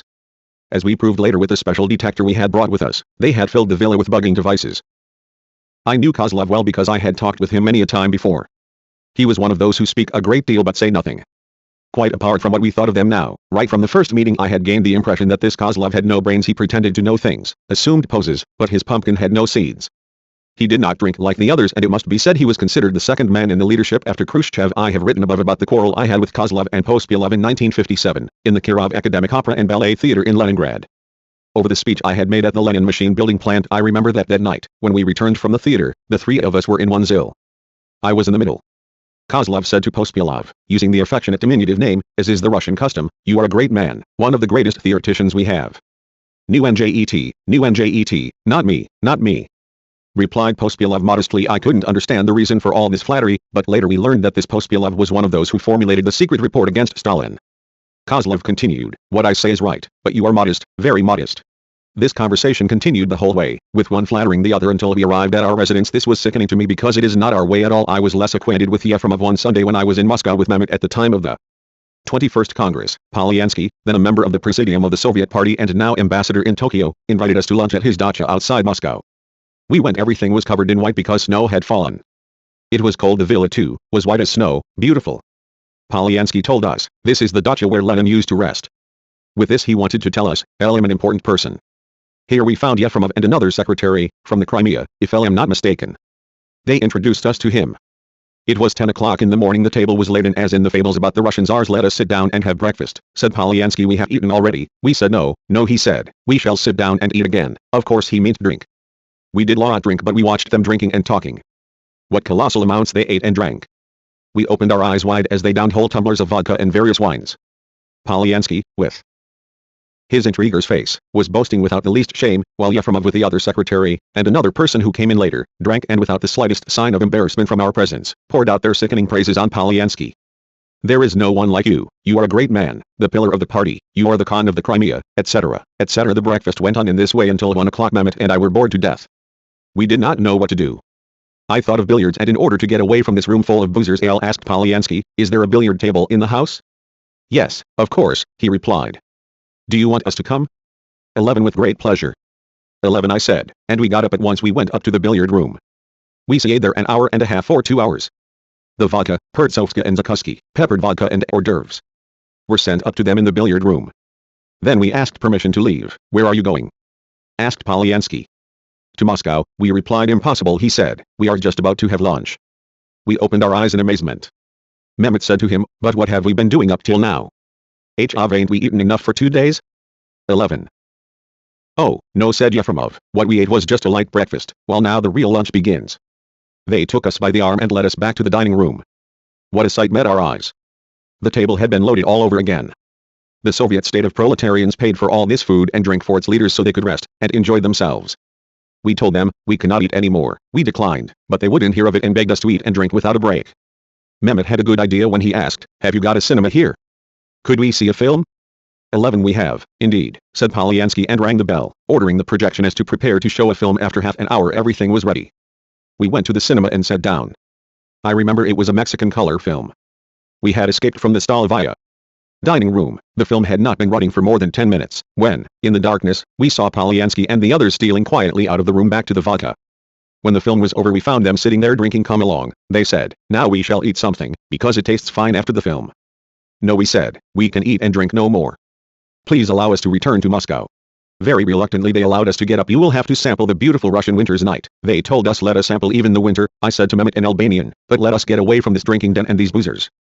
We put on our overcoats and went out in the snow. We took only a few steps and Azim drew up. 2 other friends of Polyansky, one, a certain Popov, whom I had known in Leningrad because there he had been factotum to Kozlov, who had boosted him to Minister of Culture of the Russian Republic. We embraced in the snow. Please come back, they said, just for another hour, etc., etc. We refused and left. However, I paid a price for this. I took a chill, developed a heavy cold with a temperature, and was absent from sessions of the Congress. I related this to open up a corner of the life of the Soviet leaders, those who undermine the Soviet regime and the authority of Stalin. Now let us come back again to our arrival in Moscow before the meeting of the parties. Kozlov, then, accompanied us to the villa. On other occasions, usually they took us to the house and left, but this time Kozlov wanted to show that he was friendly comrade. He took off his coat and went straight into the Stolovaya, which was full of bottles, snacks and black caviar. Come along, let us have something to eat and drink, said Kozlov, but this was not what he was really concerned about. He wanted to talk with us to learn with what opinions and predispositions we had come. He began the conversation by saying, now the commission has finished the draft and we are virtually all in agreement. The Chinese comrades are in agreement too. There are 4 or 5 matters on which a common opinion has not been reached, but we can bring out an internal communique about them. Turning to Hisny for his approval he asked, isn't that? Hisny replied, no, it is not so. The work is not finished. We have objections and reservations which our party has presented in the written statement we forwarded to the commission. Kozlov frowned. He did not get the approval he wanted. El intervened and said to Kozlov, this will be a serious meeting in which all the problems must be put forward correctly.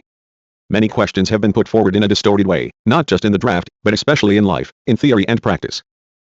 Everything must be reflected in the declaration. We shall not accept internal notes and addenda. Nothing in obscurity, everything in the light. That is why the meeting is being held. It doesn't need a great deal of talk, said Kozlov. Mehmet jumped up and said in a derisive tone, even in the ANO we speak as long as we like. Castro spoke there for 4 hours, while you apparently think you can restrict us. 11 Hisny said, you interrupted our speech twice in the commission and did not allow us to continue to speak. These things should not occur, El added. You ought to know that we do not accept such methods.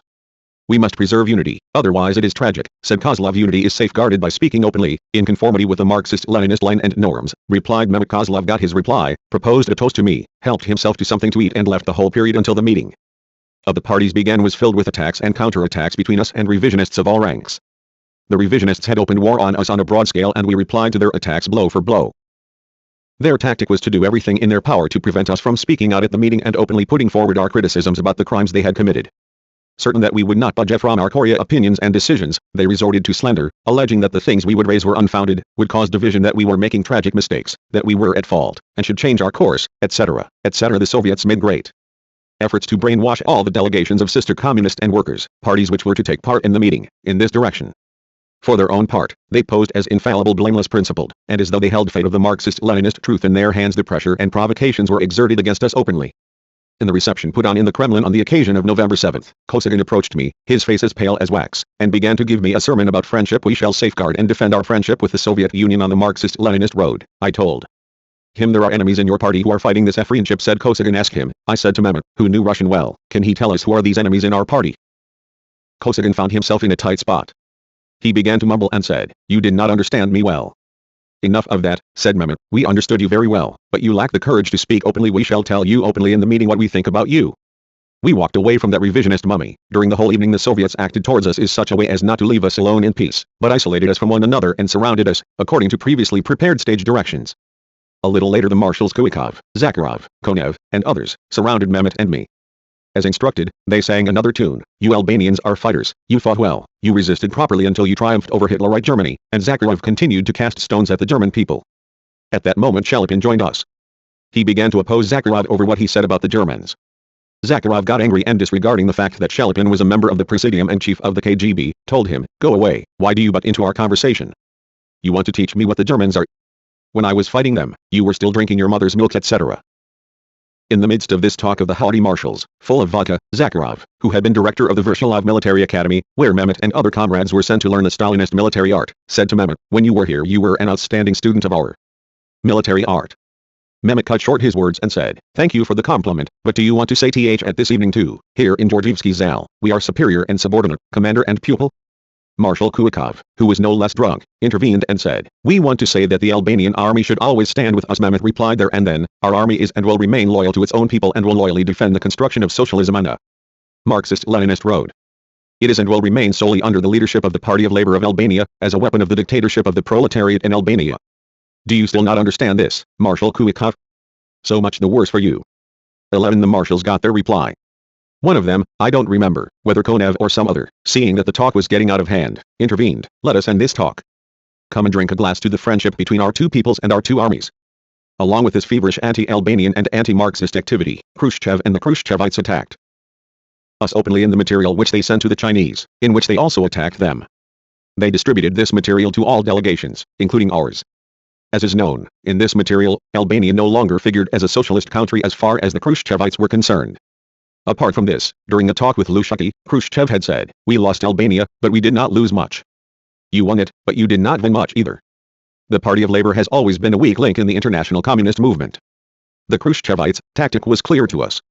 The intention was, first, to threaten us by saying, it depends on us whether you are or are not a socialist country, and hence, in the document which we hand you, Albania is no longer a socialist country, and second, to threaten the others that, the Party of Labor of Albania is not a Marxist-Leninist party, and whoever defends it as such will be wrong and will be condemned together with the Party of Labor of Albania. This meant, in other words, you communist and workers, parties that are coming to the meeting should be clear already that the things Enver Hoxha is going to say at the meeting are slanders, are the words of an anti-Soviet element. At the meeting, it was quite clear how they had groomed Ibruri, Gomulka, Du, etc., well in advance. A few days before I spoke at the meeting, Khrushchev sought a meeting with me, of course, to convince us to change our stand. We decided to go to this meeting in order to make it quite clear to the Khruschevites once again that we would not budge from our positions. Meanwhile, however, we read the material of which I spoke above. I met Andropov, who during those days was running back and forth as Khrushchev's courier. Today I read the material in which Albania does not figure as a socialist country. I told him without a blush. Andropov, who had been one of the authors of that base document, asked me, what connection does this letter have with Albania? 11 This letter makes my meeting with Khrushchev impossible, I replied. Andropov frowned and murmured, that is a very serious statement, Comrade Enver. Yes, I said, very serious. Tell Khrushchev it is not he who decides whether Albania is or is not a socialist country. The Albanian people and their Marxist-Leninist party have decided this with their blood. Once again Andropov repeated like a parrot, but that is a material about China and has nothing to do with Albania, Comrade Enver. We shall express our opinion in the meeting of the parties. Goodbye. 11 NL ended the conversation. The written indictment of China which was distributed was a dirty anti-Marxist document. With this the Khruschevites had decided to continue in Moscow what they had not achieved in Bucharest. Once again they used a cunning, Trotskyite tactic. They distributed this voluminous material against China before the meeting, in order to prepare the terrain and to brainwash the delegations of other parties, and to intimidate the Chinese, to compel them to take a moderate stand. If they would not submit, this anti-Chinese material did not surprise us. But it strengthened the conviction we had in the correctness of the line and the Marxist-Leninist stands of our party in defense of the Communist Party of China. The material cast a deep gloom over the participants in the meeting and would not be welcomed as the Khruschevites expected.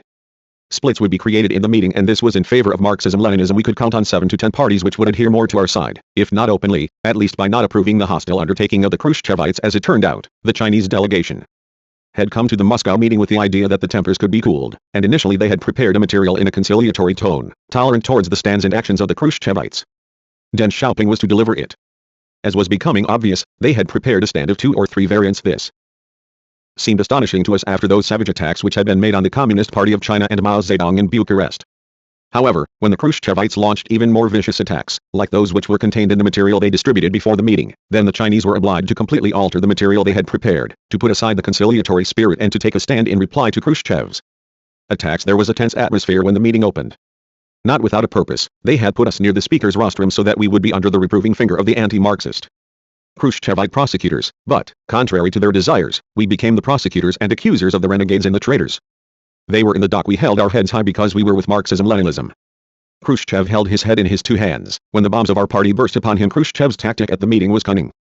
He rose and spoke first, delivered an allegedly moderate, placatory speech, without open attacks, with phrases put together to set the tone for the meeting and create the impression that it ought to be calm, that we should not attack one another. They made their attacks in advance, that we should preserve unity, social democratic, etc. With this he wanted to say, we don't want quarrels, we don't want splits, nothing has happened, everything is going well. In his speech Khrushchev expressed the revisionist views completely and attacked the Communist Party of China and the Party of Labor of Albania, as well as those who were going to follow these parties, but without mentioning any names. With this tactic in his speech he wanted to warn us, take your pick, either general attacks without any names, but with everybody understanding for whom they are intended, or if you don't like it that way, we shall attack you openly. In fact, of the 20 puppet delegates who spoke, only 5 or 6 attacked China, basing themselves on the Soviet material. Khrushchev and his puppets knew that we were going to declare war on Khrushchevite and world modern revisionism, and that is why they insisted, both in the commission and in their speeches, that the question of factions and groupings in the international communist movement, as well as the assessments of the 20th and 21 Street Congresses of the Communist Party of the Soviet Union and several other points, which we opposed, should be included in the draft. It was clear that Khrushchev, who had abandoned Leninism and the Leninist norms, and who, as he himself claimed, had the heritage and the monopoly of Leninism, wanted to keep all the communist and workers' parties of the world under his conductor's baton, under his dictate. Whoever came out against his line, defined at the 20th and 21st Congresses, was a factionist, an anti-Marxist involved in groupings. Obviously this is how he prepared the stick for the Communist Party of China and the Party of Labor of Albania, and tried to take the measures to expel us from the international communist movement, which he intended to subject to his anti-Marxist ideas. After him, 15 or 20 others, carefully brainwashed and prepared, got up one after the other and spoke on Khrushchev's line. Nothing has occurred. There is no problem amongst us. Peace reigns. Everything is going well. What a disgraceful bluff by the Khrushchevites, who manipulated these hired lackeys in order to pose before us as men of principle. This was the general tone. They had synchronized their watches, as Zhivkov had said in one of his speeches, and which Khrushchev cited in Bucharest as an historic saying while the meeting continued. The Soviets and Khrushchev were terrified of our speech and wanted at all costs to convince us, if not to abandon our ideas, at least to soften our stand. They sent Thorez to mediate when they saw that we refused the meeting with Khrushchev. Thorez invited us to dinner, gave us a lecture about unity and advised us to be cool and restrained. Morris Thorez certainly knew the issues, because we had discussed them together, but it was clear that now he was acting as Khrushchev's envoy, but he strove in vain. We refused every proposal and he threatened us, the meeting will attack you. We fear no one because we are on the right path, we replied. When they saw that they had failed with Thorez, the Soviets persisted with requests that we should meet Mikoyan, Kozlov, Suslov, Pospelov and Andropov. We accepted at this meeting in the villa in Zarichi. The Soviets presented matters as if nothing had occurred, as if they were not to be blamed at all, but on the contrary, according to them, the blame lay on the Party of Labor of Albania. Allegedly it was we who were worsening the relations with the Soviet Union, and they asked us to tell them openly why we were doing this. We rejected these accusations and claims and demonstrated to them with incontestable facts that it was not we, but they, with their stands and actions, who had exacerbated the relations between our parties and countries. For their part, Khrushchev's men, with utter shamelessness, denied everything, including their ambassador in Tirana, whom they called fool when they attempted to lay the blame for their faults on him. They wanted to get on good terms with us at all costs so that we would shut our mouths. They even offered us credits and tractors. But after exposing them, we told them, if you do not admit and correct your grave errors, all your efforts are in vain. The following day Kozlov and Mikoyan came back again, but they achieved nothing. The time for our speech was approaching and they made their final effort. They asked that we meet Khrushchev in the Kremlin. Apparently Khrushchev was still kidding himself that he could convince us, and we accepted the invitation, but not at the hour he set, in order to tell him that not you, but we decide even the hour of the meeting, let alone other things. Apart from this, before we met him we wanted to send him an oral message. We checked the residence they had allocated us with our detector and found that they had bugged us with microphones in every part of it. The only room unbugged was a toilet. When it was cold and we could not talk outside, we were obliged to talk in the toilet. The Soviets were intrigued to learn where we talked, and, when the idea struck them, they sent someone to put some microphones in the toilet too. One of our officers caught the Soviet technician when he was carrying out the operation allegedly to repair a defect in the toilet, but our man told him, there's no need because the toilet functions well. Our embassy, also, was filled with bugging devices and, knowing this, after we set the time of the meeting, we left the Kremlin and went to the embassy. We set up our apparatus and it signaled that they were bugging us from every direction. Then Mehmet sent Khrushchev and the others a message lasting 10 to 15 minutes, describing them as traitors, saying you're eavesdropping on us, etc., etc. Thus, when we went to the Kremlin, the revisionists had received our greeting. The meeting was held in Khrushchev's office and he began as usual, "You have the floor. We are listening. You requested the meeting," I said. "You speak first." Khrushchev had to accept. Right from the start we were convinced that, in fact, he had come with the hope that, if he could not avoid, at least, he could soften the criticism that we were going to make at the meeting. Then, even if this meeting did not yield any result, he would use it, as usual, as an argument for the representatives of other parties to tell them, "See, we offered our hand to the Albanians once again, but they persisted in their course." Khrushchev and the others tried to cast the blame on our party and feigned astonishment when we related historically how the differences between our parties had arisen. "I am unaware that I had any conflict with Comrade Capo in Bucharest," said Khrushchev without a blush. "The Central Committee of our party was not and is not in agreement with Bucharest." I told him that is of no importance, but the fact is that even before Bucharest you were not in agreement with us and you did not tell us this. Of course, the charlatan was lying and lying deliberately. Was it not this same Khrushchev who, in April 1957, wanted to arrogantly break off the talks, and even earlier in 1955 and 1956, had we not told Khrushchev and Suslov of our opposition over Tito, Nagy, Kadar and Gomulka? Mehmet mentioned some of these facts to them and Mikoyan was obliged to mutter agreement, but when he saw that he had his back to the wall, Khrushchev hopped from branch to branch, from one theme to the other, and it was impossible to discuss with him the major issues of principle which were in essence the source of the differences. Of course, he was not interested in touching on these things. He wanted the submission of the Party of Labor of Albania and the Albanian people. He was their enemy. "You are not in favor of putting our relations in order," said Khrushchev. "We want to put them in order, but first you must acknowledge your mistakes." We told him the talk with us irritated Khrushchev. Of course, he was not used to having a small party and a small country resolutely oppose his stands and actions. Such was the chauvinist logic of overlords of these anti-Marxists, who, just like the imperialist bourgeoisie, considered the small peoples and countries vassals, and their rights commodities to be traded. When we told him openly of his mistakes and those of his men, he jumped up. "You are spitting on me," he screamed. "It is impossible to talk to you. Only Macmillan has tried to speak to me like this. Comrade Enver is not Macmillan, so take back your words." Both Mehmet and Hisni snapped back at him. "Where shall I put them?" "Stick them in your pocket," Mehmet said. The four of us got up and left without shaking hands with them, without falling into their traps, concocted with threats and hypocritical promises. As we were leaving the meeting room, Mehmet went back and said to Khrushchev, "The stone which you are throwing against our party and people will fall on your own head. Time will show this." 11 And he closed the door and joined us. This was our final talk with these renegades, who still sought to pose as Marxists. However, the struggle of our party and the genuine Marxist-Leninist parties and their own counter-revolutionary actions would tear the demagogical disguise from them more and more each day. Thus, these pressures had no result. We did not give way a fraction in our stand, and neither did we tone down or change anything in our speech. I am not going to dwell on the content of the speech which I delivered on behalf of our Central Committee in Moscow, because it has been published. And the views of our party on the problems which we raised are already known worldwide. I merely want to underline the way in which Khrushchev's followers reacted when they heard our attacks on their boss. Gomulka, Ibaruri, Aliyada, Bagdash and many others mounted the tribune and competed in their zeal to take revenge on those who had raised their hand against the mother party. It was both tragic and ludicrous to see these people, who posed as politicians and leaders with a load of brains, acting in this way as mercenaries, as Homs de Pale, French, men of straw, as puppets manipulated by the strings behind the scene. In a break between sessions, Todor Zhivkov approached me. His lips and chin were trembling. "Can we have a discussion, brat?" 11. "Brother," he asked me, "with whom are we to talk?" I replied. "I said what I had to say and you heard me, I believe." "Who has sent you to talk, Khrushchev?" "I've nothing to discuss with you. Go up on the tribune and speak."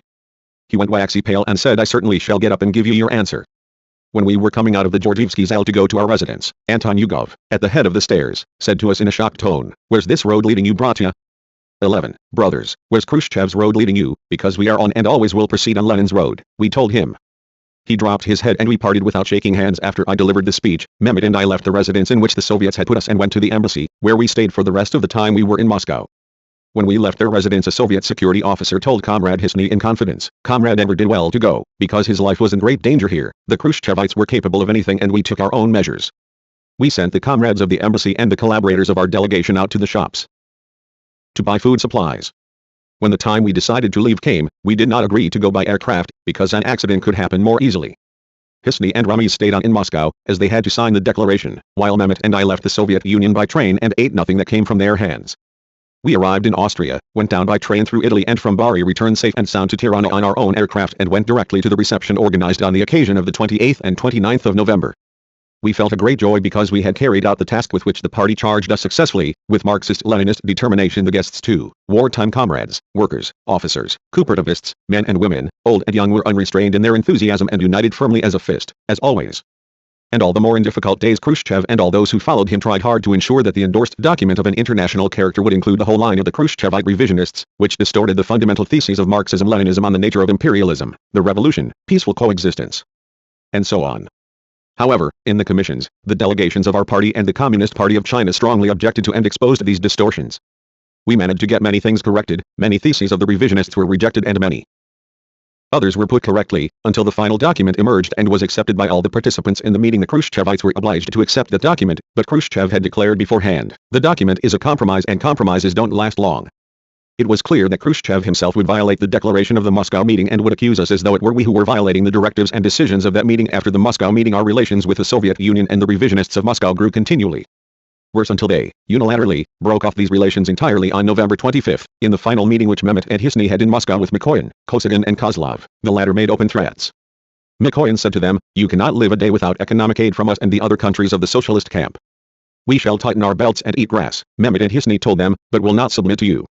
You cannot conquer us." The revisionists thought that the sincere love of our party and people for the Soviet Union would play a role in favor of the revisionists of Moscow. They hoped that our many cadres who had been trained in the Soviet Union would return united as a bloc to split the party from the leadership. Mikoyan expressed this, saying, "When the Party of Labor hears of your stand, it will rise against you. Come and attend some meeting of our party when we raise these problems." Mehmet told him, "And you will see what sort of unity exists in our party and around its leadership." These threats of the revisionists were not just words, they acted. The economic sabotage from Moscow and their experts mounted to a crescendo. The final act: steal unity in the party and our people. The Soviets want to occupy the Vlora base. Tense situation at the base. Admiral Kasatonov goes off with his tail between his legs. The enemy's dream of changes in our leadership. The 4th Congress of the PLA Pospilov and Andropov in Tirana. The Greek and Czechoslovak delegates get the answer that they deserve to their provocations. Khrushchev's envoys to Tirana fail in their mission. Why do they invite us to go to Moscow again? 1. Khrushchev's public attack on the PLA at the 22nd Congress of the CPSU. The final breach in December 1961. Khrushchev cuts off diplomatic relations with the People's Republic of Albania. The whole party and the people were informed of the events and the situation created, especially after the Moscow meeting.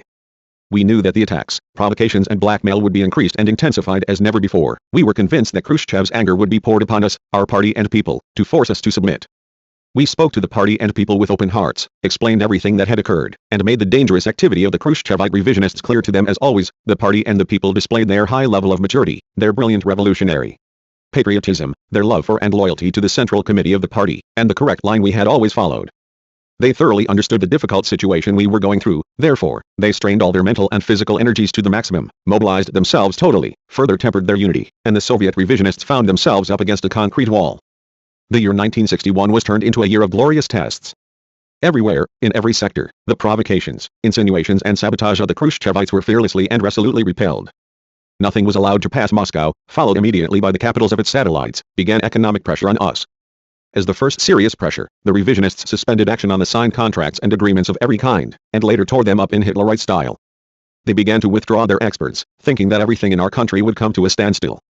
But they were gravely mistaken. The question of the Vlora base was the pretext for a quarrel.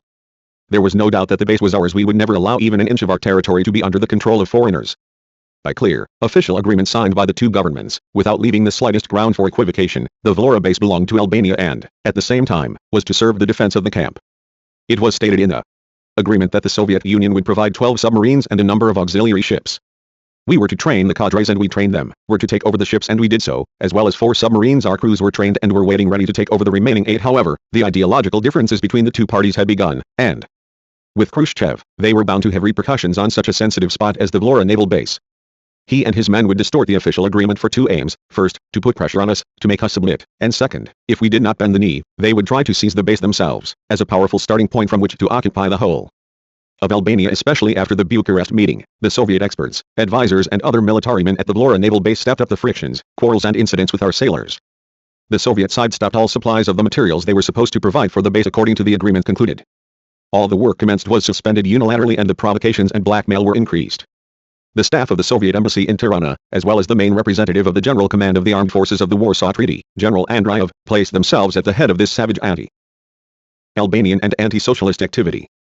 Countless acts of the filthiest vandalism were carried out by the Soviet personnel at the base on orders from above, and despite this, to be in order they tried to accuse our people over the acts of hooligans they committed themselves. Their shamelessness and cynicism reached the point that the chief representative Andreev sent a note to the chairman of the Council of Ministers of the People's Republic of Albania in which he claimed that unpleasant acts were occurring at the base from the side of the Albanians. And what were these ACTSLL? Such and such an Albanian sailor threw his cigarette butt on the deck of the Soviet ship. The children of Dukat tell the Soviet children go home. The Albanian waiter in a club told our officer, 1 a.m. in charge here and not you, etc.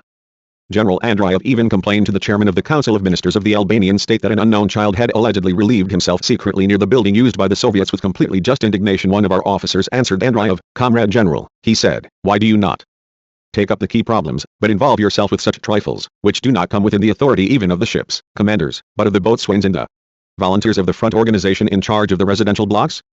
11. Keeping cool, we vigilantly watched the development of the situation and continually instructed our comrades to act cautiously and patiently, but never to submit and never fall for the provocations of Khrushchev's agents in order to avoid disorder and incidents. The Vlora base should be placed completely under the command of the Soviet side. 11. Proposed the Soviets we would never accept such a solution. It would be signing ourselves into slavery. We firmly opposed them and referred them to the agreement, under which the base was ours and ours alone in order to give their proposal the color of a joint decision. In March 1961, they exploited a meeting of the Warsaw Treaty, at which Grechko insisted that the Vlora base should be left entirely in Soviet hands, and placed under the direct command of the General Commander of the Warsaw Treaty, that is, of Grechko himself. We firmly and indignantly opposed this proposal and, although the decision was adopted by the others, we declared, the only solution is that the Vlora base must remain in the hands of the Albanian army. We will not permit any other solution. Then the Khruschevites decided not to hand over to us the 8 submarines and other ships which, according to the agreement, belonged to Albania. We insisted that they were ours and demanded that the Soviet crews should be withdrawn and everything handed over to our sailors, as had been done with the first 4 submarines. Besides the chief representative Andreev, the Soviet revisionists also sent a certain rear admiral to Tirana. This whole team was comprised of officers of the Soviet security service, sent to organize disturbances, sabotage and diversion at the Vlora base. We shall not give you the ships, they said, they are ours. We confronted them with the state agreement and they found another pretext. Your crews are not ready to take them over, they are not completely trained. These were all pretexts. Our sailors had gone through the respective schools, had been training for years and had always proved they were completely capable of taking over the submarines and the other ships. Just a few months before the situation became tense, the Soviets themselves had declared that our crews were ready to take over the vessels that belonged to us. On this too, we gave them the answer they deserved. Our officers and sailors at the base carried out all the orders we gave them coolly, with determination and iron discipline. The Soviet provocations at the base were stepped up, especially at the time when we were in Moscow at the meeting of the 81 parties. The comrades of our political bureau kept us informed from Tirana about everything that occurred, and from Moscow we gave them guidance and advice to keep cool, to guard against provocations and to strengthen their vigilance, as well as on the military measures they had to take in Vlora and throughout the whole country to ensure that the army was in full readiness. The orders to the Soviet officers in Albania on how they should behave came from Moscow, where we were holding fierce debates with Khrushchev, Mikoyan, Suslov, etc. During those days at the first meeting we had with Mikoyan and his colleagues in Moscow, on November 10, as soon as he started speaking, he tried to frighten us. Your officers are behaving badly with ours at the Vlora base. Do you want to leave the Warsaw Treaty? We immediately gave Mikoyan the reply he deserved after years of filling us up to the neck with his criticisms and advice. Now he was threatening us. We mentioned the unworthy behavior of Soviet officers at the Vlora base, especially the villainous actions of one of the Soviet rear admirals, who, I told Mikoyan, might be anything, but certainly not a rear admiral. I mentioned the statements of Grechko and Malinovsky, who had also threatened that they would expel us from the Warsaw Treaty, etc. My reply made him wriggle and squirm, trying to dodge any responsibility, but 2 days later Khrushchev made the same threat. If you like, we can dismantle the base, he shouted, while we were talking about the major disagreements created. Are you trying to threaten us with this? 11. I said, Comrade Enver, don't raise your voice. Khrushchev interrupted, the submarines are ours. Yours and ours, I said, we are fighting for socialism. The territory of the base is ours. We have a signed agreement about the submarines, which recognizes the rights of the Albanian people. I defend the interests of my country. Therefore, take good note that the base is ours and will remain ours. When we returned from Moscow, the provocations at the base were increased, and in order to exert pressure on and impress us, the Soviet Deputy Foreign Minister, Feryubin, came to Tirana with 2 other deputies, the First Deputy Chief of the General Staff of the Soviet Army and Navy, Antonov, and the Deputy Chief of the Supreme Staff of the Soviet Navy, Sergeyev. They came allegedly to reach agreement, but in fact they brought us an ultimatum equals the Vlora base must be put completely and solely under Soviet command, which was to be subordinate to the Commander-in-Chief of the Armed Forces of the Warsaw Treaty. We are the masters here, we told them clearly and bluntly. Vlora has been and is ours. This is the decision of the command of the Warsaw Treaty, threatened Feryubin, the former Soviet ambassador in Belgrade. At the time of the Khrushchev-Tito reconciliation we gave him the reply he deserved, and, after trying to frighten us by saying, we shall take the ships and the imperialists will gobble you up, he left. Accompanied by the two other generals after them, the commander of the Black Sea Fleet, Admiral Khruschev, came to Tirana with the mission of seizing not only the 8 submarines and the floating dock with Soviet crews, which were also the property of the Albanian state, but even the submarines which we had taken over earlier. We told him bluntly, either you hand the submarines over to us according to the agreement, or within a short time, we set the date, you must withdraw immediately from the bay, with only those ships on which your crews serve. You are violating the agreement, you are stealing our submarines, and you will pay for this. The admiral wriggled and tried to soften us, but in vain. He did not hand over the submarines, but went to Vlora, boarded the command submarine and lined up the others in fighting formation. We gave orders to close the Sazan Narrows and to train the guns on the Soviet ships. Admiral Khruschev, who had wanted to frighten us, was frightened himself. He was caught like a rat in a trap, and if he attempted to implement his plan he might find himself at the bottom of the sea. In these conditions the admiral was obliged to take only the submarines with Soviet crews, and he sailed out of the bay back home with his tail between his legs. A great evil was removed from our land, once and for all. In the last year in particular, the Soviets at the Vlora base committed innumerable vile and revolting acts. However, at those delicate moments the group of our officers at the base capably and intelligently defended the party against the plotters, provocateurs and chauvinists, who corrupted the feelings of the Soviet sailors to the ultimate degree. They holed the reservoirs, smashed the beds and windows in the buildings where they lived and worked, etc. They tried to take away everything, down to the last nut and bolt, but did not succeed in their aims. We took a stern stand, defended our rights properly and replied to the attacks and provocations with cool tempers. While they lost their heads the Soviet revisionists were furious. They committed every act of sabotage and broke the agreements. They were compelled to recall Ambassador Ivanov and sent a certain Shaikin in his place. He was to try to prepare the final act of the hostile work of the Soviet revisionists to split the party. The Khruschevites hoped to bring about the split at the 4th Congress which we were preparing.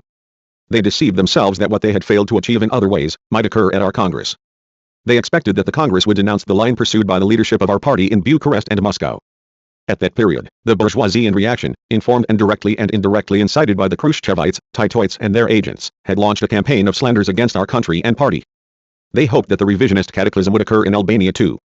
Enver Hoxha, chief of the Albanian Communist Party, will soon be relieved of his post, as a result of the Conference of Communist Leaders of the World which was held last month in Moscow, reported a Western news agency, in a commentary stemming from Belgrade. On the eve of the opening of our 4th Congress, observers of Eastern Europe say that Moscow will use its influence to bring about changes in the Communist Party of Albania, which took a hard line at the Moscow conference, said the imperialist news agencies during those days.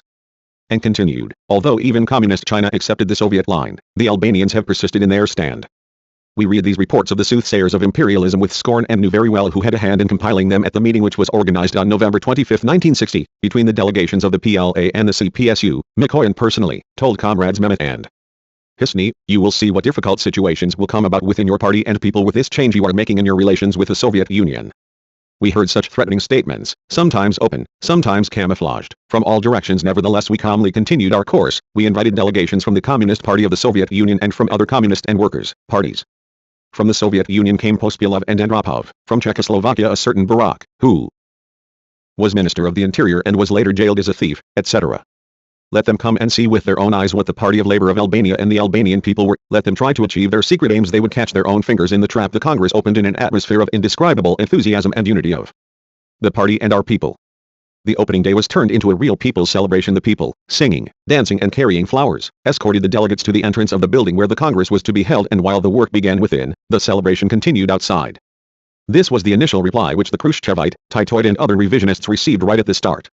They would continue to receive other crushing blows inside. It had never crossed the minds of Pospelov, Andropov and their lackeys that they would find themselves in the midst of such a fire, which warmed and strengthened our hearts and seared and blinded them. Throughout all the days of the Congress, the steel unity of our party around its central committee, the high degree of maturity and keen Marxist-Leninist sense of the delegates, the vigilance, keen-wittedness and readiness of every delegate to give the proper reply to any provocation on the part of revisionist friends were outstanding. Pospelov's speech, with which the revisionists hoped to create the split in our Congress, was not applauded at all. On the contrary, it was received with silence and contempt by the delegates to the Congress. From his box, Andropov openly directed his puppets as to when they should clap, when they should remain seated, or rise to their feet. It was a ludicrous spectacle. They discredited themselves completely, both with the stands they adopted and with the base things they did. The representative of the Communist Party of China at the Congress was Li Jianin, who sat in stony silence through the sessions when he saw the enthusiasm of the delegates. From the tribune he said some good words addressed to our party, but advised us to be patient and cautious and not break off the talks with Khrushchev. We went about our own business. When they saw that our ranks were very solid, without any sign of a breach, the Khrushchevites intensified their interference, pressure and blackmail. They provoked us everywhere. What is this? 11 Andropov angrily asked one of our comrades, a functionary at the apparatus of the Central Committee of our party who was accompanying him, why do the delegates cheer so much for Enver Hoxha? 11 Go and ask them. 11 said our comrade. But tell me, he continued, for whom should they cheer, apart from Marxism-Leninism, the party and its leadership? Or do you intend to propose that we should put someone else? At the head of the party the blow went home and Andropov pulled in his horns. The Greek delegate and Rudolf Barak of Czechoslovakia were brought into action. Apart from other things, the Greek delegate considered incorrect the reply which we had given to the anti-Albanian talk which Sophocles Venizelos had held with Khrushchev about northern Epirus. Venizelos is not a bad man, he is a progressive bourgeois Democrat, the Greek delegate told our comrade accompanying him. Our comrade replied that the views of the Democrat Venizelos about northern Epirus were no different from those of the rabid chauvinist and anti-Albanian, Eleutherios Venizelos. Apart from other acts, even the speech which the Greek delegate was to deliver at our Congress was in an openly provocative spirit, and Mehmet, becoming angry, gave the Greek the reply he deserved in front of everybody, by describing him with his true name, provocateur Khrushchev's other agent, Barak. Also exploited the occasion along with others, who, through actions worthy of the dirtiest scoundrels, tried to vent their spleen, but only discredited themselves and those who had sent them even more. They operated from the boxes, or in the intervals between sessions. In the meantime, the Soviet journalists had also gone into action. What did they and those who commanded them not do in order to discover some shortcoming at which they could grasp to launch their attack? But they achieved nothing. The Congress went like clockwork. With a profound sense of responsibility, the Albanian communists drew up the balance of the past and defined the tasks for the future. However, the revisionists could not go away entirely empty-handed, because they would have to render account to their masters. And they found the shortcoming. There are many ovations and consequently the sessions go on for more than 1 hour and a half. An alleged journalist of TASS, just arrived from Moscow to follow the proceedings of the Congress, protested angrily, "What can we do? Should we tell the delegates not to applaud?" Asked our comrade accompanying him, in a sarcastic tone. The timetable should be respected, 1 hour and a half and Tochka, full stop, said the journalist. However, it's not the journalists, but the elected presidium that presides over the Congress, replied our comrade. Nevertheless, if you consider it reasonable, make some protest against ovations. Before they departed after the Congress, Pospelov and Andropov sought a meeting with us. "We want to talk about some matters which have to do with our mutual comradely relations," said Pospelov, who spoke first. "We want to strengthen the friendship between us, to have a strong friendship." "This is what we have always wanted too," I said, "but don't think that this close friendship will be strengthened through the Holy Spirit. This friendship can be achieved by applying the principles of Marxism-Leninism and proletarian internationalism correctly and consistently." I went on to list to Pospelov some of their anti-Marxist and anti-Albanian actions, and I stressed that there could never be friendship on the course which the Soviet leadership was following. "You are interfering in the internal affairs of the Soviet leadership," he said. I told Pospelov. "To say that this or that view or action of this or that leader is not right, is not in any way interference in the internal affairs of a leadership. We have never intended to interfere in your internal affairs. However, you must understand clearly that neither have we permitted, nor are we going to permit the Soviet leadership to interfere in the internal affairs of our party in any way. Every party is master of its own house. It is true," I continued, "that there are major ideological differences between our two parties. We told you of our opinions about these things openly and according to all the Leninist norms. You reacted angrily to this, and apart from other things, extended these ideological differences to other fields. Mikoyan wanted to frighten us with the difficult situations, which would emerge for us in the party, and this was a threat. You have seen our situation," I said, "therefore tell Mikoyan what you saw at the 4th Congress of our party and tell him to what degree our party is split." 11. The aim of these scoundrels was to tell us that, among other things, all the agreements and protocols on credits, which they had accorded us for the 5-year plan, would have to be re-examined. To this end they demanded that I should go to Moscow. We resolutely rejected these hostile demands, which concealed sinister plans. "The economy is another field to which you have extended the ideological differences which exist between us," we told Pospelov and Andropov. "This is not Marxist, nor is it befitting a party and state such as yours." "We do not understand you," interrupted Pospelov. "In what do you see this?" 11. There are scores of facts, we said. But let us look at your stand towards our economic delegation, which went to the Soviet Union last November. This delegation was kept hanging around in Moscow for months on end. No one received it, no one listened to it. Apart from other attempts, our economic delegation sent more than 20 letters and telegrams to the respective organs of your side, just during the days of its stay there, but no reply came, nothing was discussed and nothing was signed. Do you think that we don't understand these stands of yours, which have the smell of blackmail? When the Yugoslavs go there you finish the talks with them in 10 days, said Mehmet. The war minister of Indonesia went to Moscow and agreements were signed immediately. You gave him big credits for armaments, I said, while you neglected little socialist Albania, with which you have agreements. You must come to Moscow for talks, they said, repeating Khrushchev's constant demand that I should go there. We have replied to you in writing, I told them. There is no reason for me and Mehmet to go to Moscow to discuss problems which have been discussed and decided long ago. As you are well aware, we have discussed and jointly drafted the agreement on credits for our coming 5-year plan, not just in principle, but giving details of all the projects. On the basis of this agreement, Soviet experts came here, drew up the designs, etc. Well, now you want us to go back there to re-examine the agreements. Why? We cannot agree to remove one comma from all those very detailed documents, which have been signed at the top level by the two sides. I replied to the revisionists, and went on, there is no reason for me to go to Moscow and I do not want to go. As for the agreements, there are two ways open to you, either you respect them or you violate them. It depends on you which way you choose. If you violate the agreements and continue your hostile anti-Marxist course, the world will judge you and condemn you. We told you openly, like Marxists, everything we had against you. Now you must choose, either the road of Marxist-Leninist friendship or the road of hostility. As was natural for them, the Khruschevites chose the road of hostility to the People's Republic of Albania and the Party of Labour of Albania. They became more furious and more shameless in their actions. As is known, at that period we discovered and smashed the plot of several imperialist and revisionist foreign powers, which, in collaboration with their agents in our ranks, wanted to launch a military aggression against our country and people. At the fourth Congress of the party we announced that the plot had been discovered and that the conspirators, Tamseko and others, would render account to the People's Court. The conspirators admitted everything with their own mouths. Precisely at this time, our friends members of the Warsaw Treaty, headed by Khrushchev, apart from their threats, declared to us, a special commission of the Warsaw Treaty should come to Albania to verify how well-founded were the things you said about the PLOTLL. Their perfidy had gone as far as this. They wanted to come to Albania to achieve what the others were unable to achieve.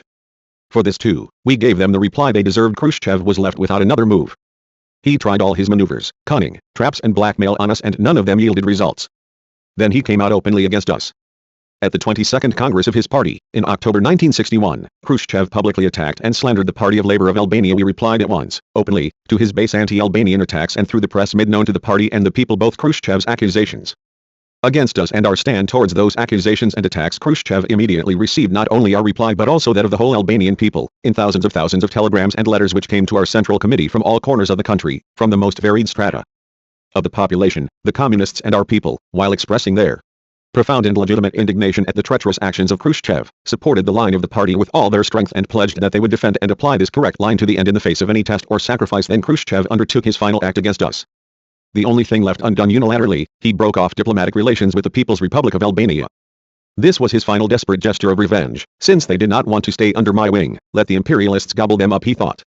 But he was terribly wrong, just as he had been wrong all his life. We gave a resolute reply to his hostility and that of the Khrushchevite lackeys. Heroically and with Marxist-Leninist maturity, the Party of Labour of Albania resisted the attacks of modern revisionism led by Khrushchev and counterattacked hard, with exemplary solidarity, with great Marxist-Leninist clarity and with indisputable and undeniable arguments and facts. The revolutionary words and opinions of the Party of Labour of Albania were listened to with respect everywhere in the world. The proletariat saw that this small party was successfully and gloriously defending Marxism-Leninism against the revisionist cliques that were in power.